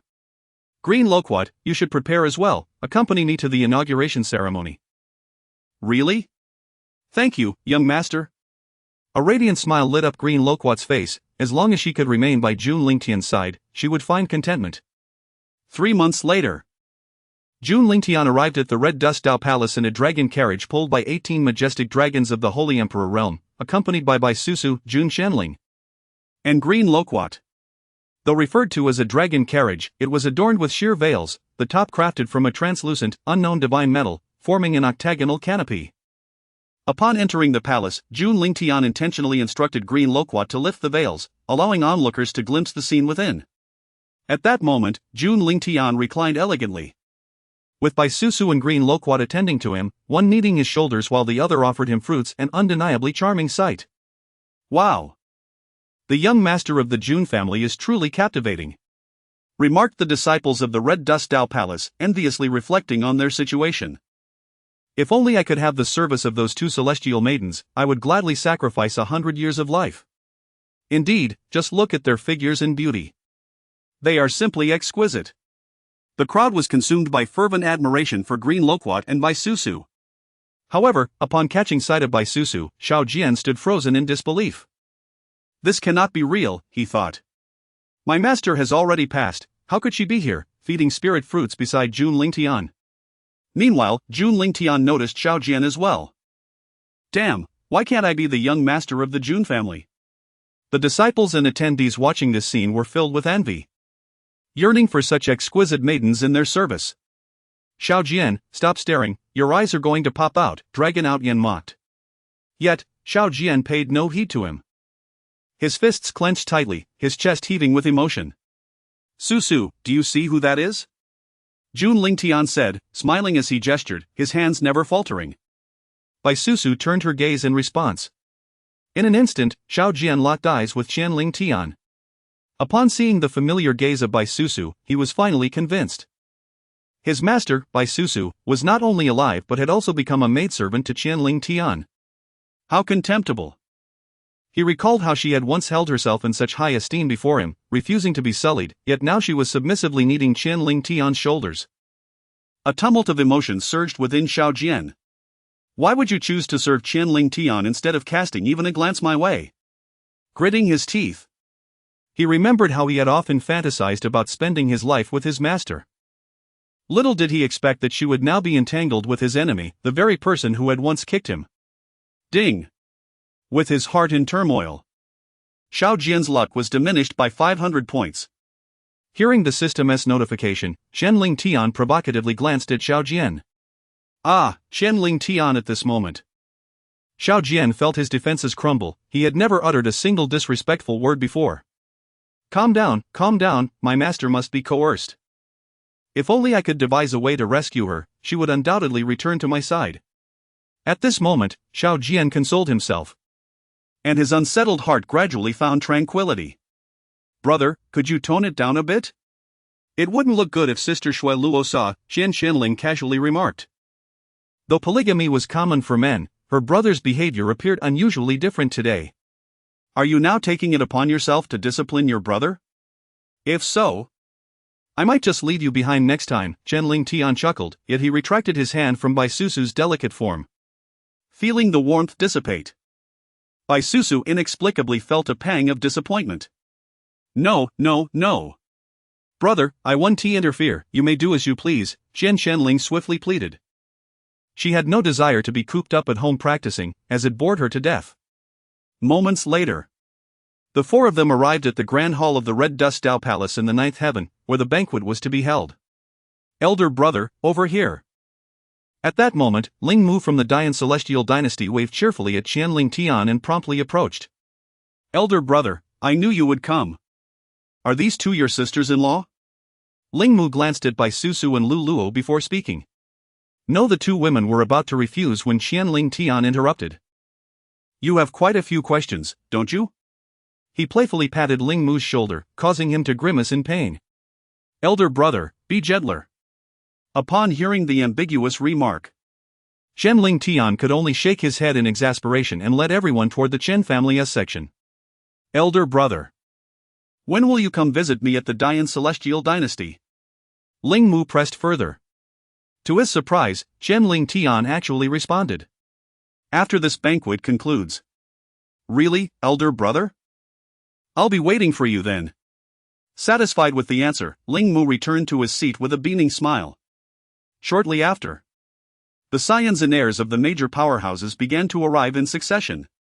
As the members of the ancient divine clan, including Ji Shuelui and Ji Shuayuan, approached, they immediately rushed towards Jun Lingtian. Cousin, I want to sit with you, Ji Shuayuan declared, shifting her position to settle beside him, pulling Ji Shuelui along. A glance around revealed several stunningly beautiful celestial maidens encircling Jun Lingtian, creating an atmosphere of sheer delight. My brother truly lives up to his reputation. His charm with the ladies is something I could aspire to for a decade or more, Ling Mu couldn't help but exclaim. Meanwhile, at the back of the grand hall, Xiao Jian had just taken his seat and witnessed this scene unfold.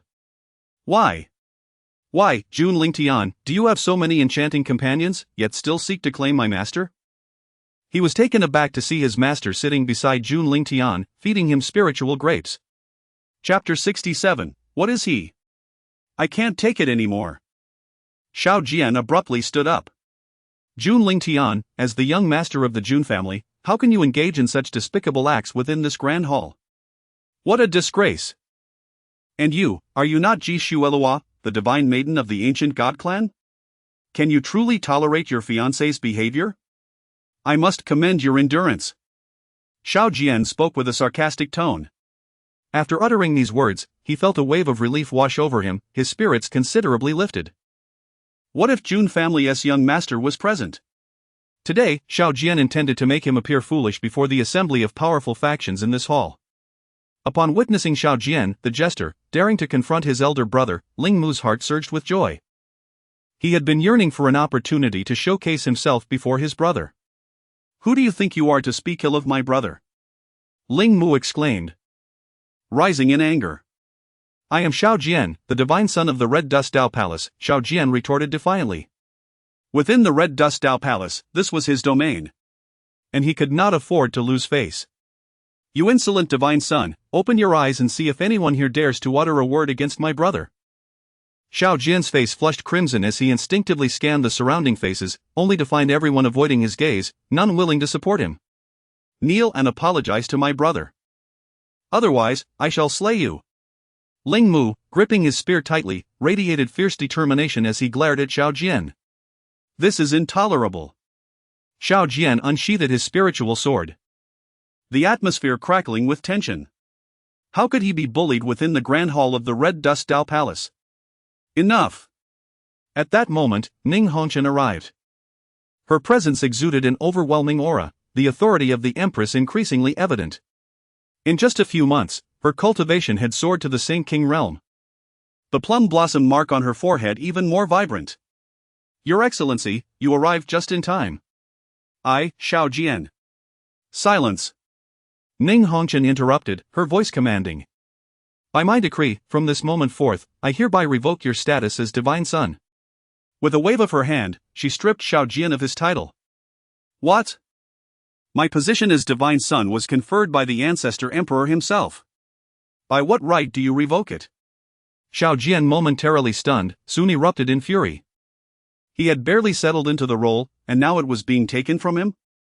How would he account for the beatings and tribulations he had endured over the past year? What about the lost bone ring in his master? Was this merely misfortune? Take him away, Ning Hongchen commanded, indifferent to his plight. Without the title of divine son, Xiao Jian was no longer worthy of remaining in the hall. No. My position as divine son was bestowed by the ancestor emperor, you cannot treat me this way. Xiao Jian attempted to resist but dared not do so openly, after all. If he fought back, he might truly lose his status. Thus, he was forcibly escorted out by 2 disciples of the Red Dust Dao Palace. Ding! In his heart, Xiao Jian felt a breach, as he lost 200 points of fortune. As Xiao Jian departed, a profound tranquility enveloped the grand hall. With the interlude behind her, Ning Hongchen gracefully advanced towards the throne. Dressed in exquisite finery, her demeanor radiated an air of elevated nobility, captivating all present. Yet, only Jun Lingtian dared to meet her gaze, causing her discomfort under his unwavering scrutiny. With a flourish of her brocade robe, Ning Hongchen signaled the officiant, who promptly understood the cue.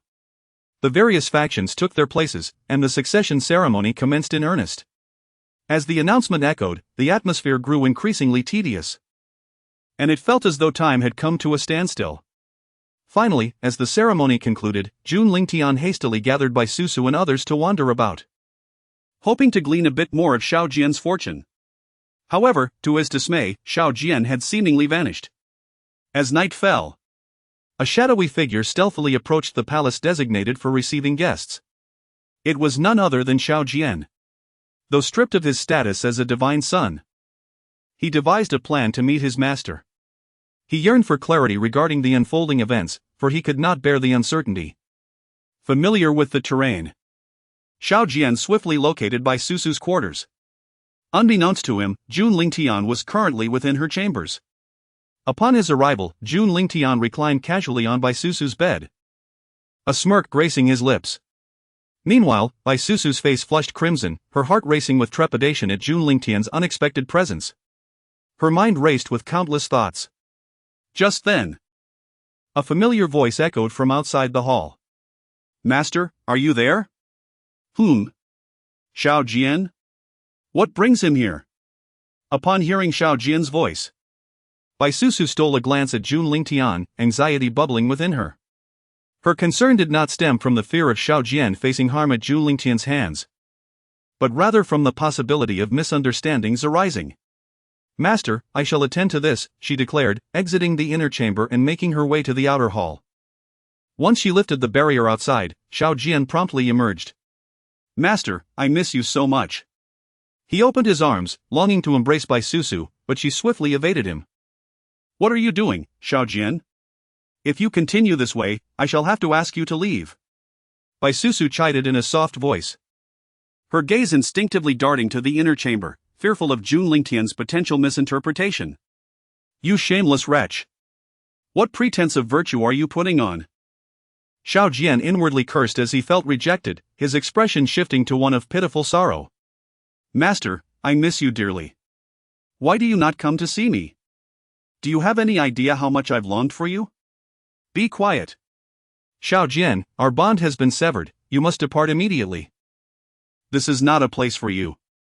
The sight of Xiao Jian's woeful demeanor repulsed Bai Susu, while her worry about Jun Lingtian's possible misconceptions lingered. As Bai Susu insisted on expelling him, Xiao Jian's frustration flared. Master, when you were trapped within the bone ring, on the brink of perishing, it was I, Xiao Jian, who saved you. How can you cast me away? What is so remarkable about Jun Lingtian? Beyond a modicum of talent, a respectable lineage, and a certain handsomeness. What else does he possess? Tell me, what more is he? The voice of this sharp inquiry reverberated throughout the grand hall, undoubtedly reaching Jun Lingtian's ears. With a swift motion, Bai Susu mercilessly sent Xiao Jian flying, executing a stunning 720-degree spiral. You dare strike me? Xiao Jian lay on the ground. Disbelief etched across his face. The mentor who had once supported him in every endeavor and catered to his whims had now turned against him for another man? Indeed. His mentor had changed. Ding! Xiao Jian's heart was struck with a blow, his fortune plundered by 200 points. Xiao Jian, our ties have long been severed. Should you dare to insult my master again, I shall not show you mercy. Bai Susu glared furiously, her gaze directed at Xiao Jian filled with utmost disdain. Arrogant and self-important, he sought to repay kindness with malice, believing himself superior. How had she failed to recognize the truly grotesque nature of Xiao Jian's character before? Chapter 68, The Fall of Xiao Jian. What? Master? Very well. How dare you play this way? At this moment, Xiao Jian's heart was filled with an overwhelming rage. Jealousy and resentment clouding his eyes. In his mind, a vivid image formed, Bai Susu pleasing Jun Lingtian. Xiao Jian, if you do not leave now, I shall not hesitate to deal with you, Bai Susu warned, wrinkling her brow in disgust at the madness reflected in Xiao Jian's gaze. Leave? You call that dog of a man master while telling me to depart? Today, I will show you the might of Xiao Jian. Without hesitation, he lunged towards Bai Susu. Convinced that her compassionate heart would prevent her from harming him, and believing that she had just been reborn, her powers likely not yet restored. This was the perfect opportunity for him to seize his advantage. However, as Xiao Jian charged at her once more, spouting vile words, Bai Susu decided to show no mercy. She swiftly drew her 3-foot Qingfeng sword, delivering a chilling blow to Xiao Jian. Had he not repositioned his heart at a critical moment, he might have met his demise. Bai Susu, how could you truly? Xiao Jian's pupils constricted. Disbelief etched across his face as he realized she had indeed pierced through his body without a moment's hesitation. Get lost. Otherwise, the next strike will be aimed at your head, Bai Susu declared with a fierce tone. Just then, Jun Lingtian appeared in the main hall. Draped in a thin nightgown. Susu, why haven't you come in? I've already finished my bath. Master. Upon seeing Jun Lingtian, Bai Susu hurried towards him. He embraced her without reservation, allowing her to feel the warmth of his breath, causing a blush to blossom on her cheeks. Strangely, being observed by Xiao Jian ignited a thrilling sensation within her. You shameless couple. How despicable. Xiao Jian's fingers clenched tightly over his chest. A wave of suffocating despair washing over him. Ding! Xiao Jian's heart suffered a critical blow, robbing him of 500 fortune points. Only 500 points? It seems insufficient. With this thought, Jun Lingtian grasped by Susu's chin, leaning down to capture her lips. The atmosphere shifted to one of undeniable intimacy. Poof! A mouthful of blood erupted from Xiao Jian's lips. You shameless wretches! You shall meet a terrible end! He screamed in impotent fury, his expression grotesque and twisted. Ding! Xiao Jian's heart suffered another critical blow, extracting 800 fortune points. Ding! Xiao Jian's fortune aura dimmed, reaching the threshold of annihilation. Enough! Jun Lingtian coolly released by Susu, casting a fleeting glance at Xiao Jian before snapping his fingers. With a resounding bang, Xiao Jian was obliterated by a mysterious force, dissolving into nothingness. Ding! Congratulations to the host for defeating the Child of Fortune, Xiao Jian, and acquiring 9,800 fortune points. Rewards: Heavenly Dao Fragment X1, Fortune Aura Fragment X1. Origin of the Great Wilderness Battle Body. System: what is this Heavenly Dao Fragment? Jun Lingtian inquired about the Aura of Fortune, which he was aware of. Gathering it together would likely bestow upon him an aura akin to that of a favored child of destiny. The fragments of the Heavenly Dao. A manifestation of the essence of the Dao, could, when amassed to 999 pieces, give birth to a Heavenly Dao transcending this realm. The system elucidated. A Heavenly Dao transcending this realm? Upon hearing this, Jun Lingtian comprehended that if he could collect these fragments, he could undoubtedly usurp the current Heavenly Dao, thus becoming the true sovereign of the 9 heavens and 10 earths. As he pondered, he suddenly felt by Susu, who had been closely beside him, subtly shift. What is this? Are you impatient? Not at all, my master. By Susu's heart raced, filled with both anticipation and nervousness. Let us proceed, it is time to rest. Jun Lingtian smiled gently, leading by Susu towards the inner hall. Meanwhile, Ning Hongchen gazed wistfully at the palace where Jun Lingtian resided, feeling a twinge of disappointment. That scoundrel did not come to seek me out.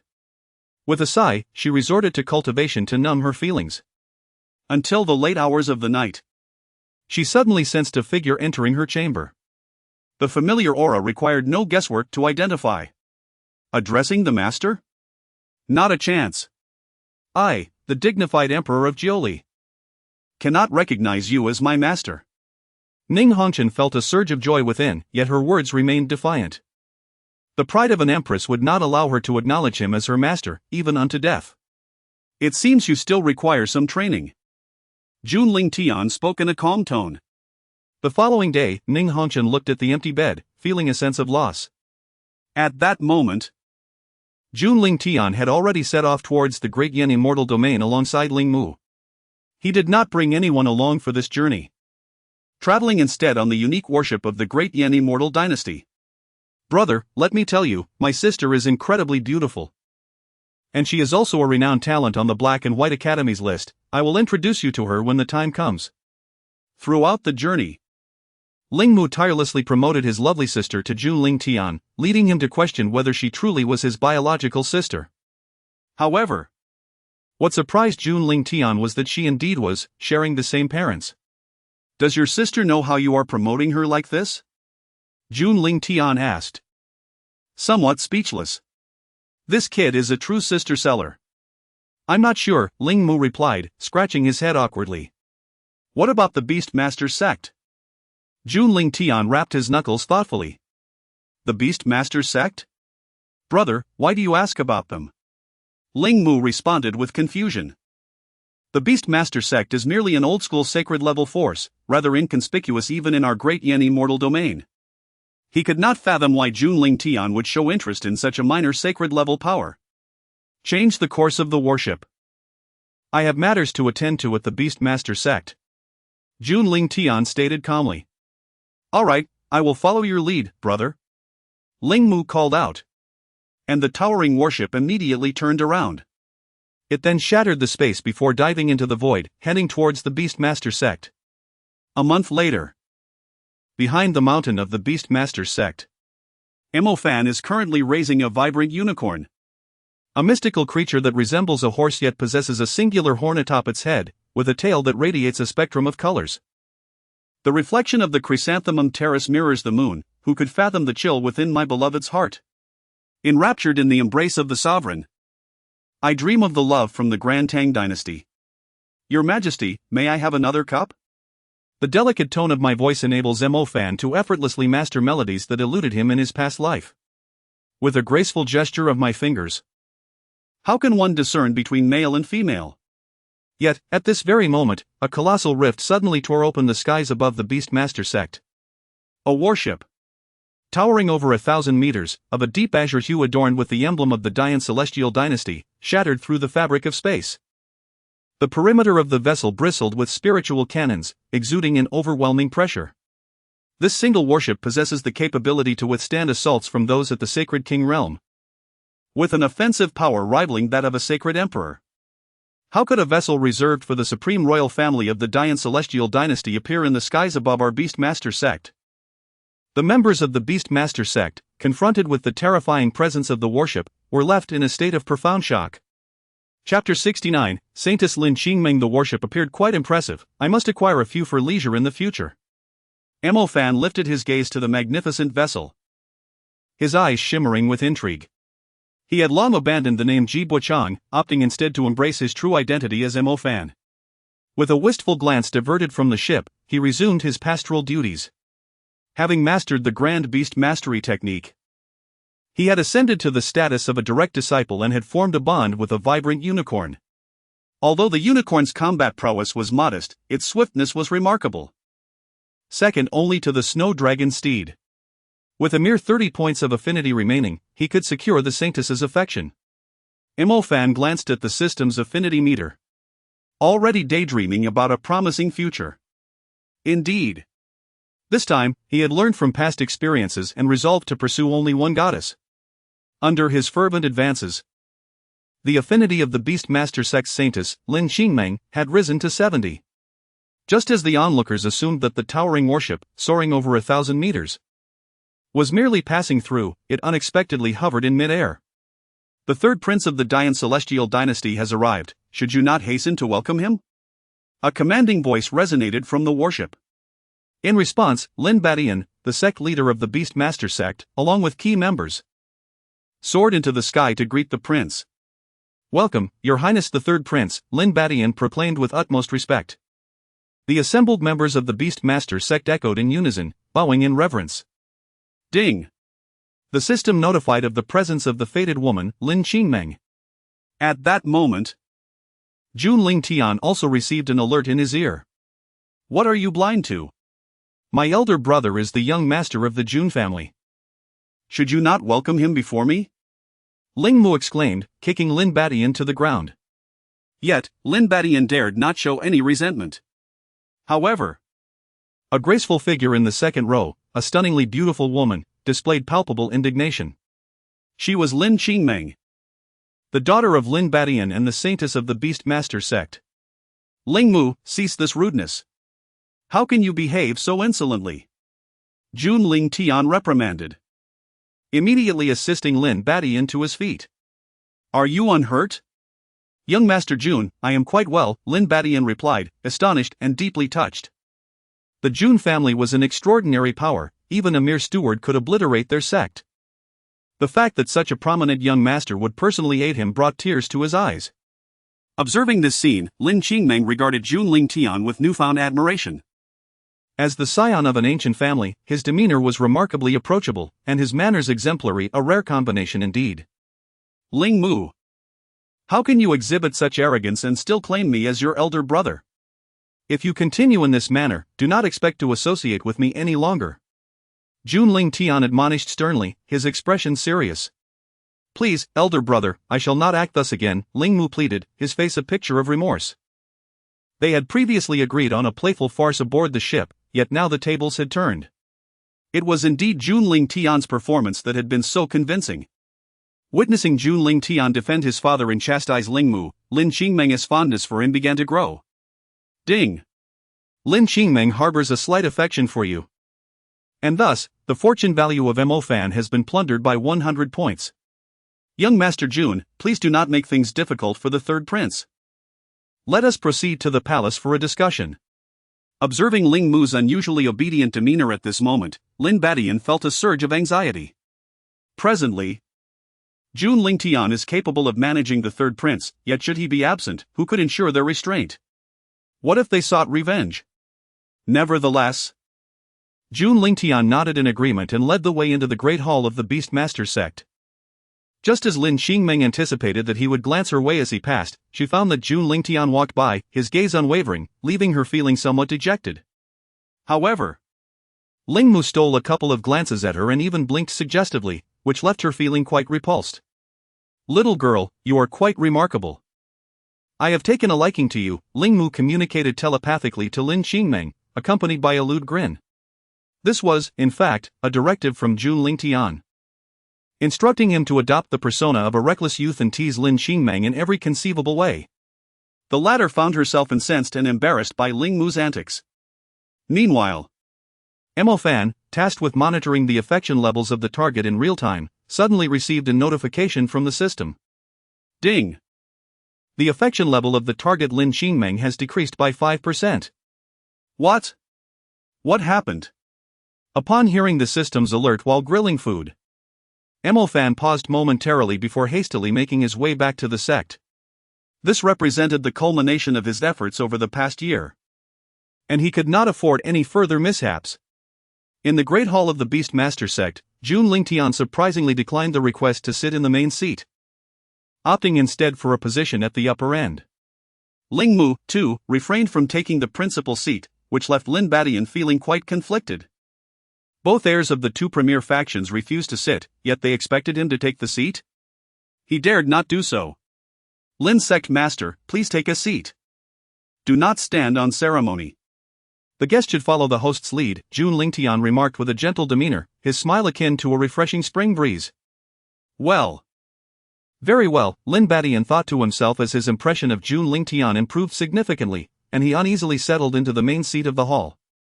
At that moment, Ling Mu again cast a lascivious glance towards Lin Xingmeng. "Little girl, come to my chamber tonight to serve me, or I shall have my men destroy your Beastmaster sect." After uttering these words, Ling Mu noticed Jun Lingtian's gaze and quickly reverted to a serious expression. Lin Xingmeng, having received the telepathic message, bit her silver teeth in frustration, her heart racing with anger. However, she dared not expose Ling Mu. Who could say if Jun Lingtian would indeed stand up for them? Why was there such a vast disparity between the heirs of two top-tier factions? Lin Xingmeng glanced at the courteous Jun Lingtian and then at the shifty-eyed Ling Mu. In comparison, her regard for Jun Lingtian increased significantly.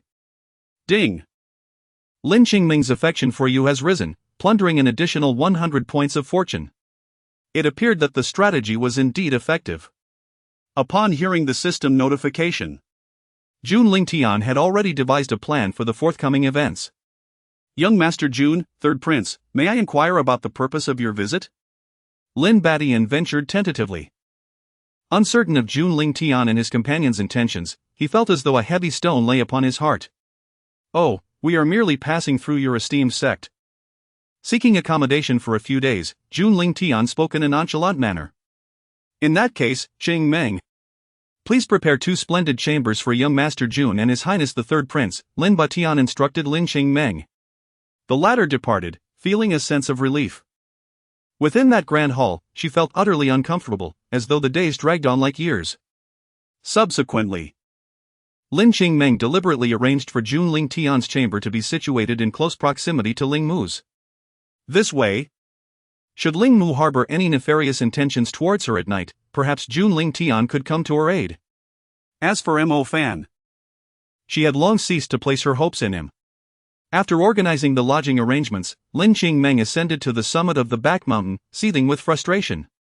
She embraced her knees, wearing an expression of deep grievance. At that moment, a voice suddenly emerged behind her. "Xingmeng, what troubles you?" Mo Fan, upon witnessing Lin Xingmeng's woeful demeanor, felt a pang of sympathy in his heart. Clearly, his affections for Lin Xingmeng had blossomed into something deeper. Chapter 70, to drag on and punish. However, upon hearing Mo Fan's voice, Lin Xingmeng chose to remain silent. After all, Ling Mu was the third prince of the Deyin celestial dynasty, wielding immense power, while Mo Fan was merely a lowly inner disciple of the beast-taming sect, even inferior in status to her. How could he possibly assist her in resolving her predicament? Qingmeng, what on earth is troubling you? Speak to me, and I will surely help you find a solution. Mo Fan reached out to grasp Lin Qingmeng's sleeve, only to be forcefully shaken off. Do not touch me. After pushing Mo Fan away, Lin Qingmeng buried her head deeper into her knees. Yet, the more she withdrew, the more anxious Mo Fan became. Ah, Qingmeng, what has transpired? Can't you share it with me? Please, do tell. Very well, I shall tell you. The third prince of the Deyin celestial dynasty has summoned me to his chambers tonight.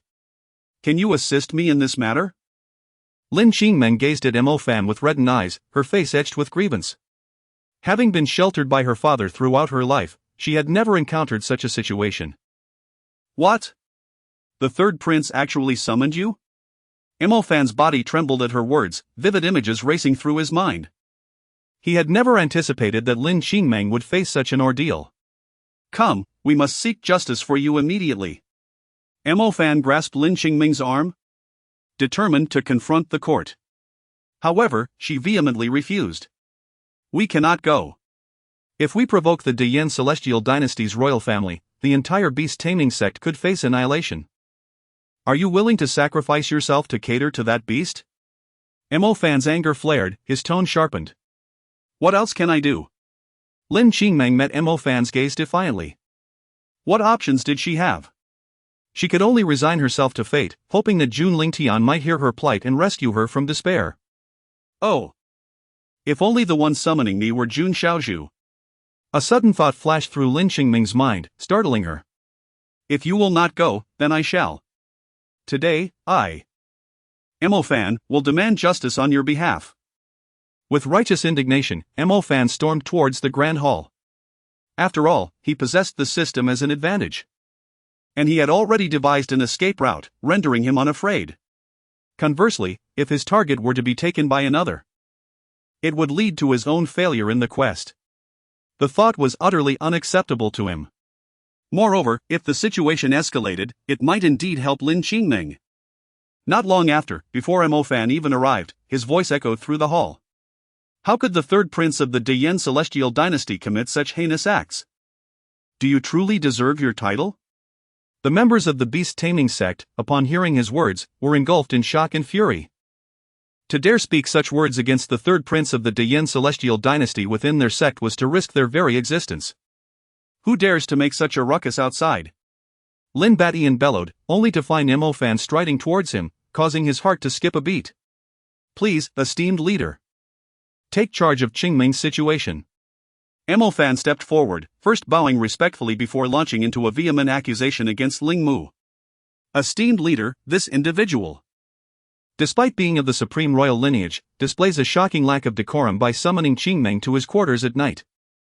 Such sordid and beastly behavior is unworthy of one bearing the title of royal nobility.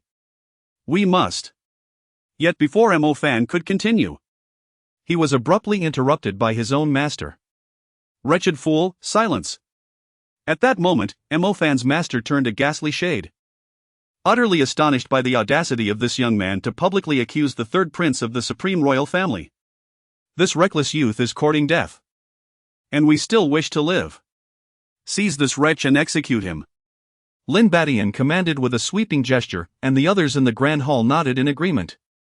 Believing that such a foolish disciple would only bring calamity upon their beast-taming sect. Esteemed leader, all my actions are for the benefit of Qingmeng. Will you truly watch her plunge into the abyss? Mo Fan's voice rang out with authority, halting even the elder tasked with dragging him away. What are you waiting for?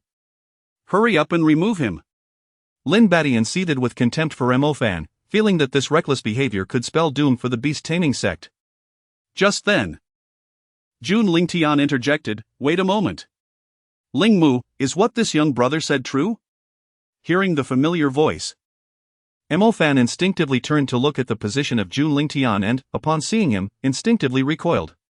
However, he quickly remembered that he had disguised himself. His current appearance was entirely different from his original one, and with the system's modifications, Jun Lingtian would undoubtedly not recognize him. Brother, this is an injustice. I have never claimed that I wished for Qingming to serve me. I do not even know who she is. Ling Mu feigned distress, yet secretly glared fiercely at Mo Fan. This glance was not missed by those present, including Lin Badian and the elders of the beast-taming sect, who suddenly found themselves drenched in a cold sweat. The specially crafted warship from the Dian Celestial Dynasty loomed ominously above the beast-taming sect. Even if Ling Mu refrained from calling for help, that ship alone could obliterate their sect to dust. What are you still hesitating for? Quickly remove this wretch and execute him. Lin Badian could no longer endure it. If this impudent young man continued to speak, their sect would face ruin. It is not the fault of the young brother. How can you, sect leader Lin, be so unjust? Jun Lingtian again intervened to prevent the elders of the beast-taming sect from executing Mo Fan. Yet, Mo Fan felt no gratitude. He was acutely aware that this entire situation felt like a ploy orchestrated by Jun Lingtian. Jun Lingtian, are you pretending? Do you think I do not recognize you? Mo Fan seethed internally, maintaining a wary disposition ever since he laid eyes on Jun Lingtian. Dear brother, rest assured, I shall take charge of this matter. After uttering these words, Jun Lingtian swiftly struck, sending Ling Mu flying across the room. A dark bruise marked his face, leaving him momentarily dazed. His elder brother was truly hitting him for the sake of performance. One could only wonder what his motives were. You shall face the wall for half a month. Do not venture outside without my command. Do you understand? Yes, elder brother, Ling Mu gritted his teeth, casting a wrathful glance at the assembly in the Grand Hall. It was over. Their Beastmaster sect was doomed. Upon witnessing Ling Mu's expression, Lin Badian felt utterly deflated. The others, too, appeared as if they had been punctured. Their spirits deflated. Simultaneously, they harbored an intense resentment towards Mo Fan. They were certain that once Jun Lingtian was no longer present, Ling Mu would undoubtedly seek revenge upon them. Dear brother, are you satisfied with this outcome? Jun Lingtian inquired, a smile adorning his face as he turned to Mo Fan. Yet, the latter felt a deep discomfort within. Such pretense! How utterly adept at it! Chapter 71, Mo Fan, could you kindly take your leave? I find it hard to believe that you would show such benevolence. Mo Fan was about to utter more words, but was abruptly silenced as Lin Badian waved his hand, dragging him away. Young Master Jun, I beg your pardon, Lin Badian offered with a forced smile. Even now, his heart raced in trepidation, fearing that a mere disagreement between Jun Lingtian and his companion could lead to their annihilation. It matters not, I am simply fatigued today, Jun Lingtian replied coolly. And Lin Badian instantly understood. Bring young Master Jun and His Highness the Third Prince to their quarters, he commanded. As the maidservant arrived, Jun Lingtian nodded at Lin Badian and proceeded toward the chambers prepared for them. Take care, young Master Jun, walk slowly, your Highness, they bid farewell. Once Jun Lingtian and his entourage departed, the remaining individuals wiped the sweat from their brows and began to voice their grievances. Old Lin, what on earth is this nonsense you've brought upon us? Indeed, how could you have once regarded such a fool as a treasure? The crowd chastised Elder Lin in unison, leaving him flushed and speechless. He could only harbor resentment toward Mo Fan. If it weren't for that wretched boy, I would not be subjected to this scorn. Upon my return, he shall be punished. Suddenly, some elders turned to Lin Badian. Sect Master, perhaps we should allow the Saintess to serve the Third Prince tonight, otherwise, our Beastmaster sect may face annihilation. Yes, Sect Master. That is a supreme royal family we cannot afford to offend. Moreover, should the Saintess align herself with the Dian Immortal Dynasty, our sect would undoubtedly ascend as well. The assembly implored Lin Badian, for the Saintess was not their daughter. Even if it were a treacherous pit, it was none of their concern. Conversely, if they failed to quell Ling Mu's wrath now, the entire Beastmaster sect would be doomed. Enough! Silence yourselves and attend to your own affairs.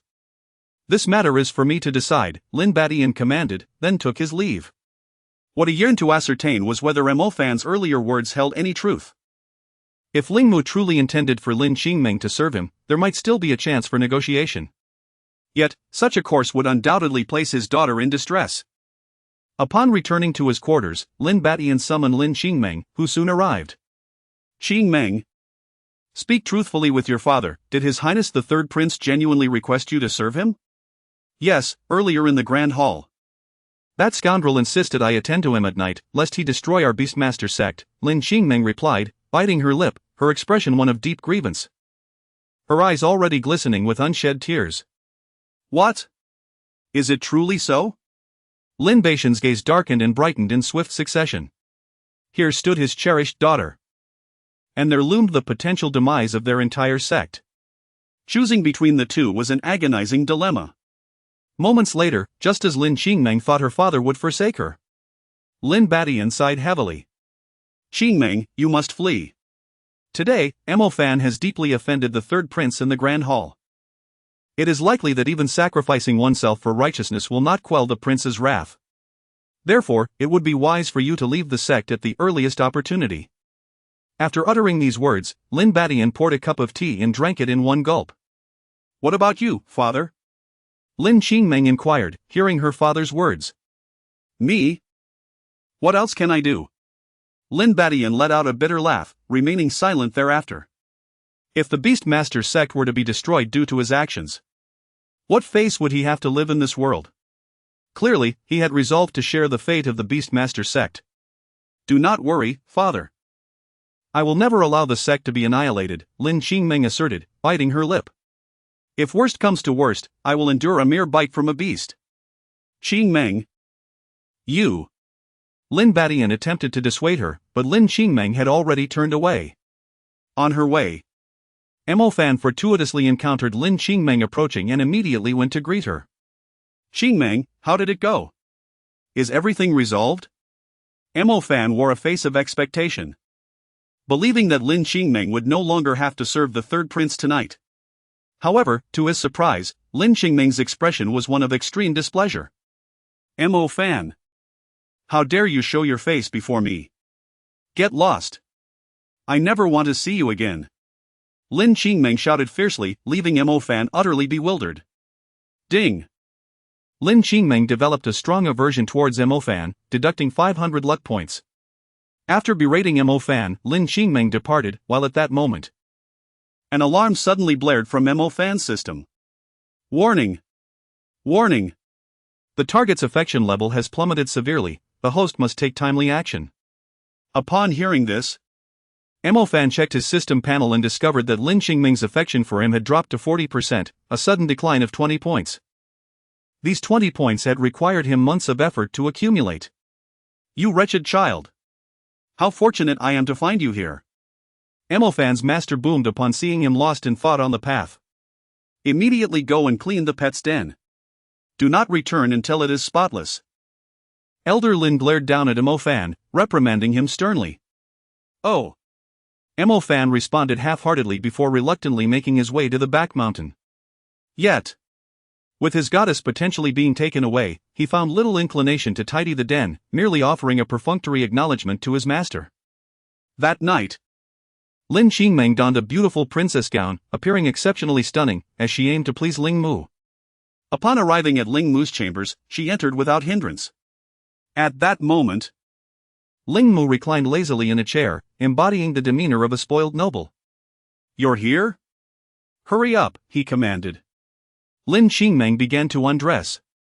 Though she had repeatedly reassured herself to comply with Ling Mu's desires, when she truly arrived at this moment, she found herself unable to follow through. She could only suppress her tears and the sense of injustice swelling within her. However, just as she was halfway through her thoughts, a thunderous voice suddenly echoed from outside the palace. Qingmeng, you must not. Upon witnessing Lin Qingmeng's garments slipping from her delicate shoulders, Ling Mu instinctively averted his gaze. Although Jun Lingtian did not articulate it, he sensed that this must indeed be his elder brother's beloved, and he dared not take advantage. Conversely, another individual, who harbored intentions of his own, was now left with no solid ground to stand upon. Put it on, and come with me, Mo Fan insisted, tugging at Lin Qingmeng's attire, intent on leading her away. Ling Mu, witnessing this, chose not to intervene, observing with a bemused expression. That is enough. Lin Qingmeng forcefully shook off Mo Fan's grasp, glaring at him with indignation. Haven't you caused enough trouble? Do you wish to bring ruin upon every member of the beast control sect? Mo Fan, could you kindly leave? Depart at once. Lin Qingming's heart finally shattered, her voice resonating with unrestrained fury. She had arrived at Ling Mu's palace already burdened by immense psychological strain. Now, with Mo Fan's interference, it seemed he was intent on leading the entire beast control sect to its demise.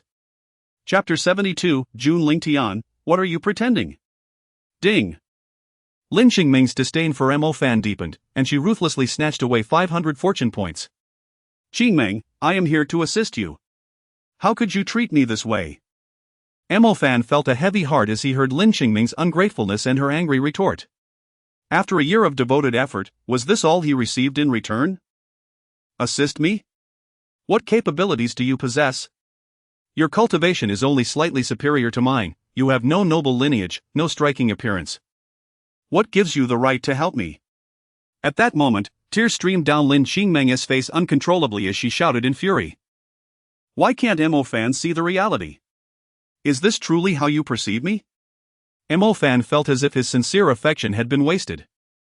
In his quest to win Lin Qingming's favor, he had not only prepared delicious meals for her daily but had also often borrowed treasures and opportunities from the system to gift her. To think it would culminate in such a harsh judgment. Mo Fan, you may leave. Do not obstruct our business, Ling Mu declared arrogantly. Jun Lingtian had already anticipated his lines, and now he merely needed to follow through. This is outrageous. This is sheer bullying. Mo Fan could no longer endure the insult. As a traveler with a system, how could he allow these natives to oppress him? System, exchange for a 30-second Great Sage Battle Power card. Ding.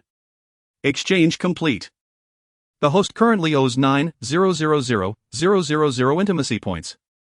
What? How could I owe so much? Regardless, he thought, I must first deal with this brat. Just as Mo Fan clenched his teeth and prepared to strike Ling Mu, Lin Qingmeng suddenly stepped in front of him, her tear-filled eyes fixed on Mo Fan. Mo Fan. Have you caused enough trouble? Qingmeng, step aside. Mo Fan felt a deep discomfort, as if he had swallowed a dead fly. Watching Lin Qingmeng stand resolutely in front of Ling Mu. At that moment, the system's alert echoed. Ding. The Great Sage Cultivation Experience card has 10 seconds remaining.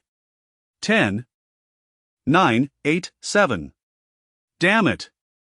Mo Fan raised his fist but then lowered it, unable to strike for fear of harming Lin Qingmeng. Ultimately, the Great Sage Experience card was used, but he achieved nothing. What is happening?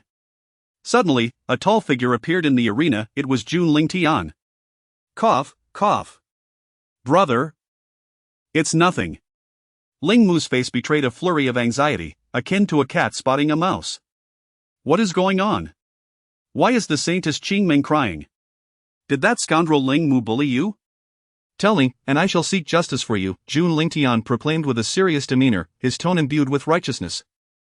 Seeing Jun Lingtian's pretentious display of virtue, Mo Fan could no longer contain himself.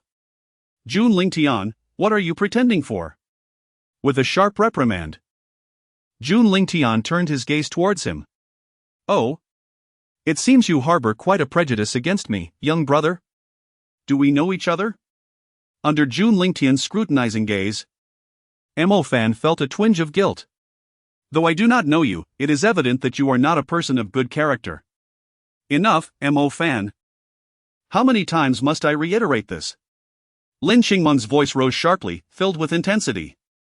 Why is it that Mo Fan remains so oblivious to the gravity of the situation? Offending Ling Mu was one thing, but now he intends to provoke Jun Lingtian as well. What debt does the Beast Master sect owe him? Time and again, he seeks to bring them to ruin. Ding. Lin Qingmeng felt an overwhelming disappointment towards Mo Fan, siphoning away 500 points of fortune. Warning. Warning. The affection level of the target has plummeted severely, please take measures promptly. It's all right, whatever the issue, speak to me. And I assure you I will support you. At that moment, Jun Lingtian approached Lin Qingmeng from behind, gently patting her back. This single action became the final straw that broke the camel's back. Lin Qingmeng instantly turned and threw herself into Jun Lingtian's embrace, weeping openly on his chest. Damn it! That dog! What a wretch! Seeing Lin Qingmeng rush into Jun Lingtian's arms filled Mo Fan with immeasurable sorrow, causing him to completely disregard the system's alerts.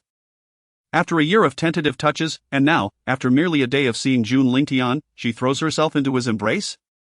Ding! Mo Fan's heart was struck hard, draining another 500 points of fortune. What on earth has transpired? Speak freely, and I shall advocate for you. Jun Lingtian comforted Lin Qingmeng, yet upon hearing his words, she shook her head. She could no longer seek refuge in complaints before him. After all, while Jun Lingtian could protect her temporarily, he could not ensure her safety indefinitely. If you do not mind, then you may serve as my maid from now on.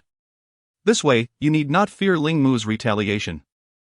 Jun Lingtian gently patted Lin Qingmeng's back and stroked her hair, his tone exceedingly tender. Really?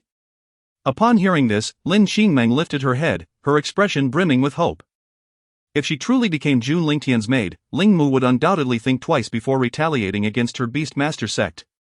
Of course, it is true. When I, Jun, make a promise, I always keep it and never deceive. Jun Lingtian nodded with a smile. Splendid. Overjoyed, she buried her head in his embrace, a sweet smile gracing her face. The issue resolved, and she could remain close to the one she admired. How could this not be blissful? Damn it! Agreeing so readily. Are you eager to be taken by that little brat Jun Lingtian?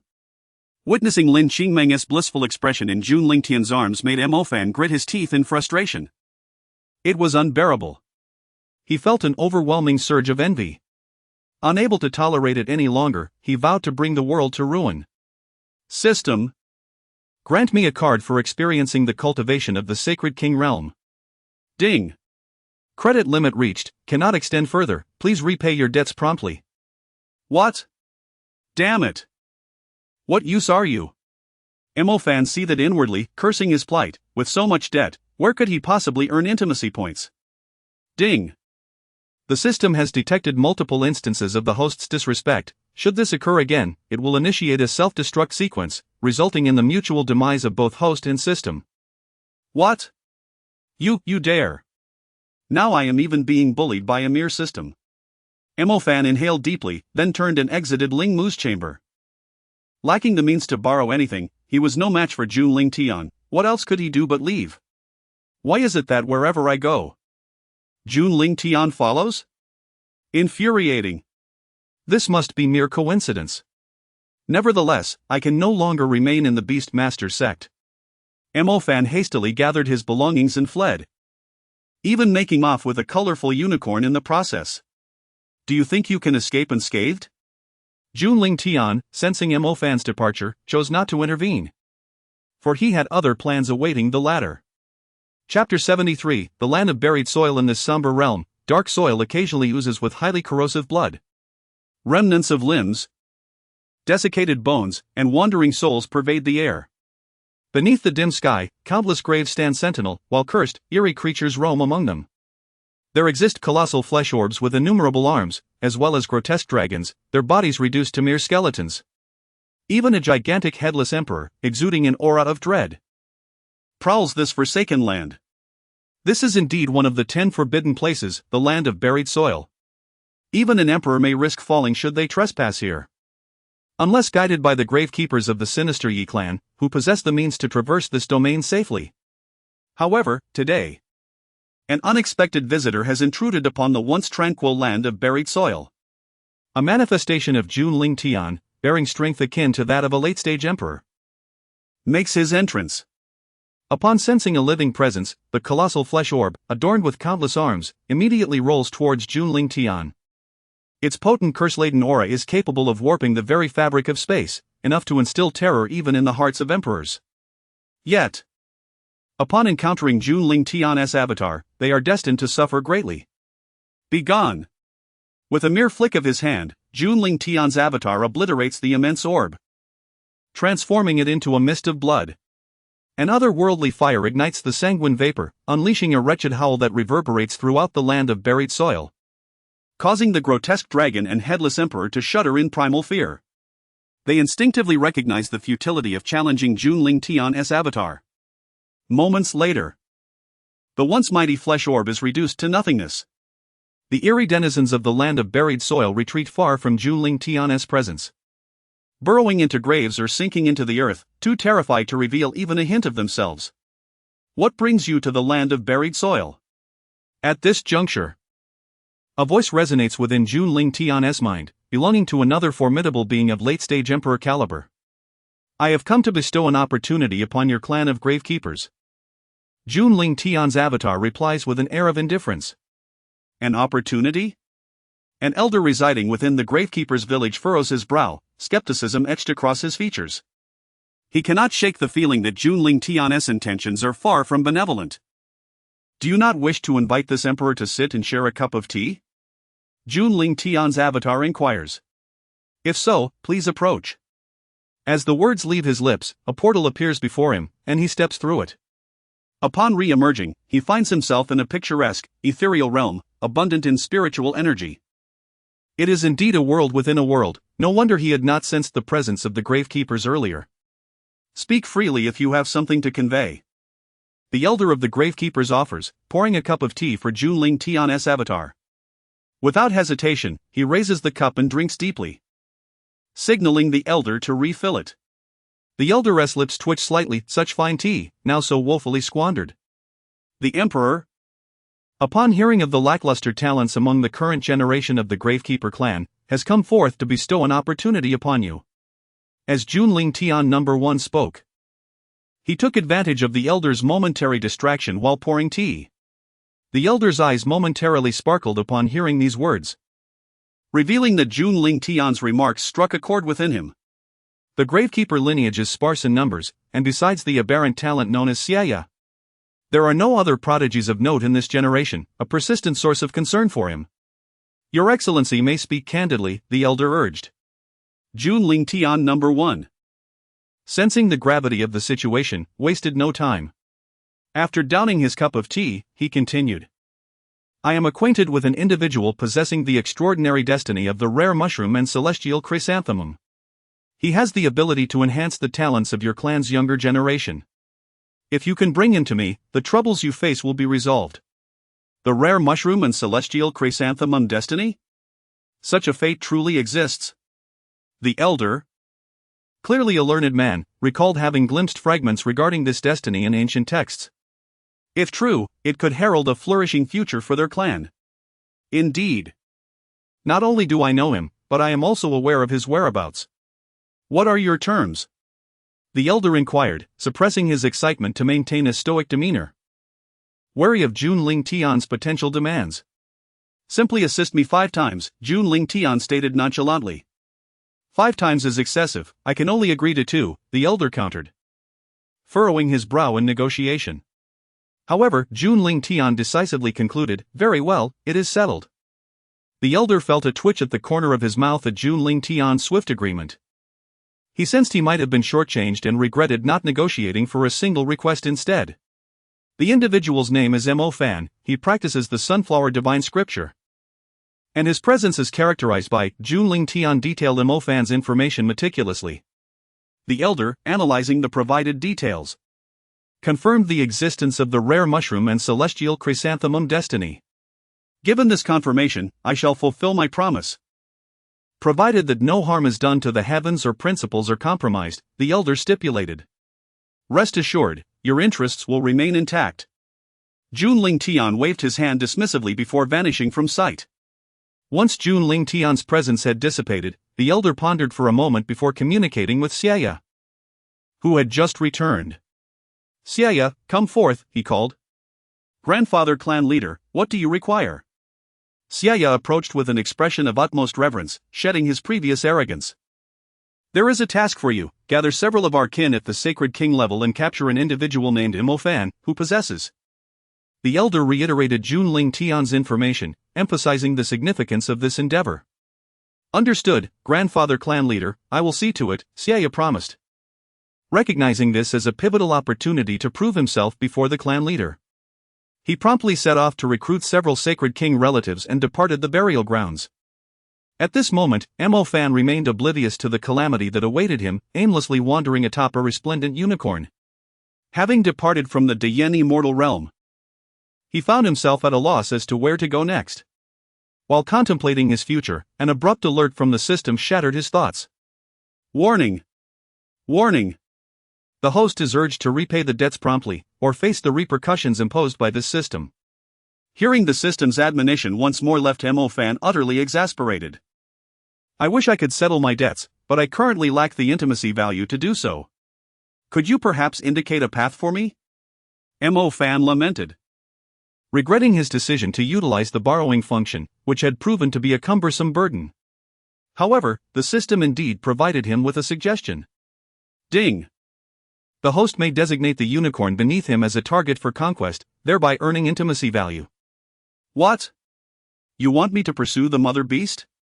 Chapter 74. It is truly wonderful to have you, Little White. At this moment, an indescribable emotion surged within Mo Fan. Casting a glance down at the unicorn beneath him, he noted that it was indeed quite striking in appearance. When viewed in this light, perhaps it was not such a bad choice after all. At the very least, he wouldn't have to worry about that insufferable brat, Jun Lingtian, snatching it away. Moreover, spirit beasts could transform once they reached a certain level of cultivation.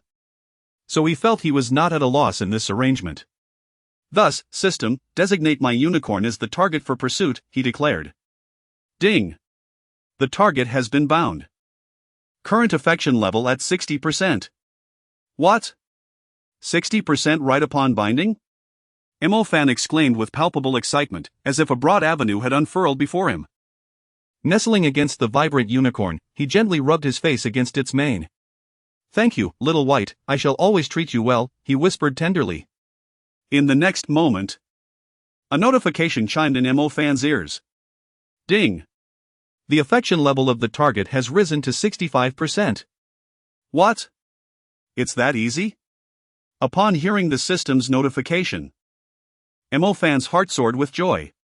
Indeed, the affection level of spirit beasts escalated far more swiftly than that of humans. Thus, he lavished care on his colorful unicorn, encompassing all aspects of their life together. Months passed, and their intimacy had astonishingly ascended to 90%. Little White, soon you shall transform. And then we can happily be together. Mo Fan proclaimed affectionately, embracing the unicorn. Its eyes sparkled with a hint of a human-like smile. Little White. You are also eagerly anticipating this, aren't you? Mo Fan chuckled at the unicorn's expression. It is truly wonderful to have you.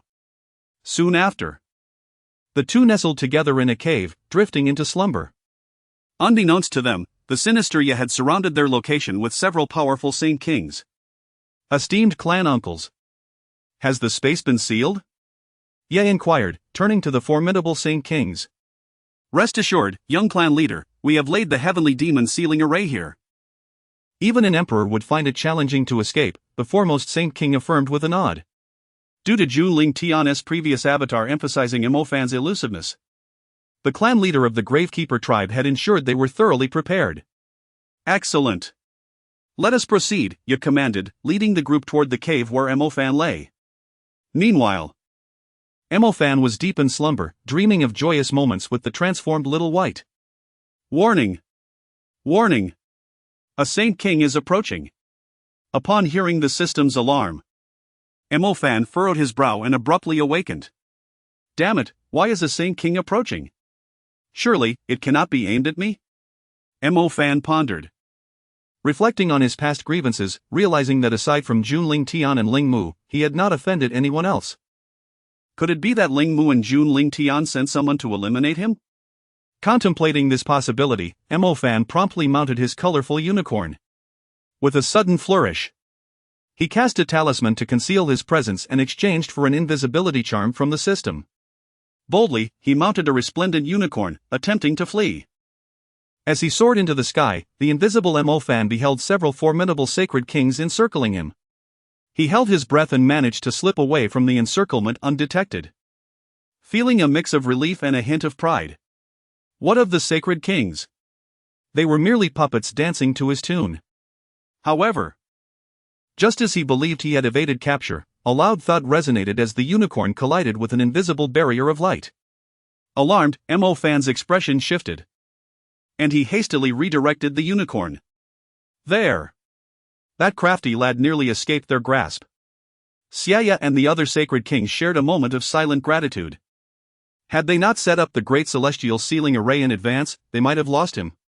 Yet, as they approached, they found no trace of him. This boy must possess a talisman or artifact that grants invisibility, one of the sacred kings conjectured. No matter, with the great celestial sealing array in place, he cannot possibly evade us. Furthermore, such artifacts and talismans typically have a time limit. He is the one pressed for time. Xian'er scanned the surroundings, leaving no corner unchecked. Just as he surmised, Mo Fan was indeed growing anxious. He attempted several times to escape the array's confines, but even his teleportation scroll proved ineffective. Damn it, if you refuse to let me go, then perish. System, grant me a card to experience the power of a Supreme Realm expert. Mo Fan communed with the system, harboring the pent-up frustration from the humiliation he endured at the hands of Jun Lingtian and others. Today, he was determined to unleash his fury and indulge in a spree of slaughter. Ding! Exchange failed, insufficient balance for the host. What?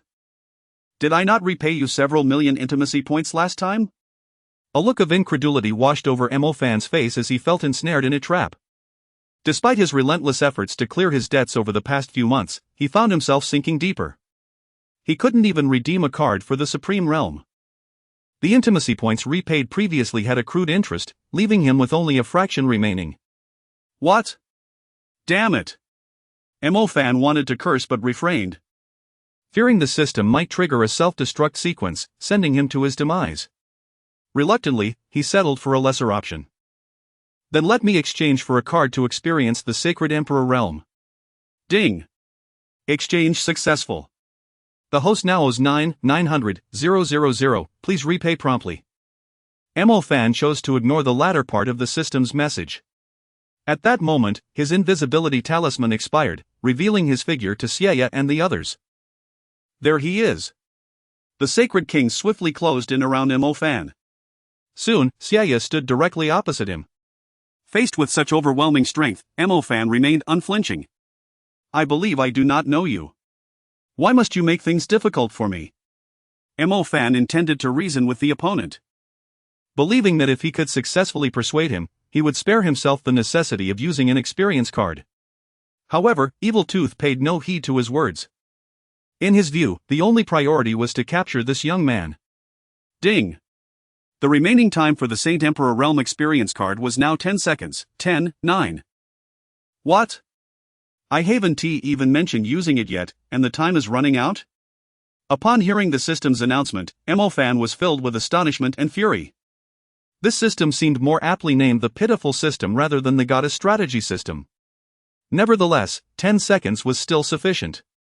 In an instant, an overwhelming aura of the Saint Emperor Realm emanated from Mo Fan, sending several Saint King Realm powerhouses and Evil Tooth flying away. Chapter 75, No. My name is Mo Fan. Remember to report back when you descend into hell. After uttering this audacious proclamation, Mo Fan unleashed a series of powerful strikes with his palm. Enormous imprints, adorned with runic chains and imbued with an overwhelming force of suppression, descended from the heavens, targeting the formidable Saint Kings and the malevolent creature, Evil Fong. As they passed, the very fabric of space fractured. In this moment, if one were to encapsulate Mo Fan's sentiments in a single word, it would undoubtedly be exhilarating. Damn it! How could this brat be at the Saint Emperor level? The Saint Kings, sensing the immense power radiating from the colossal runic imprints, displayed expressions of alarm. Even Evil Fong's countenance betrayed a hint of reluctance. Yet, at that instant, an imperial aura suddenly enveloped him, dispersing Mo Fan's formidable strikes. From the jade pendant at Evil Fong's chest emerged a ghostly figure, unmistakably the patriarch of the Tomb Guardian clan. What? Staring at the apparition exuding imperial might, Mo Fan was momentarily taken aback. Nevertheless, utilizing the last fleeting seconds, he endeavored to resist, pouring every ounce of strength into delivering another flurry of strikes until the surging power within him ebbed like a receding tide.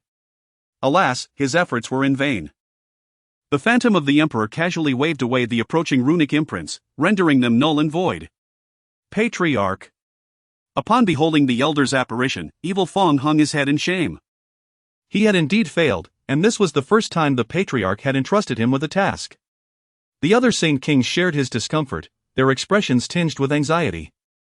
Fear not, Evil Fong. This is merely a trial for you. In the future, always devise a comprehensive strategy before confronting challenges, never underestimate the situation. The elder's ghost advised earnestly. Understood, Patriarch. Evil Fong accepted the counsel with humility, showing no signs of discontent. Very well, nodded the elder's apparition. Then directed a finger towards Mo Fan. In an instant, countless chains of law surged forth from the surrounding void, ensnaring him. System, save me. Mo Fan placed his last hope in the system, yet it remained unresponsive. Ultimately, he found himself bound tightly by the chains, rendered as helpless as a dumpling. The rest is up to you, concluded the elder's apparition, gradually dissipating into the air. Once the elder departed, the Saint Kings collectively exhaled in relief and approached Mo Fan's side. I am Mo Fan? You certainly know how to boast. One of them chuckled, playfully patting Mo Fan's cheek, eliciting smiles from the gathered crowd. Humph. Just a small fry reveling in his moment. Were it not for that old man, each of you would have already been vanquished by me. Come, do as you please, Mo Fan retorted defiantly, closing his eyes to avoid witnessing their smug expressions. At that very moment, another Saint King unexpectedly seized Mo Fan's colorful unicorn, presenting it before Evil Fong. Young master, here is a colorful unicorn, and a female at that. Let us take it along, all the ones in the village are male, and this one could serve as a mate.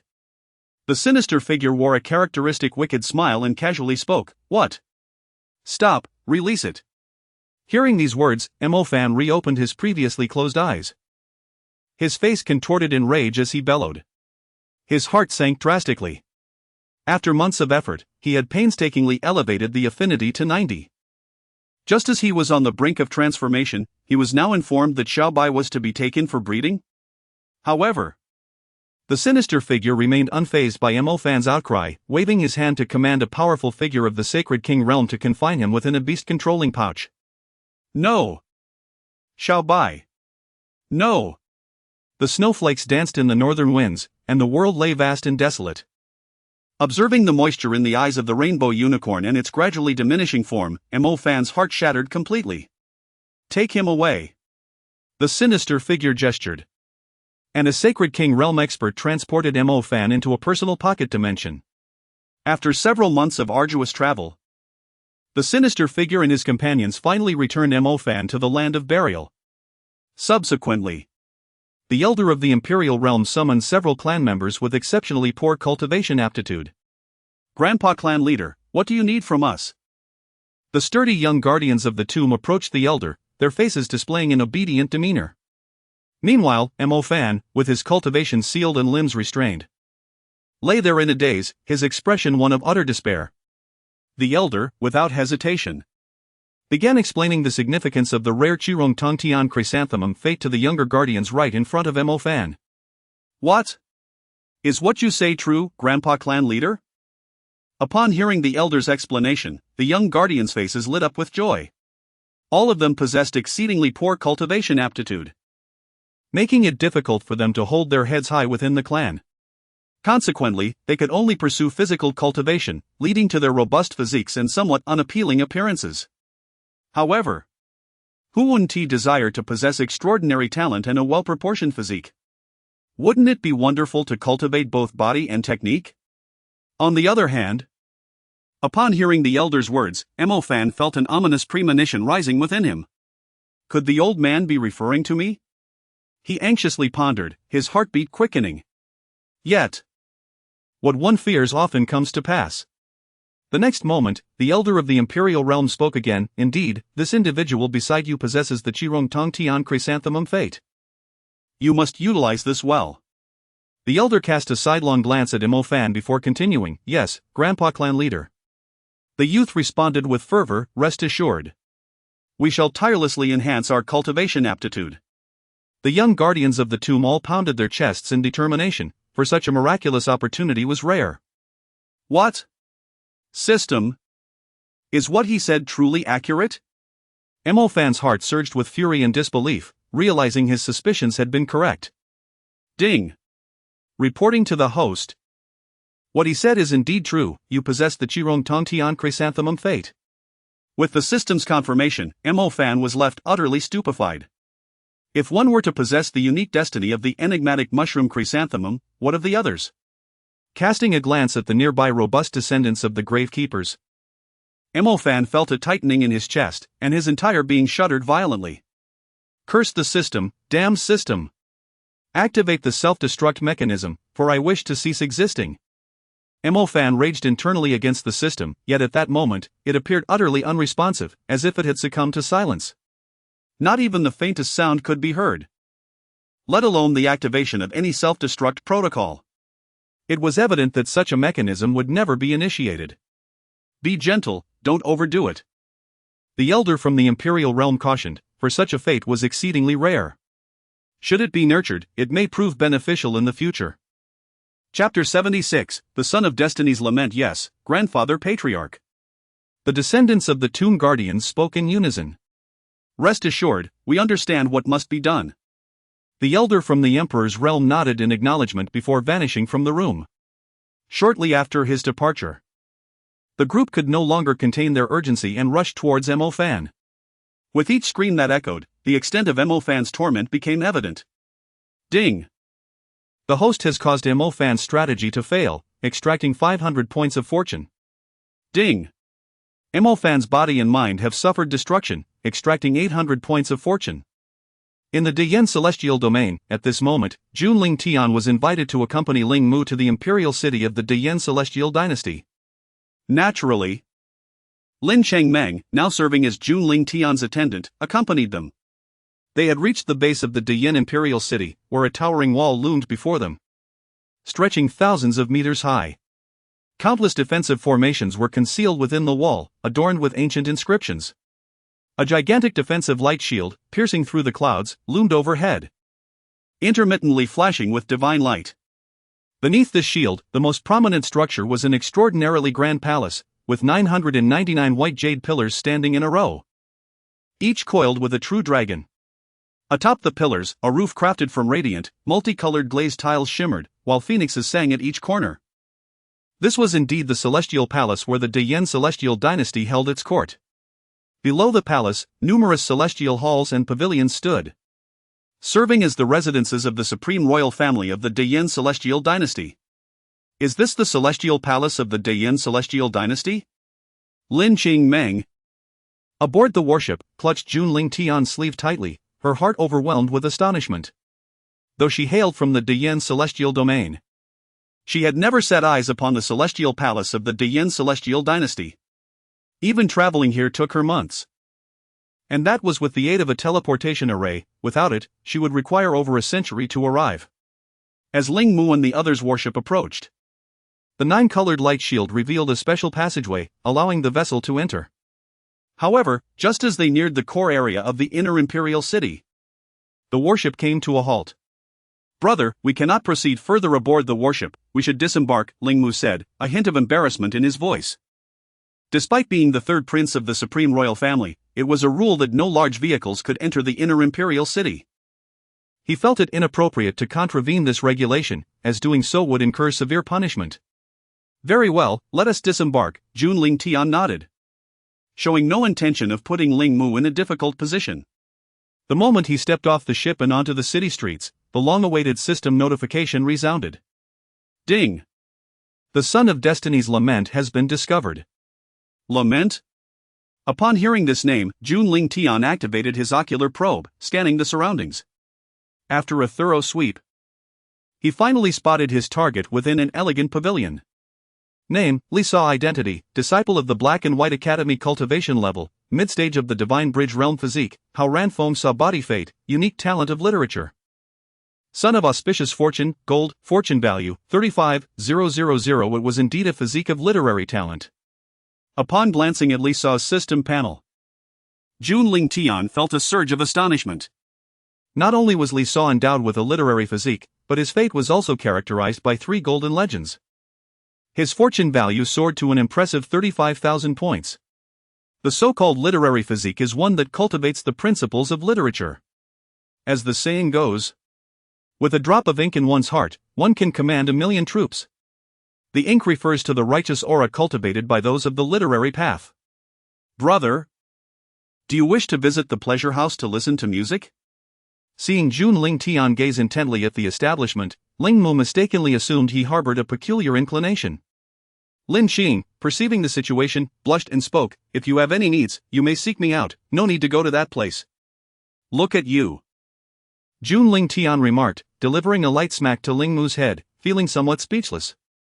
Did he truly appear to be the type in need of such entertainment? "Ah, brother, could you be gentler?" Ling Mu winced, yet Jun Lingtian was lost in thought and paid him no heed. After pondering for a moment, Jun Lingtian suddenly recalled something. He turned and inquired, "Last time you mentioned your sister is a renowned talent at the Black and White Academy? What of it? Brother, are you considering something?" "I tell you, my sister is not only beautiful but also exceptionally gifted, well known throughout the Dian immortal dynasty," Ling Mu replied, momentarily free from his headache, quickly extolling the virtues of his sister. Indeed, he aspired to become Jun Lingtian's brother-in-law. Moreover, he feared that due to her lofty standards, she might struggle to find a suitable suitor, prompting him to keep an eye out. "Well then, I look forward to meeting your sister one day," Jun Lingtian nodded, evidently planning to pursue the talented maiden from the academy. Upon hearing this, Ling Mu was elated, for he was on the verge of becoming Jun Lingtian's brother-in-law. "Brother, there is no need to wait, my sister is currently in the Imperial City." Ling Mu took the lead, guiding the way. "Then let us proceed," Jun Lingtian agreed. And together they ventured deeper into the Dian immortal dynasty. Their recent actions sparked discussions among the onlookers. For Ling Mu was the third prince of the Dian dynasty, and they could not fail to recognize him. "Who is that person? How dare he strike the third prince?" "I don't know, he appears unfamiliar, I've never seen him."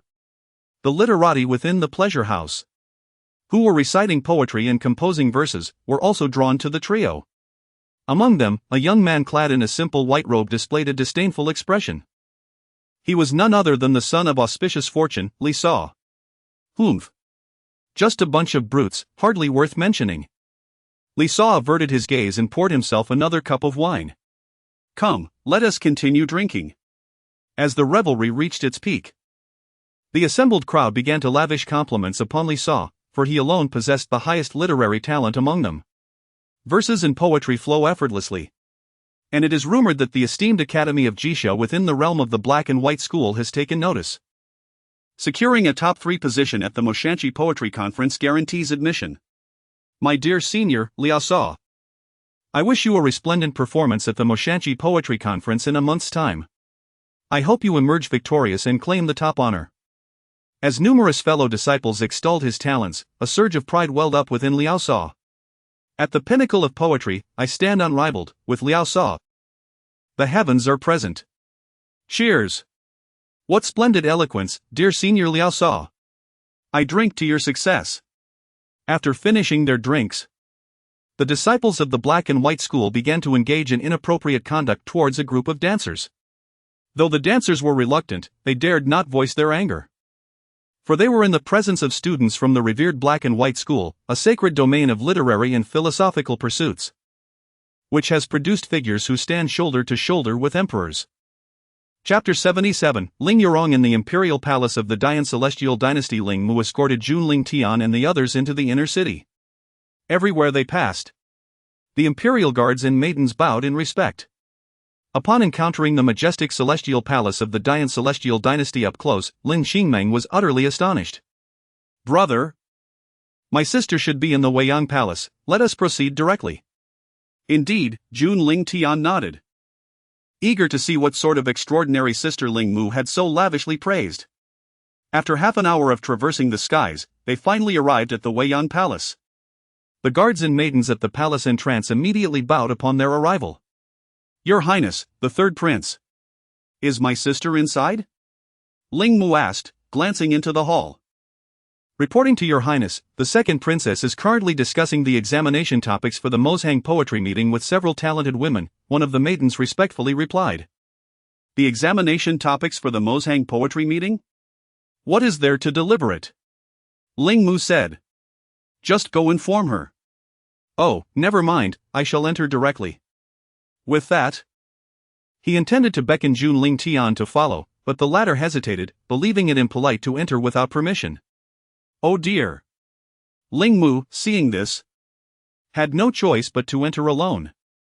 Your Highness, you cannot enter, the princess has instructed that outsiders must not be disturbed. One of the maidens called out to stop him. Am I an outsider? Should anything occur, I shall take responsibility. With that declaration, Ling Mu boldly dashed into the hall. Sister, I have found your ideal husband. At that moment, Ling Yurong and several talented women from the Heibai Academy, who were discussing examination topics, frowned slightly. Clearly having heard Ling Mu's boisterous voice. Yurong, your brother claims to have found your perfect match. Teased one particularly vivacious beauty named Shangguan Yu.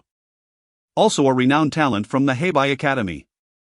Indeed, it seems we must congratulate you in advance, another stunning woman, Nangong Yan, chimed in jest. You may jest now. But should he truly find a worthy gentleman among the dragons and phoenixes, you shall weep, remarked another slightly older but equally captivating woman, Lu Rushue. Also a celebrated talent from the Heibai Academy. The four talented women were not only renowned in the Heibai Academy but also brilliant students of the Jixia Academy, serving as the question setters and judges for this Mozhang poetry meeting. If you desire, I shall present them to you, Ling Yurong said, rolling her eyes in exasperation. Before ignoring the women and heading towards the outer hall. She was curious to see what her brother had concocted this time. Sister, I have truly found you an exceptional husband. Upon seeing Ling Yurong emerge, Ling Mu was the first to speak. Ling Mu, how many times must I tell you? My husband must possess both literary and martial prowess, with outstanding looks. Spare me the unsightly candidates you tend to bring forth. Ling Yurong swatted at him as one might shoo away a fly, intending to dismiss him outright. After all, Ling Mu had introduced her to potential suitors in the past, none of whom were worthy. It was the first time Jun had heard someone describe another with the phrase crooked melons and split dates. At that moment, Jun Lingtian entered the grand hall. Glancing at Ling Yurong, he could not help but concede that Ling Mu had not deceived him. For Ling Yurong not only possessed profound talents, but also emanated a rich scholarly aura. She exhibited the elegance and grace befitting a woman of a prestigious family. Her beauty was exquisitely sculpted, beyond reproach, and her figure was nothing short of perfect. Meanwhile, Ling Yurong was observing Jun Lingtian with equal scrutiny. His demeanor and appearance were of the highest caliber, though his cultivation talent and literary prowess remained unknown. Ding! The presence of the fated daughter, Ling Yurong, has been detected. Sister, let me introduce you. This is my elder brother, the heir of the Jun family, Jun Lingtian. Elder brother, this is my sister. Named Ling Yurong. Ling Mu acted as the intermediary, facilitating their introductions. The heir of the Jun family? Is he the one who has shattered records at the Sky Tomb? Upon hearing Jun Lingtian's name, Ling Yurong's previously tranquil heart experienced a ripple of surprise. It is merely a hollow title. Your Highness Yurong is the one who truly lives up to her reputation. Jun Lingtian's words were laden with double meanings. As the saying goes, one must possess great grace. Oh? You, young Master Jun, are acquainted with me? Ling Yurong felt a flicker of unexpected joy within, though she maintained her composure. Your reputation precedes you, Your Highness, how could I possibly be unaware? Jun Lingtian offered a compliment that was not entirely false, as Ling Mu had recounted tales of her repeatedly in his ear. Young Master Jun, please excuse my sister's thoughtless words, Ling Yurong said with a slight expression of apology. Not at all. Jun Lingtian waved his hand dismissively. Soon, they proceeded to the inner hall, where the moment Su Guanyu and the others laid eyes on Jun Lingtian, they were instantly captivated. They had not anticipated that this time Ling Mu had indeed found a gem among men. At the very least, he had passed the aesthetic test with flying colors. Oh! Is this the gentleman that Yurong has found? He is truly handsome, Su Guanyu teased. To be honest, she felt a twinge of jealousy. The other three, more introverted and shy, lowered their heads, striving to maintain their decorum and avoid embarrassing themselves in front of Jun Lingtian. You err, if you keep talking nonsense. I might just tickle you, Ling Yurong playfully threatened Su Guanyu, causing a flicker of fear to cross the latter's face. You wrong? Are you not going to introduce him? Lu Rushui inquired at that moment. Oh. This is young Master Jun Lingtian from the Jun family. These are my classmates from the Jixia Academy, Su Guanyu, Nan Gongyan, and Lu Rushui. Ling Yurong introduced everyone present. The heir of the Jun family. Jun Lingtian? Upon hearing his name, the three women momentarily appeared stunned. Clearly, they were familiar with the illustrious reputation of Jun Lingtian. What of it? To become Yurong's husband, one must undergo trials, Su Guanyu remarked. My sister's husband must be well versed in both martial and literary arts, the martial aspect is evident. But what of his literary prowess? She directed her gaze at Jun Lingtian, clearly intending to challenge him, hoping to complicate matters. Indeed. Jun Lingtian possesses an exceptional appearance and demeanor. Although he is already betrothed, he is somewhat knowledgeable about poetry. At this moment, Jun Lingtian spoke openly, not concealing the truth of his engagement, as it had been publicly announced. Perhaps these individuals were so engrossed in their scholarly pursuits that they remained unaware. Upon learning of Jun Lingtian's engagement, the expressions of Ling Yurong and the other ladies varied. Some appeared disheartened, others relieved, and still others displayed admiration. Given this, the young Master Jun was challenged to compose a poem on the theme of wine. Nan Gongyan presented this challenge, which also served as the prompt for their upcoming Emotion poetry gathering. Wine. Excellent. Jun Lingtian nodded, taking a few steps to gather his thoughts. He then began reciting, "Do you not see, the waters of the Yellow River come from the heavens, rushing towards the sea, never to return?" Chapter 78, The Poetry Conference of Moshang. As Jun Lingtian recited the first line of his poem, astonishment washed over the faces of the four talented women. The merit of a poem can often be discerned from its opening line, and it was evident that Jun Lingtian's words had profoundly impressed them. Do you not see? The bright mirror in the grand hall laments white hair, mourning like black silk turns to snow by evening. One must indulge in joy while life is favorable, lest the golden goblet remains empty facing the moon. Heaven has endowed me with talent, surely it shall not go to waste, even if wealth is squandered. It will return in time. Let us feast on mutton and beef, reveling in merriment, for we must drink 300 cups in one sitting. Master Chen, Donchio. Let us raise our glasses, and let not the cups cease. Ding. Secured the noble spirit of Li Sao and fame, plundering 150 points of fortune. Reciting poetry can also yield fortune points? Upon hearing the system's notification, Jun Lingtian chuckled inwardly. It turned out that each recitation of an everlasting masterpiece could indeed infuse him with noble spirit. Thus, he indirectly seized the opportunity of Li Sao. As he recited the verses of Zhang Jinzhou from his past life as Li Bai, the grand hall fell into a profound silence. My brother. Must you overshadow us so? Ling Mu was the first to react, while Lin Qingming's eyes sparkled with admiration. Even as Jun Lingtian's maid, she felt an immense pride. I do not believe it. Compose another poem on the theme of the battlefield, spoke Shang Guanyu, determined to challenge him. This battlefield theme was similarly prepared for the Moshang Poetry Conference. Hearing her request, Jun Lingtian did not hesitate and began to compose, Drunken. I light the lamp to inspect my sword, dreaming of the bugle sounding across the camps. 800 miles divide the heat of my command. 50 strings echo the sounds beyond the frontier, autumn on the battlefield counts the soldiers. The steed, swift as the wind, the bow, a thunderous string. To resolve the affairs of the world for my sovereign, to earn fame in life and beyond. Alas, the white-haired. Another timeless line emerged, leaving the audience in awe. Compose another poem praising a woman's beauty, Shang Guanyu pressed on, undeterred. This theme was also part of the preparations for the Moshang Poetry Conference. Clouds envision garments. Flowers imagine beauty, the spring breeze caresses the railing, the dew is rich. Had I not seen the peaks of Mount Yuyue? Would I meet you beneath the moonlit Yao platform? Upon completing this verse, Jun Lingtian did not pause, continuing to recite renowned verses. Ding. Secured the noble spirit of Li Sao and fame, plundering 150 points of fortune. When will the spring flowers and autumn moon cease? How many past events do we know? The little building was again graced by the east wind last night, my homeland too painful to recall beneath the bright moon. The carved balustrades and jade steps should still be there, but only my rosy visage has changed. I ask you, how much sorrow can one bear? It is akin to a river of spring water flowing eastward. Little do I know of the celestial palaces. What year is this evening? I wish to ride the wind back home, yet fear the jade towers and crystal halls. How unlike the realm of mortals. He continued to recite over 1,000 poems, each depicting a myriad of scenes, rendering the four talented women utterly speechless. As elite students of the Jixia Academy, they could not fail to appreciate the magnificence of each poem, each a gem of eternal verse. At that moment, the gazes of the four talented women towards Jun Lingtian sparkled with admiration.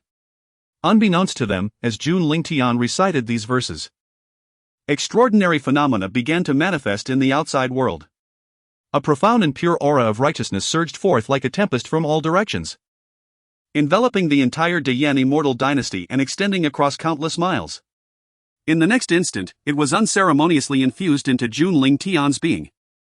The individuals within the grand hall exhibited no surprise at this occurrence, rather, they regarded it as a matter of course. Young Master Jun, may I compile these verses into a volume for publication? We can share the proceeds, 3 parts for you and 7 for me, Ling Yurong suddenly proposed, recognizing the immense value of the poetry. These verses, akin to cultivation techniques for practitioners, possessed the potential to cultivate the essence of righteousness. Should Jun Lingtian grant her authorization, she would undoubtedly reap substantial rewards. Very well, let the author be known as anonymous, Jun Lingtian replied coolly. For these were not his creations, and he would not presume to claim authorship. Anonymous? The attendees were perplexed upon hearing his words. This was a once-in-a-lifetime opportunity for eternal renown, and the young master of the Jun family appeared to dismiss it. A disinterest in fame and fortune. In an instant, these 4 words resonated in the minds of those present. Young Master Jun, your integrity is commendable, I am truly in admiration. Lu Ru Shui exclaimed sincerely. A mere empty title, devoid of worth. Jun Lingtian's assertion elevated the atmosphere, instantly increasing the favor of the 4 talented women towards him. Young Master Jun, I would like to invite you to be the chief judge at the Emotion Poetry Conference in a month. Would you accept? Ling Yurong extended her invitation. Indeed. With young Master Jun present, how could we dare to embarrass ourselves? Lu Ru Shui echoed in agreement. Very well. Reluctantly acquiescing to the hopeful gazes of the 4 women, Jun Lingtian agreed, although it was precisely the outcome he desired. I wish to attend to matters of publication, you may continue your discussion, Ling Yurong said as she departed from the Wei Yang Hall. Jun Lingtian and the others then delved into conversations about poetry. A month later, the Emotion Poetry Conference commenced as scheduled. The so-called Emotion resembled an upright brush, its entire form a deep black, crowned by a vast platform where the poetry competition would unfold. At this moment, the platform teemed with literary figures from all corners. All renowned scholars eager to seize the chance for glory, as securing the top position could attract the attention of the Jixia Academy. Li Sao, have you heard? The chief judge has been changed at the last minute, one inquired. What of the change? I have already secured the title of champion, Li Sao replied confidently. Having traversed from the Blue Star, he was utterly unversed in poetry, yet he had memorized numerous works. He believed that any poem he casually produced would dominate the venue. Moments later, as Jun Lingtian and Ling Yurong arrived, the atmosphere shifted dramatically. It is the foremost among the 10 talented women, Sister Yurong. There is Sister Shangguan from the 10 talented women, and Sister Nangong and Sister Lu. Upon witnessing the 4 great talents, the faces of those present radiated admiration. However, one couldn't help but wonder, who was the young man walking alongside the esteemed Yurong? What merit did he possess to stand shoulder to shoulder with her? It was at this moment that some discerned the figure of Jun Lingtian, surrounded by several young women, their expressions filled with envy and resentment. Young Master Jun. Our seats are over there, Ling Yurong guided Jun Lingtian towards the judging area. What? Could that young man be the chief judge of this poetry contest?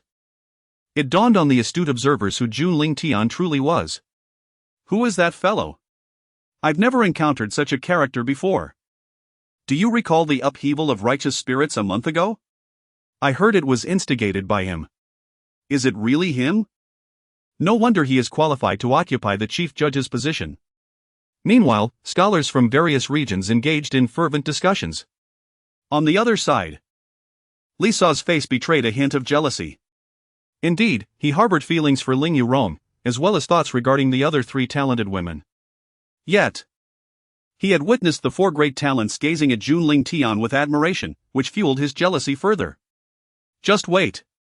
Soon, I shall compose a poem in 7 steps that will astonish the entire audience. At that moment, I will ensure that young man is thoroughly humiliated.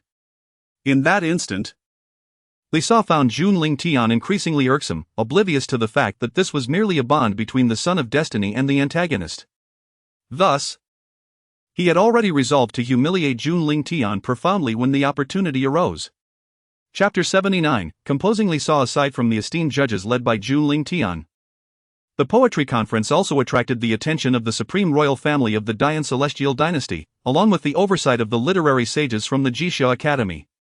However, these literary sages chose to observe from the clouds, indulging in wine and poetry rather than participating directly on the platform. As the various participants took their places, the Mozhang Poetry Conference commenced in earnest. Allow me to introduce today's judges, the Chief Judge, Jun Lingtian, and the Deputy Judges, Senior Sister Ling Yurong, Senior Sister Shang Wanyu, Senior Sister Nangong Yan, and Senior Sister Lu Rushui. Just as the host was about to announce the next proceedings, he was abruptly interrupted by Li Sa. Wait. Why should Jun Lingtian be appointed as the Chief Judge? What masterpieces has he produced to deserve such honor? With Li Sa leading the charge, others soon echoed his sentiments. Indeed. It seems rather reckless to appoint a newcomer with no reputation as the chief judge. Exactly. If that is the case, I could also claim the position of chief judge. The murmurs of dissent filled the air, raising doubts and criticisms. This left Ling Yurong and her companions seething with indignation. How dare they question Jun Lingtian, a figure on par with the great literary sages? Silence. We cannot wait to witness the brilliance of Jun Xiaozhu's literary talent. If you dare to challenge him, come forward and contend with me, Ling Yurong.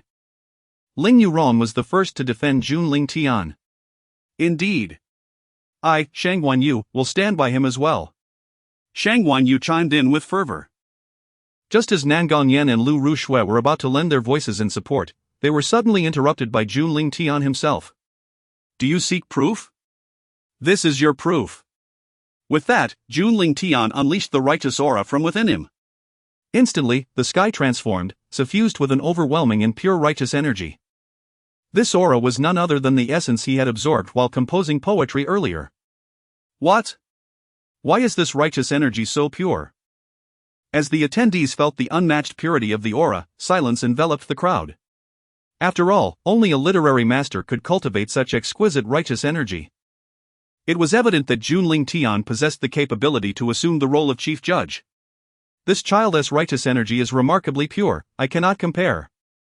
The literary sages, who had been enjoying their wine and poetry from the clouds, revealed expressions of astonishment. I wish to claim him, one of the literary sages declared, clearly impressed by Jun Lingtian's extraordinary talent. Claim him? It must adhere to the old rules of fair competition. Clearly, not just one person was intrigued by Jun Lingtian's gifts. Damn it! In a moment, I shall compose a poem in 7 steps. And my righteous energy will surely surpass yours. Li Sa, brimming with confidence, was determined to showcase his prowess. The first recitation of a universally acknowledged masterpiece would summon the righteous energy from the heavens to infuse one's being. Hence, Li Sa was certain he would make a stunning impression at this poetry conference. He aimed not only to recite timeless verses but also to summon the righteous energy to elevate his cultivation in front of the gathered audience. As the doubts faded away, the host promptly resumed his discourse. The poetry competition was officially underway. The first challenge was to compose a poem centered around the theme of wine. To be completed within half an hour. With the hostess' words echoing in the air, the literati participating in the event fell into deep contemplation. Some scratched their heads in frustration, while others wore furrowed brows. There were hardly a few who penned their verses with ease. A poem on the theme of wine? Truly, a stroke of fortune. At that moment, the words of Li Bai's invitation to wine flashed through Li Sa's mind. Standing confidently in place, he realized he was ready to impress. His distinguished presence instantly captured the attention of those around him. Li Sa, why are you not composing? Have you already thought of something? Inquired a fellow scholar familiar with him. Upon hearing the question, Li Sa nodded proudly. You should hasten to write your poem, urged the scholar, who promptly gave him a thumbs up. As expected of brother Li Sa. Even the esteemed literary sages in the sky took notice of Li Sa's demeanor. This young man exuded confidence, suggesting he had a masterpiece in mind. I observe his spirit, it does not appear to be feigned. A remarkable work should emerge shortly. The literary sages held a sense of anticipation for this poetry contest. As time elapsed, the first row began to recite their compositions in turn. With the host's signal, the first scholar in the front row took a deep breath and commenced his reading, A Child Goes to Buy Wine. While the teacher lies at the head of the bed. The fragrance of wine costs little, yet the money is but a sip for the lady. Upon finishing his lines, a wave of righteous energy descended upon the realm. It was clear that although he had penned the poem himself, its quality was rather lacking. The second and third contestants followed suit, but their creations were similarly unimpressive. The literary sages above shook their heads in disappointment. When it was finally Li Sa's turn, all eyes in the room converged upon him. The sensation of being the center of attention filled him with euphoria. Make way, for I am about to shine. He began, do you not see, the waters of the yellow river come from the heavens, rushing to the sea and never returning? As Li Sa recited the first line of his poem, the expressions of the literary sages above shifted noticeably. A master's skill is evident from the first stroke. Clearly, they were taken aback by Li Sa's opening line. Not only them but everyone present, save for a few, was astounded. Sensing the astonishment of the crowd, Li Sa felt an immense thrill and even raised an eyebrow at Jun Lingtian. Do you not see, the bright mirror in the grand hall mourns for white hair? In the morning, it is like black silk, but by evening, it turns to snow. However, as time wore on, the crowd began to sense something amiss. What is happening? Such a timeless masterpiece, yet why is there no surge of righteous energy? Pondered the literary sages above, frowning. Logically, such splendid verses should surely invoke a flow of righteous energy. Perhaps it is because he has not yet finished, let us wait and see. Another esteemed teacher began to speak, while at that moment, the regal figure of Ling Mu was laughing uncontrollably. Ha ha ha. This is utterly ridiculous. Who on earth is this? Daring to plagiarize my brother's verses at the poetry competition? Indeed. To have the audacity to steal the young master's poetry, one can only wait and see how he will face the consequences. Lin Qingmeng was also situated not far from Ling Mu, pondering, what is this person's name? Ling Yorong furrowed her brow slightly. She had taken great care to protect the verses recited by Jun Lingtian, yet they had still been leaked. It seemed the culprit was a student named Li Sa. Shang Guanyu flipped through the contestants' profiles and matched the name Li Sa accordingly. Li Sa? How dare he commit such an act of plagiarism? It appears he is inviting disqualification from the competition, Ling Yorong remarked with a serious expression.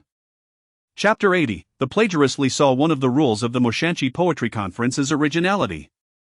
Even a piece as renowned as Li Sa, if deemed plagiarized, cannot secure a commendable ranking and may even risk disqualification. Thus, there is no room for deceit at the Moshanchi Poetry Conference. Ding! Ling Yorong's disdain for Li Sa resulted in the theft of 300 fortune points. Moments later, as Li Sa recited the entirety of his poem, the heavens failed to bestow any righteous aura. Even he sensed an anomaly. How could this be? I was certain no one had recited this poem before. Could it be a delay? With this thought, Li Sa resolved to wait a little longer. However, after another brief interval, the skies remained unchanged. How is this possible? This poem, crafted by senior brother Li Sa, is undoubtedly a timeless masterpiece. Why has no righteous aura descended? Those familiar with Li Sa from the Black and White Academy began to murmur among themselves. Unclear, could it be that it was plagiarized? This notion rapidly spread throughout the crowd. Yet, they had never heard of the poem, so they refrained from voicing it immediately. Even the esteemed literary masters in the clouds furrowed their brows, puzzled as to why they had never encountered this poem, nor why it had not summoned the righteous aura. Could this lad truly be a plagiarist? It did not seem so. As the crowd grappled with the uncertainty regarding Li Sa's poem, Shang Guanyu stepped forward. "Allow me to speak," he declared. Upon hearing Shang Guanyu's words, all eyes turned towards him. "Li Sa, have you considered the consequences of your plagiarism at the Moshanshi Poetry Conference?" Shang Guanyu's expression was grave as he addressed Li Sa, delivering a startling accusation. "What? Is it true that Li Sa has indeed plagiarized at the Moshanshi Poetry Conference?" A ripple of disbelief swept through the assembly. I knew this fellow, with his pretense of sophistication, could not possibly create such exquisite poetry. Indeed, while others were pondering verses, he was merely posturing. I thought he had genuinely composed a remarkable piece only to discover it was an act of plagiarism. As Shang Guanyu's words resonated, many in attendance began to believe him. After all, original poetry could invoke the heavens to bestow righteous aura, yet Li Sa's work failed to do so. What else could this indicate but plagiarism? Impossible. Li Sa, have not plagiarized. Since you do not believe me, I shall compose another piece, Li Sa exclaimed, his fury ignited by the accusations. He then proceeded to replicate a timeless masterpiece, the west wind ages Doning's waves, a night brings forth much grey in Shangjuan's hair. In drunkenness, I know not of the heavens and the water, a boat full of clear dreams weighs down the starry river. As his final words echoed, the venue fell into an awed silence. Clearly, the audience was once again captivated by the profound imagery of this poem. However, they were no longer as easily deceived as before. All heads turned skyward, awaiting the unfolding of events. The sky was clear and vast. Yet it did not bestow any righteous aura upon the gathering. The expressions of those present were beyond description. It was evident that plagiarism had occurred, and not merely once. This was a precautionary measure, was it not? How audacious of Li Sa to dare commit such an act of imitation. Truly believing we would not revoke your eligibility to compete? At this moment, Ling Yurong exclaimed sharply. This Li Sa was utterly brazen, to plagiarize one poem was bad enough. But now another had surfaced, and it was also a piece originally composed by Jun Lingtian in the Weiyang Palace. Ding! Ling Yurong, filled with disdain for Li Sa, seized 500 points of fortune. I have not heard of this poet's works, yet for some reason, the righteous aura did not descend. Indeed. I too was unfamiliar with these two poems. The literary sages from above in the clouds were equally perplexed by the situation. I believe I have discerned the reason. Suddenly spoke one of the literary sages. The others turned to listen. Why? Do you recall the earlier upheaval of righteous energy in the imperial city? These two exquisite pieces must have emerged during that tumult, the literary sage asserted confidently. Upon hearing this analysis, the others experienced a moment of enlightenment. Thus, the possibility indeed seemed quite high. Impossible, this cannot be. As the righteous energy still failed to manifest within him, Li Sa began to question his very existence. He then recited another poem concerning wine. When will the bright moon appear? I raise my cup to ask the azure sky. I know not the celestial palaces above. What year it is this evening? I wish to ride the wind back home, yet fear the jade towers and crystal halls are too high and cold to endure. However, before he could finish, he was sharply interrupted by Ling Yurong. Enough! Are the following two lines not dancing with the clear shadows? How is it like in the mortal realm? And does the conclusion not contain the line, may we all share the beauty of the moon, though thousands of miles apart? Ling Yurong's words left Li Sa utterly stunned. His face flushed crimson, and he struggled to regain his composure. Why? How could she possibly know the latter part of this poem? Li Sa racked his brain, utterly baffled, for this was literature from another world. How could she possess such knowledge? At this moment, as it became apparent that Ling Yurong was aware of the verses Li Saw had recited, the onlookers could no longer be oblivious to the true nature of Li Saw. It was confirmed, this Li Saw was indeed a mere plagiarist. What a shameless being! A disgrace to culture. I, Mao Jian, feel shame in being associated with such a person.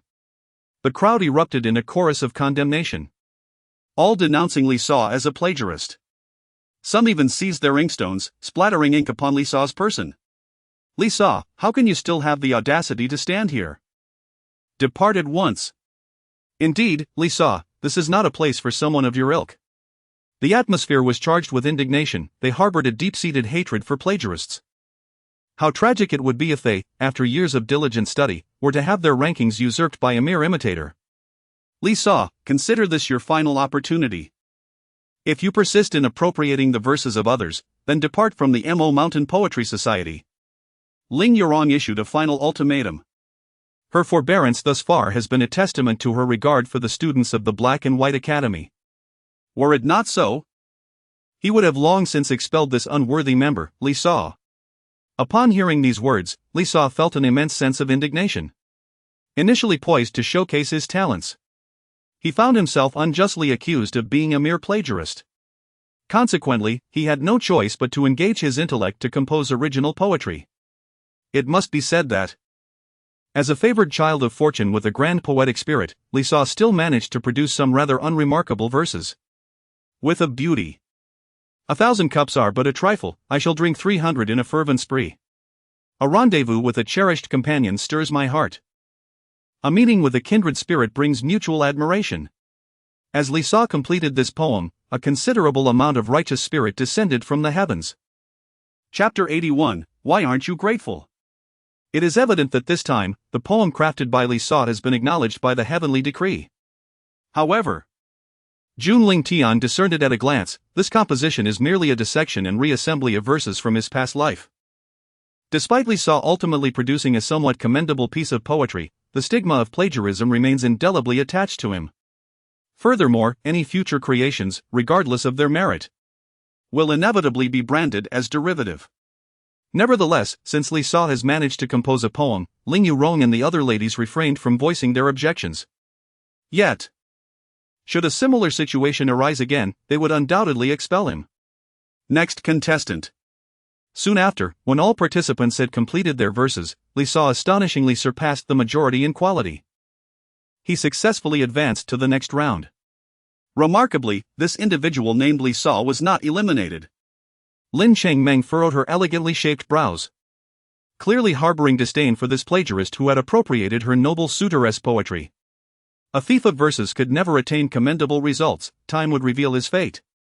Ling Mu, lounging with his legs crossed, was being fed divine grapes by a palace maid. Indeed, the role of a dandy was quite exhilarating, and he found himself becoming rather addicted to it. Although Li Saw had previously committed acts of plagiarism, he still possessed a modicum of talent. The esteemed literary sages in the celestial realm evaluated Li Saw's poetry.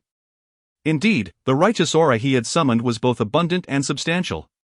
With proper guidance, he might yet achieve noteworthy accomplishments.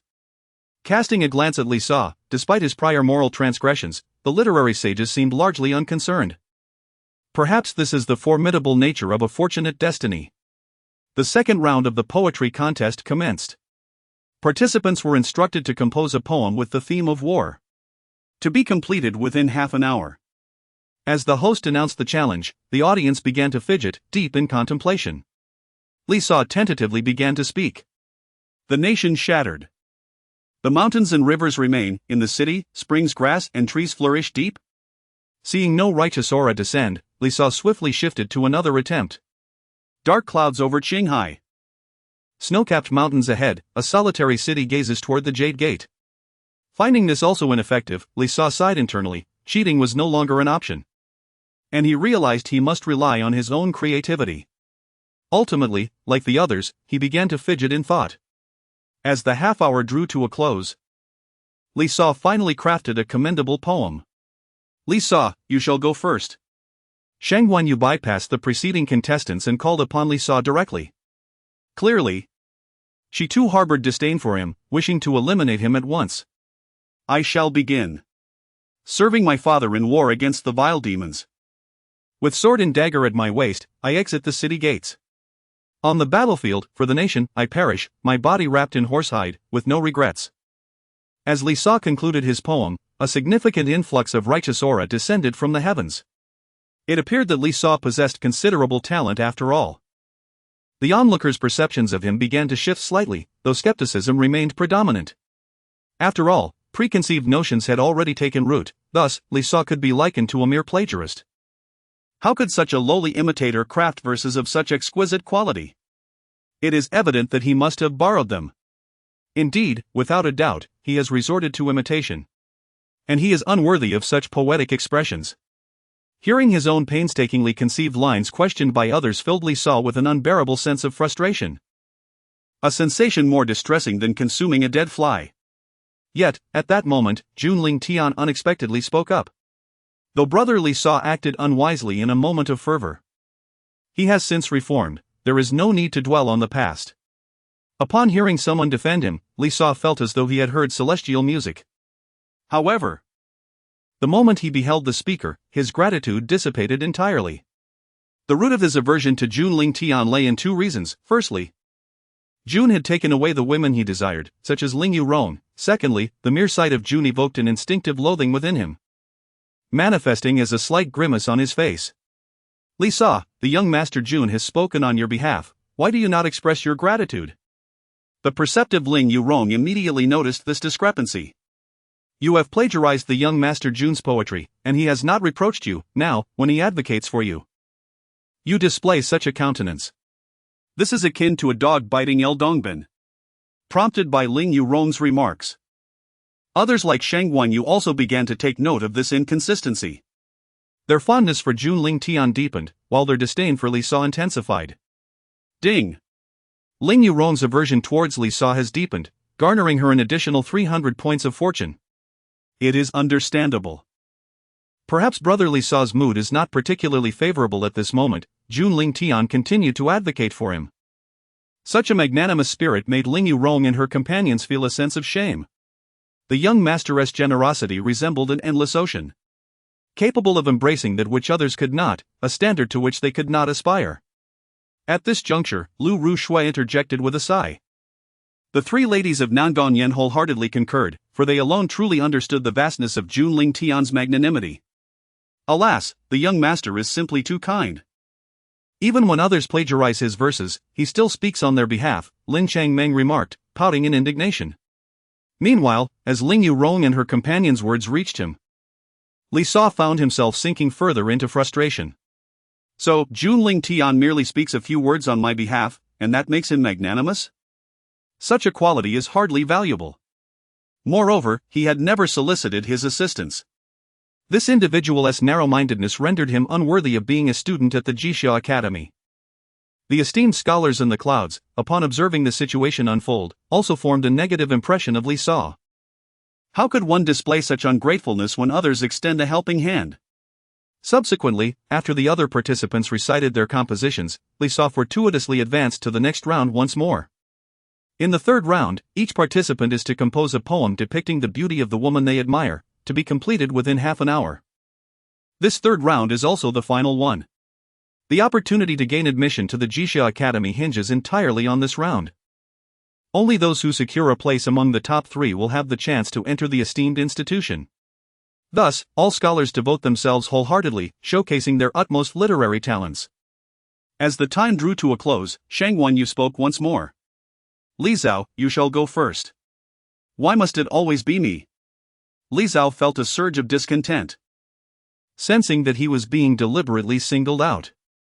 Although being called first was inconsequential, the feeling of being targeted was profoundly unsettling. Will you participate or not? Should you choose not to, it will be deemed a forfeit, Shang Guanyu replied coolly, his tone laced with disdain and veiled threats. Very well, I shall proceed first. Li Zhao clenched his teeth, a look of indignation crossing his face, before he began to recite his poem. Throughout the ages, beauty remains unparalleled before my eyes. A captivating maiden appears. A visage that could topple nations, a sight so divine, it seems from the heavens. Chapter 82. I must verify the results. As the verses of Li Sa were recited, a profound resonance filled the sky, showering a considerable amount of righteous energy. Li Sa felt an involuntary sigh of relief within, yet a lingering anxiety remained, for alongside him were 3 or 4 other renowned poets whose talents rivaled his own. The results of the Mozhang Poetry Conference were determined by the quantity of righteous energy summoned. It seemed that Li Sa's poem indeed held some merit. Upon witnessing the amount of righteous energy he had invoked, the onlookers could not help but reflect. It must be said that although Li Sa had a penchant for imitation, his inherent ability surpassed that of the gathered crowd, having once received 9 years of compulsory education on Blue Star. Before long, the poetry recitations of all participants concluded. The righteous energy summoned during the 3 rounds of competition was compiled by the record keepers and presented to the 5 judges, including Jun Lingtian. Although this young man possessed decent talent, his character was questionable. Should we inform Yurong and the others to refuse him? Pondered the esteemed teacher in the clouds. There is no need for such measures. I trust that Yurong and her companions will make their own judgments. Indeed, we shall await their decision in silence. One of the esteemed teachers raised his cup for a sip. Could it be that Li Sa will secure a position in the top 3? Lin Qingmeng felt a twinge of worry, especially since Li Sa had plagiarized her family's young masteress work, which she found quite displeasing. Fear not. My sister will ensure he does not place in the top 3. Ling Mu was confident that Li Sa would certainly not rank among the top contenders. At that moment, as they reviewed the compiled results, Ling Yurong and her companions furrowed their brows. They noted that the amount of righteous energy invoked by Li Sa was equal to that of another participant. Logically, they should be tied for 3rd place, however. Recalling Li Sa's previous actions, the 4 women unanimously decided to place him in 4th. They would not allow someone with such a proclivity for deceit to represent the Academy of Jixia. Once the rankings were finalized, they submitted them to Jun Lingtian for review, as he was the chief judge. Upon glancing at the identical rankings provided by the 4 women, Jun Lingtian could not suppress a smile, for it aligned perfectly with his own thoughts. Young Master Jun, you must not show pity for Li Sa. His lack of integrity disqualifies him from our esteemed Academy of Jixia, remarked Shang Guanyu. Concerned that Jun Lingtian might soften and allow Li Sa to tie for 3rd place. Let us proceed with your rankings, Jun Lingtian nodded, affixing the final seal to the list. At that moment, Li Sa and the other participants of the 3rd round awaited the results with bated breath. Moments later, the host held aloft the coveted list that all present were eager to see. Surely that plagiarizing scoundrel Li Sa cannot be among the top 3, someone speculated aloud. How could that be? Such a vile individual could never enter the Academy of Jixia. Indeed, Yurong and her peers would never permit someone of his ilk into their ranks. Regarding the plagiarists like Li Sa, they could hardly believe that Ling Yurong would allow him to advance to the top 3. Upon hearing the discussions of the surrounding literati, Li Sa felt as if he could shatter his back teeth in frustration. What do they mean by calling him a vile person? He had clearly entered the 3rd round through his own merit. Now, I shall announce the names of the top 10 participants in this Emotion Poetry Conference. As the host's voice resonated, the venue fell into a profound silence. 10th place, Yi Kai. 9th place, Lu Menjing. 5th place, Zheng Chuanyu. 4th place, Li Sa. At the sound of the hostess' announcement, Li Sa's heart sank. He had not made it into the top 3? Was he no longer relevant to the Jixia Academy? Ha ha ha. I knew that Li Sa would not enter the Jixia Academy. How could one who attained results through plagiarism ever hope to join the esteemed institution? Upon hearing that Li Sa placed 4th, the majority of the audience felt a sense of delight. After all, they believed that the others in the top 3 had earned their positions through genuine talent. If Li Sa had been among them, it would have cast doubts on their integrity. Splendid. At this moment, Lin Qingmeng also joyfully raised her fist, clearly pleased that Li Sa had not made it into the top 3. I was right, my sister would never allow him into the Jixia Academy. Ling Mu reclined on the lap of a palace maid, savoring the spirit fruit she fed him. As the names on the results sheet were read aloud, joy mingled with sorrow in the crowd. The one who felt despondent was undeniably Li Sa. I, Li Sa, refuse to accept this. I demand a verification of the results. Li Sa proclaimed loudly, convinced that his performance surpassed that of the third-place contestant. Why was he fourth while that individual was third? Contestants are typically allowed one opportunity to verify their results, but such requests are seldom made, as they might be seen as disrespectful to the judges. However, Li Sa was indifferent to these conventions. He was determined to see his results for himself. Upon hearing his insistence, Ling Yurong and the others furrowed their brows. What? Do you not wish to grant me verification? Is there some hidden agenda? At this moment, Li Sa became increasingly convinced that the results were fraudulent. Otherwise, why would Ling Yurong and the others hesitate? Here is the results sheet you requested. Seeing Li Sa's relentless pursuit, Ling Yurong directly tossed the results sheet toward him. Upon examining it, Li Sa discovered that his score was indeed equal to that of the third-place contestant. He then raised the results sheet high above his head. Behold! This is the so-called fairness and justice. My score is identical to that of the third-place contestant. Why then am I, Li Sa, not placed third? At this moment, he was consumed by indignation, for the equal scores had yielded unequal rankings. Was this not an affront to the honest? As Li Sa held the results sheet aloft, everyone present beheld its contents.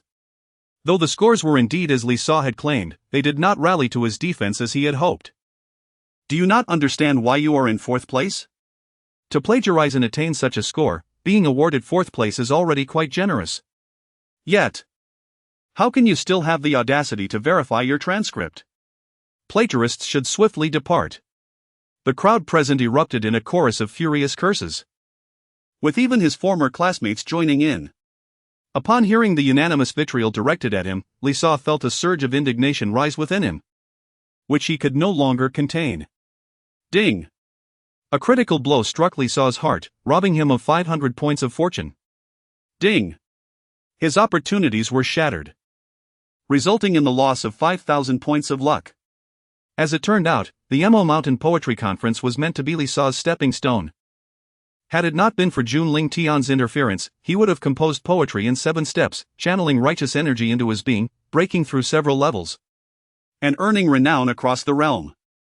Ultimately, he would have entered the Jixia Academy, becoming a disciple under a quasi-emperor of literature, destined for soaring success.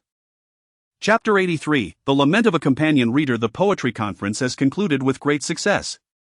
Concurrently, in various cities of the Dian Celestial Dynasty, a bookstore named Yujian Shuwu has rapidly gained immense popularity, swiftly spreading throughout the continent. This surge in popularity is undoubtedly attributed to the presence of a rare and invaluable literary tome within its walls, an anthology of poetry originally recited by Jun Lingtian in the Weiyang Palace. Upon receiving Jun Lingtian's approval, Ling Yurong graciously bestowed upon it the title Anonymous Poetry Collection. At this moment within Yujian Shuwu, Liao Sa is lamenting her plight to a vivacious young girl radiating youthful exuberance. Xiao Li, do you think this is fair? My score is identical to that of the third place. Upon uttering these words, a bitter expression crossed Liao Sa's face as she raised a cup of tea from the table and downed it in one gulp. Witnessing Liao Sa's distress, the girl named Xiao Li's face instantaneously reflected a hint of sympathy. How can Sister Yurong and the others act this way? Don't worry, Liao Sa Ge. I will speak to my grandfather and see if he can make an exception to allow you entry into the Jixia Academy. Meng Xiaoli comforted Liao Sa. Being the beloved great-granddaughter of the vice president of Jixia Academy, and also Liao Sa's sworn sister. Thank you, Xiao Li. Liao Sa reached out to grasp the delicate hand of the girl, relishing the warmth that was as gentle as a breeze. The latter, feeling the warmth of Liao Sa's hand, quickly withdrew her own, a blush blooming upon her cheeks. It's nothing, Liao Sa Ge, you need not be so formal. Meng Xiaoli's eyes flashed with a hint of fluster, her demeanor becoming somewhat awkward. Just then, a voice reciting poetry echoed from a distance. Drunken. I know not if heaven's in the water, a boat full of sweet dreams presses down the Milky Way. Such exquisite poetry. Indeed, splendid. A gentleman, immersed in the pages of the anonymous poetry collection, gazed on in astonishment. Merely reciting a few verses, he felt an immense surge of righteous energy within him, as if such verses were a rarity throughout the ages. Now behold this line: may we all live long and share the beauty of the moon. Even if we are 1,000 miles apart, such a profound sentiment, simply remarkable. The crowd engaged in animated discussion regarding the verses of the anonymous poetry collection. Listen to this: 1,000 cups are few for a friend met over wine. Half a sentence is too much for those who do not resonate. I feel as though I've heard this before. I remember now. That plagiarist Liao Sa seemed to have imitated this line to compose a poem. At that moment, the crowd suddenly realized that all the verses previously recited by Liao Sa at the poetry conference had originated from the anonymous poetry collection. Seeing Liao Sa in the corner, her head lowered, Meng Xiaoli furrowed her brow. Liao Sa Go, why are they calling you a plagiarist? Pay no attention to their nonsense, let us leave. Liao Sa attempted to pull Meng Xiaoli away, but she was met with resistance. Liao Sa Go, you go ahead. I would like to purchase a copy of the anonymous poetry collection. Just as Liao Sa was about to say something further, someone in the crowd suddenly recognized his figure. Why does that silhouette resemble the infamous plagiarist Liao Sa? Indeed, that is him, the plagiarist of Li Sa. Halt! Witnessing the crowd's righteous indignation, intent on enacting justice, Li Sa could only curse under his breath before hastily fleeing the scene. Damn! Who is it? Who has usurped my opportunity? Glancing at the recently acquired anthology of anonymous poetry, Li Sa surmised without a doubt that someone, like him, had traversed from the Blue Star and had even surpassed him in transcribing poetry. He silently vowed to unearth this fellow countryman who had caused him such misfortune. His suspicions soon fell upon Jun Lingtian. Yet, at this very moment, Jun Lingtian was accompanied by a stunning beauty. Young Master Jun, I have recommended you to my teacher. He was greatly impressed by your poetry and wishes to meet you. Might you be available? Ling Yurong, seated opposite Jun Lingtian, was engaged in a game of chess with him. Perfect. As it happens, I too wish to visit the esteemed Jixia Academy, the pinnacle of literary pursuits. Jun Lingtian remarked with a smile after making his move. That is wonderful, I shall respond to my teacher right away. Ling Yurong called out and promptly departed to convey her message to her literary mentor. Young Master Jun, do remember to go easy on me, Shangwen you said. Casting a glance at the impeccably dressed Jun Lingtian, her beautiful eyes shimmering with intrigue. Of course, Jun Lingtian replied with a subtle nod, and the two began their match. Meanwhile, within the Jixia Academy, several esteemed scholars marveled at the anthology of anonymous poetry they held. This collection was astonishingly superior to their own 1,000 selections of Jixia. As they leafed through its pages, they discovered over 1,000 poetic masterpieces, each capable of achieving eternal fame. Yet now they were informed that this was the work of a single individual? Even their 1,000 selections, which encompassed the poetry of historical leaders of inquiry, paled in comparison. A meeting was promptly convened. We must incorporate this anthology into our curriculum for all students to study. Yes, Dean, a venerable teacher of literature responded before departing. A month later, the front of Jixia Academy was bustling with throngs of newcomers, guided by upperclassmen to various academies for the study of literature. Even Li Sa had arrived, though not as a new student but as a companion reader. After Meng Xiaoli recounted Li Sa's situation to her grandfather, he resolutely refused to grant Li Sa any special privileges. It was only after Meng Xiaoli cried and caused a scene that she secured him the status of a companion reader. Once inside, do not mention that you are my companion reader. At this moment, a student cast a disdainful glance at Li Sa, who lingered not far behind. Had it not been for the deputy dean of Jixia Academy intervening, he would never have allowed this plagiarist, Li Sa, to share his position as companion reader. For it was simply too embarrassing. Look, isn't that the plagiarist Li Sa? Indeed, I have heard that he is also known by the moniker plagiarizing dog. Upon witnessing the presence of Li Sa at the registration location, the multitude of scholars present began to murmur in point. After all, the literary path is profoundly averse to the acts of plagiarism and theft. The plagiarizing dog, a thief in the realm of words, deserves to be condemned by all. A wave of emotions surged within Li Sa: discomfort, frustration, revulsion, and resentment. You, leave at once. The Jixia Academy does not welcome a plagiarizing dog, a senior student declared, gesturing towards the path down the mountain as he addressed Li Sa. I am merely here to accompany my studies, you have no authority to expel me. Li Sa retorted through clenched teeth. Were it not for the presence of the imperial grade techniques for cultivating the literary path within the Jixia Academy, He would not willingly endure such humiliation. Chapter 84. To err is human. Who are you accompanying in your studies? Sneered as senior student. Who would ever want a plagiarist as a study companion? I glanced at my study partner, only to find a threatening glare directed at me. Clearly, if I spoke up, I would lose my position as a study companion. What do you mean what? Get lost. The senior shouted. Yes, you plagiarism dog, scram. Another voice echoed. Plagiarists should stay away. This is not a place for you. The crowd was incensed, all denouncing me, for no one wished to share an academy with a mere copycat. My face flushed with humiliation, a mix of green and purple, as if I had ingested something foul. Ding! A harsh blow to my spirit. I lost 300 points of fortune value. What are you doing? Why are you bullying my brother Li Zhao? At that moment, Meng Shuli rushed out from the Jixia Academy, having come specifically to fetch me. Upon seeing me in distress, she instinctively shielded me like a protective hen. Meng Shimi, we were merely speaking the truth. We had no intention of bullying Li Zhao. A senior who recognized her interjected. As the granddaughter of the esteemed Meng Yingda, how could the seniors not know her? I don't care. Brother Li Zhao told me he heard those verses in a dream and didn't he know they belonged to someone else. Meng Shili defended me, recalling what I had told her earlier. Meng Shimi, do you truly believe that? That plagiarist must be deceiving you. No one present regarded me favorably, given my notorious reputation for copying. What if I were to plagiarize their masterpieces one day? Wouldn't those timeless works become attributed to me instead? Just then, a resonant voice echoed from the steps below. To err is human. Who among us is without fault? I believe Brother Li Zhao merely acted in a moment of folly. The voice belonged to Jun Lingtian, who was approaching the steps with 5 enchanting beauties. He was eager to harvest my fortune value, and allowing me to be ostracized was not an option. To err is human? Upon hearing this, Meng Xiuli's eyes brightened. This sentiment resonated deeply with her.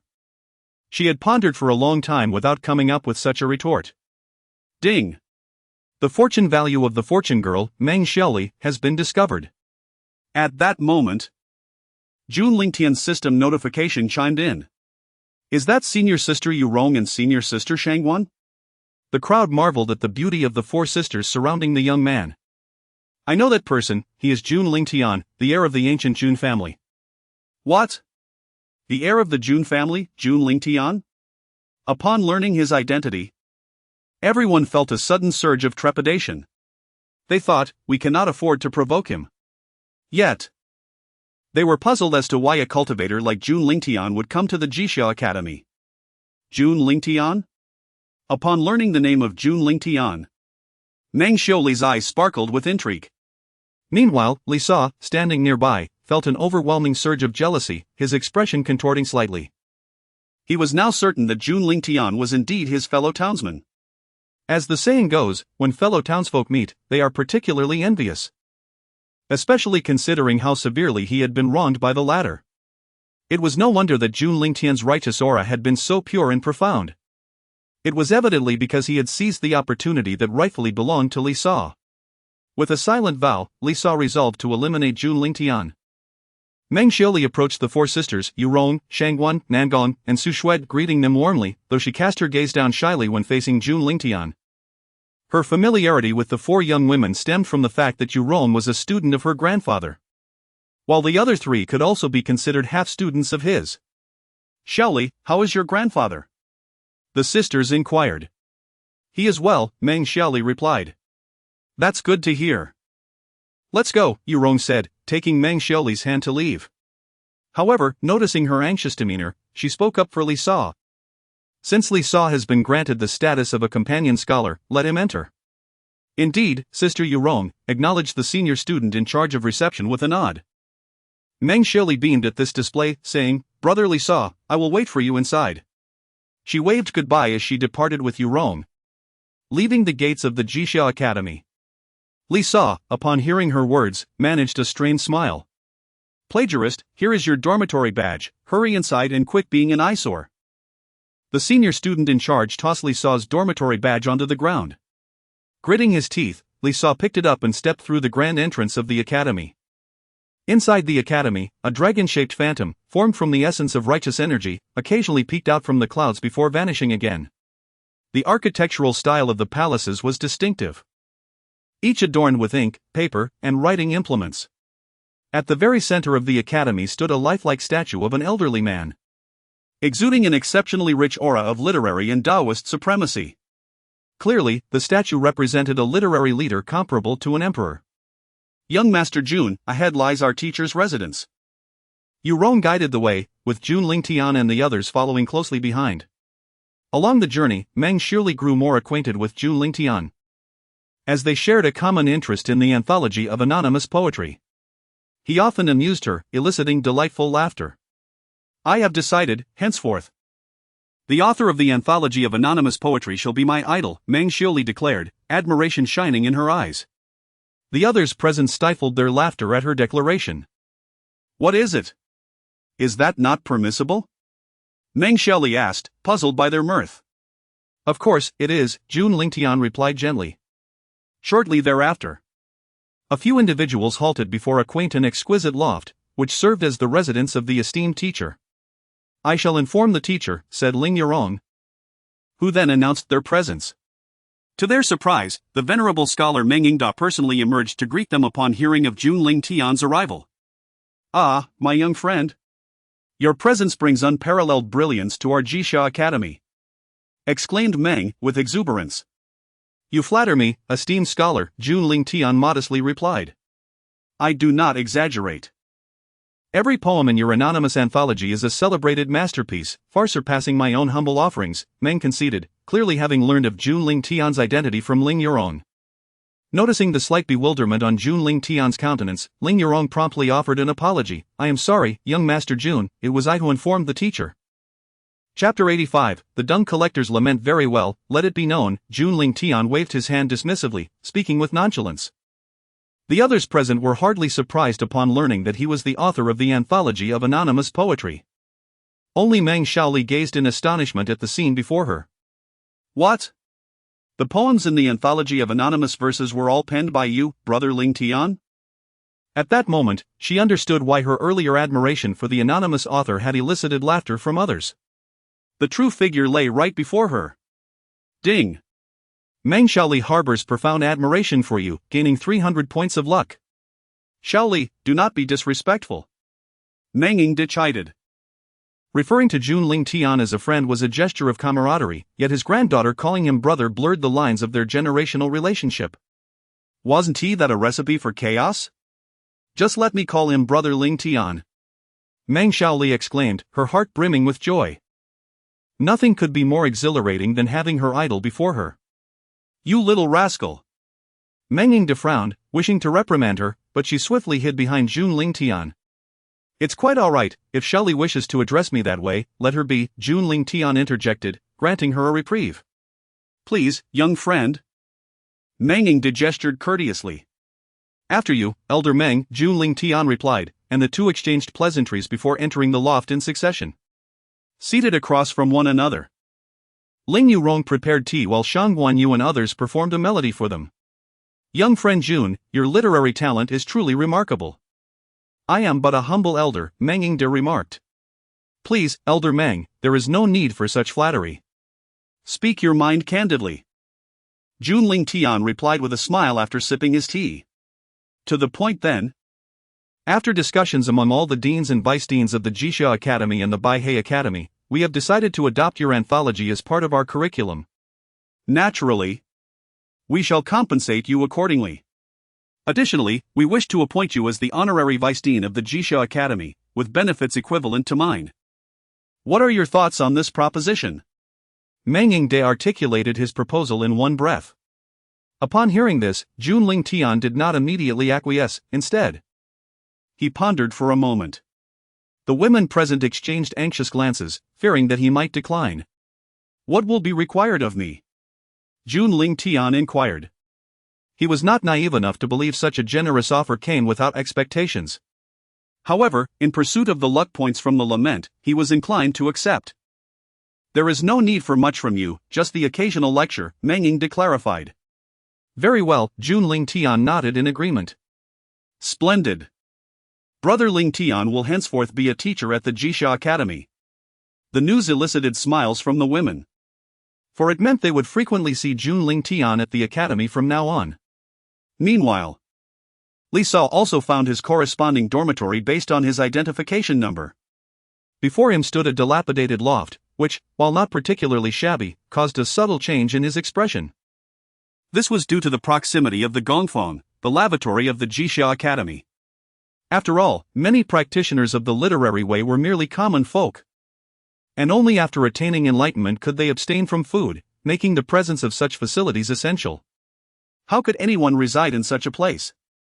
This was utterly outrageous. The strong, pungent odor assaulted his senses, and Li Sa silently cursed within. Within a kilometer radius, his loft was the only one amidst a sea of lavatories. He had observed on his way here that this loft was indeed the most rundown of the lot. Upon entering, he was met by an elderly man who, upon seeing Li Sa, grinned widely and asked, "Young man, you must be the new latrine worker, right?" "What? A latrine worker?" Initially taken aback, Li Sa finally understood upon catching a whiff of the old man's scent.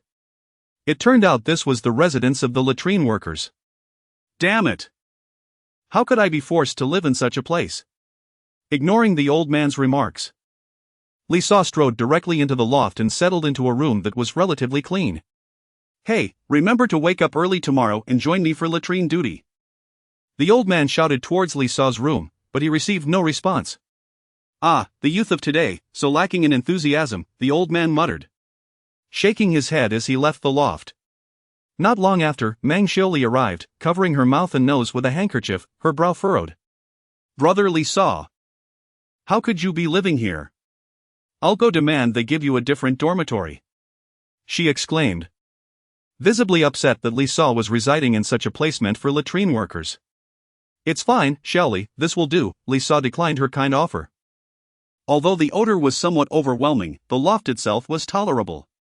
Most importantly, here he would not have to worry about being looked down upon or mocked. "All right then." Meng Xiaoli reluctantly agreed, quickly recalling her purpose for being there. She had come to share her excitement with Li Sa. "Brother Li Sa, guess what I discovered?" "What?" Li Sa replied, currently engaged in tidying up the room, discarding various latrine tools and wiping down the corners with a cloth. The collection of anonymous poetry was actually written by Brother Lingtian. Meng Xiaoli exclaimed, her face alight with excitement and admiration. "Brother Lingtian? Jun Lingtian?" Upon hearing this, Li Sa paused his activities and turned to look at her. Seeing the adoration and reverence in Meng Xiaoli's expression made his heart sink. "Indeed. It was you." Although he had been quite certain before, this revelation only solidified his conviction. Jun Lingtian was his fellow townsman. "Xiaoli, keep your distance from Jun Lingtian, he is not a good person." At this moment, Li Sa, still under the impression that Meng Xiaoli remains the adoring figure who listens to him, is blissfully unaware that she has shifted her admiration to Jun Lingtian. "Brother Li Sa, what are you talking about? How could Brother Lingtian possibly be a bad person?" A frown of displeasure crossed Meng Xiaoli's face, accompanied by a noticeable decline in her fondness for Li Sa. Just moments ago, at the entrance, her brother Lingtian had spoken in defense of Li Sa. Yet, behind his back, Li Sa not only failed to express gratitude but also spoke ill of him? At this juncture, she found herself compelled to reconsider the veracity of the allegations surrounding the plagiarism incident involving Li Sa. Ding! With Meng Xiuli's diminishing fondness for Li Sa, 500 points of fortune were seized. Witnessing that Meng Xiaoli not only dismissed his words but also dared to contradict him, Li Sa felt an indescribable discomfort within. Hear me out, the poetry crafted by Jun Lingtian is not of his own creation, but rather plagiarized. Chapter 86, Young man, time to clean. Li Sa spoke with earnestness, asserting that he was not lying, the poetry in question had indeed been plagiarized by Jun Lingtian. However, despite this assertion, Meng Xiaoli remained unconvinced. "Brother Li Sa, what are you saying? Why would you slander Brother Lingtian in such a manner? Is it merely because your plagiarism was exposed? Or is it because Brother Lingtian surpasses you?" At that moment, Meng Xiaoli's fondness for Li Sa diminished yet again. He had already spoken ill of Jun Lingtian once before, and now he was doing so again. Ding! Meng Xiaoli's fondness for Li Sa has decreased once more, depriving him of 800 points of fortune. Li Sa's face flushed crimson, his heart brimming with countless words he longed to express. Yet, upon witnessing the disappointment etched on Meng Xiaoli's face, he could not bring himself to utter a single word. It dawned on him that Jun Lingtian had secured a place in Meng Xiaoli's heart that was no less significant than his own. His previous actions had undoubtedly sown seeds of disdain within her. Xiaoli, I didn't mean it that way, I merely enough. I do not wish to hear it. I have matters to attend to, I shall take my leave. Interrupting Li Sa, Meng Xiaoli departed the loft without a backward glance. Damn it, Jun Lingtian. Just wait. Li Sa gritted his teeth, his heart filled with animosity towards Jun Lingtian. The night passed in silence. As dawn broke the following day, Li Sa was abruptly awakened by a series of loud calls. Young man, time to clean. Bring your tools and follow me. An elderly man was shouting energetically from below the loft, igniting a flicker of irritation within the groggy Li Sa. His demeanor was charged with anger. Could you refrain from shouting? I am not here to clean, I am here to be a study companion. You cannot fool this old man. Where is a study companion who resides here? The elderly man's face twisted in displeasure.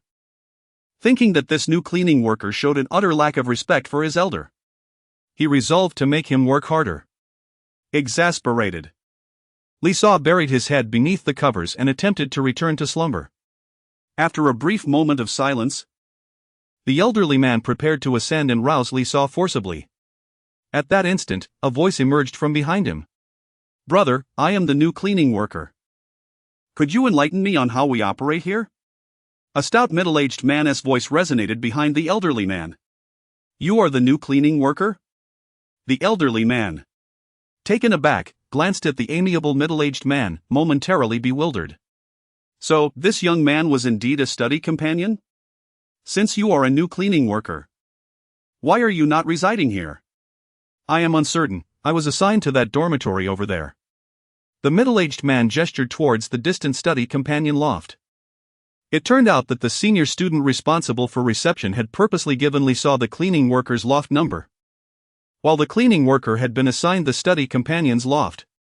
Time swiftly passed, and as the hour of Chen approached, the resonant toll of a heavy bell echoed through the air, jolting Li Sa awake from his slumber.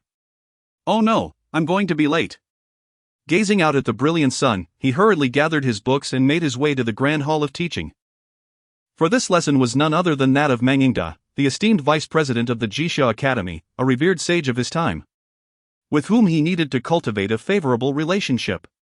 Upon his arrival at the hall, Li Sa intended to apologize for his tardiness, only to find a tall, slender figure standing within the very presence of Jun Lingtian. How could this be? Why was Jun Lingtian present in the classroom? Li Sa was momentarily bewildered, as he distinctly recalled this lesson being conducted by Meng Yingda. Ah, it's you, Li Sa. Please find a seat, Jun Lingtian spoke coolly, snapping Li Sa from his stupor. However, this remark irked the others in the hall. Teacher, you are far too lenient. How can you allow Li Sa to simply sit down after arriving late without even a reprimand? This was voiced by Ling Yurong, who harbored a deep disdain for Li Sa. Cheating aside, his tardiness without so much as an apology was a clear sign of disrespect towards the teacher. Indeed, teacher. A companion student does not deserve a seat, interjected Shang Wenyu. At that moment, every individual in the hall was a serious scholar. A companion student should only kneel and listen attentively. Li Sa was likely taking advantage of Jun Lingtian's benevolent nature. Oh. Since there is such a rule, I shall not break it.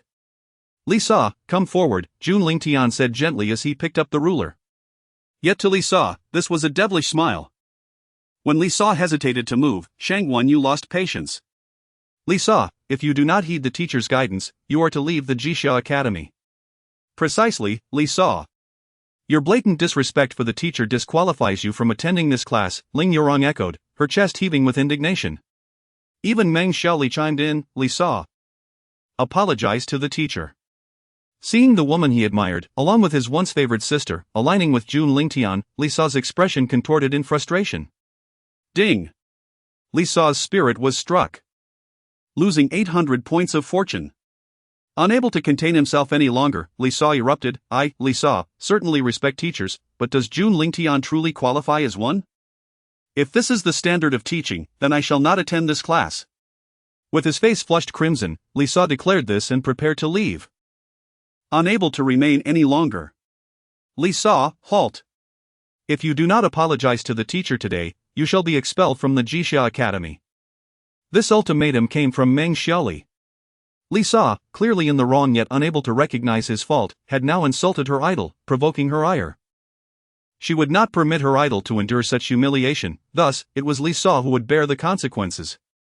Moreover, she had returned home the previous day to investigate the events surrounding the Moshanchi Poetry Conference, only to discover that Li Sa had indeed committed plagiarism. The notion of dreams inspiring creativity was but a ruse. Ding!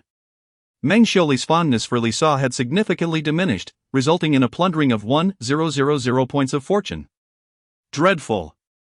Upon hearing Meng Xiaoli's words, Li Sa came to a halt. He could disregard the words of others, but he felt compelled to heed her. For her grandfather was the dean. After a moment of internal deliberation, Li Sa gritted his teeth and turned to face Jun Lingtian, extending his right hand.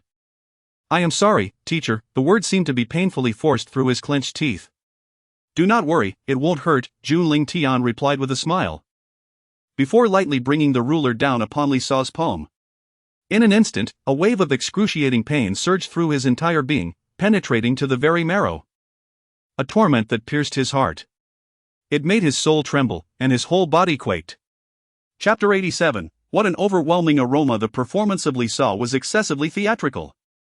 Clearly lacking the forceful effort from the instructor. Observing Li Sa's expression, the audience collectively displayed disdain. His acting was utterly insincere. After reprimanding Li Sa, he sought a secluded spot to kneel and sit down. However, as he passed by his fellow students, they all waved their hands dismissively. What a strong scent! Li Sa emanated an odd odor, reminiscent of the stench from the privy, which led the others to regard him with distaste. Ultimately, Li Sa had no choice but to retreat to a corner to kneel in solitude. Now, please settle down. Allow me to introduce myself. I am Jun Lingtian, the honorary vice principal of the Jixia Academy, and I will be your instructor from this day forth.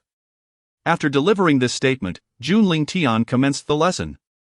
His eloquence and humor fostered a delightful classroom atmosphere, prompting enthusiastic participation from the students. However, Li Sa remained uncomfortable, fidgeting in his corner, plagued by unease.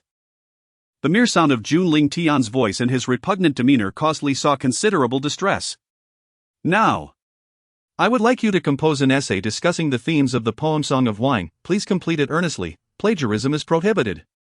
Upon hearing Jun Lingtian's instructions, all eyes in the hall turned towards Li Sa, for he had gained notoriety for his acts of plagiarism throughout the Jixia Academy. That concludes today's lesson. Xiaoli, please follow me, Jun Lingtian announced. The students, still yearning for more, began to gather their belongings, while Meng Xiaoli trailed behind Jun Lingtian. A mixture of excitement and nervousness etched on her face. Meanwhile, Li Sa, kneeling in the corner, glared at the scene before him, his teeth nearly grinding to dust. How infuriating! Jun Lingtian's private conversation with Xiaoli could only spell trouble. Recalling Meng Xiaoli's previous actions towards him, he felt a chill of despair. Yet, he found himself utterly powerless, ensnared by Jun Lingtian. It was evident that Jun Lingtian was no benign character. Surely, he harbored intentions towards Xiaoli. With this thought, Li Sa stealthily followed the duo, determined to uncover their motives. However, such a covert action could not escape Jun Lingtian's awareness. Soon after, they arrived at a palace, which served as Jun Lingtian's assigned quarters at the Jixia Academy. Brother Lingtian, what do you need from me? Meng Xiaoli. Her cheeks flushed, lowered her gaze, her mind racing with wild conjectures. Alone together, she wondered if Brother Lingtian might. The more she pondered, the redder her face became. Observing her flustered demeanor, Jun Lingtian felt a sense of incredulity. He had yet to make any advances. Yet the young lady appeared so bashful. Xiaoli, I summoned you to discuss the matter concerning Li Sa, Jun Lingtian remarked casually while preparing tea. Ha? What about brother Li Sa? Meng Xiaoli instinctively replied. Brother Li Sa? It seems you share a close relationship with that Li Sa, doesn't it? Jun Lingtian inquired nonchalantly, yet to Meng Xiaoli, it felt as though he were expressing jealousy. Ah? No, my connection with Li Sa is quite tenuous. She hastily clarified, fearing that Jun Lingtian might misinterpret her feelings. After all, her thoughts were solely occupied with him. Moreover, in terms of both appearance and talent, Jun Lingtian far surpassed Li Sa by an immeasurable distance. The choice was undeniably clear. In truth, Li Sa possesses considerable talent, and should his character be rectified, a promising future awaits him. If you harbor feelings for him, I can assist in reforming his character. Jun Lingtian poured himself a cup of tea, blowing gently on it before speaking leisurely. No, brother Lingtian, I do not like Li Sa at all. Upon hearing Jun Lingtian say this once more, Meng Xiaoli felt a pang in her heart. Could it be that her brother Lingtian had genuinely misunderstood something?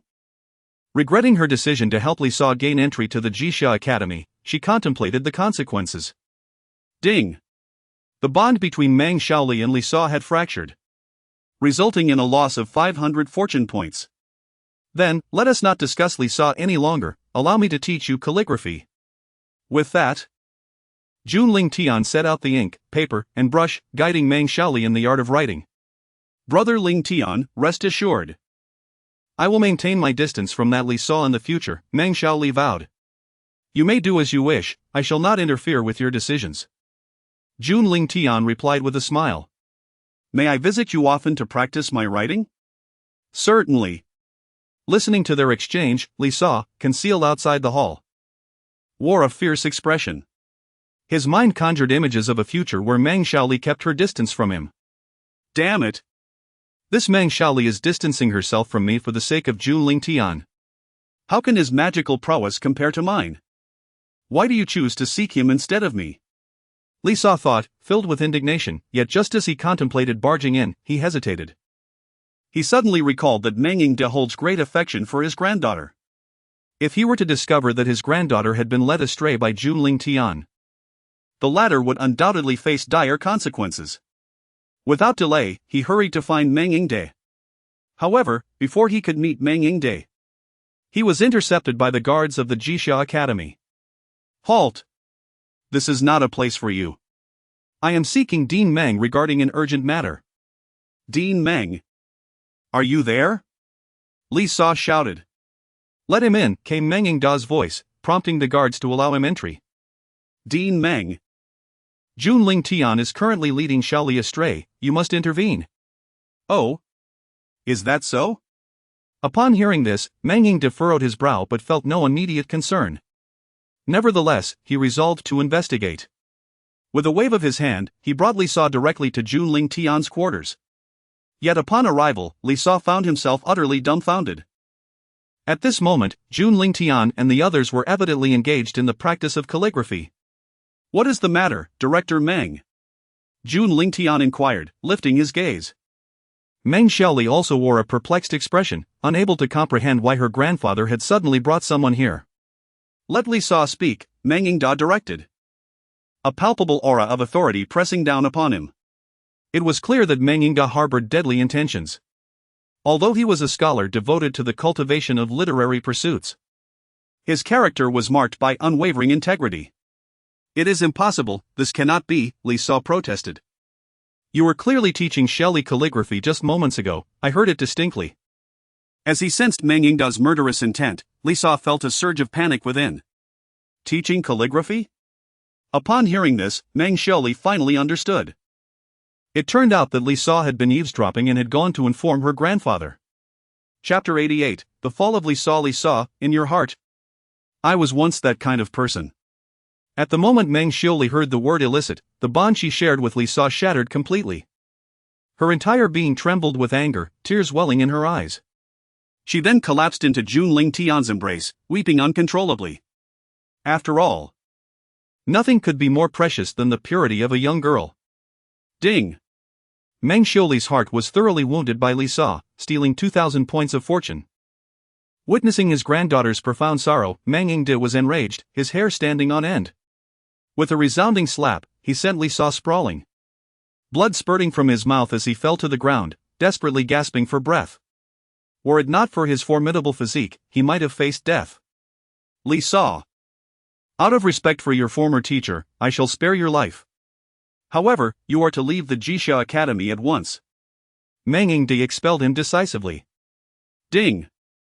Meng Yingde's extreme disdain for Li Sa resulted in the theft of another 2,000 points of fortune.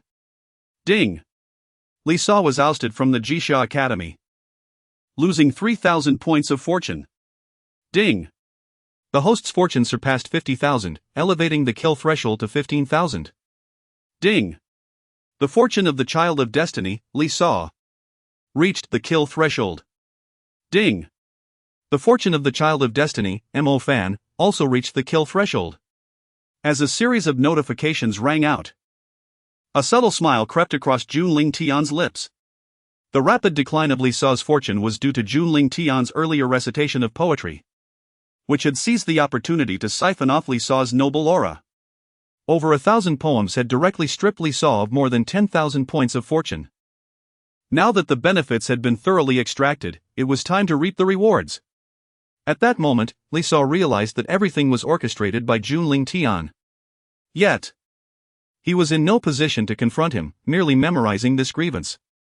With this in mind, Li Sa staggered back to his own loft, intending to heal his wounds before quietly departing. After all, if he left the Jixia Academy, as the young master of the Jun family, Jun Lingtian possessed countless ways to bring about his demise. Alright, Xiaoli, it's all over now, Jun Lingtian comforted, patting Meng Xiuli on the back. Meng Yingde sighed, regretting that he had allowed Li Sa to speak. Meanwhile, Li Sa had laboriously returned to his lodging. Sitting on his bed, he swallowed a healing pill to mend his injuries. Suddenly, a figure appeared in his room. It was Jun Lingtian.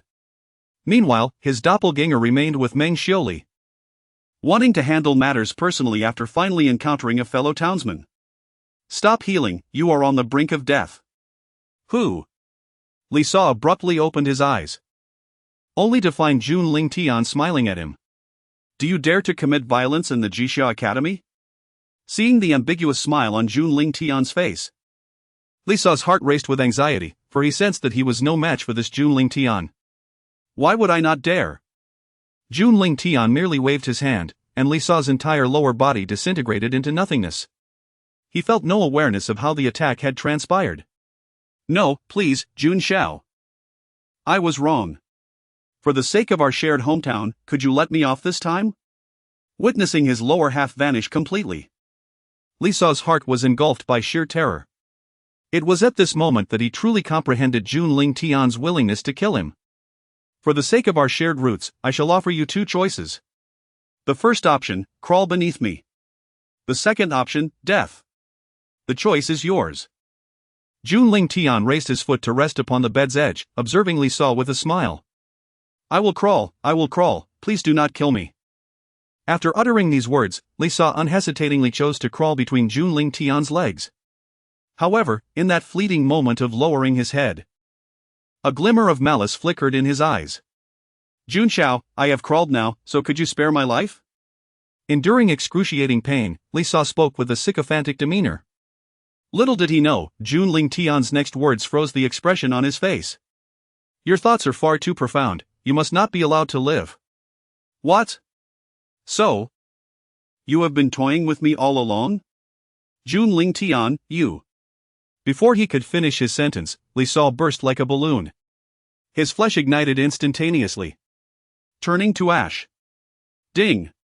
You have slain the Child of Fortune, Li Sa, and acquired 500 points of fortune value. Rewards obtained, Fragment of Heavenly Dao X1. Fragment of Fortune Aura X1, Origin of the Haoren Wind in Style. Upon hearing the system's notification, Jun Lingtian finally felt a sense of relief. Having been away for so long, it was time to return. His mother's birthday was approaching, and he found himself pondering what gift to present her. Yet, Unable to come up with an idea, he decided not to dwell on it. If inspiration failed him, he would have made Song Yu of the Tianji Pavilion prepare something. After spending some additional time on the Dian Immortal Domain, Jun Lingtian bid farewell to his subordinate, Ling Mu, preparing to depart with Lin Changmeng. Before leaving, he gifted Ling Mu the essence of the Qiyang Supreme Sword Body, considering his subordinate's diligent efforts, including introducing his own sister to him. It wouldn't be right to let him labor in vain. A few months later, when Jun Lingtian arrived at the Jun family estate in Jun Tian Domain with Lin Changmeng, she was once again struck by the grandeur of the surroundings. Green Ivy, please arrange accommodations for her. After giving this instruction, Jun Lingtian intended to return to his chambers for a bath and to contemplate the next steps. At this point, only Mo Fan remained unaccounted for. Though Mo Fan had reached the threshold for elimination, Jun Lingtian was reluctant to act immediately. As he pondered, Jun Qianling burst into his quarters, exuberantly clutching a jade box. Brother, I've heard you have returned. Come quickly and see if this gift is suitable for mother. Ding! Detected the ice crystal celestial bone of the fortune daughter. What? Ice crystal celestial bone? Upon hearing this, Jun Lingtian donned his garments and made his way to the main hall. Suddenly, it became apparent that Jun Qianling cradled a box in her hands, within which seemed to lie a treasure of sorts. Despite being encased in a jade box, he could still sense the formidable aura emanating from it. Qianling, what exactly is contained within this jade box? Jun Lingtian inquired with a furrowed brow. It is a piece of celestial bone, dear brother. You may not know, but I exchanged a celestial elixir for it. It was quite a bargain. What do you think about presenting it to our mother as a gift? Jun Qianling replied, as she opened the jade box to reveal its contents. Inside, a translucent piece of rib lay nestled, adorned with flickering runes that radiated an overwhelming pressure and ethereal light. It appeared to harbor some terrifying legacy of divine abilities. Clearly, this was an extraordinarily remarkable piece of celestial bone, belonging to an individual of exceptional and prodigious talent. Chapter 89, The Child of Fortune, Lu Chen little sister, where did you acquire this bone? After examining the bone, Jun Lingtian placed it back and closed the lid. Oh. I exchanged this bone for an elixir during my visit to a small town, Jun Qianling replied, oblivious to the gravity of the situation. This was the rib of a girl of fortune, and unearthing it would undoubtedly provoke the wrath of a child of destiny. However, instead of reprimanding his sister, Jun Lingtian felt a sense of pride in her actions. He had been yearning for a child of fortune to toy with. Which small town? He inquired. It's a little place called Qingyuan City, located in the southwest of Juntianyu. Jun Qianling thought for a moment before responding. Qingyuan City, you say? I understand. Keep this bone for yourself. We shall find another way to procure a birthday gift for mother, Jun Lingtian said calmly. What kind of birthday gift can one offer that is nearly a bone? Jun Qianling exclaimed, her face contorting in dismay. After all her efforts to find a birthday gift, was she to sacrifice it so easily? What would she give her mother now? What do you mean what? Who presents a bone as a birthday gift? Go find something else, Jun Lingtian scolded gently as he rapped her on the head. Then brother, what are you planning to gift mother? Jun Qianling inquired, rubbing her head. As for me? I have already decided. I am about to retrieve it, Jun Lingtian replied, and with that, he vanished from the grand hall. Hey! You haven't told me what your gift is yet. Brother, you big bully. Jun Qianling huffed in frustration before leaving Jun Lingtian's quarters. Meanwhile, in a small town in the southwest of Juntianyu, a young man sat beside his bed, cradling a pale-lipped, listless girl and weeping. Sister, why are you so foolish? I have resources for cultivation, you need not sacrifice yourself for a bone, he lamented, his fingers brushing against her cracked, pallid lips. A profound sense of guilt and resentment swelling within him. Brother, do not cry. It's just a bone. It was worth it if it could be exchanged for an elixir to help you break through, the girl said, forcing a smile in an attempt to console him. Yet, at that moment, the young man harbored a deep-seated hatred for the person who had extracted the bone. Just a bone? That is the ice crystal immortal bone. A treasure that would elevate one's potential to rival the foremost prodigies of the realms. Its future prospects are boundless. And now, it has been deceitfully taken for merely an elixir? His sister was so young, only 14, and she had endured such inhumane suffering and torment. How could he not feel the burning rage? Couldn't that elixir have been gifted to his sister instead? Once Lu Chen achieved greatness in the future, he vowed to make the one who extracted the bone experience the agonies of having their heart carved out and marrow drawn. Clenching his fists tightly, Lu Chen's heart was already set on a plan for retribution against the perpetrator.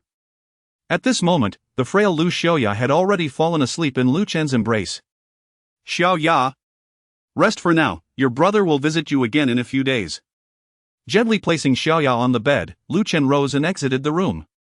He needed to cultivate, to swiftly bring the vile perpetrator of his sister's suffering before her for atonement. After finding a secluded corner, Lu Chen vanished from sight in an instant, arriving in a vast, white expanse. Here, time flowed at an astonishing rate, 10 times faster than the outside world, with a concentration of spiritual energy far surpassing that of the exterior realm. This meant that while Lu Chen trained for 10 years within this space, nearly a year would pass outside.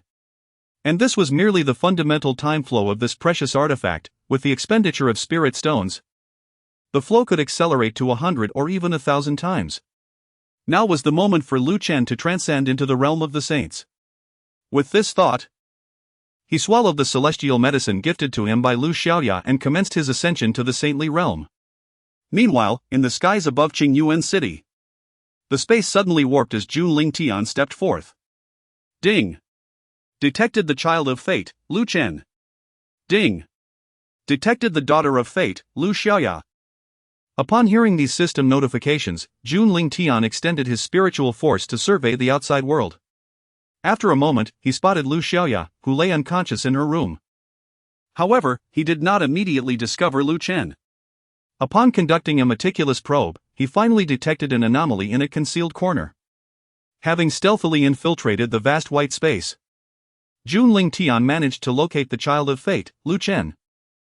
Name, Lu Chen. Identity, abandoned scion of the Lu family in Qingyuan City. Cultivation, half-step to the minor saint realm. Physique, 5 elements. Sacred body. Fate, child of fate, gold, grows stronger through adversity, gold, fate value, 20,000. To his dismay, this child of fate possessed merely a fate value of 20,000. Observing Lu Chen's information, Jun Lingtian felt a sense of boredom. It was simply too trivial. His own slaying value stood at 15,000, and this child of fate would likely perish with little effort.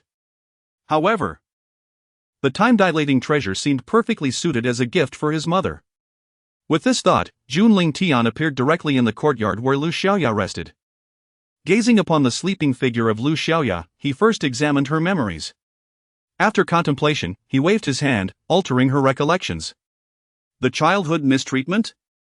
That was orchestrated by Lu Chen, forcing her to leave the Lu family? Again, the doing of Lu Chen. The target of her suffering? Still Lu Chen. In essence, all misdeeds could be attributed to him. As for her savior, that role would undoubtedly belong to Jun Lingtian himself. He gently brushed over Lu Xiaoya's chest, and in that instant, her injuries began to heal rapidly. Of course, the crystalline celestial bone could not be restored, but he could allow vitality to emanate from the area where it once resided, enabling her to nurture a new one. Brother Lingtian. As Lu Xiaoya gradually awakened, she beheld the silhouette of Jun Lingtian, and a sweet smile instantly graced her face. Had it not been for her dear brother Lingtian's timely rescue, she would likely have met her demise at the hands of her own flesh and blood. Awake? Jun Lingtian tenderly caressed Lu Xiaoya's head, checking her temperature. The nape of her neck flushed crimson in an instant. This was no mere coincidence. Jun Lingtian had planted some ambiguous thoughts within her mind. Very well. You seem to be on the mend. Today, I shall escort you back to the Lu family. Jun Lingtian spoke softly, his demeanor gentle. All right, brother Lingtian. Lu Xiaoya nodded eagerly, showing not a hint of hesitation. With that, Jun Lingtian led her away from the dilapidated courtyard, setting their course towards the Lu family in Qingyuan City. Chapter 90, Where Has My Sister Gone? Meanwhile, Lu Chen was diligently cultivating within the time difference treasure. After half a month of arduous training, he finally broke through the shackles of the sacred realm, achieving the early stage of the minor sacred realm. It was time to settle the score with the Lu family. The grievances they inflicted upon me shall be avenged, and I, Lu Chen, will reclaim my honor. His eyes narrowed in determination. The way the Lu family of Qingyuan City had treated him would be repaid 100-fold. Upon exiting the time difference treasure, Lu Chen found himself in the courtyard, swiftly making his way to the room previously occupied by Lu Xiaoya. However, upon entering, he was utterly dumbfounded to find the bed completely empty. Where could my sister have gone? He pondered. He distinctly remembered that he had only been cultivating for half a month, barely over a day had passed in the outside world. Yet, Lu Xiaoya had vanished from the room. Could it be the Lu family? How despicable. We have already been cast out, yet they still refuse to let us be. If anything were to happen to my sister, I will ensure that the entire Lu family pays dearly.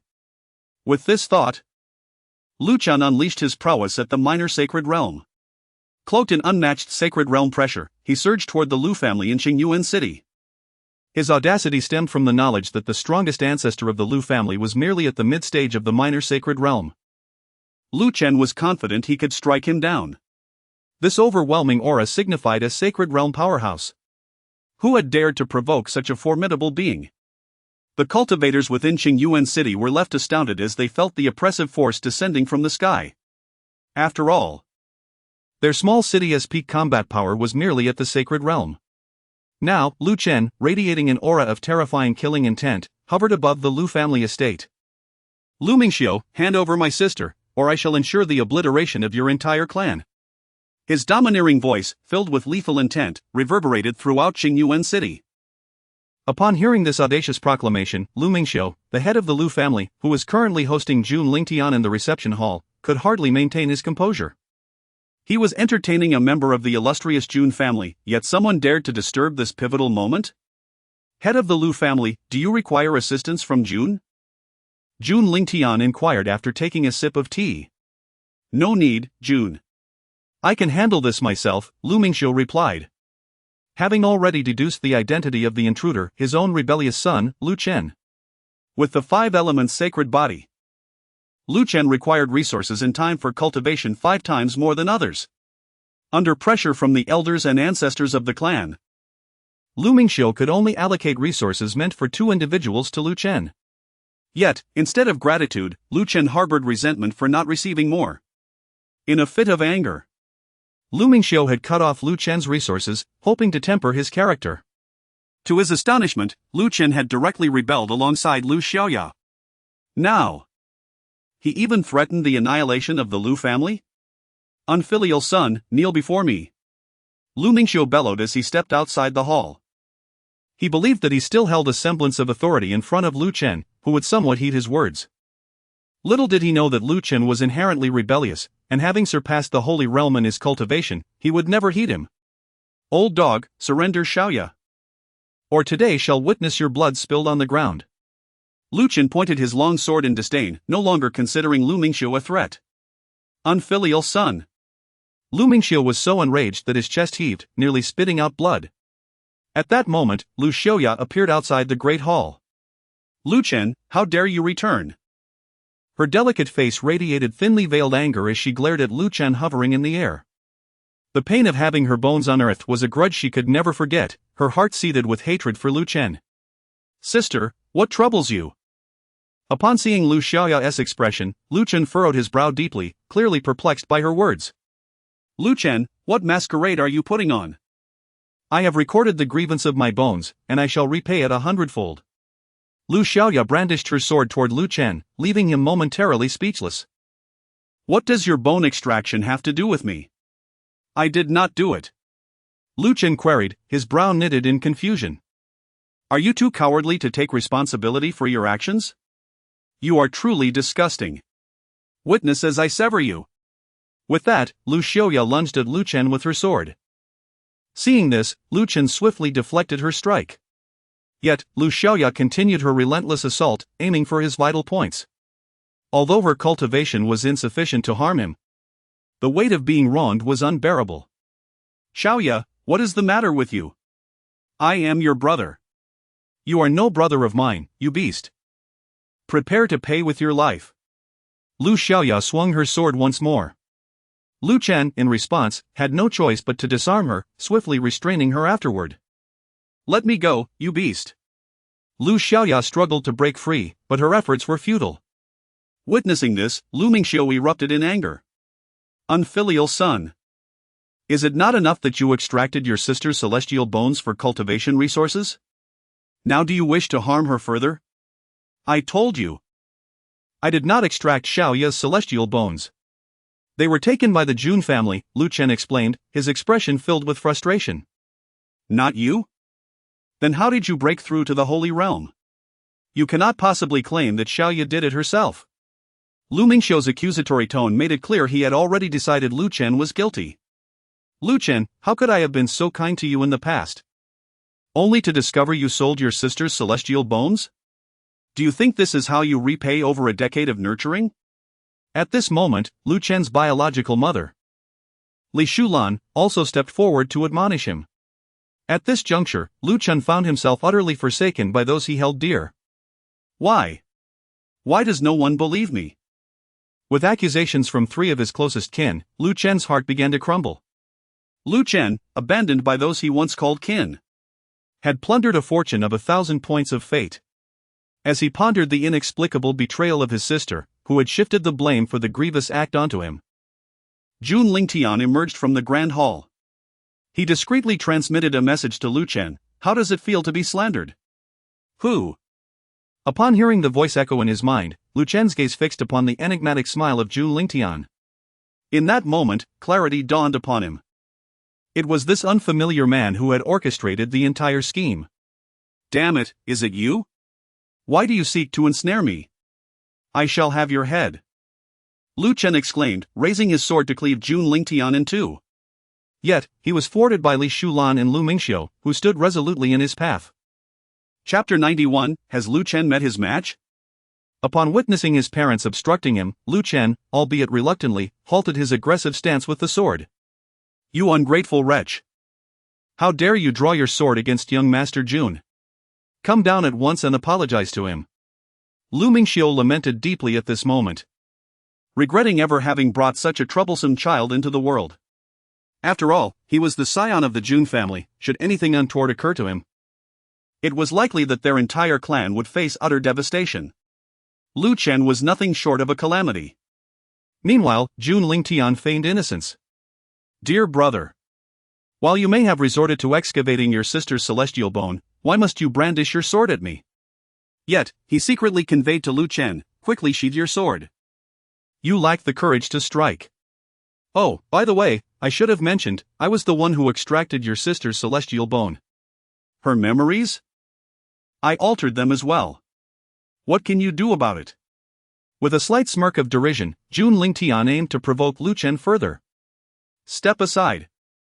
The flames of anger surged within Lu Chen, overwhelming his restraint. He forcefully cast Lu Mingxiu and Li Shulan aside before hurling Lu Xiaoya away, and then lunged at Jun Lingtian with his sword drawn. No! Brother Lingtian, be cautious. Lu Xiaoya shouted in alarm, her resentment towards Lu Chen intensifying. If anything happens to my brother Lingtian, I will ensure you meet a most dreadful fate, Lu Chen. Ding! Lu Xiaoya's animosity towards Lu Chen allowed her to siphon 500 points of fortune. Young Master Jun, please evade. The members of the Lu family felt a chill as they witnessed the unfolding scene. Yet in the next moment, a resounding slap echoed through the air as Lu Chen was sent sprawling by Jun Lingtian's strike. Today, I shall avenge Xiaoya's grievance over the extraction of her bone. Jun Lingtian followed up with a flurry of slaps raining down upon Lu Chen's face. This slap avenges your violation of your sister's celestial bone. This slap punishes your disrespect towards your parents. Impossible. I am a formidable sage, how can I be rendered utterly powerless before this man? Lu Chen was bewildered. He had come to the Lu family to flaunt his prowess, yet now he found himself humiliated. 5 elements sacred body. Activate! He shouted within, attempting to unleash his innate abilities, only to find himself utterly suppressed. The spiritual energy within him was firmly restrained. This unfamiliar man possessed cultivation at least at the great sage level. Truly, young Master Jun lives up to his lineage and boasts extraordinary strength. The Lu family members, witnessing Jun Lingtian decisively overpowering Lu Chen, felt a wave of relief wash over them, having initially feared a calamity was imminent. Moments later, Jun Lingtian discarded the battered and humiliated Lu Chen at Lu Xiaoya's feet. The debt he owes you can now be settled. Gazing upon Lu Chen's disfigured visage, Lu Xiaoya felt a surge of satisfaction.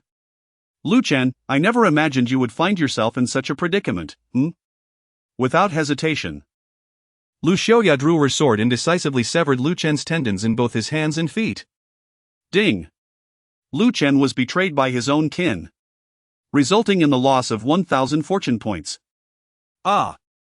Xiaoya, I swear, it was not I who extracted your bones, it was him, it was all his doing. Lu Chen struggled to move his head, pointing in the direction of Jun Lingtian. How dare you slander my brother Lingtian? Upon hearing Lu Chen still defaming Jun Lingtian at such a critical moment, Lu Xiaoya thrust her sword directly into Lu Chen's chest.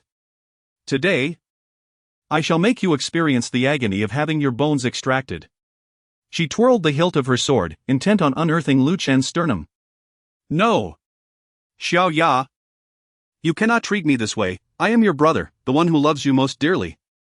Watching helplessly as his own kin excavated his chest, the anguish in Lu Chen's heart overshadowed the physical pain he endured. Ding! Lu Chen suffered a critical mental blow, losing another 1,000 fortune points. Ding!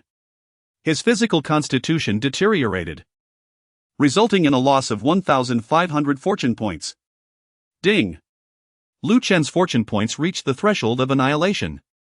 As a series of system notifications echoed, a faint smile graced Jun Lingtian's lips. On the other side, Li Shulan, witnessing her son's torment, felt a pang of compassion. Husband! This cannot be. Lu Mingxiu shook his head. Given Lu Chen's recent assault on Jun Lingtian, even if he survived today, he would be left half dead. Otherwise, the Jun family would hold the entire Lu family accountable. Did you not consider this outcome when you extracted my celestial bones? The brother who loves me most dearly? Bah! Lu Xiaoya's face twisted in disdain as she spat in Lu Chen's face. This act became the final straw that broke Lu Chen. Since you refuse to believe your brother, I shall prove my innocence with my life. With those words, Lu Chen severed his own life force, spitting out a mouthful of blood. His vitality swiftly waned, leaving him on the brink of death. Xiaoya! Quickly, remember your own memories. After I am gone, you must protect yourself. With that, Lu Chen's head drooped, and he perished. However, Jun Lingtian noticed that his system had not issued a notification, indicating that Lu Chen had not truly died. As Lu Xiaoya perceived Lu Chen's demise, her mind seemed to be jolted by some unseen force. Waves of strange yet familiar memories surged within her, colliding with her current recollections. Ah!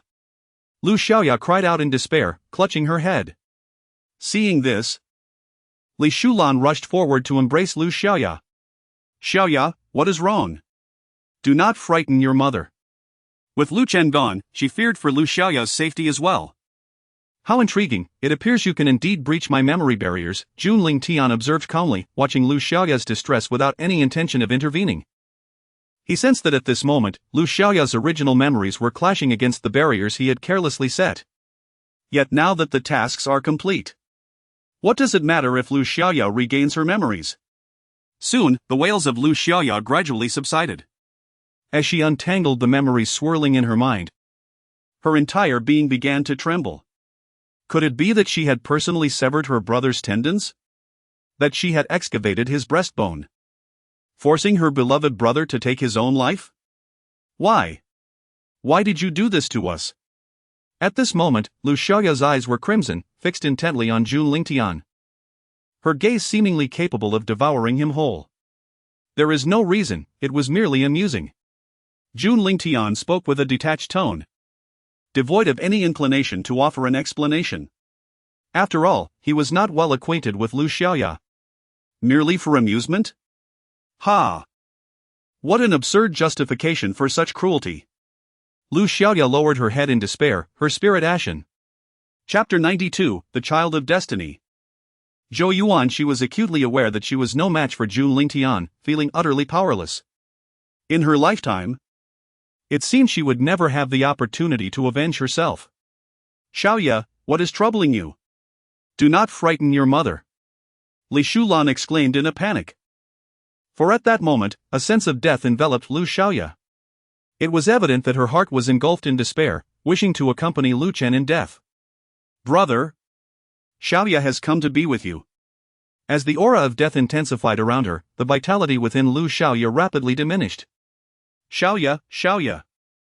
What has happened to you? Sensing the change, Li Shulan became frantic. Husband, please save Xiaoya. Quickly, administer this vitality pill to her. Lu Mingxiu produced a vitality pill and placed it in Lu Xiaoya's mouth, but it bore little effect. Clearly, her resolve to die was firm. Even if she were revived now, she would still meet her end. Jun, I implore you, save Xiaoya. Please. At this moment, Li Shulan turned to Jun Lingtian, pleading earnestly. Saving her is not difficult, but why should I? Jun Lingtian replied nonchalantly, casting a calm glance at Lu Xiaoya cradled in Li Shulan's arms. At that moment, Lu Xiaoya's eyes had become hollow, devoid of any spark. While saving her may be impossible, I can certainly grant your family a reunion. Jun Lingtian chuckled lightly, evidently intent on annihilating them. After all, enmity had already been established, why not eliminate them to prevent future retribution? What? Jun, you cannot do this. Indeed, Jun, it is the Lu Chen siblings who have caused all this trouble, it has nothing to do with us. Upon hearing Jun Lingtian's intent to act, the elders of the Lu family fell to their knees in apology.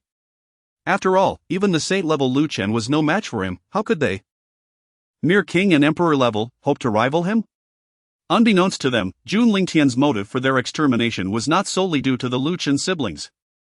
It was because Lu Xiaoya's memories revealed the Lu family's sordid nature. Murdering, plundering, and coercing were all commonplace practices.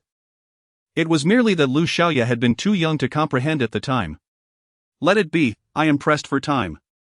After uttering these words, Jun Lingtian snapped his fingers, and one by one, all members of the Lu family vanished into thin air, leaving not even a trace of ashes behind. Including Lu Xiaoya. When it came to Lu Chen's turn, the previously lifeless Lu Chen suddenly sprang to life. Once I attain mastery in my cultivation, I shall annihilate your Jun family, Lu Chen declared with bitterness before his form abruptly vanished. When he reappeared, he found himself within his temporal artifact. Jun family, await your reckoning. Reflecting on the humiliation he had suffered that day, Lu Chen gritted his teeth, preparing to recuperate. However, at that moment, a voice echoed within his temporal artifact. What do you expect me to wait for, Jun family? Jun Lingtian's figure gradually materialized within Lu Chen's temporal artifact. What? How is it possible for you to enter here? Upon encountering Jun Lingtian, Lu Chen found himself utterly stunned. The temporal treasure he possessed was not easily penetrable even by a quasi-emperor. How could this young man have entered so effortlessly? The only explanation would be that his cultivation reached that of an emperor. As this thought crossed Lu Chen's mind, a cold sweat broke out across his body. Why am I unable to enter? Jun Lingtian inquired, a smile dancing on his lips. It is time for you to depart this world. With that, Jun Lingtian extended a finger and lightly pointed at Lu Chen. Instantly, Lu Chen's form began to dissipate. No! Lu Chen cried out in terror. But he could not halt the rapid disintegration of his being. Within mere breaths, he had completely vanished into the air. Ding! Congratulations to the host for slaying the Son of Destiny, Lu Chen, and acquiring 15,000 points of fortune. Rewards: Fragment of the Heavenly Path X1. Fragment of the Aura of Fortune X1, and a portion of the origin of the sacred body of the 5 elements. Hearing the system's notification, Jun Lingtian finally felt at ease. This temporal treasure would serve as a suitable birthday gift for his mother. With that thought, Jun Lingtian refined the temporal treasure slightly before keeping it close to him. Meanwhile, high above the sacred heaven domain, on the clouds of the 10th earth, stood majestic sanctuaries radiating a holy aura, intermittently illuminated by rainbow-hued divine light. All the colorful sanctuaries were interconnected, forming an awe-inspiring city in the sky. Winged humanoid beings flitted about, each engrossed in their own tasks. This was the territory of the esteemed Sacred Feather Clan, a race that, while not as powerful as the true Dragon Clan or the Divine Phoenix Clan, was still formidable in its own right. Their cultivation method bore some resemblance to that of the Buddhist sects, relying on the power of faith. At that moment, within a particularly sacred white sanctuary, a young girl with a complexion as pure as cream suddenly opened her eyes. Enduring the pain, she twisted her face as she began to assimilate the memories of her predecessor. I have been reborn as the young clan leader of the Sacred Feather Clan? After absorbing the original owner's memories, Lu Xiaoya realized not only had she been reborn, but she now inhabited the body of a Sacred Feather clanswoman named Xian'er. It seemed all of this was destined. Jun Lingtian, you could never have anticipated my resurrection. Recalling how she had been toyed with like a dog by Jun Lingtian and the Lu family, Lu Xiaoya, Xian'er, gritted her teeth in hatred. Now reborn, she was determined to make Jun Lingtian pay back manifold. At this very moment, Jun Lingtian, blissfully unaware of Lu Xiaoya's enmity, was leisurely making his way back to the Jun family. Ding! Son of Destiny detected, Zhou Yuan. A son of destiny? Upon hearing the system's notification, Jun Lingtian halted in his tracks and unleashed his consciousness to scan the surrounding tens of thousands of miles. Shortly thereafter, he spotted a young man in a brothel, engaging in intimate conversation with a courtesan. What struck Jun Lingtian as peculiar was that this young man was clad in wedding attire. Today marks his wedding night. Yet due to his status as a son-in-law, the bride refuses to let him touch her. In a fit of frustration, Zhou Yuan ventured into a brothel, intending to engage in emotional exchanges with the courtesans within. Name, Zhou Yuan. Identity, son-in-law of the ancient Yin family. Cultivation level, late stage of divine passage. Physique, supreme Sage Emperor. Body. Fate, child of fortune, gold, with the evil ghost, gold. Fortune value, 25,000 points. Upon examining Zhou Yuan's fortune value in details, a complex expression emerged on Jun Lingtian's face. Truly, he bears the fate of an evil ghost. Who among ordinary folk would seek pleasure in a brothel on their wedding night? As if struck by a thought, Jun Lingtian promptly recorded the scene of Zhou Yuan's passionate encounter with the courtesan using a memory stone. He then discreetly presented it to his wife, Yan Cece. Who is this? Yan Cece furrowed her brow at the sudden appearance of the memory stone. Driven by curiosity, she played the footage. However, as soon as it began, the debauchery depicted caused her expression to shift dramatically. Chapter 93, Call Me Brother. Is that person Zhou Yuan? Upon seeing the familiar visage, Yan Cece felt a surge of anger swell within her. Her face quickly flushed with a hue that was uncertain, whether from rage or embarrassment. Have a look to see if the son-in-law is currently within the manor. Although her heart brimmed with indignation, Yan Cece maintained her composure, wary of the possibility that the image within the crystal might be fabricated. Yes, Mississippi. The leading maidservant, upon hearing her words, began to search for Zhou Yuan's presence along with several others. However, they scoured every location where Zhou Yuan was expected to be, yet found no trace of him. Miss, we did not locate the son-in-law's presence, reported the leading maidservant upon her return. It is indeed true. Hearing the maid's response, Yan Cece surmised that the contents of the crystal were, in fact, accurate. She promptly furrowed her brows and handed a token to the leading maidservant. With my token, mobilize a squad of the black armored guards and surround the Yichuan Tower in the city. Given that there was only one establishment of this nature in town, Yan Cece had no need to speculate about Zhou Yuan's whereabouts. Yes, Mississippi. After securing the token, the maidservant immediately dispatched a contingent from the Yin family's black armored army. 100 strong, each possessing formidable abilities. Under Yan Cece's command, they swiftly surrounded the entrance of Yichuan Tower. A crowd soon gathered, reveling in the spectacle. Isn't that the black armored guard of the Yin family? What brings them here? Upon witnessing the encirclement of Yichuan Tower by the Yin family's elite, the townsfolk began to murmur in point. You may not know, but I believe I saw Zhou Yuan, the son-in-law of the Yin family, enter Yichuan Tower. What? On his wedding night, he leaves the stunning Yin family maiden to frolic here? Indeed. The man shook his head in disbelief. Yan Cixi was universally acknowledged as the epitome of beauty in Qingshui City. It was perplexing why she would marry such a wastrel. Meanwhile, the madam of Yichuan Tower, who welcomed guests at the entrance, noticed the unfolding scene and her expression shifted. The Yin family was one of the 4 prominent families in Qingshui City. They were not to be trifled with. Miss Cixi, may I inquire the purpose of your encirclement of my humble establishment? The madam asked, forcing a smile, though she was acutely aware of the gravity of the situation. The entire city knew that today marked the wedding day of Yan Cixi, the daughter of the family head. Yet, not long ago, the groom had surreptitiously arrived at Yichuan Tower, requesting her to arrange a companion for him. Initially, she pretended to be reluctant. But under Zhou Yuan's financial prowess, she had readily acquiesced, providing him with several options. Zhou Yuan is inside, have him come out, Yan Cixi spoke icily. As the sole heir of the Yin family, one of the 4 great families of Qingshui City, she had taken the helm of the family at a young age. A fiercely ambitious woman, how could she tolerate being cuckolded by another? Isn't young Master Zhou supposed to be at the Yin Manor? The madam realized her only option now was to buy Zhou Yuan some time. Since you are unwilling to summon him, I shall take matters into my own hands. Leave half of your companions outside to keep watch, while the rest shall accompany me. After uttering these words, Yan Cixi boldly led her entourage into the establishment. Ah! Miss Cixi, you cannot simply barge in like this, the madam attempted to intervene, yet upon witnessing the fearsome black armored guards, she could only muster a feeble protest. However, her voice was rendered ineffective by the soundproofing enchantments of the Yichuan building, failing to reach Zhou Yuan, who was deeply engrossed in conversation with the courtesan.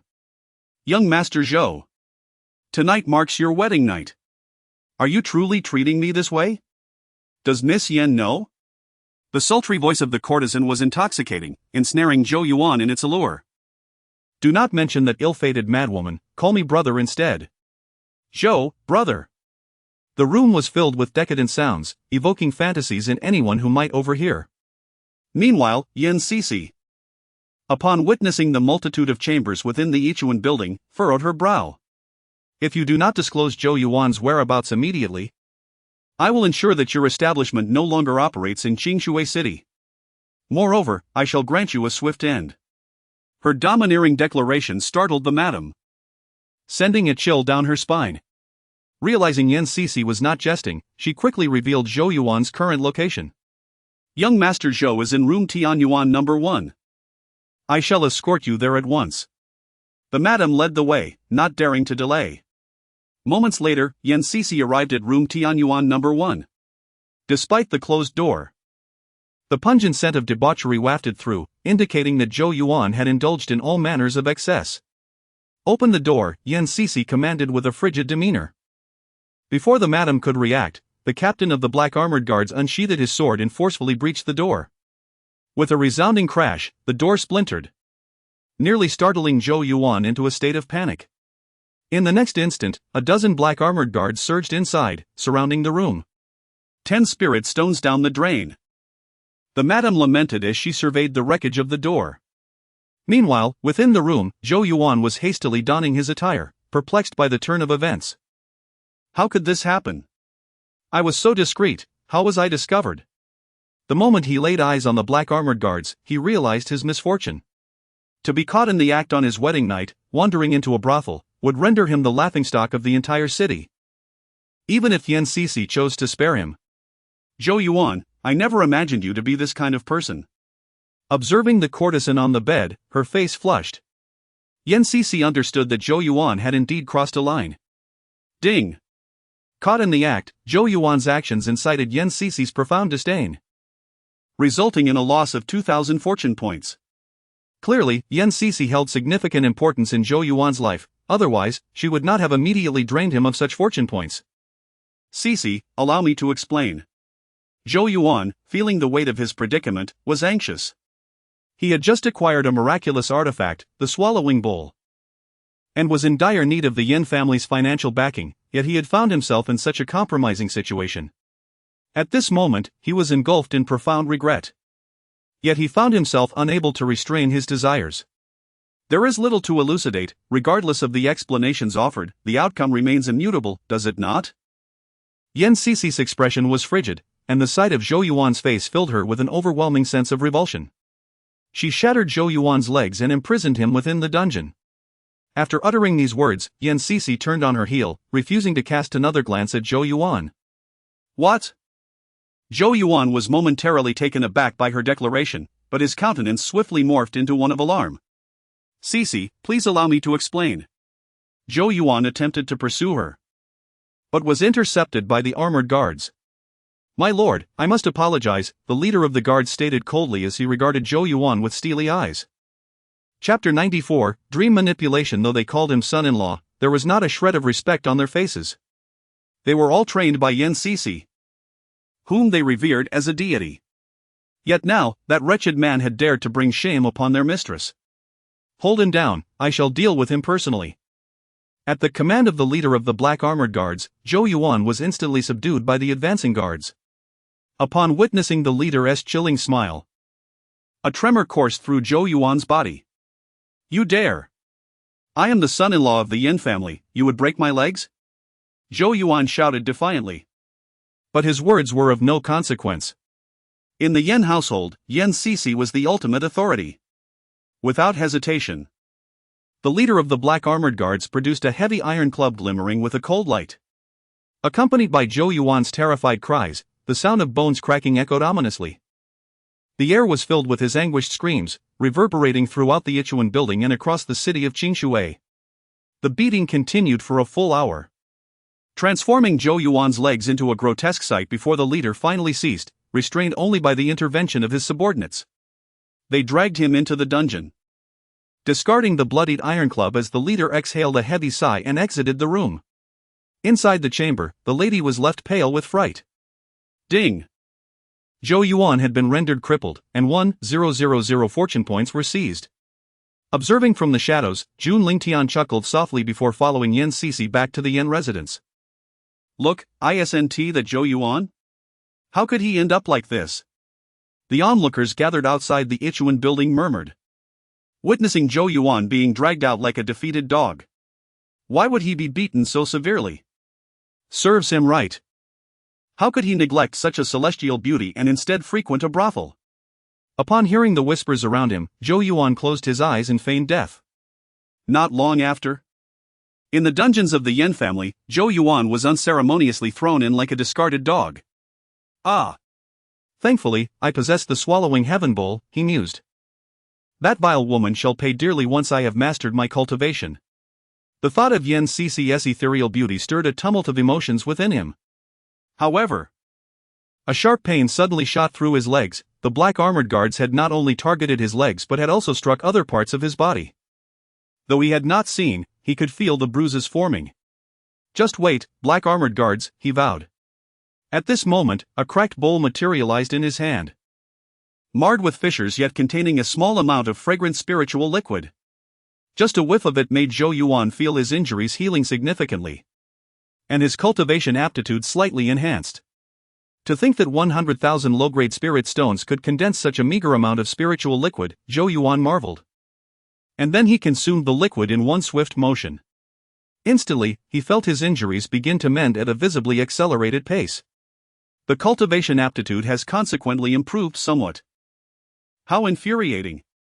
If not for my severe injuries, my progress would undoubtedly have advanced further, Zhou Yuan lamented inwardly.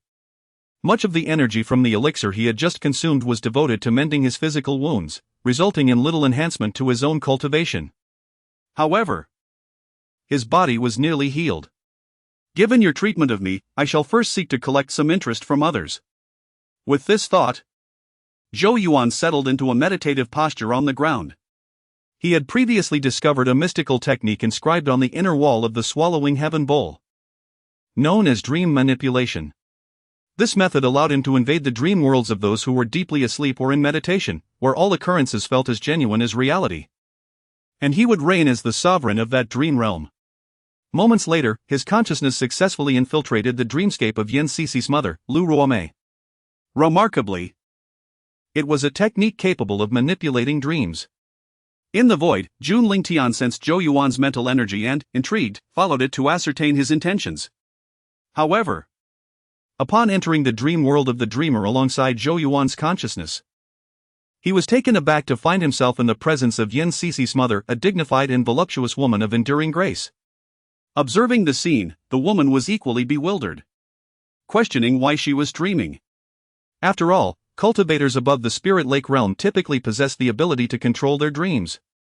Having attained the realm of divine abilities, why was she still dreaming? Unbeknownst to her, Zhou Yuan had already materialized a phantom form within this dream world using his mental prowess. This fellow truly is incorrigible.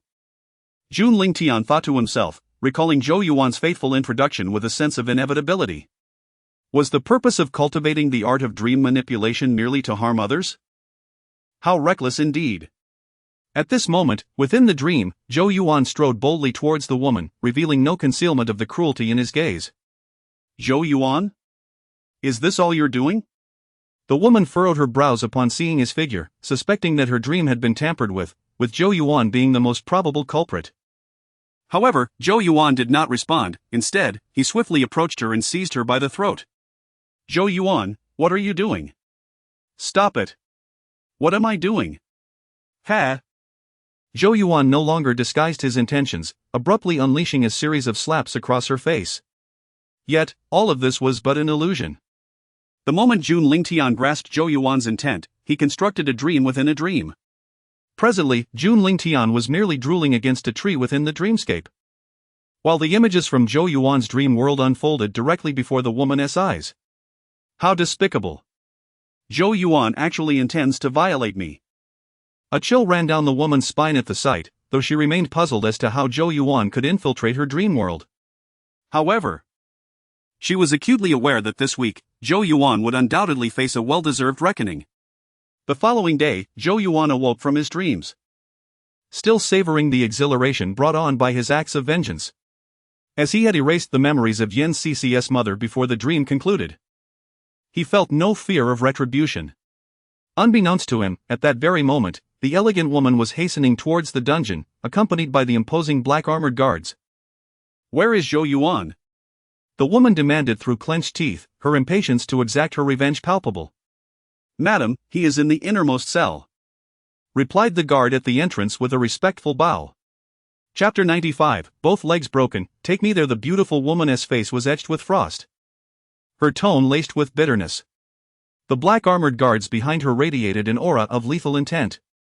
Yes, my lady, the guard replied without hesitation, escorting the woman to Zhou Yuan's cell.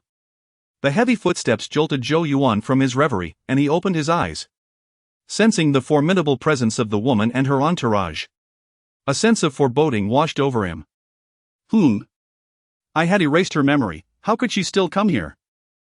It must be for another reason, perhaps to release me, Zhou Yuan reassured himself, striving to maintain his composure. Open the door, commanded the woman. And the heavy prison door creaked open. Zhou Yuan, seeing the opportunity, stepped forward with a facade of eagerness. Mother, what brings you here? Are you here to set me free? However, upon seeing Zhou Yuan unscathed, the woman's fury ignited. Yet, considering that this was her daughter's newlywed husband, she refrained from outright killing him. Instead, she spoke sharply. Didn't you say Zhou Yuan's legs were broken? He appears quite well to me. Go. Break both of his legs completely. Remember, it must be entirely broken. Her icy words enveloped Zhou Yuan like a bucket of cold water, chilling him to the core. Yes, my lady, responded the leader of the black-armored guards, producing a gleaming iron rod with practiced ease. He was the very one who had previously assaulted Zhou Yuan. No, mother. What have I done to deserve this? Why must you treat me so? Zhou Yuan trembled at the sight of the guard's sinister grin. Yet, the woman coldly retorted, silence. I am not your mother. With that, she turned on her heel and departed, leaving behind a cadre of sneering guards. Seize him, commanded the leader. And several burly men clad in black armor swiftly restrained Zhou Yuan. You cannot do this to me, I am your lady's husband. Zhou Yuan protested vehemently. But the only response was the sound of the guard's iron rod. Crack! The sharp sound of bones breaking echoed twice as Zhou Yuan's recently healed legs were shattered once more. Even other parts of his body succumbed to the brutality, reduced to a pulpy mess. Ding! Zhou Yuan suffered grievous injuries, losing 1,000 points of fortune. The leader continued his assault for 2 hours. Until Zhou Yuan's entire lower body lay in ruins, before finally relenting. Leave, he waves dismissively, departing with his men and leaving Zhou Yuan writhing in agony. Damn it! Why? Why is this happening? Where did I go wrong? Previously, he had tested his dream manipulation techniques. Confident that as long as the opponent's mental strength did not exceed his by much, he could control them. Yet, here, in the presence of Yen Cc's mother, it had all failed, leaving him in deep frustration. Nonetheless, his immediate priority was to tend to his injuries. He once again retrieved his treasured swallowing heaven bowl, only to discover it contained but a few drops of spirit liquid. After extending his tongue to clean the bowl, he realized it was merely a drop in the bucket, as his injuries remained largely unhealed. Damn it, he muttered sorrowfully, as he sacrificed his spiritual sword by melting it into the bowl to obtain more spirit liquid. The swallowing heaven bowl, as its name suggests, can devour all resources from the world and transform them into spirit liquid.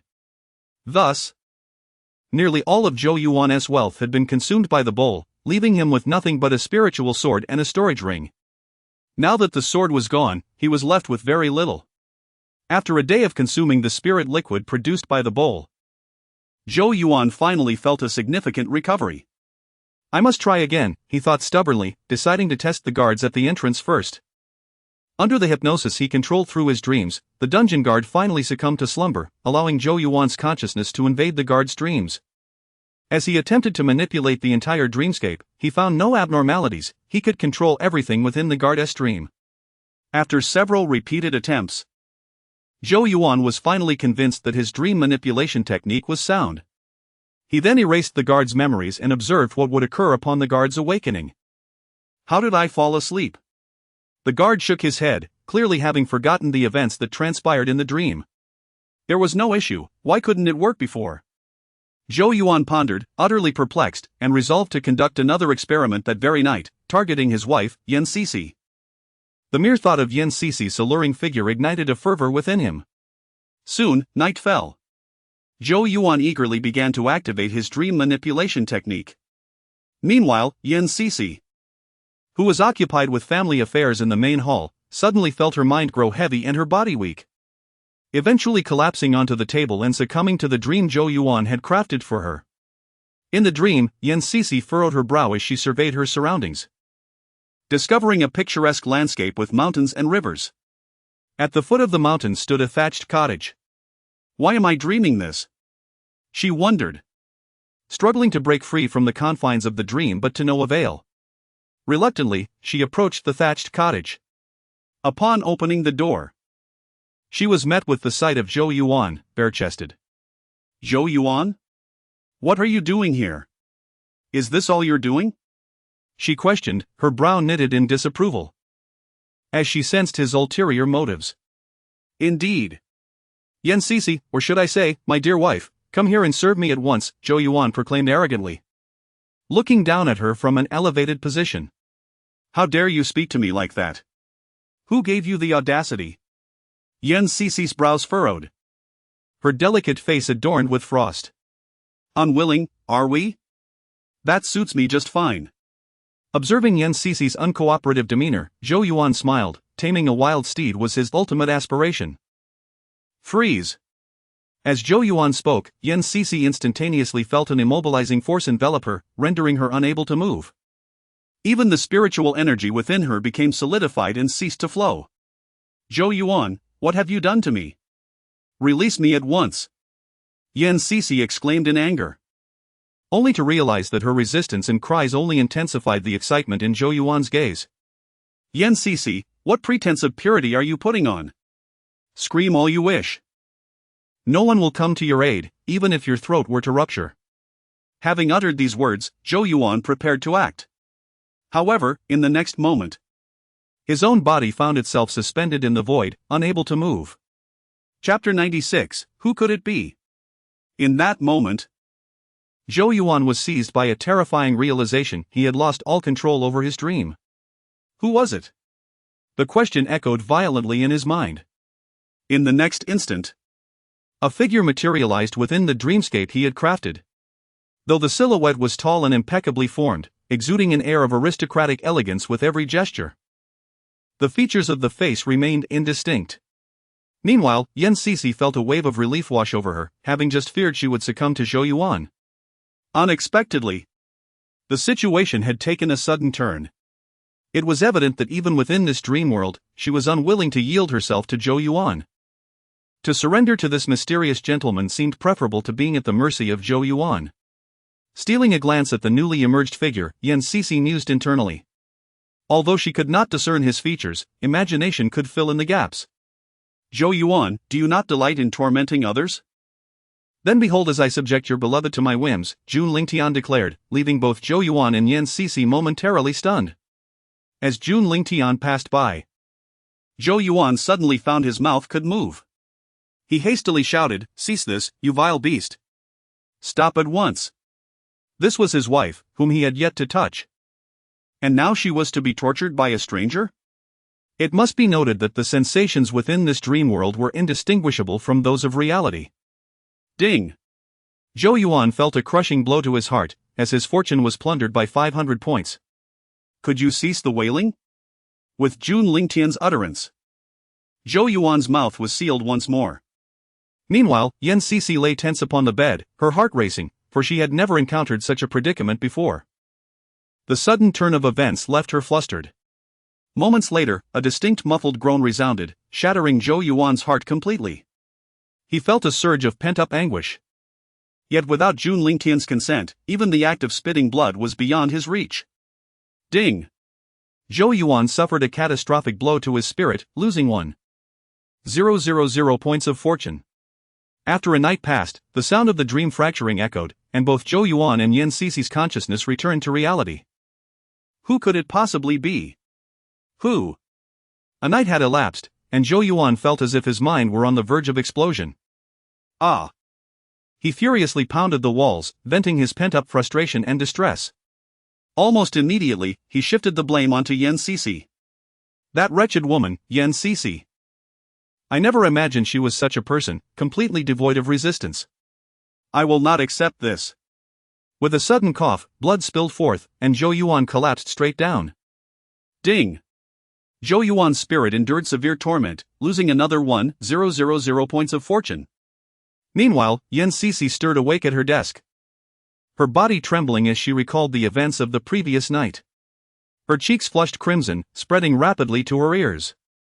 Who was that person? The strength he possessed was formidable. Upon contemplating Jun Lingtian's flawless physique, Yan Cixi found herself inexplicably infatuated with the man. At this realization, her cheeks flushed crimson. Alas! Yan Cixi, what thoughts are you entertaining? She endeavored to dismiss the inappropriate notions swirling in her mind. After a brief moment of calm, Yan Cixi summoned her attendant. Bring forth the black armored guards, have Zhou Yuan castrated. Yes, Mississippi. The maid hesitated momentarily before complying with her command. Though she felt a twinge of pity for Zhou Yuan, she harbored no sympathy in her heart. To her, he should have been castrated at the moment he was caught in bed with another. Shortly thereafter, a squad of black armored guards strode purposefully towards the dungeon, their resolve palpable. Upon locating Zhou Yuan's cell, they discovered him lying motionless on the ground. The scoundrel was feigning death. The captain of the guards was the very same who had previously shattered Zhou Yuan's legs. Wake him up! I want him to behold his own emasculated form. At the captain's command, the others sprang into action. Some restrained Zhou Yuan's limbs while others splashed water directly onto his face. As Zhou Yuan was roused from his slumber, he slowly opened his eyes only to find himself immobilized. What are you doing? He protested, desperately attempting to struggle, yet found himself utterly powerless. You will soon find out, responded the captain, drawing his sword and striking with a swift motion. Instantly, Zhou Yuan felt a chill coursing through his body, followed by excruciating pain. His previously hazy consciousness was abruptly sharpened. Ah! How dare you treat me this way?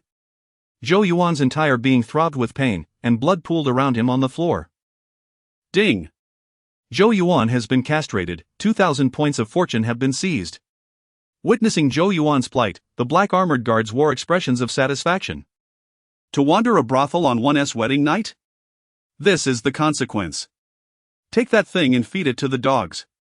With a wave of his hand, the captain signaled for the others to leave the dungeon, all of them departing with mirth, leaving Zhou Yuan resembling a dying dog, clutching his groin, writhing in agony.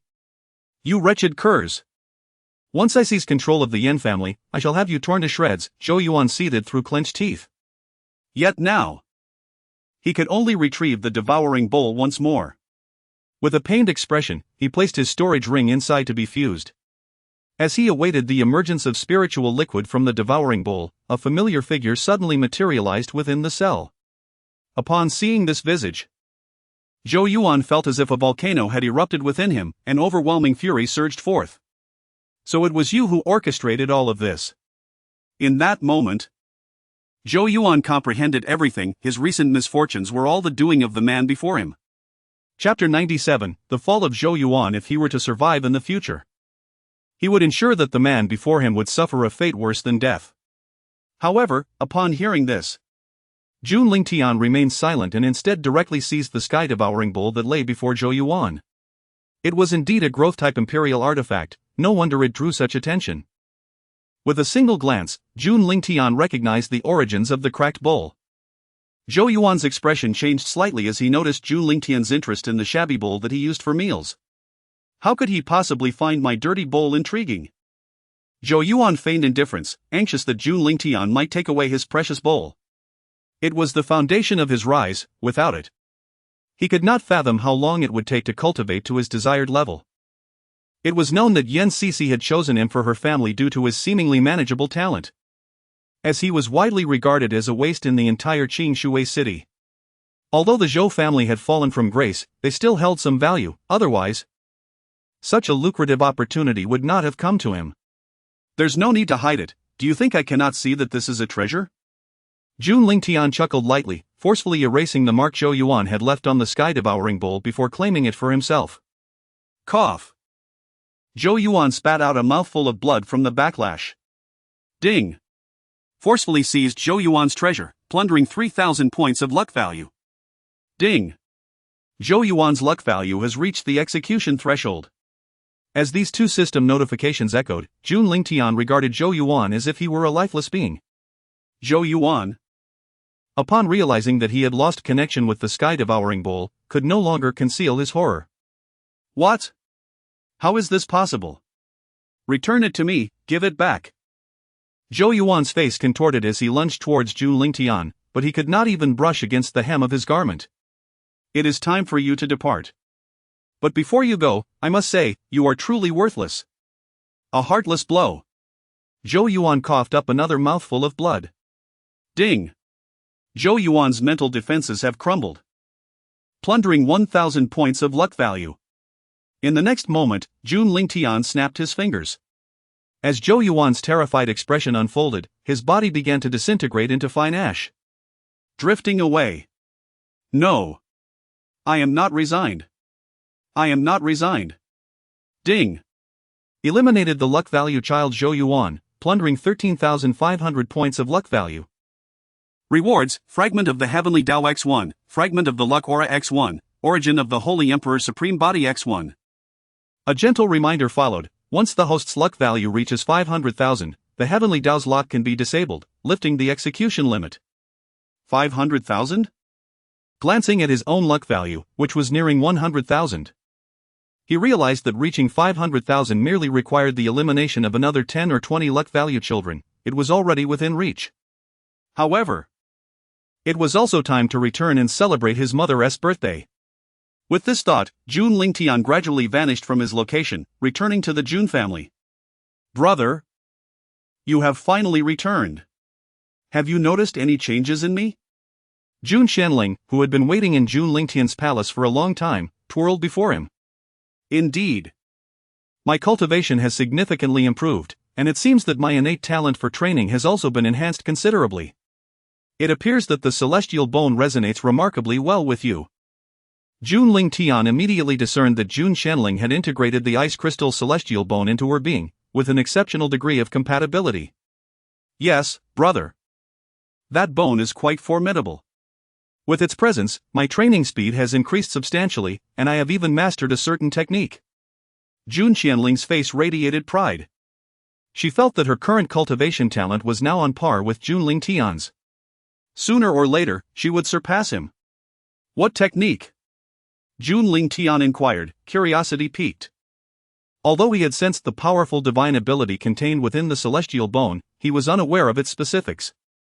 Brother, look.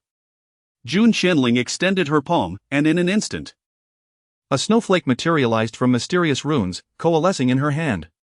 Its chilling aura pierced the soul, and even Jun Lingtian, at the pinnacle of the Emperor realm, felt a slight shiver. Quite impressive. Jun Lingtian nodded, acknowledging that the divine ability nurtured within the celestial bone was indeed among the highest echelons of existence. However, it still paled in comparison to his own. Isn't it remarkable? Upon receiving Jun Lingtian's praise, a sweet smile blossomed on Jun Qianling's face. By the way, brother, have you found a birthday gift for our mother? The thought of her impending birthday suddenly brought a frown to her face, as she had yet to discover a suitable present. I have found one. Haven't you? Jun Lingtian replied, producing a broken bowl, which left Jun Qianling utterly disheartened. Brother, is this truly the birthday gift you found? Just a broken bowl? What good is that? She examined the bowl closely, only to confirm its dilapidated state, marred by numerous cracks and lacking any refinement. Do not underestimate it, little sister, it is a growth-type imperial artifact, Jun Lingtian explained with a smile. What? Upon hearing this, Jun Qianling's touch became more delicate. However, no matter how she scrutinized it, she could not discern the bowl's mysteries. Brother, you aren't deceiving me, are you? Why would I deceive you? Just take some treasures from your storage ring and place them into this devouring bowl, and you will see, Jun Lingtian replied, somewhat exasperated, before turning away to pour himself a cup of tea at the round table. Nothing compares to the comfort of tea from home. He reminisced about the beverages he had consumed outside and scoffed at their quality. Following Jun Lingtian's instructions, Jun Qianling placed several celestial herbs into the broken bowl. In the next moment, the herbs swiftly dissolved within the bowl, forming a pool of rich, fragrant spiritual liquid. Moreover, one of the cracks on the bowl had vanished. Brother, is this truly a growth-type imperial artifact? Jun Qianling was astonished, yet she now believed more than half of it. If you doubt me, then return it to me. Jun Lingtian extended his hand, feigning a gesture of demand. In an instant, the latter had stowed the celestial bowl into her storage ring. Brother, I shall keep this as a gift for our mother, you may seek out another, she declared, and with that, Jun Qianling's figure vanished from Jun Lingtian's chamber. This girl. He sighed in resignation, and soon Jun Lingtian found himself within the treasure of temporal disparity. Although this item was indeed remarkable, it felt somewhat inadequate as a gift for their mother, it warranted a more refined transformation. With this thought in mind, Jun Lingtian commenced the reconfiguration of this space. Days later, he had significantly accelerated the fundamental flow of time within it to 20 times its normal pace, with the maximum flow reaching an astonishing 10,000 times. Young master, today marks the birthday of Madame, Green Loquat suddenly reminded him from outside the hall. Chapter 98, The Power Ranking Battle Understood. Jun Lingtian responded and subsequently exited the time difference treasure. This year, Ji Yao's birthday celebration was merely a family gathering, lacking any grand arrangements. Hence only those with particularly close ties were invited.